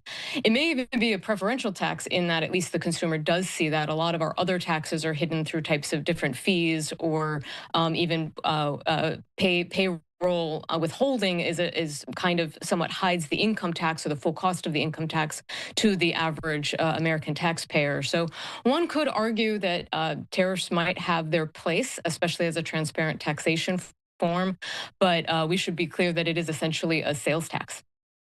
Okay, yeah, I wanted to talk more a little bit about the Chinese tariffs and the Chinese retaliation, because last time I checked, Canada and Mexico, they were good friends, they're good allies, and Trump 1.0, he brokered the USMCA between all three countries on the North American continents here.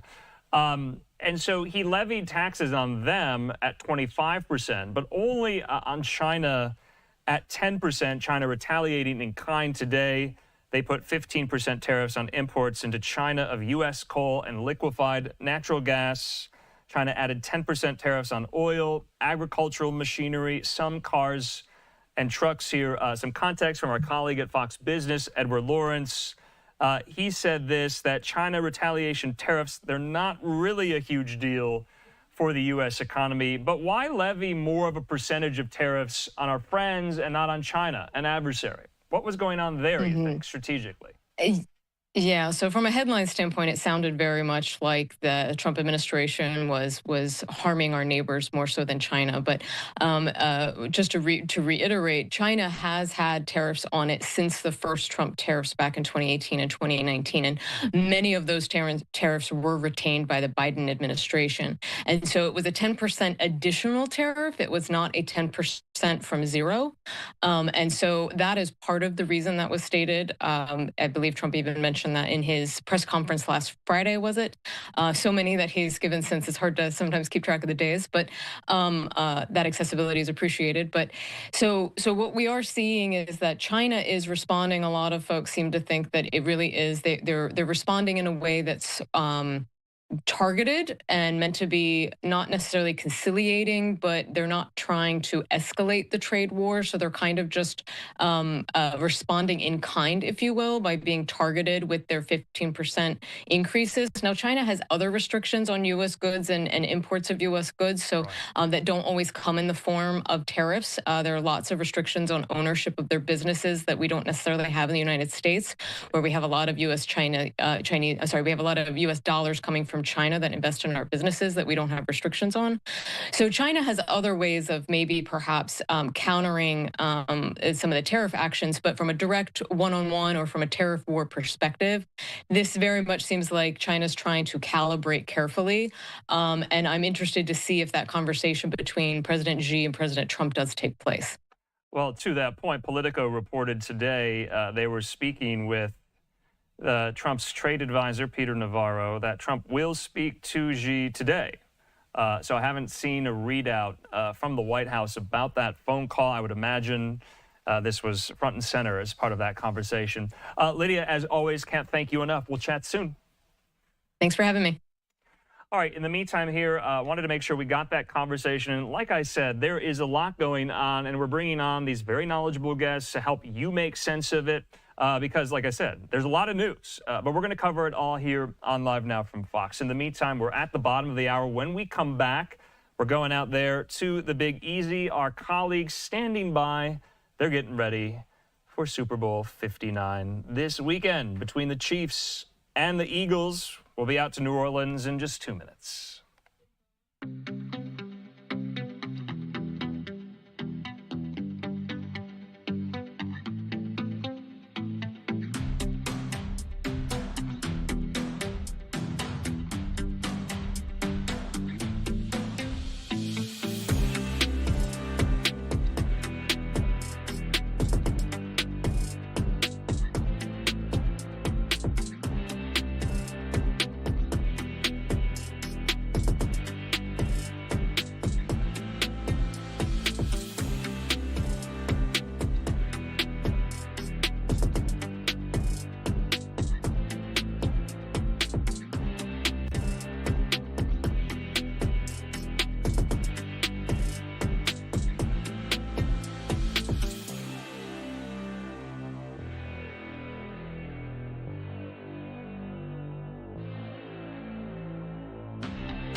And welcome back here to Live Now from Fox. I'm Andrew Kraft. Let's keep it moving here. Want to lighten the mood. Want to go out there to New Orleans. Our live picture there.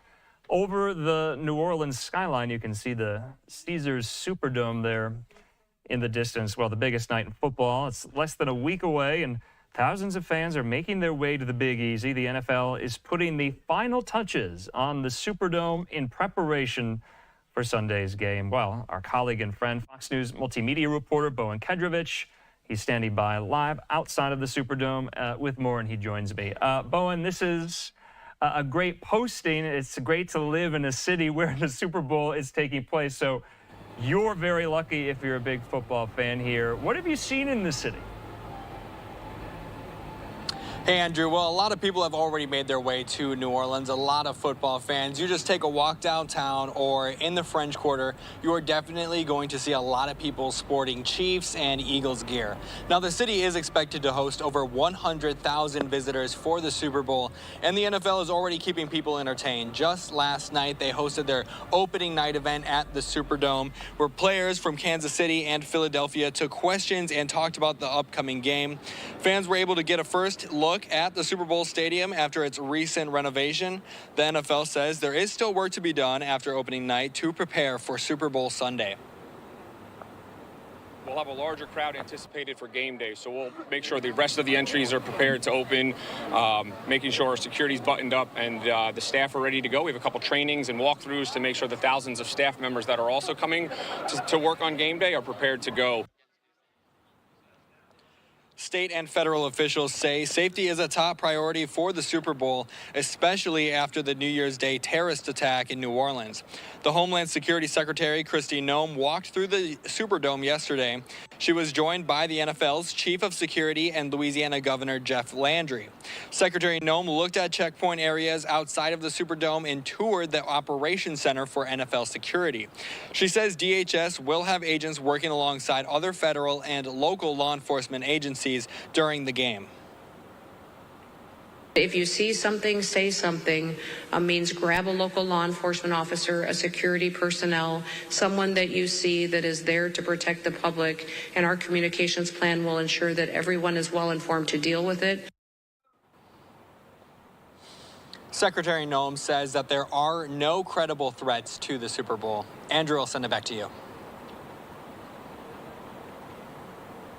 Bowen, I just have to ask, though, I mean, how present is the apprehension maybe in the wake of the terror attack from New Year's Eve? Now that we are on Super Bowl week here, can you still feel it in the atmosphere a little bit, that tension? I think in the air, definitely safety is obviously top of mind. You just see this place is very locked down. Just in the air, you can see helicopters as well flying through the skies. You just see a lot of law enforcement presence everywhere you go, especially in the downtown and French Quarter areas. So I definitely think law enforcement is definitely prepared for this Super Bowl in wake of the attack. Andrew. Okay, and Bowen, I just got to ask you on a lighter note, who you got? Ooh, that's tough. I do think it is going to be a very good game. I think both are on a mission for sure. Kansas City, they want that three-peat, but Philadelphia's got that grudge match. They want the rematch. So, I mean, I think it's going to be a good game. I don't know if I'm going to put my voice on any team here right now, but I'm just looking for a good game. I think everybody else is as well. Bowen there live for us in New Orleans. Bowen, good to see you. I'm sure we'll speak a little later this week. Talk soon. All right, talk soon. Thank you. All right, in the meantime here, just a couple more notes on some of this Super Bowl security and safety. The Louisiana State Police announcing today that they are deploying over 200 troopers for Super Bowl 25. And there is somewhat of an added element to the security posture because of a special guest announced today that President Trump, planning to attend Super Bowl 2025, he would become the first sitting president to do so. So no doubt that heightens the security posture even more. So I wanted to get that in here as well. In the meantime, let's take yet another quick commercial break. We'll see you in just a moment.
And welcome back here to Live Now from Fox. I'm Andrew Kraft. So we want to move on to more of these top stories. Let's go now out to Washington. This is a pretty cool vantage point there. You see the Washington Monument in full relief. We are learning today that all 67 bodies have been recovered from the Potomac River after last Wednesday's mid-air collision between that Army Black Hawk helicopter and the American Airlines regional jet flight 5342. Well, earlier today on the House floor, we weren't able to get this to you live. We want to show you, though, nonetheless, members of Congress from states and districts who lost one of their own constituents on these flights. They held a moment of silence on the House floor today. Let's listen.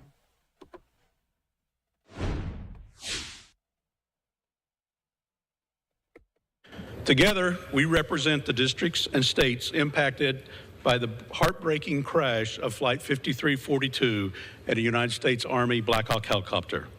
American Eagle Flight 5342 left my hometown of Wichita, Kansas at 5:22 p.m. with 60 passengers and 4 crew members on board. They were young skaters, a rural Kansas couple, a college student, a group of friends returning from an annual hunting trip, and so many others who were taking a routine flight from the air capital to our nation's capital. Their lives came to a tragic end within view of the DCA runway when a collision occurred with a Black Hawk helicopter over the Potomac River. As we know, all 64 passengers and 3 Army soldiers perished. As we mourn the loss of these 67 individuals, there are truly no words to adequately describe the heartbreak we feel.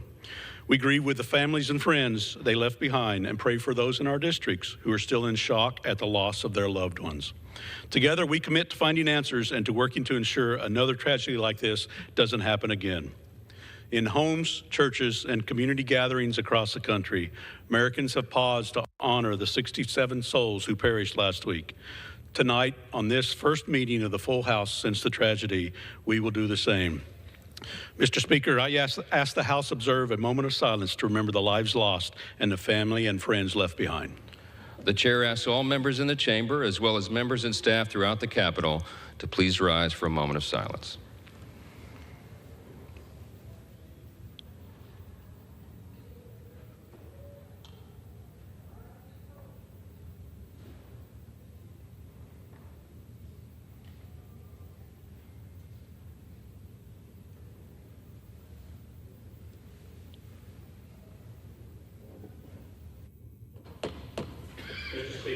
Back.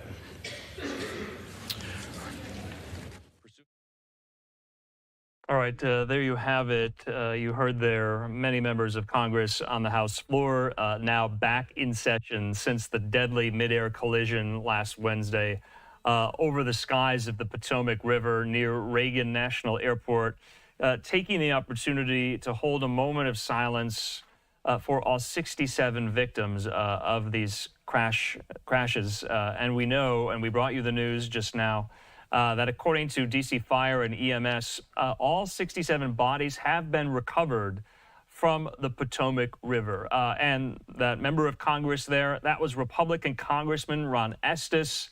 He represents the Wichita, Kansas area. Remember, that was an inbound flight from Wichita, Kansas to Reagan that never made it there. In the meantime, I want to read out this statement from DC Fire and EMS. They say this: after extensive search and recovery operations, Unified Command confirms the recovery of 67 victims from the aircraft collision. At this time, 66 of the remains have been positively identified. This marks a significant step in bringing closure to the families and the community.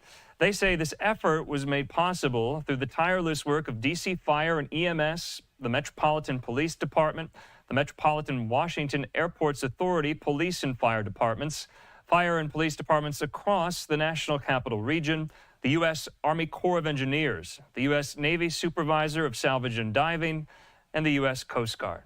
Their dedication and expertise have been instrumental in this complex and sensitive mission.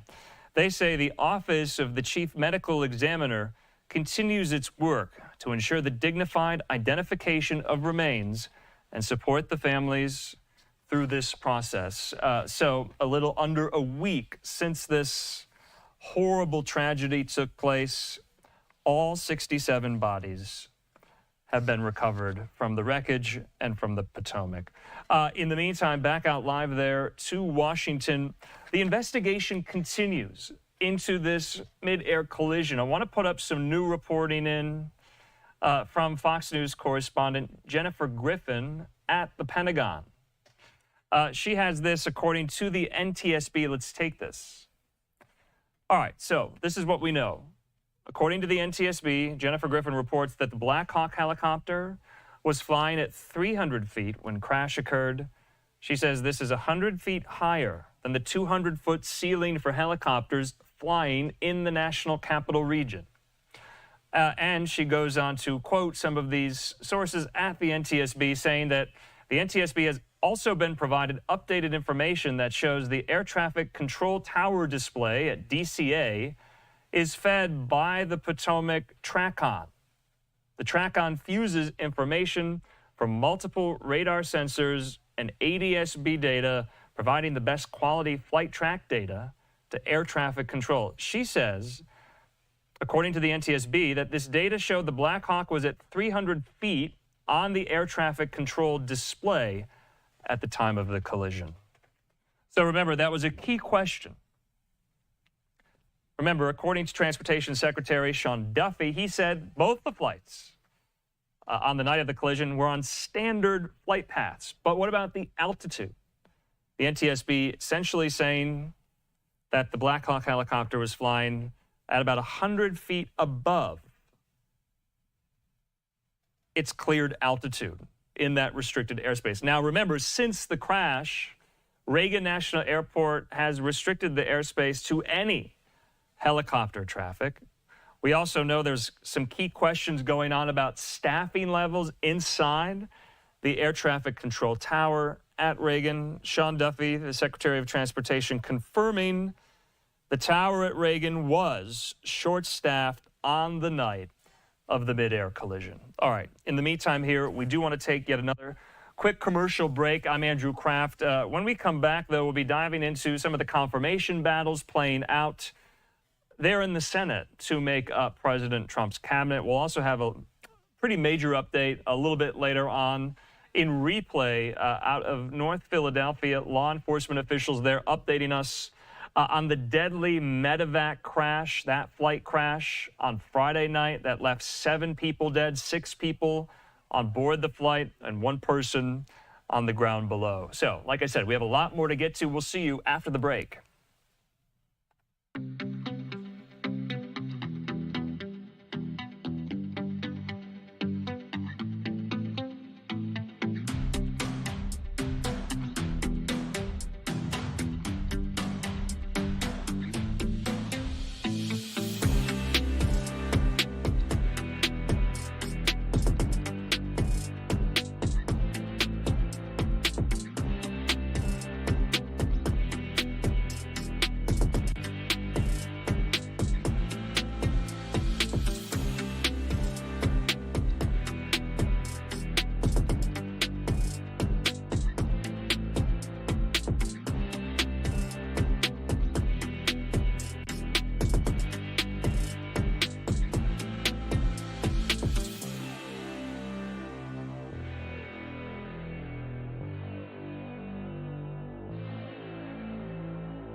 And welcome back here to Live Now from Fox. I'm Andrew Kraft. Let's get into more of these top stories. Of course, we have been following so closely these confirmation fights, battles playing out in the Senate. And remember, some of the more controversial picks That's how they've been described by critics, at least, of Tulsi Gabbard for DNI, RFK Jr. for HHS, and Kash Patel for the FBI. Well, some of those very picks have cleared some of these procedural hurdles there in the Senate, and some of those senators who are on the fence about the picks themselves, well, they have seemingly fallen in line. Fox News correspondent Madeline Rivera has a look at these confirmation hearings. Let's watch. The vote was 14-13. The nomination is reported favorably. It was close, but the Senate Finance Committee approved Robert F. Kennedy Jr.'s controversial nomination for Health and Human Services Secretary. He'll now face a full Senate vote, likely next week. Republicans all voted in favor of RFK Jr., while Democrats were all opposed. Do senators want their legacy to include disregarding basic health science and instead elevate conspiracy theorists? The only way that Bobby Kennedy and I will get crosswise is if he does actually take a position against the safety of proven vaccines. The vote came amid deep concerns over Kennedy's past remarks on vaccine safety. Just last week, during Kennedy's nomination hearings, Louisiana Senator Bill Cassidy, who is also a doctor, admitted he was struggling with his vote. After a weekend of what he called intense conversations with Kennedy and Vice President J.D. Vance, Cassidy voted aye Tuesday. Mr. Kennedy and the administration committed that he and I would have an unprecedentedly close, collaborative working relationship if he is confirmed. In exchange for his support, Cassidy says Kennedy promised not to make changes to existing vaccine recommendations and agreed not to remove CDC statements clarifying vaccines do not cause autism. He also agreed to consult with Cassidy over new HHS hires. Also Tuesday, the Senate Intelligence Committee voted 9-8 to advance another controversial nomination. Tulsi Gabbard will next face a vote on the Senate floor to be confirmed as the nation's Director of National Intelligence. In Washington, Madeline Rivera, Fox News. Madeline, thanks so much here. Let's bring into the conversation our friend there at Fox News Radio, reporter on Capitol Hill, Ryan Schmelz. He joins me.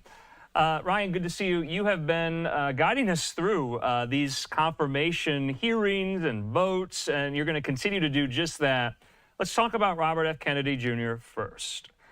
Some of these senators, Republican senators, were still on the fence up until this vote today out of committee. I'm talking about Senator Bill Cassidy, the Republican from Louisiana, ultimately siding with Kennedy, saying he is a yes on confirming Kennedy. He's a medical doctor. He had a lot of questions, a lot of concerns about some of the previous stances RFK Jr. has said and made when it comes to vaccines here. What got Cassidy over the finish line? Do you know? Well, Cassidy described his conversations, Andrew, with Robert Kennedy Jr. as intense, and they kept these conversations going up until the last minute, it sounds like. And I think one of the big things that helped get Cassidy along the finish line was that Robert Kennedy Jr. and the Trump administration agreed to a number of concessions that you saw in Maddie's report right there. That includes having consultation when it comes to HHS hires. It also includes multiple conversations and multiple meetings on a monthly basis with the Senate Help Committee. And it also includes a number of other things. I think one that stands out was that Kennedy agreed that they will not take anything off the CDC website that says that vaccines do not cause autism. So a number of these concessions, plus the conversations that Cassidy had with Robert Kennedy Jr. were what got Cassidy over the finish line. So, Ryan, what you're saying is politics behind the scenes. I scratch your back, you scratch mine. Commitments were made, so to speak, to allay the concerns of, say, a Bill Cassidy. As Todd Young, who we're probably going to talk about here in a little bit, said, the art of the deal. And it wasn't President Trump who was the deal maker here, though. The deal maker was Senator J.D. Vance, now Vice President J.D. Vance. But he tapped into his experience in the Senate. While it was short, he was able to utilize the relationships that he had with a number of these senators, whether it was Cassidy, whether it was Todd Young, and maybe some of these other senators who are on the fence, and be able to work out some type of deal with them to get them to a yes. And clearly that was effective here with Cassidy. And J.D. Vance also facilitated conversations between Todd Young and Tulsi Gabbard. Todd Young was probably the last last Republican we were watching for on the Senate Intelligence Committee going into today. He ended up being a yes on Gabbard, and it looks like he's going to vote for her on the floor as well. So that was my next question. Is a yes from these senators who are on the fence, is a yes on the committee vote the same as a yes on the Senate floor for a full confirmation vote? Are they one-to-one usually? Well, there are situations where they will vote yes in committee, or they'll vote for the procedural votes that are involved with that. You saw Mitch McConnell do that with Pete Hegseth and then end up being a no on the final confirmation vote. But the statements we have gotten from Todd Young and Bill Cassidy today, as well as what they have said since then, makes it seem like they are for sure yeses on the final confirmation. They weren't just coming out with statements saying that they're going to support them in committee. The statements they came out with today are statements in support of the final nomination. So this is a very good sign for Tulsi Gabbard and a very good sign for Bill Cassidy. So we're looking at the latest names that have been confirmed there. You see just today, just tonight, Pam Bondi going to the Department of Justice as Attorney General, Doug Collins as well at the VA, and Chris Wright there at the Department of Energy. Not entirely sure, how many cabinet confirmation flights you've covered, but are we on track with regard to presidential administrations here? Is this moving along rapidly, slowly, in the middle here, or no? We've oftentimes heard Majority Leader Thune compare the timeline they're working with to President Trump's first term in 2016, as well as President Obama's term back in 2008. So Thune is definitely making it seem like they are on track, but there are delays that can't be ignored. Certainly, you've seen some pushback from Democrats who have made some procedural moves here that have made it difficult to get these nominees confirmed on time, whether it's trying to take advantage of the filibuster, try to take advantage of the procedural hurdles like waiting 30 hours until they can have the vote. So certainly there has been some instances where there's been some stalling with these nominees, but Republicans have said they're going to weather the storm, and whether or not that means that they're going to just wait it out and sit through the weekend and wait for these nominees to go through, they've said they're willing to do that. And so you've seen some procedural hurdles and some delays here and there. And the other thing that was kind of a delay early on was that a number of these nominees had to push back getting their confirmation hearing started because they had issues with getting the FBI background checks back, as well as getting some other financial disclosure forms through with the Department of Government Ethics. So there's been some other issues here outside of just Democrats wanting to stall this. There's been some paperwork issues that have pushed this back a little bit here and there too. Yeah, I just want to put up the post from Senator Cassidy here just to give the context. I'm not going to read the whole thing. He said, I've had very intense conversations with Bobby and the White House over the weekend, and even this morning. He says, I want to thank Vice President J.D. Vance specifically for his honest counsel. And he says, with the serious commitments I've received from the administration, X, Y, and Z, et cetera, et cetera. So the commitments aspect there, I don't have the full tweet in front of me, but you can go to Bill Cassidy's account and you can read it there about his explanation for why he is a yes on Robert F. Kennedy Jr. Who's next, Ryan? Who should we be looking out for on the Senate floor come tomorrow, the next day for more confirmation votes? Well, I think the one we're watching for now is going to be what happens with Kash Patel. We don't have an official timeline for when he's going to be voted out of committee that I've seen. And then eventually he will go to the Senate floor. But the feedback I'm hearing is that Republicans were very satisfied with his performance in front of the Senate Judiciary Committee last week. Take somebody like Tom Tillis, somebody who was on the fence with Pete Hegseth all the way up until the wee hours of that vote. He ended up being a yes on Hegseth, but there was a little bit of a roadblock getting there. Tillis came out of the committee hearing last week very excited about Kash Patel's nomination. So I think the way he handled himself in that hearing was good enough for Republicans, and he looks like somebody who's on track to be confirmed. It's probably going to be a party line vote, but that's all that Republicans need. They got 53, so they've got a lot of cushion to work with. There might be a detractor here or there, but we haven't seen anybody come out as a hard no on Kash Patel yet. And I think the big one later on that might face some pushback is going to be Lori Chavez DeRemer. She's not getting a lot of attention right now in the mainstream, but when they get her hearing scheduled, and the way this is kind of phasing out is that she's going to have her hearing scheduled when a lot of these nominees have already had their votes. So she's going to have a lot of the attention on her. She's somebody with a voting record in Congress that was very pro-union. That's been a concern for a number of Republicans who represent right-to-work states. So she may lose a number of Republicans because of that, but she might get some Democrats because of that. So I think we're in for a very interesting back and forth between both parties when we get to Lori Chavez DeRemer's nomination. Yeah, she's up for Labor Secretary, of course, herself, a former congressman, Republican congressman from Oregon. I think this is a politically interesting question. I just thought of it. I'm going to ask you. Maybe viewers are interested in this aspect of the Robert F. Kennedy Jr. upcoming confirmation vote. Will any Democrats vote for him?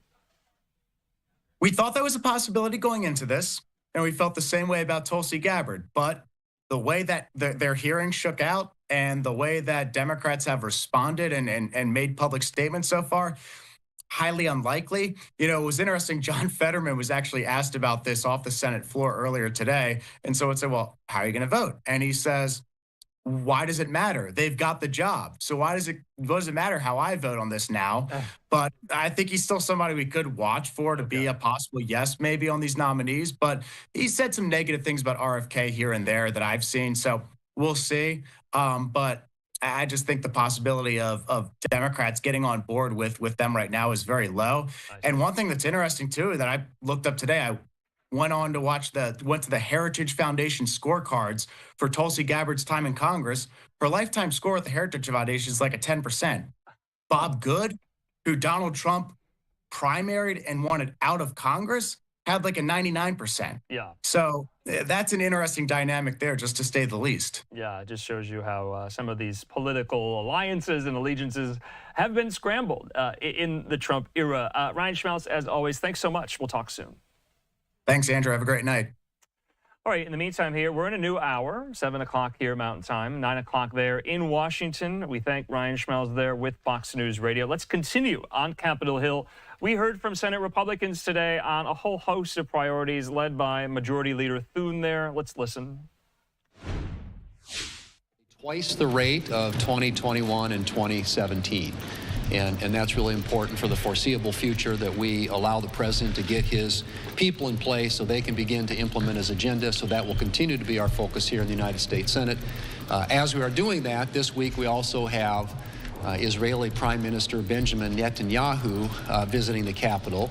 And as all of you know, he was here not that long ago. Israel is our closest ally in the Middle East. The last time that he was here, a number of Democrats, including Vice President Harris, boycotted his remarks in the House of Representatives.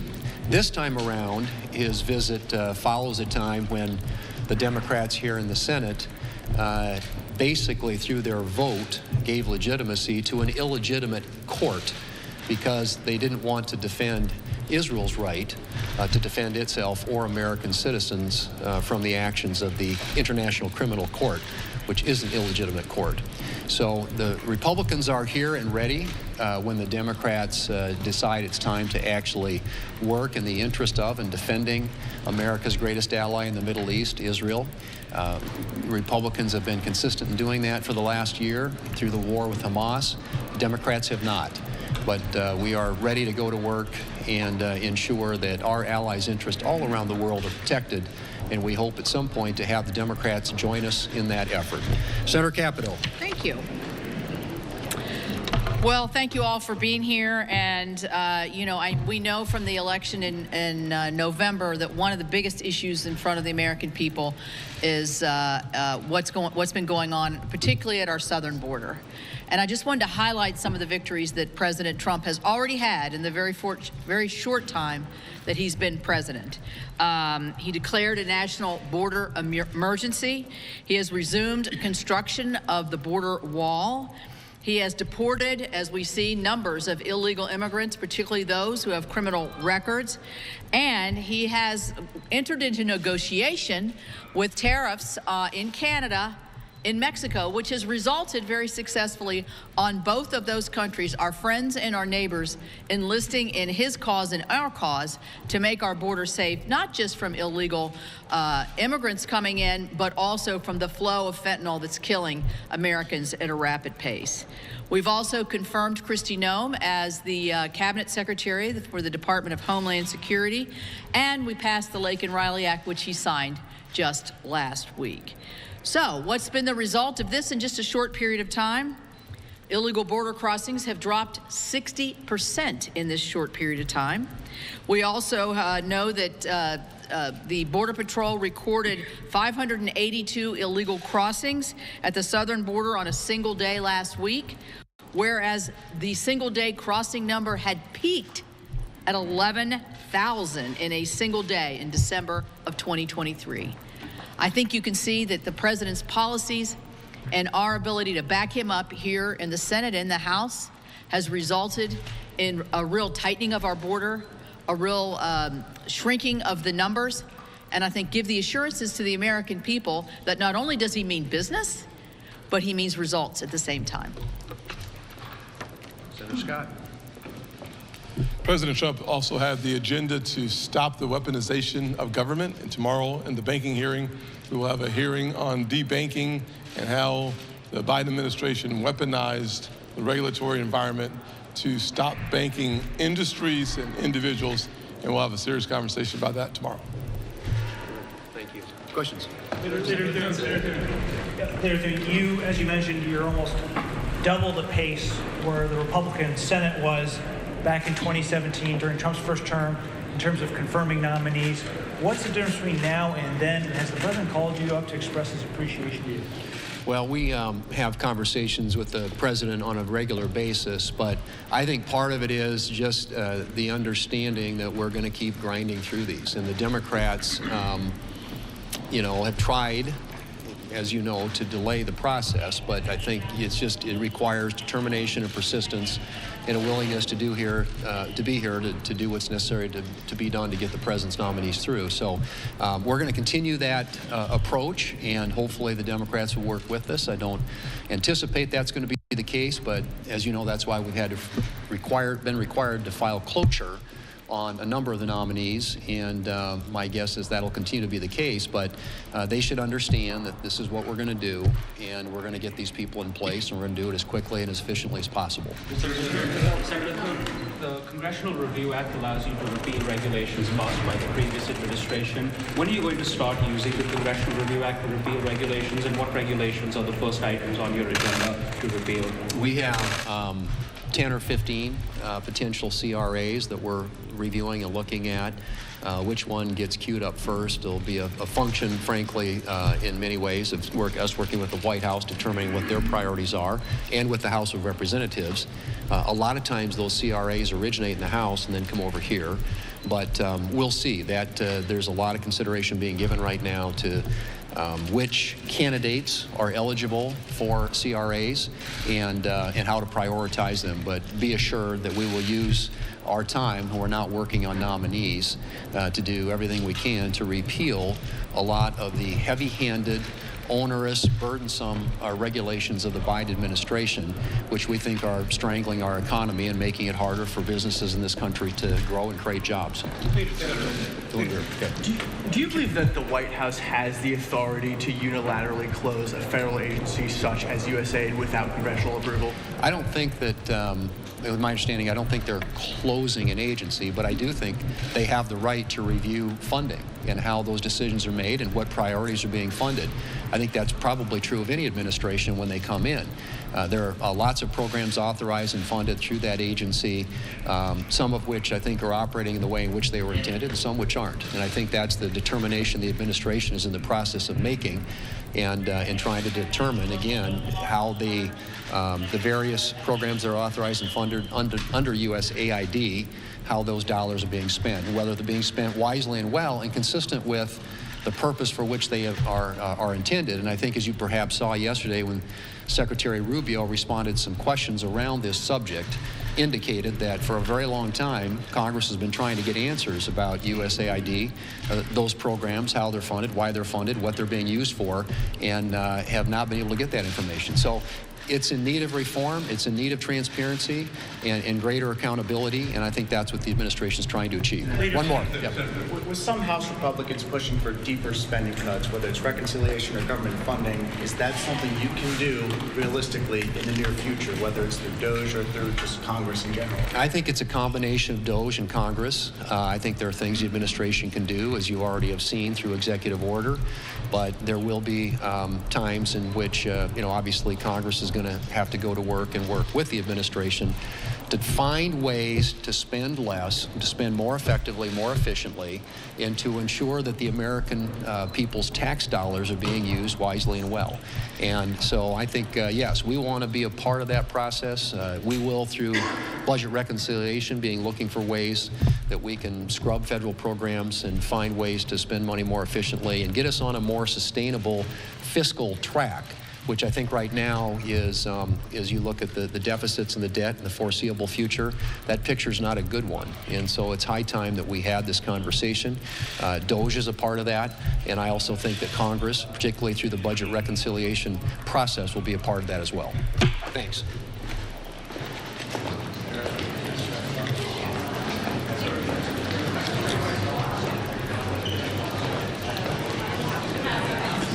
All right, that was Senate Republicans there. I wanted to let you listen in. All right, we got a lot in store this hour. When we come back, we'll be giving you an update on the illegal immigration crisis and that idea that is now in forward motion of sending some of these undocumented migrants to be housed at Guantanamo Bay in Cuba, the U.S. naval base there. We'll be talking about that.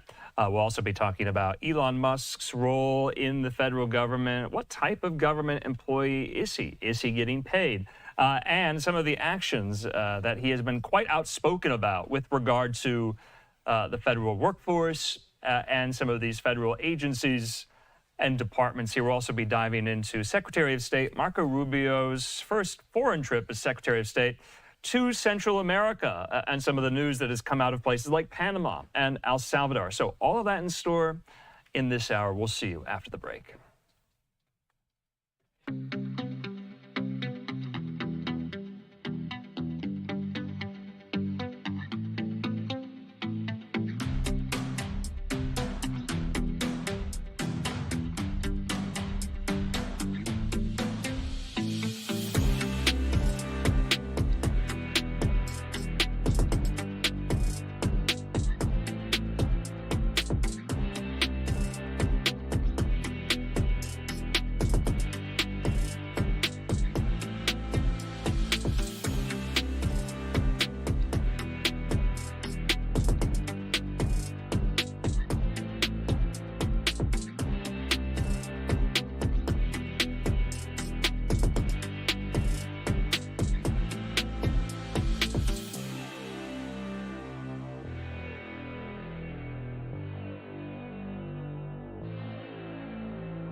And welcome back here to Live Now from Fox. I'm Andrew Kraft. Hope you're having a good night here. Let's get into more of these top stories and update on the illegal immigration crisis and some of the executive actions the Trump administration has taken in week 3. Let's listen to Fox News correspondent Brooke Taylor there from Dallas.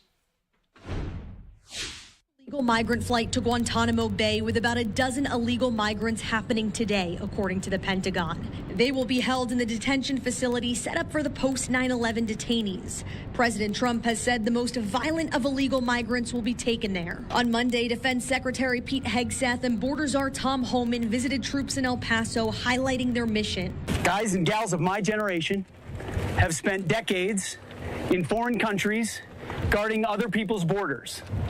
It's about time we secure our own border. President Trump has deployed more than 1,500 active duty soldiers across the southern border, adding to the 2,500 soldiers already there. The military has also been flying surveillance planes to gather intel. Fox News spent 2 weeks in El Paso witnessing the increased military presence. We took an exclusive helicopter ride over one of the busiest areas known for illegal crossings. I've never seen guys or them have enough guys to do that. Agents told us the additional troops on the ground have freed up overwhelmed Border Patrol agents. The Mexican cartel is responding to the major crackdown. The New York Post reports agents are now being warned to stay on high alert because cartels are ordering their members to attack agents with kamikaze drones and explosives. I think President Trump will reply with great force, and I think he has the capability of wiping these cartels off the face of the earth. And Texas DPS just released new numbers showing the illegal crossings continue to decrease drastically. DPS says that they only had 446 illegal encounters on Monday. That is the lowest we have seen in years. In Dallas, I'm Brooke Taylor, Fox News. Brooke, thanks so much here. Back out live to the White House. We're getting some new reporting in from Fox News' Jennifer Griffin. She says this, that a senior U.S. defense official has told her that the first flight of 10 migrants has landed at Guantanamo Bay tonight. She says they will be held by ICE agents in the sector of the maximum security detention facility where Khalid Sheikh Mohammed and the 14 other post-9/11 detainees are being held. She says in her reporting, the U.S. military is barred from performing law enforcement duties with regards to the detainees. So ICE agents will guard them at the facility. They will be kept separate from the 9/11 detainees there. I want to put this tweet up now. These undocumented migrants, they left from Fort Bliss, Texas later today. They flew to Guantanamo Bay, where they will be held in the detention facility that was set up for post-9/11 detainees. So they will be separated, like I said, from the 15 detainees already there, including the 9/11 masterminds like Khalid Sheikh Mohammed. Jennifer Griffin also goes on to say she spoke to a U.S. defense official who told her this. Let's put that tweet up. That about 150 Marines are at the naval station and have set up tents for about 1,000 migrants in a section of the naval base that is separate from the post-9/11 detention facility.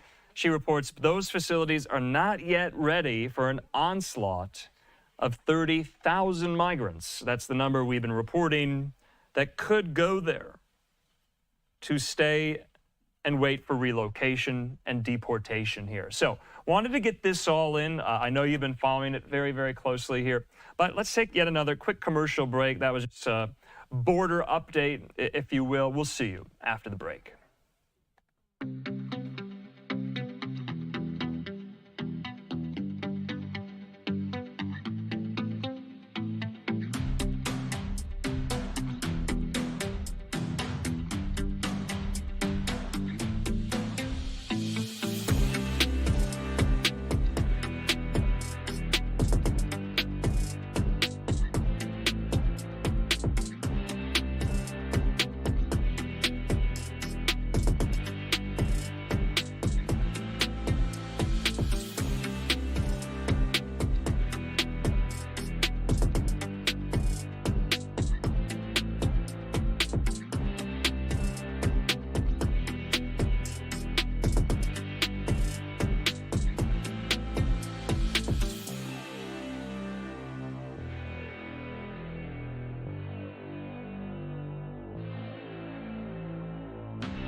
And welcome back here to Live Now from Fox. I'm Andrew Kraft. Let's keep it moving. Live picture there at the U.S. Capitol there in Washington. Well, there was a piece in the Wall Street Journal today. You've heard President Trump and also candidate Trump talk about ideas of eliminating the Department of Education, although he did name, as a member of his cabinet who has yet to be confirmed, Linda McMahon to be the next Secretary of Education. So if she were confirmed, would she oversee possibly the dismantling of that very department? It was a question put to President Trump in the Oval Office yesterday by Fox News White House correspondent Peter Doocy. In the meantime, Fox News' Rebecca Castor has more on this idea and the other efforts at foot right now with regard to dismantling some key federal agencies, with regard to the federal workforce and offering buyouts and the like. Some of this all at the behest, at the instigation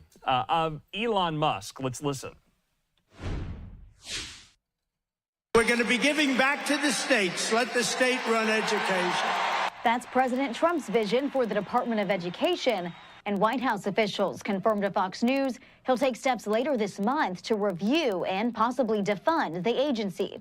It's not what the American people voted for. People all across America, even people who voted for Trump, voted against vouchers, voted against cutting education, voted for education. Allowing the decentralization of education to the states and giving more powers to local entities and authorities, I think could be a really great thing. Parents and teachers are divided on Trump's potential move. But the latest national report card showed U.S. children are falling further behind in reading and had little improvement in math. This is completely unacceptable to the president, and he continues to take aggressive actions to address this education problem in our country. Through other executive actions, Trump has demanded critical race theory and transgender ideology not be taught in the classroom, and he's expanded school choice programs. But to dismantle the Department of Education, he'll need congressional approval. I'd like to see that happen, but I don't think that's realistic. I think ultimately depowering, downsizing the Department of Education and its impact will go a long way. President Trump tapped his former small business administrator, Linda McMahon, to lead the Department of Education. Her confirmation hearing has yet to be scheduled. In Washington, Rebecca Castor, Fox News. Rebecca, thanks so much. So a lot of people are wondering about Elon Musk's specific role, his specific designation there at the Trump White House. We know he is spearheading the Department of Governmental Efficiency here. Well, CNN has some reporting about what type of government employee Musk is. They report this: Musk is officially serving under President Trump as a special government employee. According to a summary at the Department of Justice, a special government employee is, quote, anyone who works or is expected to work for the government for 130 days or less in a full year, 365-day period. Musk also is not being paid for these efforts. Of course, he is one of the, if not the wealthiest person in the world here. I want to put this up. We're going to go out to the Treasury Department right now. There's a lot happening with some of DOJ's efforts to access some of the material, some of the personnel material and information about Treasury employees, and when it comes to payment systems there at the Treasury Department here. I want to put this up.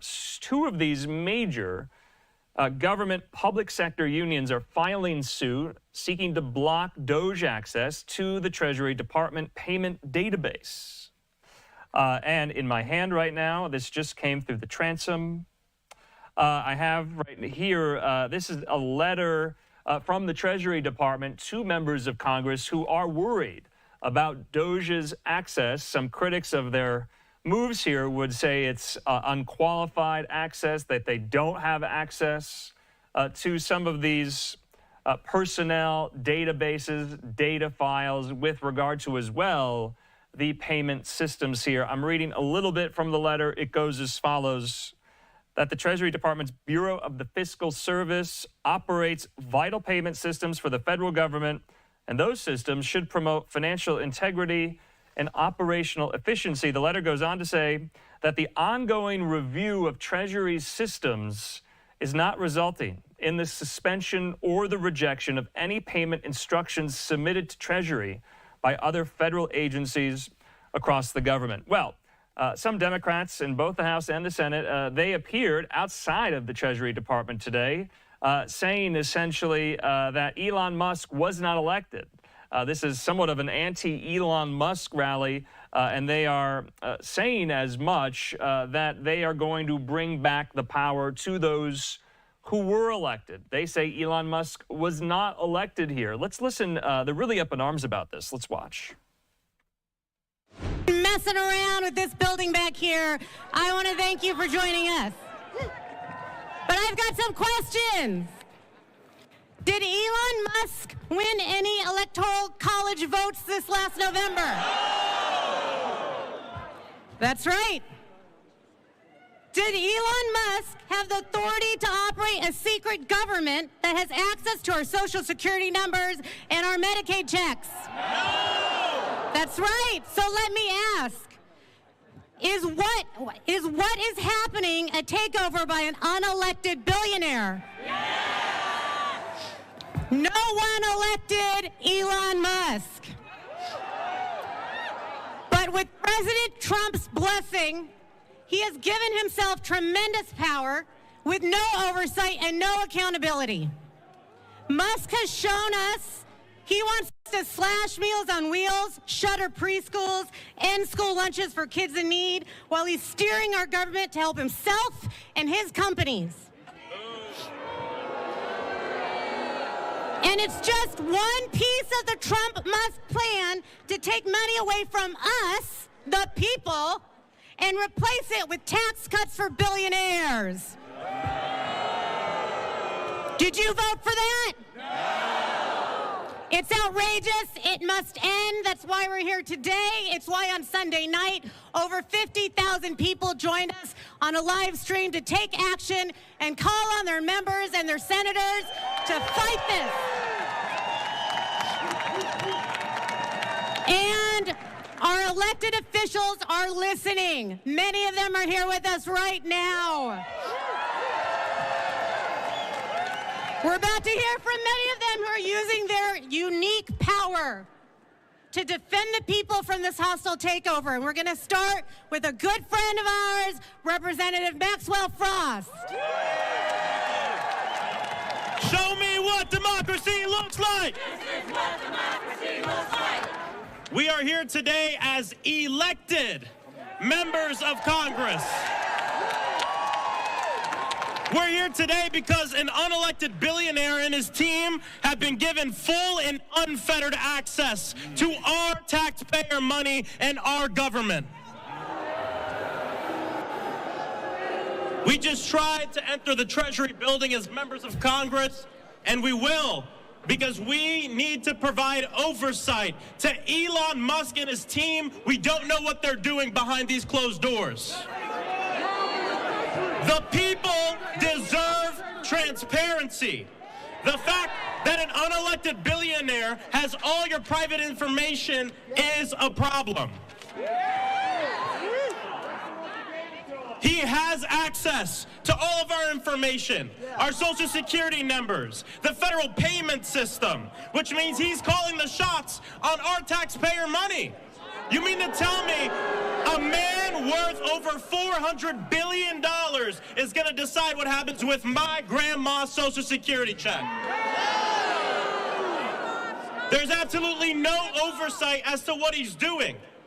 What's to stop him from stealing taxpayer money? Nothing.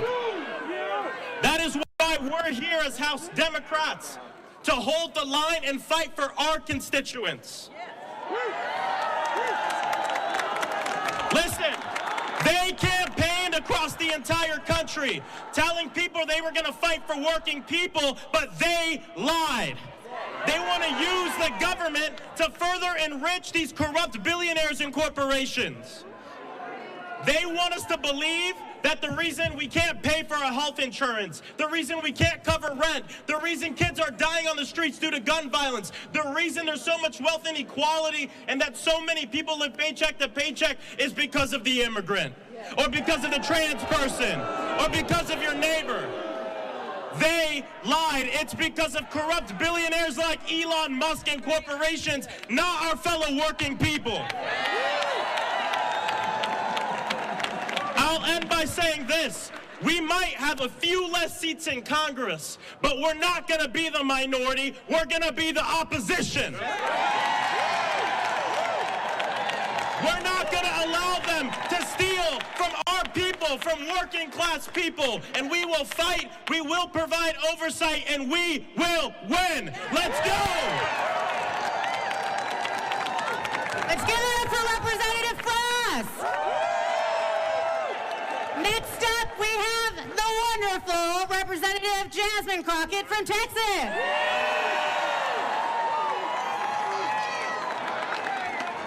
I'm going to try my best not to preach. I just want to say thank you, because every day that we show up in D.C., we show up for you. We know who we work for. We know that we work for the American people.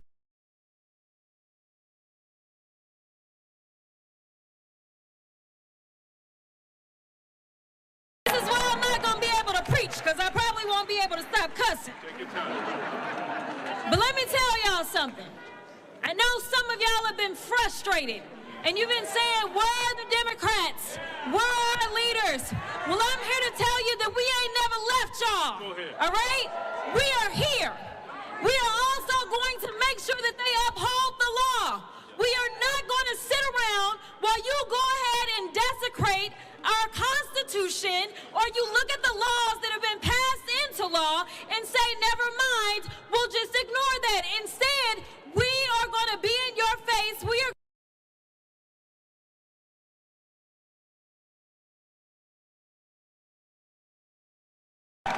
You understand what democracy looks like, and this ain't it.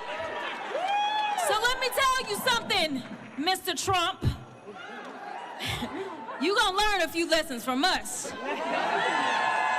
And I'm gonna be the first one.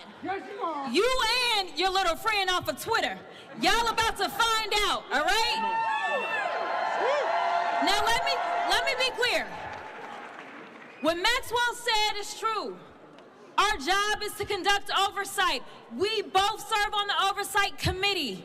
And right now, as elected leaders who tried to go in, we were told, well, hold on a second, we got to check to see if you can come in.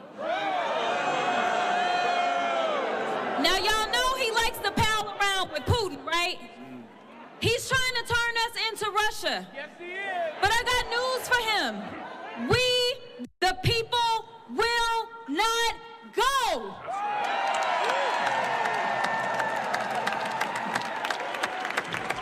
It's cold out here, and y'all, yeah, we won't go. We won't go. We won't go. We won't go. We won't go. Listen, the final thing that I'm gonna say is there are those that have said that we may face a constitutional crisis. I want you to know that the crisis is here. I want you to know that the power belongs to the people, though, y'all. Do not feel powerless.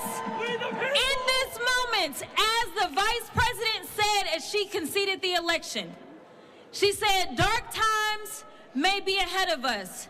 But she said, it's only in the darkness that we can see the stars. I am telling you right now that the stars are right here. It is time for us to shine. It is time for us to be heard. It is time for us to make sure that they know we will not go.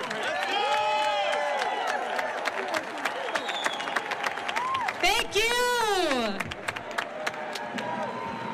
All right, next up we've got Senator Jeff Merkley from the great state of Oregon.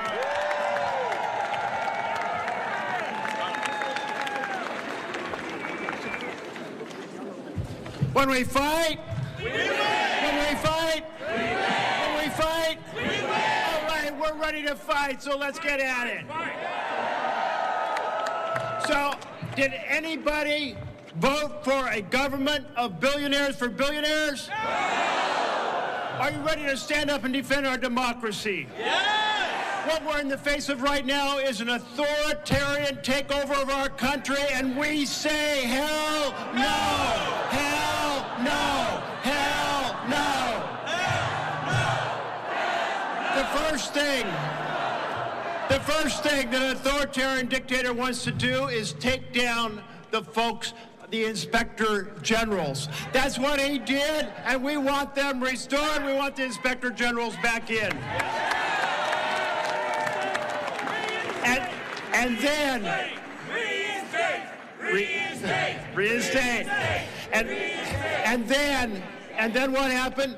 He took and went to the FBI offices and had those who cover the executive branch marched out of their offices. That is so wrong. We want the FBI looking at Trump and his team.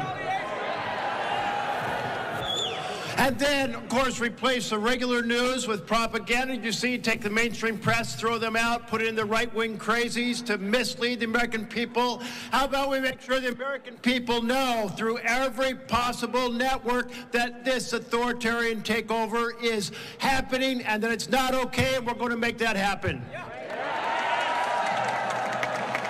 And the constitutional crisis, it's on us. It's here. They are transferring the power of the purse to the president. There's a fellow called Russell Vogt. He's a white nationalist who despises the working people of this country. He has no role to be in the Office of Management Budget. So while we're kicking Elon out, let's kick him out as well. So, folks, you've got a incredible set of speakers right behind me. You're going to hear from them, but you all are the real power here. Use every network. Back home in Oregon, I had 5 town halls this week, and people said, what can we do? Well, how about this? Move with Move On.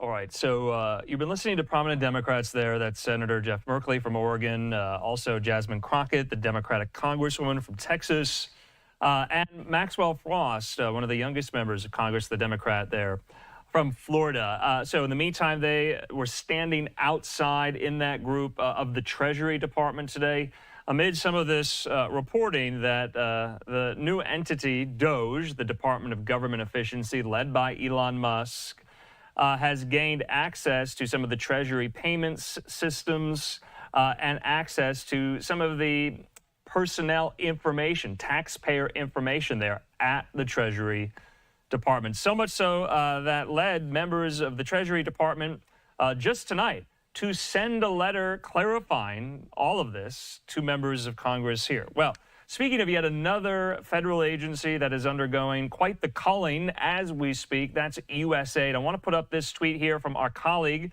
and friend, Ben Jacobs. You're familiar with Ben Jacobs on our air. He's now at Politico. You can go follow him. He's a great resource. He's a great reporter.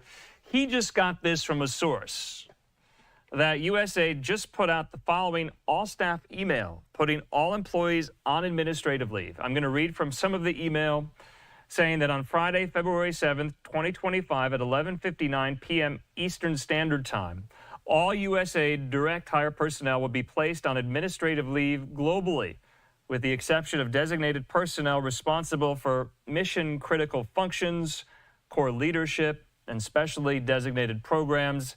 The email says essential personnel expected to continue working will be informed by agency leadership by Thursday, February 6th, at 3 p.m. Eastern Time. They say for USAID personnel currently posted outside the United States, the agency, in coordination with missions and the Department of State, is currently preparing a plan in accordance with all applicable requirements and laws under which the agency would arrange and pay for return travel to the U.S. within 30 days. So, wanted to make sure we got that in there from Ben Jacobs, now at Politico. Source sending him this email put out to all staff, placing every USAID employee on administrative leave effective Friday there at midnight Eastern. So wanted to put that up there. That was the latest development in some of these efforts by members of the Trump administration to shrink, to downsize, or to outright attempt to eliminate some of these federal agencies. like USAID there. All right. In the meantime here, I'm Andrew Kraft. It's been a very, very busy Tuesday. When we come back, though, we'll be diving into some of the news made out of Secretary of State Rubio's foreign trip to Central America. We'll have that for you after the break.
And welcome back here to Live Now from Fox. I'm Andrew Kraft. So what we want to do right now, as we round out the bottom of this hour, is just kind of go into some of the pieces of news, the announcements, the ideas that have come out of Secretary of State Marco Rubio's first foreign trip as secretary to Central America. And this idea is getting a lot of attention. Now, remember, he first went to Panama and then other nations like El Salvador, Costa Rica, and Guatemala.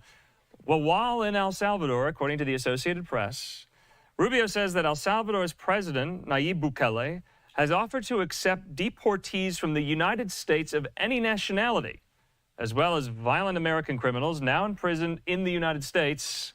The reporting also says that they would accept them for a fee here. This is a photo put out by the Salvadoran leader, Nayib Bukele, of he and Rubio there from their visit.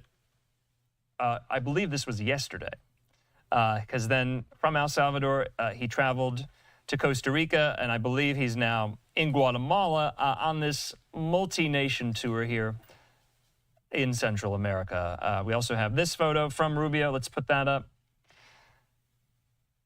And you can see there he met the staff of our U.S. Embassy in El Salvador, who, like many of the individuals working in embassies and consulates worldwide, are the face of our country, he says. He says, as I said when I entered the State Department for the first time, it's an honor and a privilege to oversee such a talented diplomatic corps there, he says. But in the meantime, I want to put up yet another post from President Bukele there in El Salvador. He says this: we have offered the United States of America the opportunity to outsource part of its prison system. He says we're willing to take in only convicted criminals, including convicted U.S. citizens. That is the part that is being fixated a lot on by critics and supporters of this idea alike here. They say including convicted U.S. citizens into our mega prison in exchange for a fee. And then they say, he says rather, the fee would be relatively low. So this is somewhat of an interesting, controversial idea that is being talked about not only in the region, but back here stateside. Secretary of State Marco Rubio there in Costa Rica today, taking questions from reporters about this and more. Let's listen. Sometimes it's better to be the United States enemy than friend, because if you are your friend, you're overlooked and ignored and even criticized. But if you are an enemy, no podemos tener una política que premia al que nos quieren hacer daño. That rewards those who want to harm us and ignore those who cooperate with us.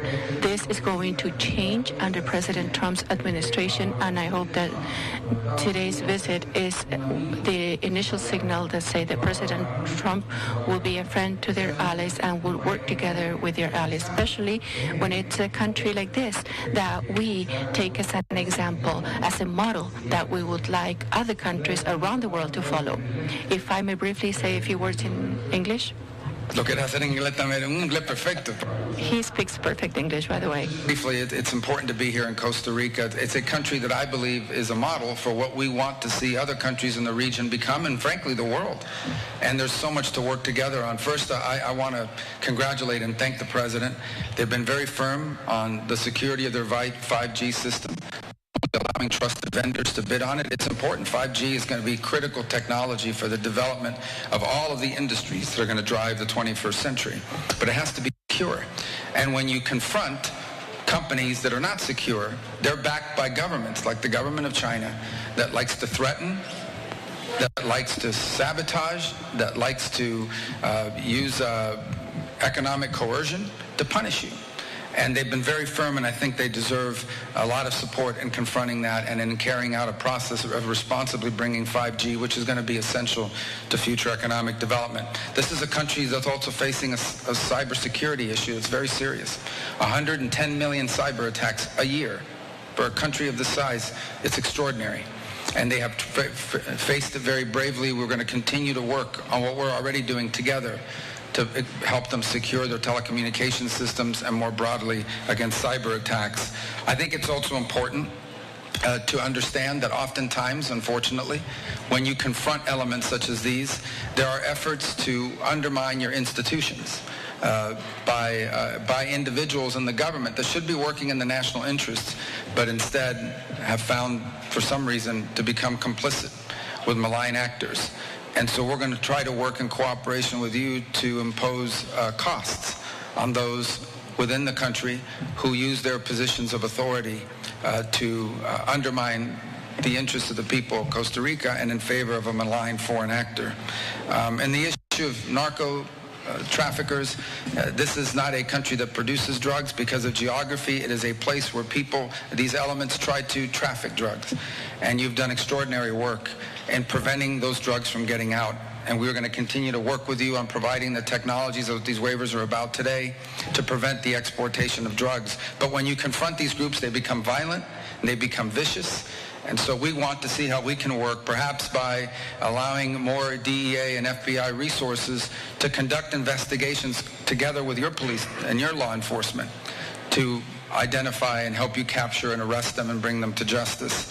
And last but not least, on the issue of migration, which is a catastrophe, mass migration. Costa Rica is not a source of migration, but it is a route that's used for migration. Because it's an advanced economy, unlike many of the other countries along the migratory route, some decide to stay, and you've done that at great cost, especially due to the instability in Nicaragua, where so many have left to flee that. But the cost, 20% of the population at this point here is from another country, and I know it's been extraordinary. But the one area we've really worked very closely on is biometric data sharing. We want to build on that because we are seeing, and you have seen, and they've confronted here, elements from all over the world, from other continents, from Africa, from the Middle East, that have links to terrorism, that have been stopped through our biometric sharing programs and identified and prevented from moving forward and doing God knows what if they had ever reached the United States. That's an important partnership, and it's one we want to build on, and we're going to look for opportunities to build on and make stronger than ever through intelligence sharing, biometric sharing in real time, and very close coordination to ensure that this never becomes a place where terrorists can transit and do harm somewhere else. It's an honor to be here. As I said, one of my priorities as Secretary of State is to ensure that under President Trump we have a foreign policy in which we are strong in providing support to our allies, and it's been the reverse for a very long time. It has seemed as if it's almost better to be an enemy of the United States than to be a friend. If you're a friend, you get sanctioned, you get criticized, and you get ignored. If you're an enemy or an adversary, we make concessions and cut deals and do all sorts of things to try to get on your good side, and that needs to change. We need to have a foreign policy in which we are firm in confronting those that seek to do harm to the United States, and we are strong in support of those that work so closely with us, and in the case of Costa Rica, serve as a model to what we hope the region and other countries around the world will one day become. Thank you.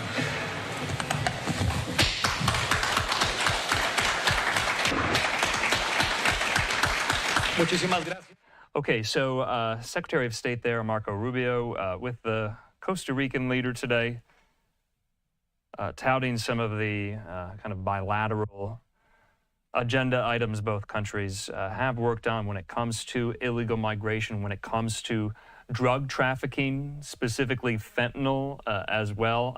In the meantime, speaking of that very drug, Fox News Chief White House Correspondent Mike Emanuel has a look at a hearing about fentanyl trafficking today on Capitol Hill. Let's listen. More than 150 people die every day in the U.S. from overdoses related to synthetic opioids like fentanyl. That's why the Senate Judiciary Committee is considering legislation that would permanently reclassify fentanyl-related substances as a Schedule I drug. It would allow for tougher penalties and remove barriers for research. We need you to stand with us and enact these pieces of legislation so that our country's kids have a fighting chance and stop losing their lives. On Tuesday, parents who lost children to fentanyl poisoning made an urgent plea to Congress to stop the crisis.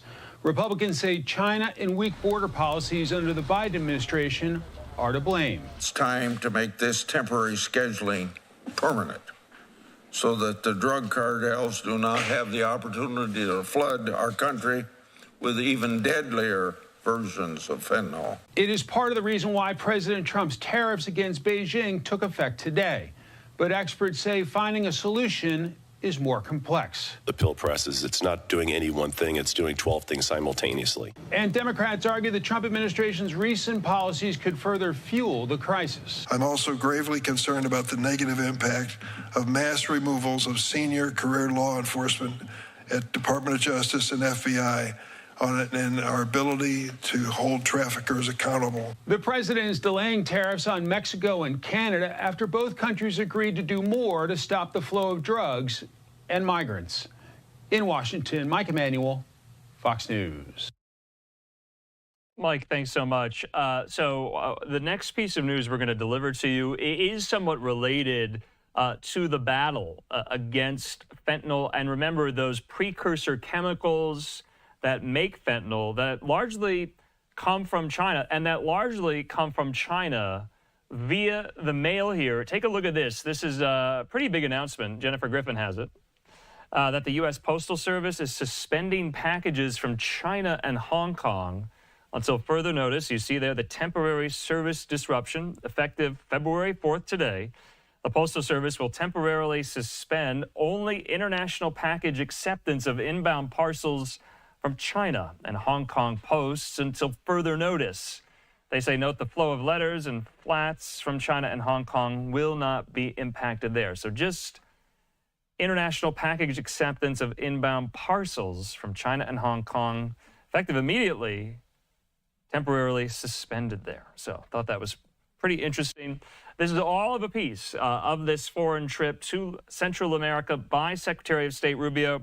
And remember, just yesterday, he welcomed Panama's decision to let its participation in China's global infrastructure plan expire. Rubio called the move a great step forward. Also, Rubio saying that El Salvador's president has offered, that news we brought you, to accept deportees from the United States of any nationality, as well as violent American criminals, U.S. citizens convicted of crimes in American jails, that they can be accepted possibly to El Salvador for a fee to spend the rest of their sentence in a Salvadoran jail. And that is how I'm reading this news. We're going to get some experts on that in the next couple of days. We were preempted today by all the other news going on, but that's going to do it for my live time up here on the Live Now desk. Let's take our final commercial break.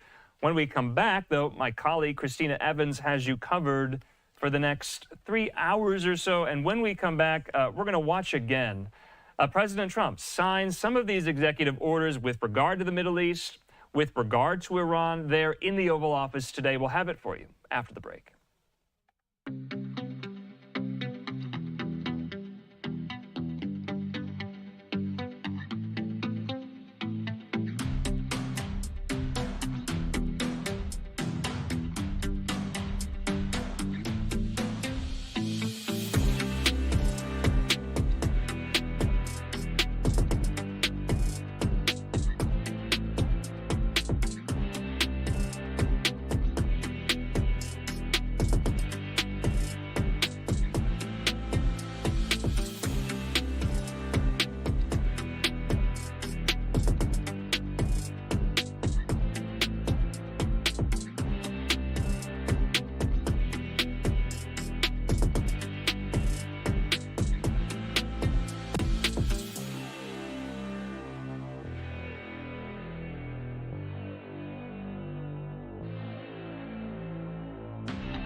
These are some of the worst people on earth, and they're getting out and they're being accepted back in their countries, as you've heard, without exception.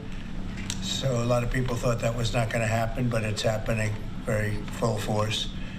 Now we're getting some very, very dangerous people out of our country, which is very important. Will, perhaps we'll go through the first one, please. Yes, sir. So earlier today, before the press came in, you signed a commission appointing Chris Wright to be your next Secretary of Energy.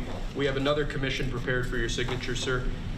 This is Doug Collins to be Secretary of the VA, Doug Collins of Georgia. Two very good men.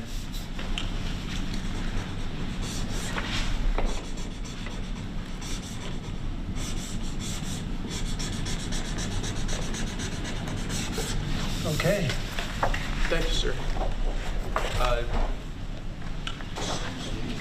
Next up, in light of numerous actions taken by a number of bodies of the United Nations which exhibit a deep anti-American bias, we have an executive order prepared for your attention that would withdraw the United States from the UN Human Rights Council, would withdraw the United States from the UNRWA, which is a refugee organization, and would also review American involvement in UNESCO, which has also exhibited anti-American bias. More generally, the executive order calls for a review of American involvement and funding in the UN in light of the wild disparities in levels of funding among different countries that, as you've expressed previously, is deeply unfair to the United States. So I've always felt that the UN has tremendous potential. It's not living up to that potential right now. It really isn't. Hasn't for a long time. It has. There are great hopes for it, but it's not being well run, to be honest, and they're not doing the job. A lot of these conflicts that we're working on should be settled, or at least we should have some help in settling them. We never seem to get help. That should be the primary purpose of the UN, the United Nations. And again, it's got great potential, and based on the potential, we'll continue to go along with it, but they got to get their act together.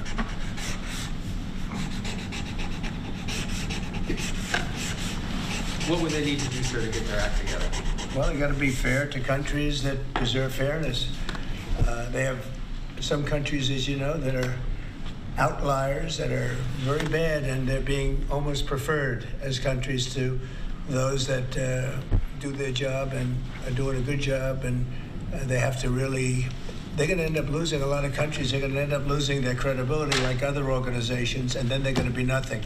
The potential of the United Nations, and not everybody agrees with me on this, the potential of the United Nations is fantastic if properly run.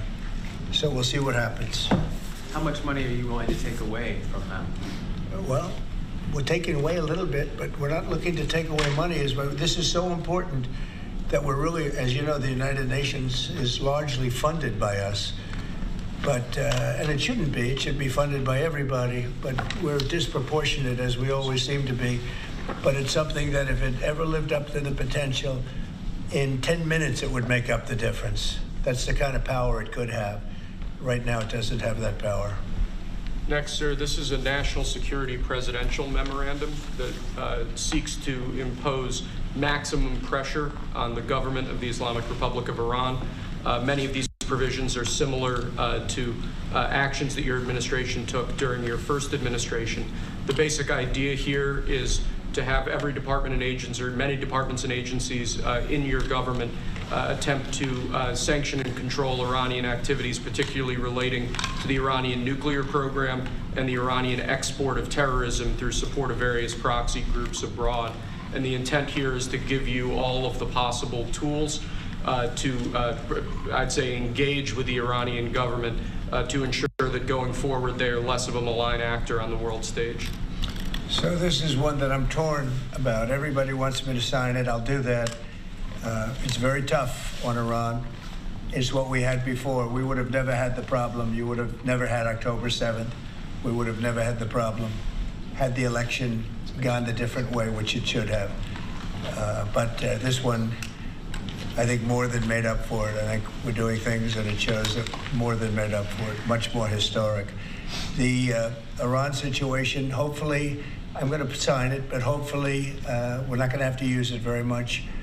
We will see whether or not we can arrange or work out a deal with Iran, and everybody can live together, and maybe that's possible, and maybe it's not possible. So I'm signing this, and I'm unhappy to do it, but I really have not so much choice because we have to be strong and firm, and I hope that it's not going to have to be used in any great measure at all. It'd be great if we could have a Middle East and maybe a world at total peace. Right now you don't have that. When I left, you had peace all over the world, and now you have the world is blowing up. As you know, Bibi is coming in to see me later. Others are coming in to see me. We'll see what we can do. But I'm signing this, and hopefully it will be a document which won't be very important, will hardly have to be used. So what kind of deal would you be prepared to make? Well, we're going to see. I mean, we're going to see. They cannot have a nuclear weapon. With me, it's very simple. Iran cannot have a nuclear weapon. We don't want to be tough on Iran. We don't want to be tough on anybody, but they just can't have a nuclear weapon. Mr. President, are you going to engage in conversations with your counterpart in Iran? I would.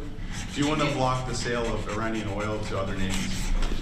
Well, we have the right to do that, and that's what I did before, and they had no money. They wouldn't have had the money for Hamas or Hezbollah or anybody else. It could have been solved. This thing, it just, if things went the way they should have, this would have been over long ago, but it's not over.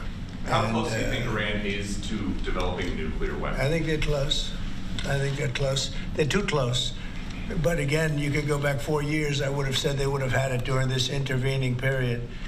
But they're pretty close, Peter. And why say that you're unhappy to sign it if it's Iran and their proxies who have threatened to retaliate against you and your team by killing you guys for taking out Soleimani? Well, they haven't done that, and that would be a terrible thing for them to do. Not because of me. If they did that, they would be obliterated. That would be the end. I've left instructions. If they do it, they get obliterated. There won't be anything left. And they shouldn't be able to do it. And Biden should have said that, but he never did. I don't know why. Lack of intelligence, perhaps. But he never said it. If that happens to a leader, or close to a leader, frankly, if you had other people involved also, you would call for total obliteration of a state that did it. That would include Iran. So I'm signing this, and it's a very powerful document, but hopefully we're not going to have to use it. Mr. President, if the Prime Minister today were to ask your help in striking at Iran's nuclear facilities to prevent the kind of progress towards a nuclear weapon, would you give him the green light? Would it, either to do it himself or for the U.S. to participate with him? I don't know that that's what he's going to be asking for. I have no idea that it is. You're telling me. We're going to have a pretty long meeting. We're going to be discussing a lot of things, not only that, but a lot of things. And I'll let you know if the time comes to let you know. But right now, that's not something that I can discuss. Mr. President, when you said if they do it, they get obliterated. Just to be clear, you're talking about if Iran made an attempt on your life. Yeah, that would be called total obliteration. And I can't imagine they do that. It should have been stated by Biden, but he didn't state it because he had no clue, as you know, as everybody knows. What is your vision, actually, for the relationship with Iran? Do you have anything else? No, that's all we have. My vision for what? For a relationship with Iran, and would you? I'd love to have a good relationship with everybody. They can't have a nuclear weapon. That was the only thing that was very important. They can't have a nuclear weapon. Beyond that, it would be very tough if they insist on doing that. They have some of their leadership, I can tell you right now, and maybe you know it, maybe you don't, but there are many people at the top ranks of Iran that do not want to have a nuclear weapon just for that very reason. Mr. President, what's your reaction to China's retaliatory tariffs? It's fine. It's fine. We're going to do very well against China and against everybody else. Right now, they've taken advantage of the Biden administration like I've never seen. I've never seen. The deficit with China is about $1 trillion. Think of it, $1 trillion. They're using our money to build their military. And Biden let that happen. We're taking a lot of fires here. We came back. This is like a different place. The good news is we're doing very well. We're doing well with countries that nobody expected we'd do well with. We are respected again as a nation, maybe at a level that people haven't seen for many, many decades. But when I left, we didn't have any wars. I defeated ISIS, 100% of the ISIS caliphate, and now the world seems to be ready to blow up, but we'll see if we can stop it. Mr. President, have you reached out to the Iranians about any kind of deal? Have you reached out to the Iranians about any kind of deal to start those discussions? I would reach out. I mean, I have nothing. I say I'm one that doesn't care whether I reach out or they reach out. A lot of people say, let them reach out, sir. And to me, it doesn't matter. It's just talk. But I want to see everybody do well. I want to see great countries, and I want to see peace in the Middle East and elsewhere. We're also working very hard with respect to Russia, Ukraine. That's a bloodbath. It's a total bloodbath. What's going on there is incredible. What's going on with the soldiers, young soldiers being killed by the thousands. I mean, literally by the thousands. And we want to see if we can get that stopped. And I think we've had some very good talks. Any update on when you would speak to President Xi, sir? Any update on when you would speak to President Xi? No, we'll speak to him at the appropriate time. I'm in no rush. At the appropriate time. Do you think that conversation can lend itself to the type of freeze that it meant for the tariffs for Canada and Well, Mexico? we'll see what happens. I mean, there's a short-term freeze with Mexico, and, as you know, and with Canada. But they've agreed to be very, very strong on the border, stronger than they ever were by far, by a factor of about 30. And in addition to that, as you can see, we've been strong because we've had numbers like you've never seen before. I mean, the border is now closed, really closed. And with that being said, we're letting good people come through, and we want good people to come into our country. But the border is closed. In your talks with Prime Minister Netanyahu today, do you intend to press him about how many deaths there have been amongst Palestinians? Are you concerned about that death? I talk about that too. Both sides mean a lot. I talk about that. I talk about the other side. I talk about everything. What's your main message to him today during your meeting? Well, I'm here to listen. He's here to see me, and I'm here to listen. So, will you continue to press? At the right time, I'll give him my message. Mr. President, will you continue to press for this idea that Jordan and Egypt take Palestinians from Gaza? Yeah, I would like to see Jordan. I'd like to see Egypt take some. Look, the Gaza thing has not worked.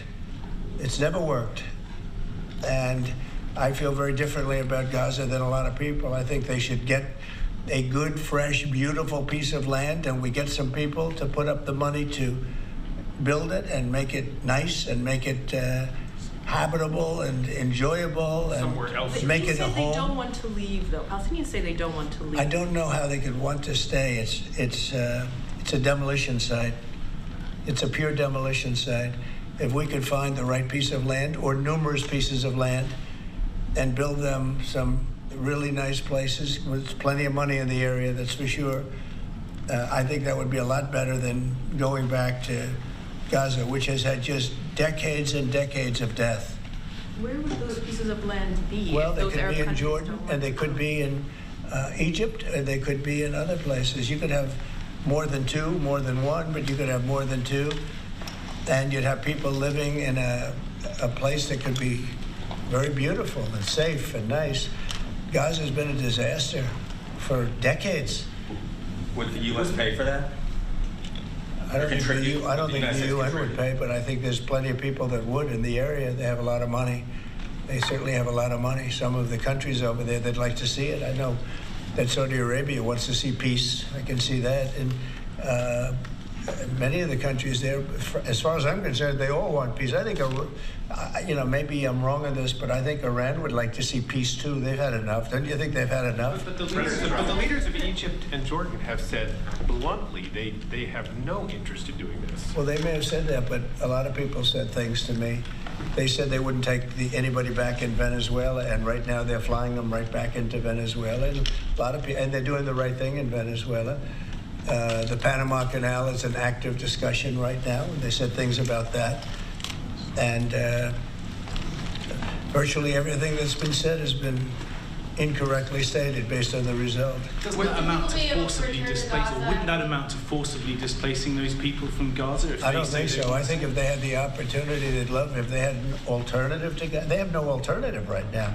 I mean, they're there because they have no alternative. What do they have? It is a big pile of rubble right now. I mean, have you seen the pictures of it? Have you been there? It's terrible to live. Who can live like that? And very dangerous. There's shooting all over the place. There's bombing all over the place on both sides.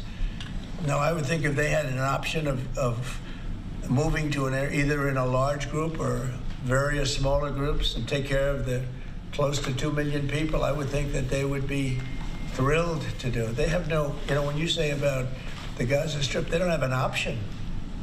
To be clear, you're saying they'd be thrilled. Very dangerous. They'd be thrilled to leave Gaza. Oh, I think they'd love to leave Gaza if they had an option. Right now, they don't have an option. What are they going to do? They have to go back to Gaza. But what is Gaza? There's practically not a building standing, and they're very dangerous. Those buildings are shifting and they're falling down all over the place, and there's gunfire all over.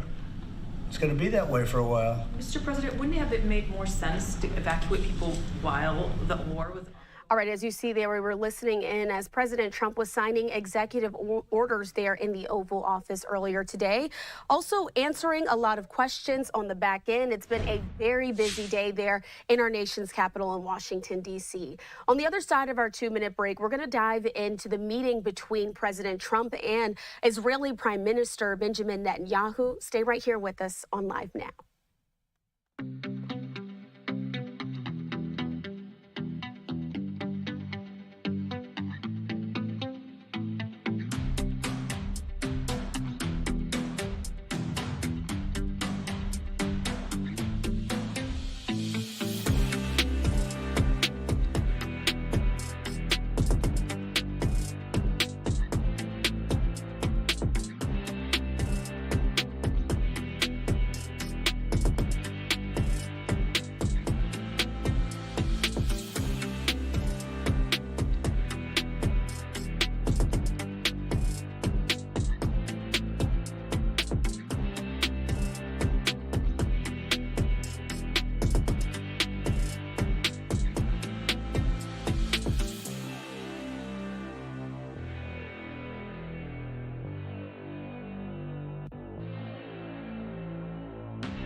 Thanks for staying with us here on Live Now from Fox. I'm your host, Christina Evans. We do want to continue on with some of our top stories. And as we teased ahead of the break, a lot of news coming out of Washington, D.C. today. I want to show you this live look that we have there at the White House. Moments ago, we were just listening and watching as President Trump signed several executive orders, some of which affect those in the Middle East. We also know that President Trump welcomed his first world leader in this second term today. This is when Israeli Prime Minister Benjamin Netanyahu paid a visit to the White House, where the two discussed the future of the Hamas ceasefire, more hostages being released, and if Gaza can be rebuilt. We want to check in now with Fox's Caroline Shively. She has much more from our nation's capital. In a news conference Tuesday night, President Trump said he wants the U.S. to take long-term ownership of the Gaza Strip, saying the war-torn territory could become the Riviera of the Middle East. Everybody I've spoken to loves the idea of the United States owning that piece of land, developing and creating thousands of jobs with something that will be magnificent in a really magnificent area. To do it, the president said he wants all Palestinians to leave Gaza. If you go back, it's going to end up the same way it has for 100 years. Arab leaders strongly oppose Palestinians relocating to other countries, saying it would allow Israel to take over the territory. But Israeli Prime Minister Benjamin Netanyahu, who joined Trump at the White House, gave his backing to the plan. I think it's something that could change history, and it's worthwhile really pursuing. Jordan and Egypt have repeatedly rejected Mr. Trump's plan to relocate Palestinians to their countries. Jordan's King Abdullah is coming to the White House next week. Bring them home now! Outside the White House Tuesday, protesters pushed for the release of the 40 remaining Israeli hostages. Over the second phase of the ceasefire, all remaining captives are supposed to be released, and Israeli troops are to withdraw from Gaza. We'd like to get all of the hostages, and if we don't, it will just make us somewhat more violent. Although initial projections estimate it will take 5 years to rebuild Gaza, White House officials say it could take 15. In Washington, Caroline Shively, Fox News.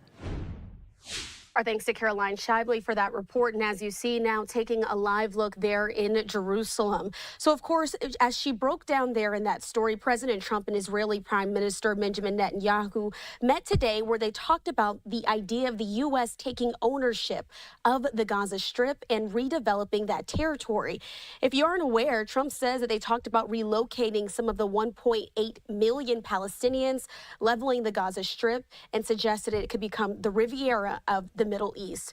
To discuss all of this meeting and everything else that happened there in Washington earlier today, I want to bring into the program now former professor of Israeli law at Georgetown University, Jonathan Strum. Jonathan, thanks so much for joining us here on Live Now. Pleasure, Christine. Let's start off with the basics, though. Of course, this is the first world leader to come and meet President Trump during this second term there in Washington, D.C. Can you sort of discuss the relationship between the U.S. and Israel and why this meeting was so important? Well, the U.S.-Israel relationship goes back, to the founding of the state, and clearly Netanyahu and President Trump have a long-term and long-standing relationship. There was some gamesmanship in the relationship with regards to President Biden, but there was massive arms transfers under President Biden, particularly at the outset of the war. But I think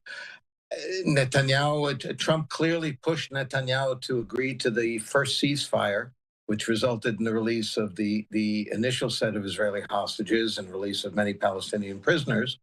Clearly he has a vested interest in moving that forward, and we'll see how that happens and how that shakes out. And as we're talking about the region as a whole, another big note that came out of that joint press conference, Trump says, I'm going to put up this quote here as well.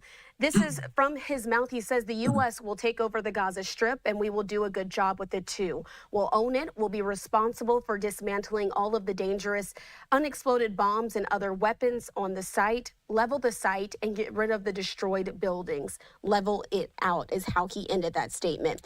What does he mean ultimately? Is he insinuating that the U.S. is going to have a ground presence there in the Middle East, specifically in the Gaza Strip?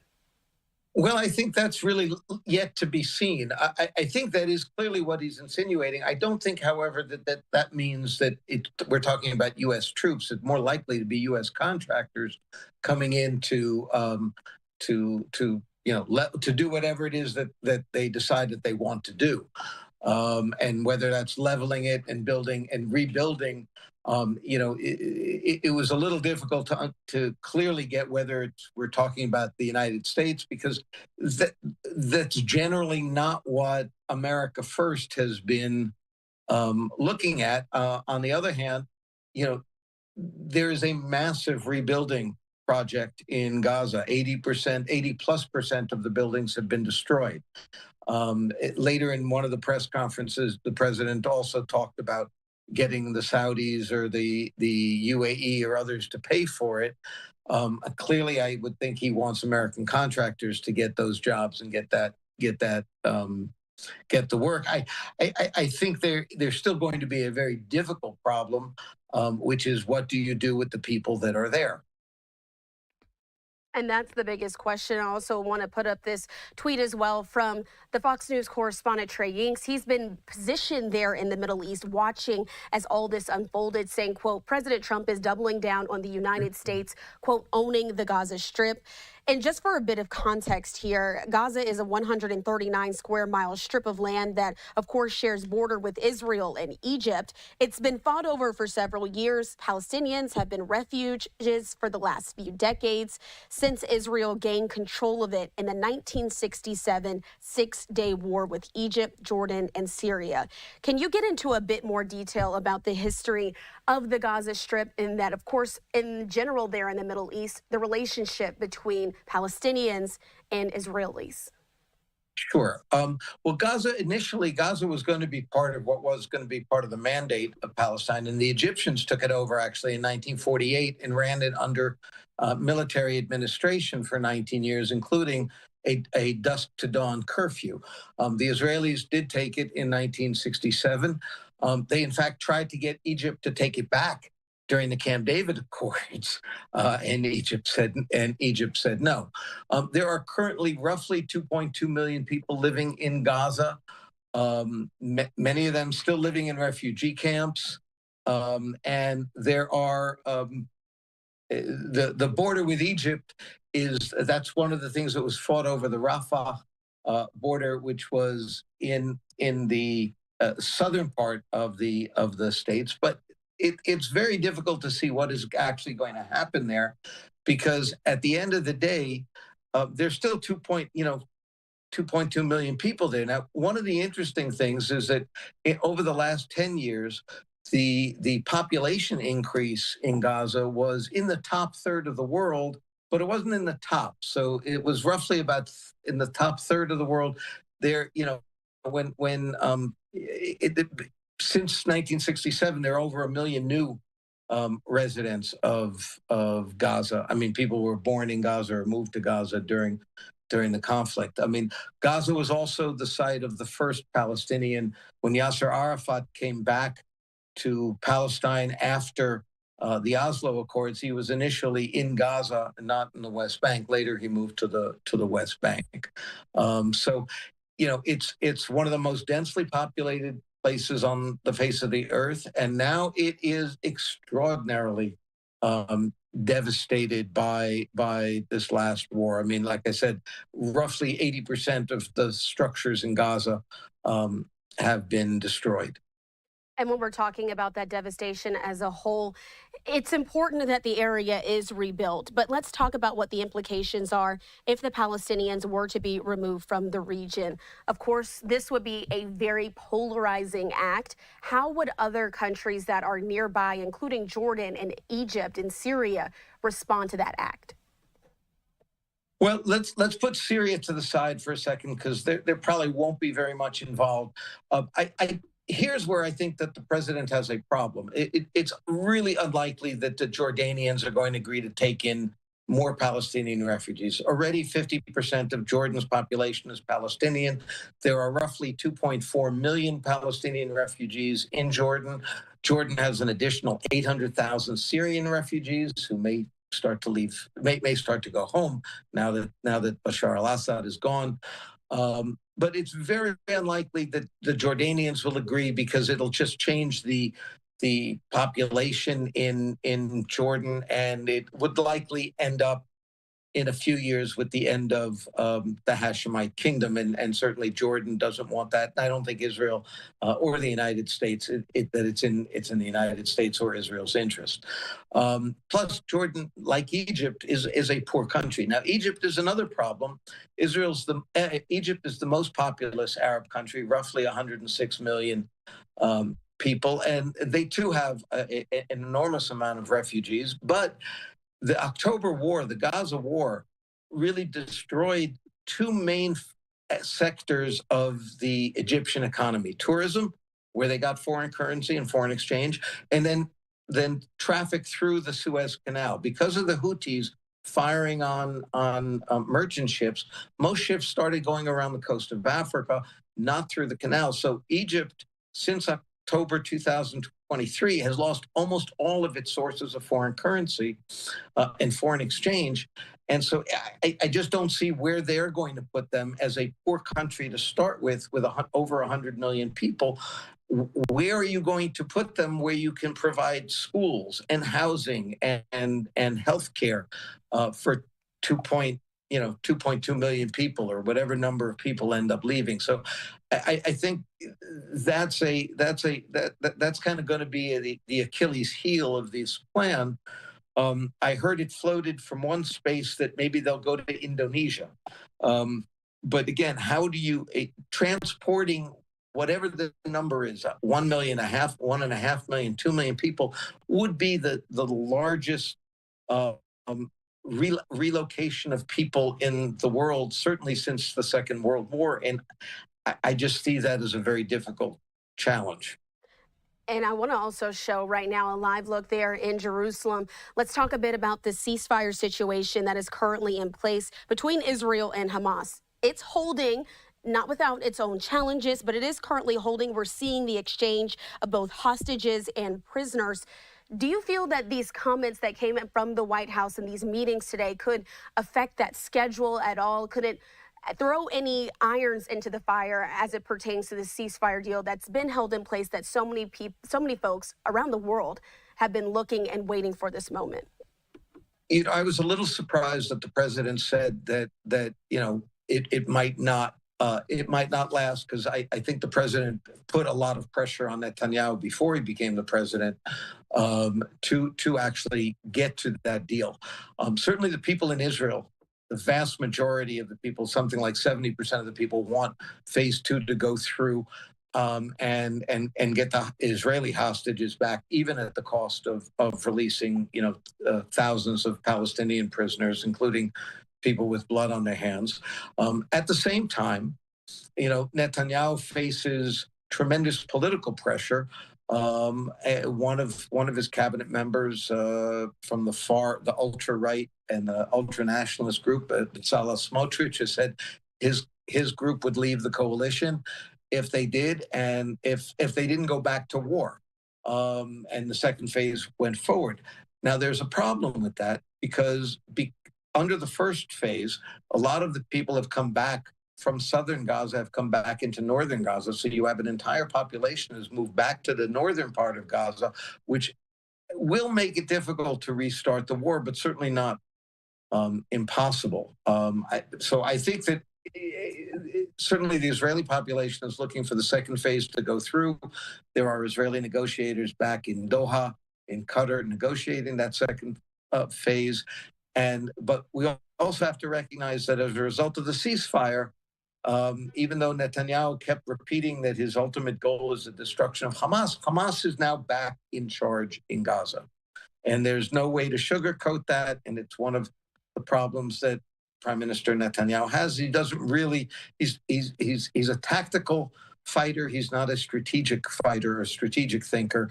And we are back now, even though it's maybe the second tier or the third tier of Hamas leadership, but Hamas is clearly in charge in Gaza now from the Palestinian side.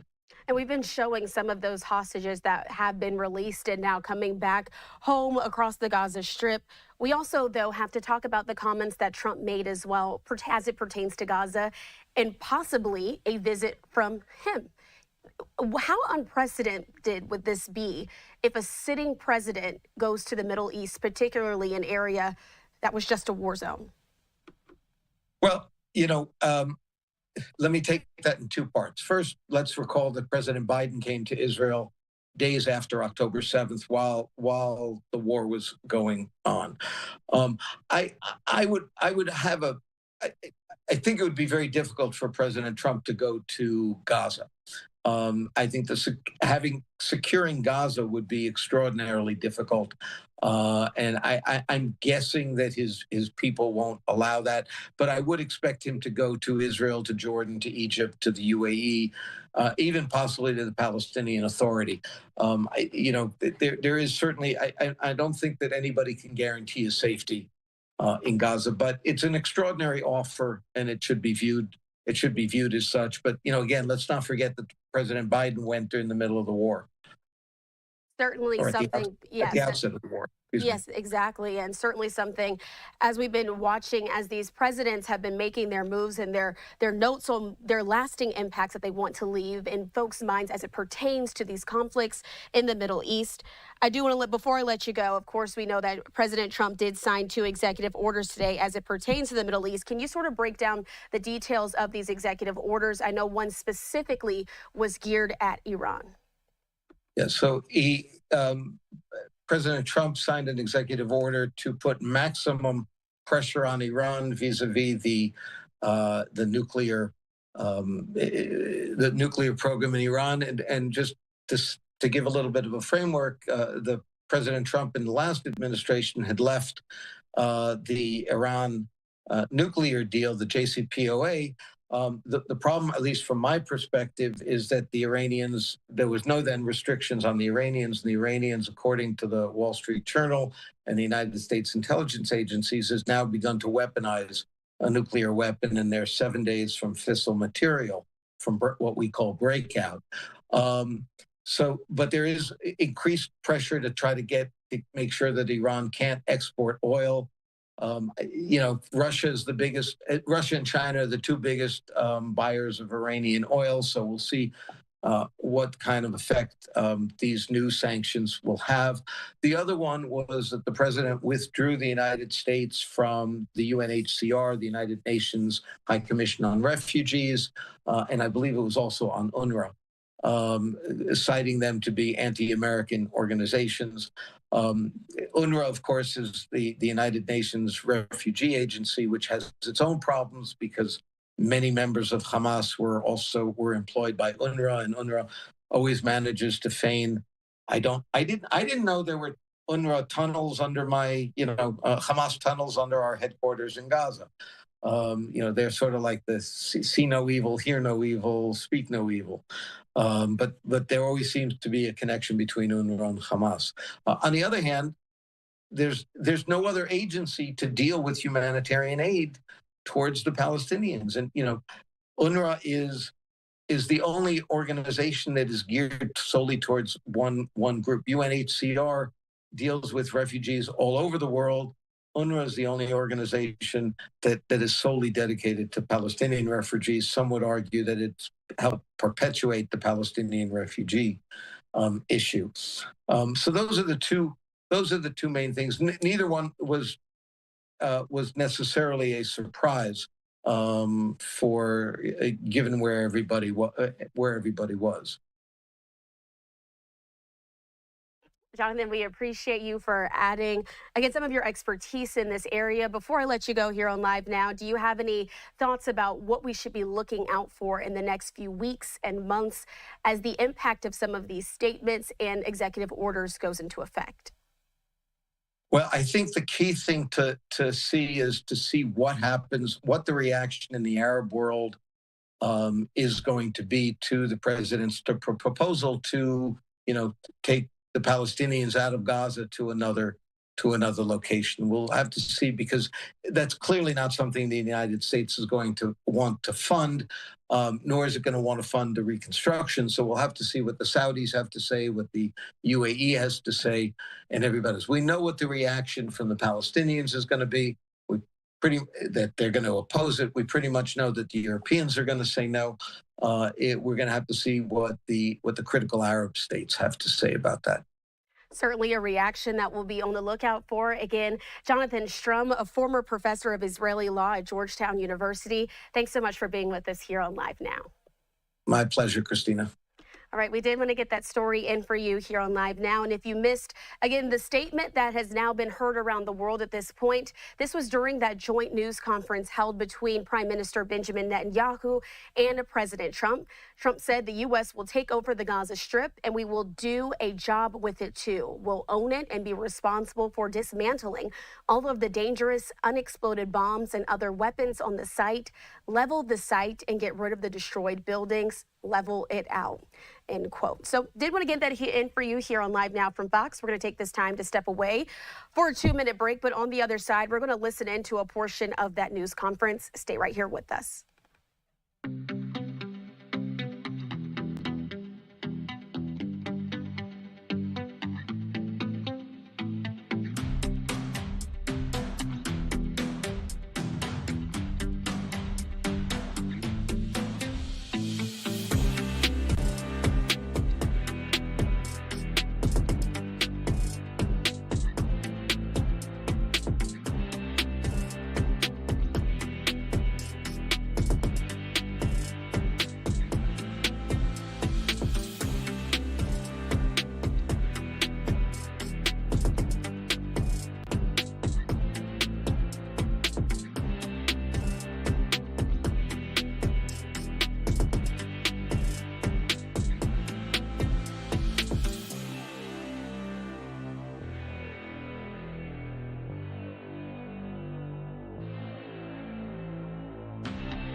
Thanks for staying with us here on Live Now. I'm your host, Christina Evans. Like I said, we do want to continue on with our coverage of some of the biggest stories out of our nation's capital, showing you another live look there at the White House. Again, this was the site of that joint meeting and press conference between President Trump and Benjamin Netanyahu. Let's listen in to some of those comments that they made there right here on Live Now.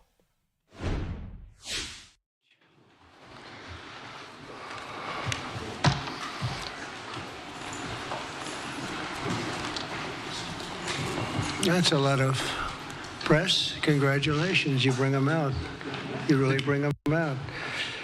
Today, I'm delighted to welcome Israeli Prime Minister Benjamin Netanyahu back to the White House. It's a wonderful feeling and a wonderful event. We had fantastic talks. And thank you very much with your staff.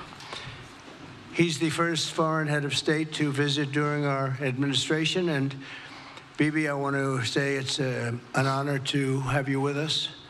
Over the past 4 years, the U.S. and the Israeli alliance has been tested more than any time in history. But the bonds of friendship and affection between the American and Israeli people have endured for generations, and they are absolutely unbreakable. They are unbreakable. I'm confident that under our leadership, the cherished alliance between our two countries will soon be stronger than ever. We had a great relationship. We had great victories together 4 years ago. Not so many victories over the past 4 years, however. In my first term, Prime Minister and I forged a tremendously successful partnership that brought peace and stability to the Middle East like it hadn't seen in decades.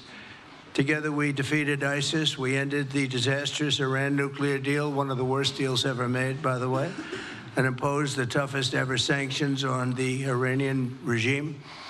We starved Hamas and Iran's other terrorist proxies, and we starved them like they had never seen before. Resources and support disappeared for them. I recognized Israel's capital, opened the American embassy in Jerusalem, and got it built, by the way.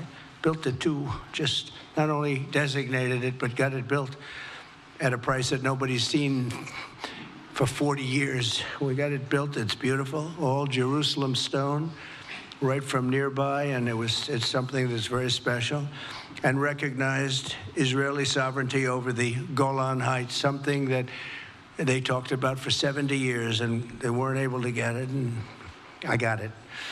And with the historic Abraham Accord, something that was really an achievement that was, I think, going to become more and more important because we achieved the most significant Middle East peace agreements in half a century, but the Abraham Accords in particular, and I really believe that many countries will soon be joining this amazing peace and economic development transaction. It really is a big economic development transaction. I think we're going to have a lot of people signing up very quickly. Unfortunately, for 4 years, nobody signed up. Nobody did anything for 4 years except in the negative. Unfortunately, the weakness and incompetence of those years, those past 4 years, the grave damage around the globe that was done, including in the Middle East, grave damage all over the globe.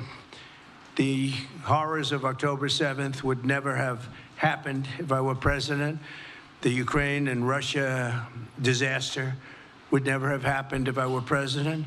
Over the past 16 months, Israel has endured a sustained, aggressive, and murderous assault on every front, but they fought back bravely. You see that, and you know that. What we have witnessed is an all-out attack on the very existence of a Jewish state in the Jewish homeland. The Israelis have stood strong and united in the face of an enemy that has kidnapped, tortured, raped, and slaughtered innocent men, women, children, and even little babies. I want to salute the Israeli people for meeting this trial with courage and determination and unflinching resolve. They have been strong. In our meetings today, the Prime Minister and I focused on the future, discussing how we can work together to ensure Hamas is eliminated and ultimately restore peace to a very troubled region. It's been troubled, but what's happened in the last 4 years has not been good. I want to thank Prime Minister Netanyahu for working closely with my transition team, the Special Envoy Steve Witkoff, who's here somewhere. Steve? Stand up, Steve, please. What a job you've done. What a good job you've done. Proud of you. Done a fantastic job. National Security Advisor Mike Waltz. Thank you, Mike, for working so well with us. Thank you.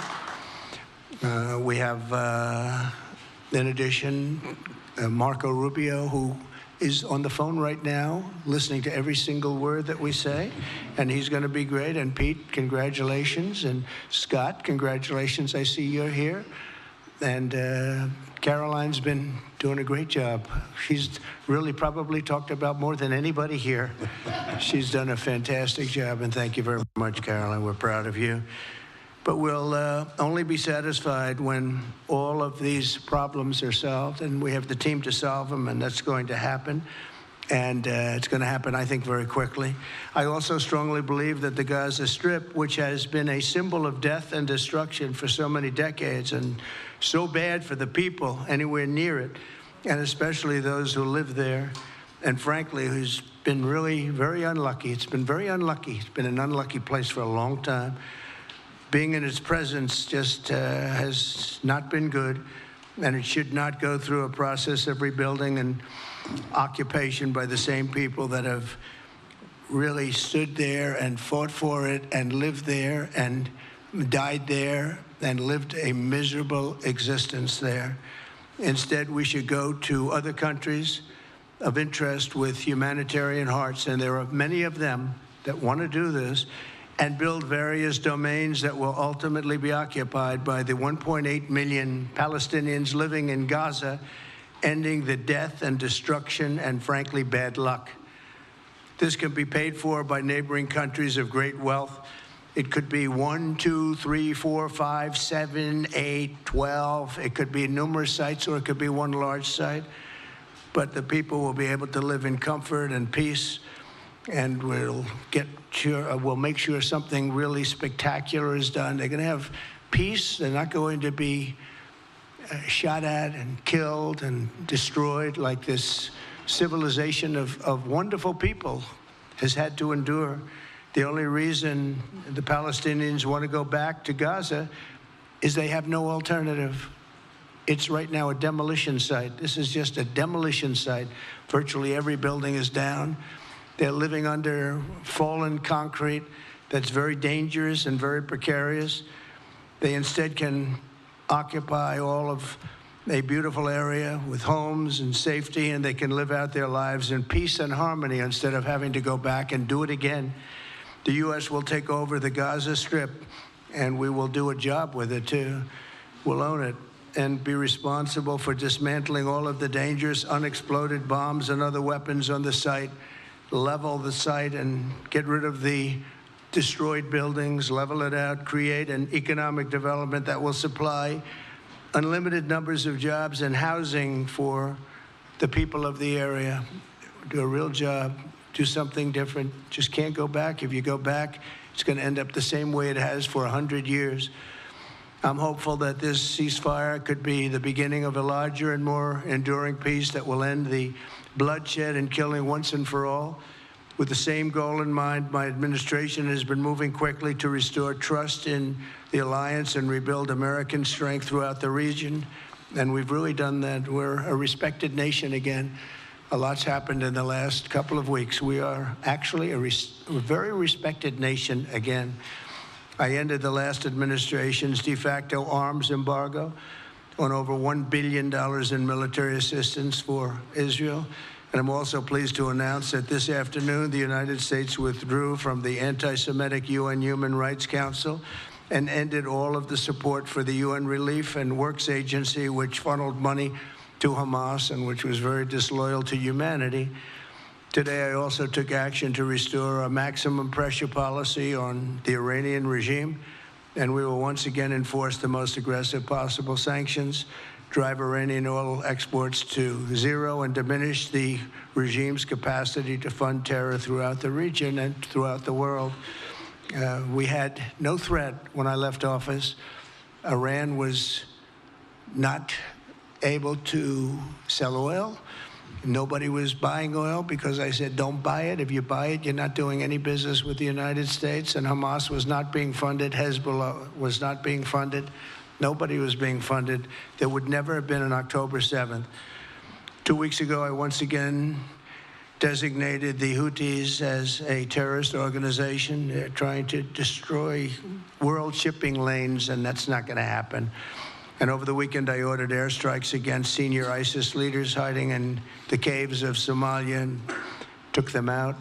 Here in America, we've begun the process of deporting foreign terrorists, jihadists, and Hamas sympathizers from our soil, just as we have people that are extremely evil, and we're sending them out of our country. They came from jails.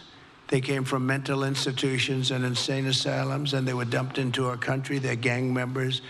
We're getting them out at numbers that nobody can actually believe. And every single country is taking those people back. They said they would never take them back, and they're all taking them back, and they're taking them back very gladly.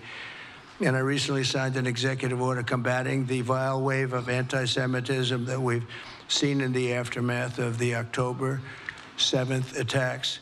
Together, America and Israel will renew the optimism that shined so brightly just 4 years ago. It was really a bright, beautiful light. We will restore calm and stability to the region and expand prosperity, opportunity, and hope to our nations and for all people of the Middle East, including the Arab and Muslim nations to have peace and have tranquility and have great lives. I'd like to now invite Prime Minister Netanyahu to say a few words, and we'll take some questions afterwards. Thank you very much. Thank you, Mr. President. All right, we've just been listening in there to President Trump and Benjamin Netanyahu holding that joint news conference earlier today inside of the White House. We're going to continue on with Prime Minister Benjamin Netanyahu's comments on the other side of our 2-minute break.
Thanks for staying with us here on Live Now. We were just listening into those comments from President Trump and Prime Minister Benjamin Netanyahu. Let's listen in as Prime Minister Benjamin Netanyahu is getting his portion of this press conference underway. I think it speaks loudly for just common sense, just looking at things and seeing them as they are. And of course, you also brokered the groundbreaking Abraham Accords in which Israel made peace with 4 Arab states. We did this in 4 months. Nothing happened for a quarter of a century, but in 4 months, we were able, working together under your leadership, to have 4 historic peace accords. And now in the first days of your second term, you picked up right where you left off. Your leadership helped bring our hostages home, among them American citizens. You freed up munitions that have been withheld from Israel. They had been withheld from Israel in the midst of a 7-front war for our existence. And you just freed it. You ended unjust sanctions against law-abiding Israeli citizens. You boldly confronted the scourge of anti-Semitism. You stopped funding, as you just said, international organizations like UNRWA that support and fund terrorists. And today, you renewed the maximum pressure campaign against Iran. Ladies and gentlemen, all this in just 2 weeks. Can we imagine where we'll be in 4 years? I can. I know you can, Mr. President. For our part, we in Israel have been pretty busy too. Since the horrendous October 7th attack, we've been fighting our common enemies and changing the face of the Middle East. On that infamous day, Hamas monsters savagely murdered 1,200 innocent people, including more than 40 Americans. They beheaded men, they raped women, they burnt babies alive, and they took 251 people hostage to the dungeons of Gaza.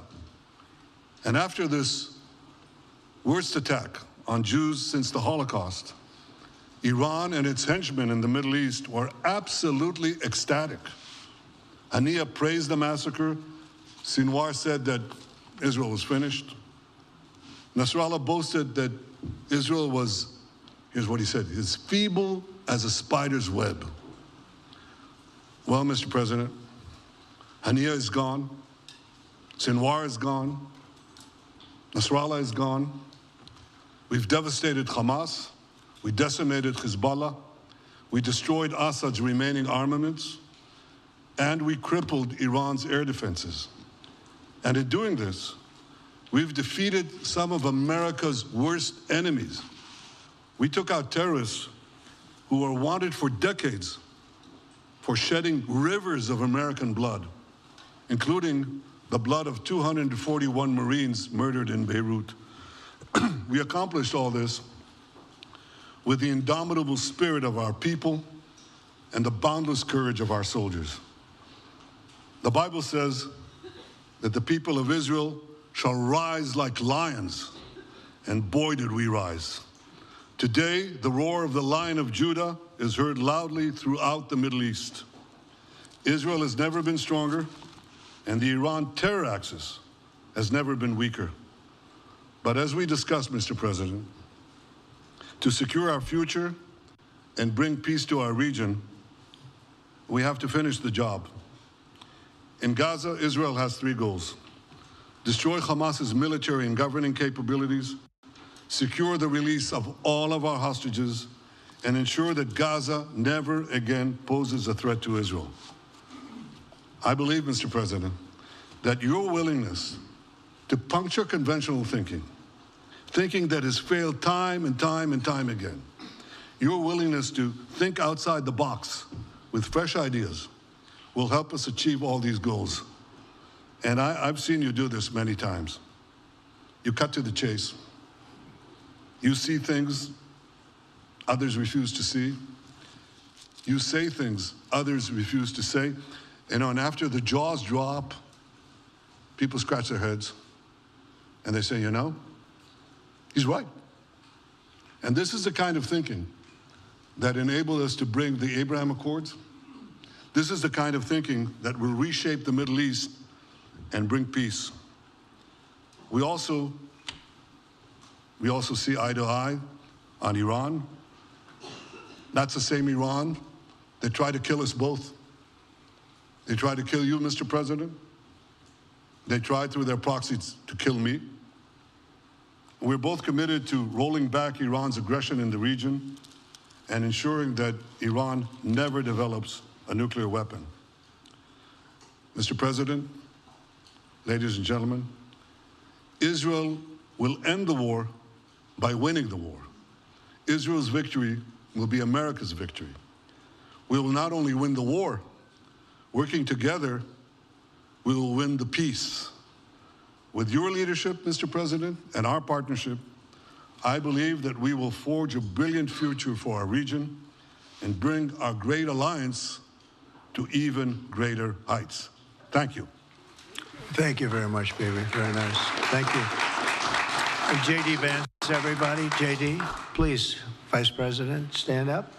He's been doing a good job. He's been working very hard on all things, but this in particular. We'll take some questions, please. Yes, ma'am. Go ahead, please. Go ahead.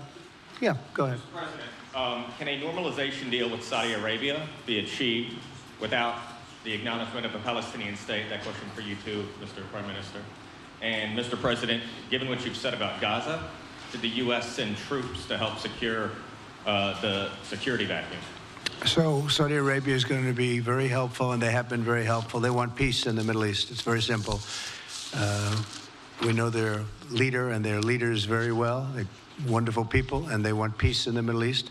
As far as Gaza is concerned, we'll do what is necessary. If it's necessary, we'll do that. We're going to take over that piece, and we're going to develop it, create thousands and thousands of jobs, and it'll be something that the entire Middle East can be very proud of.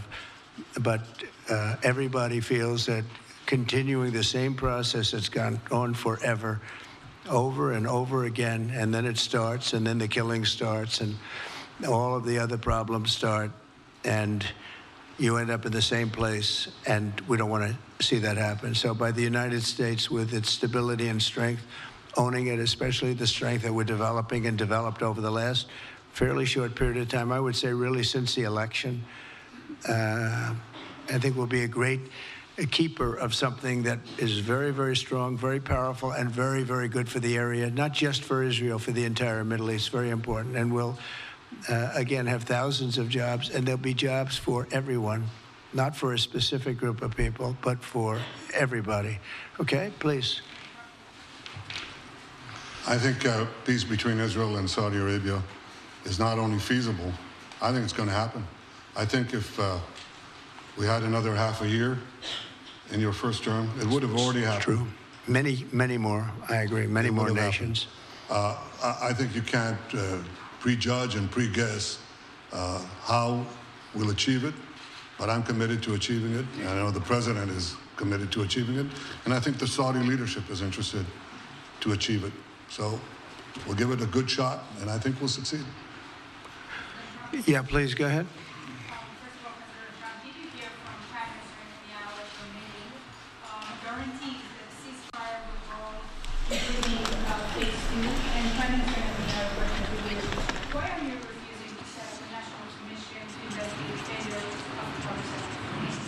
Well, I can't tell you whether or not the ceasefire will hold. We've done, I think, a very masterful job. We weren't helped very much by the Biden administration, I can tell you that. But we've gotten quite a few hostages out. We're going to get more out. But we're dealing with very complex people.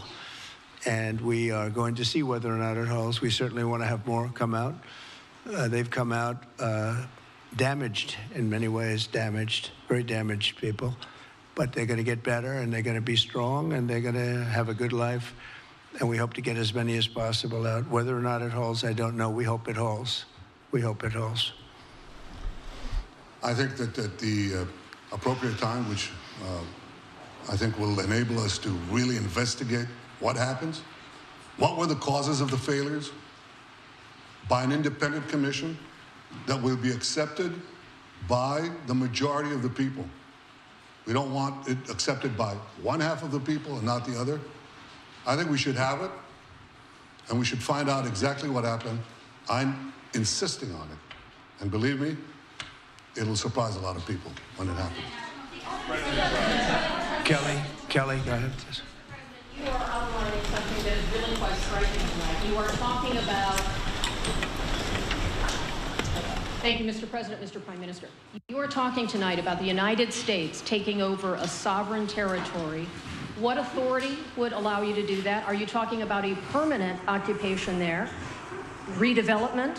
And Mr. Prime Minister, do you see this idea as a way to expand the boundaries of Israel and to have a longer peace, even though the Israeli people know how important that land is to you and your citizens, just as the space is inherited by the Palestinians as well? I do see a long-term ownership position, and I see it bringing great stability to that part of the Middle East and maybe the entire Middle East.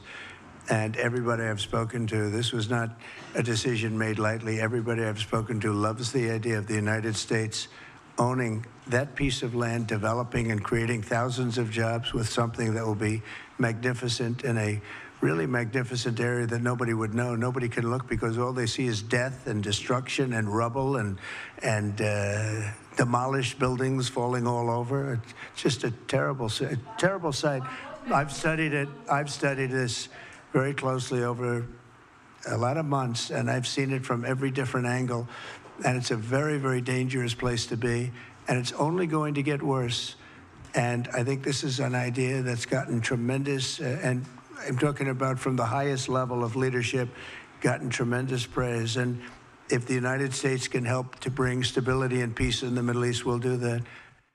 All right, as you see there, we've just been listening into this joint news conference between Benjamin Netanyahu, the Prime Minister of Israel, as well as President Trump. Also, in the top right corner as well, we've been showing you this live look that we have out of Jerusalem. If you're taking a closer look here, you can see the sun is now rising there on the region. It's been important that we've been talking about the ceasefire agreement that's been in place and what is to come there in Israel as the Prime Minister is in the United States. All right, we do want to step away now for a 2-minute break. On the other side, more coverage of today's top stories.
Thanks for staying with us here on Live Now from Fox. We do want to continue on with some of our top stories. Want to now show you a live look there in the City of Angels. There's a look at Los Angeles as we're still continuing to track the devastating effects of those wildfires that took place at the beginning of the month. We now know there's a new lawsuit that's now blaming SoCal Edison for sparking the deadly Eaton fire. But SoCal Edison says that it's too early to know at this time what caused the fire. But to find out just a bit more information about this, you know him, you've seen him here every single day on Live Now from Fox. Austin Westfall is out there in Los Angeles with the latest. Austin, thanks for being here. Absolutely. You know, this is such a crazy story. And the big question on everybody's mind while these fires were burning is how did they start? And that's what these lawsuits are all about. So far, what they're charging, at least what this group is charging, is that SoCal Edison is responsible for this. SoCal Edison themselves, they say that it's too early to know. They're still investigating, but the lawyers that spoke today, they say they're pretty sure that SoCal Edison is responsible from this. And it wasn't only lawyers that we heard from today. We also heard from people that lost everything, including an 83-year-old man who lived in his house for 60 years.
Thanks for staying with us here on Live Now from Vox. I'm your host, Christina Evans. We do want to continue on with our coverage of some of today's top stories. Want to show you this live look that we have there out of the city of brotherly love, Philadelphia. Of course, we've been keeping a very close eye on Philly as that deadly plane crash killed 7. We do know that the number of injured also climbed to 24 in that medvac plane crash. We do want to continue on with our coverage here on Live Now from Vox.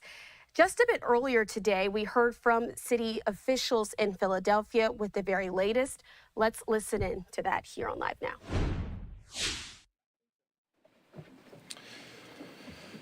All right, thank you for joining us today as we continue to provide daily information and updates on the status of the plane crash site, as well as services that we are providing.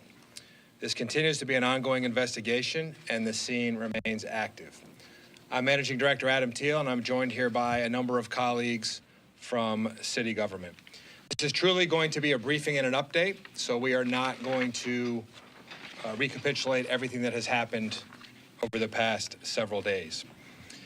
The biggest news right now is the NTSB has finished their work on site and either has left or they'll be leaving Philadelphia shortly.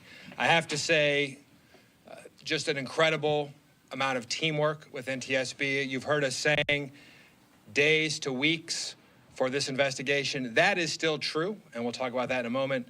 The fact that we've been able to complete this on-site work, given the scale and scope of the scene, is a real testament to both the NTSB's professionalism and their expertise, as well as the partnerships with other federal agencies and all of the folks you see here. It really has been one team working together to process this crash site and help the NTSB get to the next phase of what will continue to be a long, thorough, and comprehensive investigation. For more information about the NTSB's investigation, we would offer folks to check out their website at ntsb.gov. They also have a number of social media accounts, and that really is the best way to understand what the NTSB is doing, beyond the fact that their work here in Philadelphia, just their work in Philadelphia, has concluded.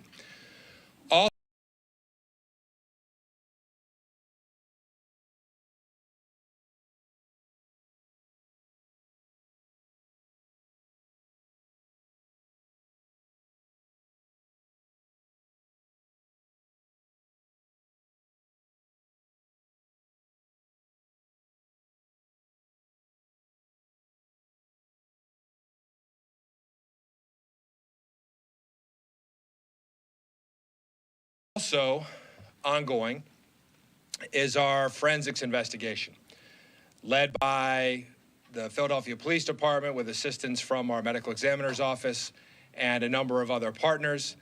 That work continues.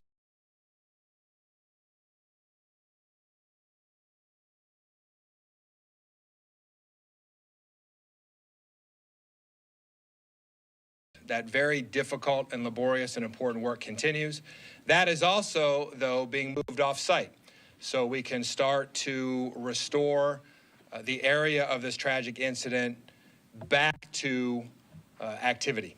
I won't say normalcy, because that is going to take much longer, but certainly allowing regular activities to take place throughout that area. So that's really a big deal that we've been able to move that forensic investigation off-site, and that NTSB is done here on the scene.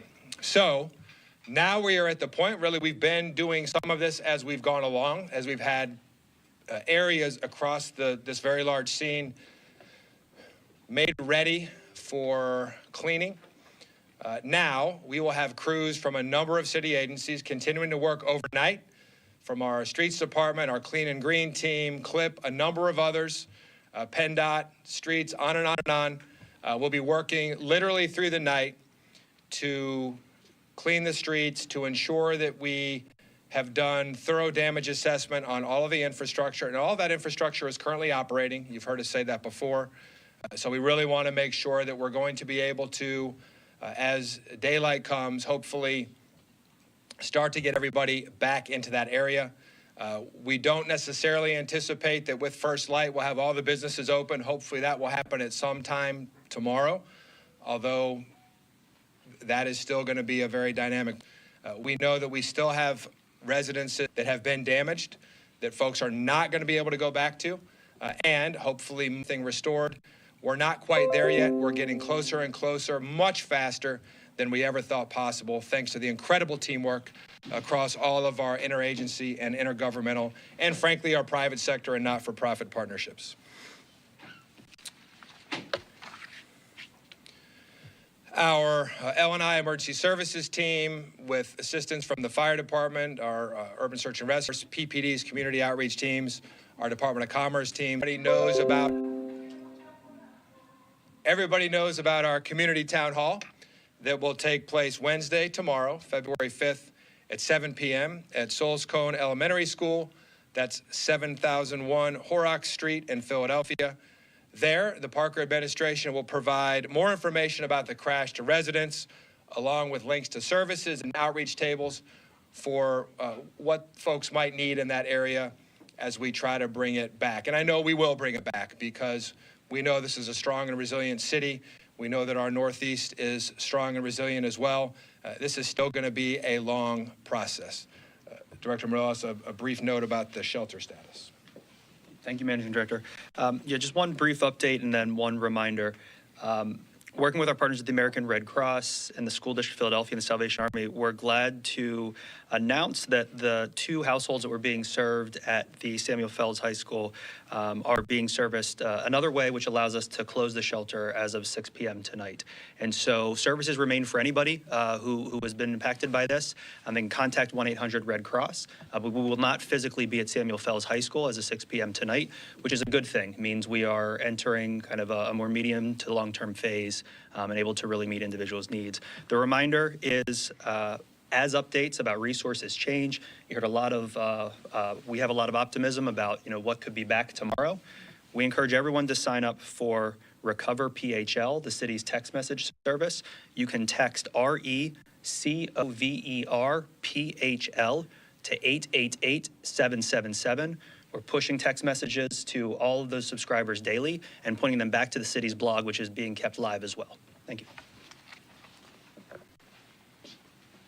And with that, again, a reminder about the community town hall tomorrow. We will take a few questions and hopefully not ones that we've answered several times in the past. I know you're working really hard to get everyone back into their homes. Any idea how many people were displaced? Well, we do have an idea how many people were displaced. Yeah, certainly. So there have been about 4 separate damage assessment efforts intentionally for very different reasons. And what that means is 4 separate concerted efforts of teams, not individual teams, to walk every block and to look at every individual property involved. The number of properties that were looked at as a part of kind of that zone was 366. And now, what is a household? That's a question that I won't say is impossible to define, but isn't quite a number that we can articulate. But as far as individual properties that have been a part of this zone for this entire time, about 366 is our universe. Is that residences? It's a mix. And businesses both? Correct. The FOP says some officers were reporting trouble breathing and issues with their eyes who responded to the scene. Can you discuss that? Is that something the city will help out with? Sean, certainly that, when I responded to the scene on Friday night, it was still aware of the processes that they need to follow to make sure that gets reported and into the workflow so they can be taken care of. And I promise you want to say something about that? Yeah, hit it, and that's what we're doing now. So I promise you that our commissioners here take the health and safety of their sisters and brothers very seriously. Also, could you talk about the missing person process after an event like this, and are there any people you're still trying to figure out if they were at the scene in their account? Sean, I feel like that's one of the questions that we've answered a number of times. Yeah, why don't you talk about her? Maybe just an update on I mean, we started, Commissioner Benor have been tracking all the missing persons. There was one young lady that was reported to possibly be on site. We have eliminated that. We have identified and located her. She was not on the scene that evening. Absent that, we have no other additional cases that we're looking at this time where someone's missing and may be associated with being on Cottman Avenue the night of the incident. You said inside that response zone, obviously you got all those businesses. I hear you say that you're expecting hopefully tomorrow that a lot of those businesses over at Roosevelt Mall that you've been escorting the workers back to there to get their belongings and stuff. You think that'll be open tomorrow at some point? Well, one more thing I want to say about Sean's question. We still will not have a definitive answer about the number of victims or casualties until we are done with the entire forensic investigation and process all of the samples that were collected from the site. So that is that's a known unknown. I think with what Commissioner Bethel just said, that finishes up with all the knowns. And so we still have a lot of work left to do for our forensics folks who are the best in the business. As far as restoring commerce and getting the neighborhood back in action, we are optimistic that will happen at some point in the next couple of days. Maybe tomorrow, maybe as soon as tomorrow, if we don't find more damage overnight, provided everything continues to work as expected. Yesterday, the number of people injured was 24, 2 in critical condition. Are they still in critical condition? Yes, that is our understanding. Thank you. Okay, thank you all. The next time you're here. All right, we were just listening into that update there from Philadelphia on the deadly plane crash, showing you another live look there in the city. So, of course, as all this devastation has come out, there's also a bit of a bright light as well. I want to put up this tweet for you. This is from Eagles wide receiver A.J. Brown. He put this on Twitter, wishing a speedy recovery to one of those victims. If you are unaware, again, the wide receiver A.J. Brown is currently getting ready to face off with the Kansas City Chiefs in the Super Bowl on Sunday. But in the meantime, he's taking time to wish Andre Howard, who's just 10 years old, who was one of the 24 people injured after the plane crashed roughly a minute after taking off from Northeast Philadelphia Airport. According to those reports, Howard covered up his sister to protect her, but was seriously injured by falling debris. So on X, A.J. Brown made this post wishing him a speedy recovery, saying, "You are a hero, young man. I'm going to come to see you when I get back, hopefully with some hardware, playing for you on Sunday, my man." Of course, those wishes of encouragement there, also showing you a live look there at the Super Bowl, the Superdome in New Orleans, as we are just days away from the Super Bowl.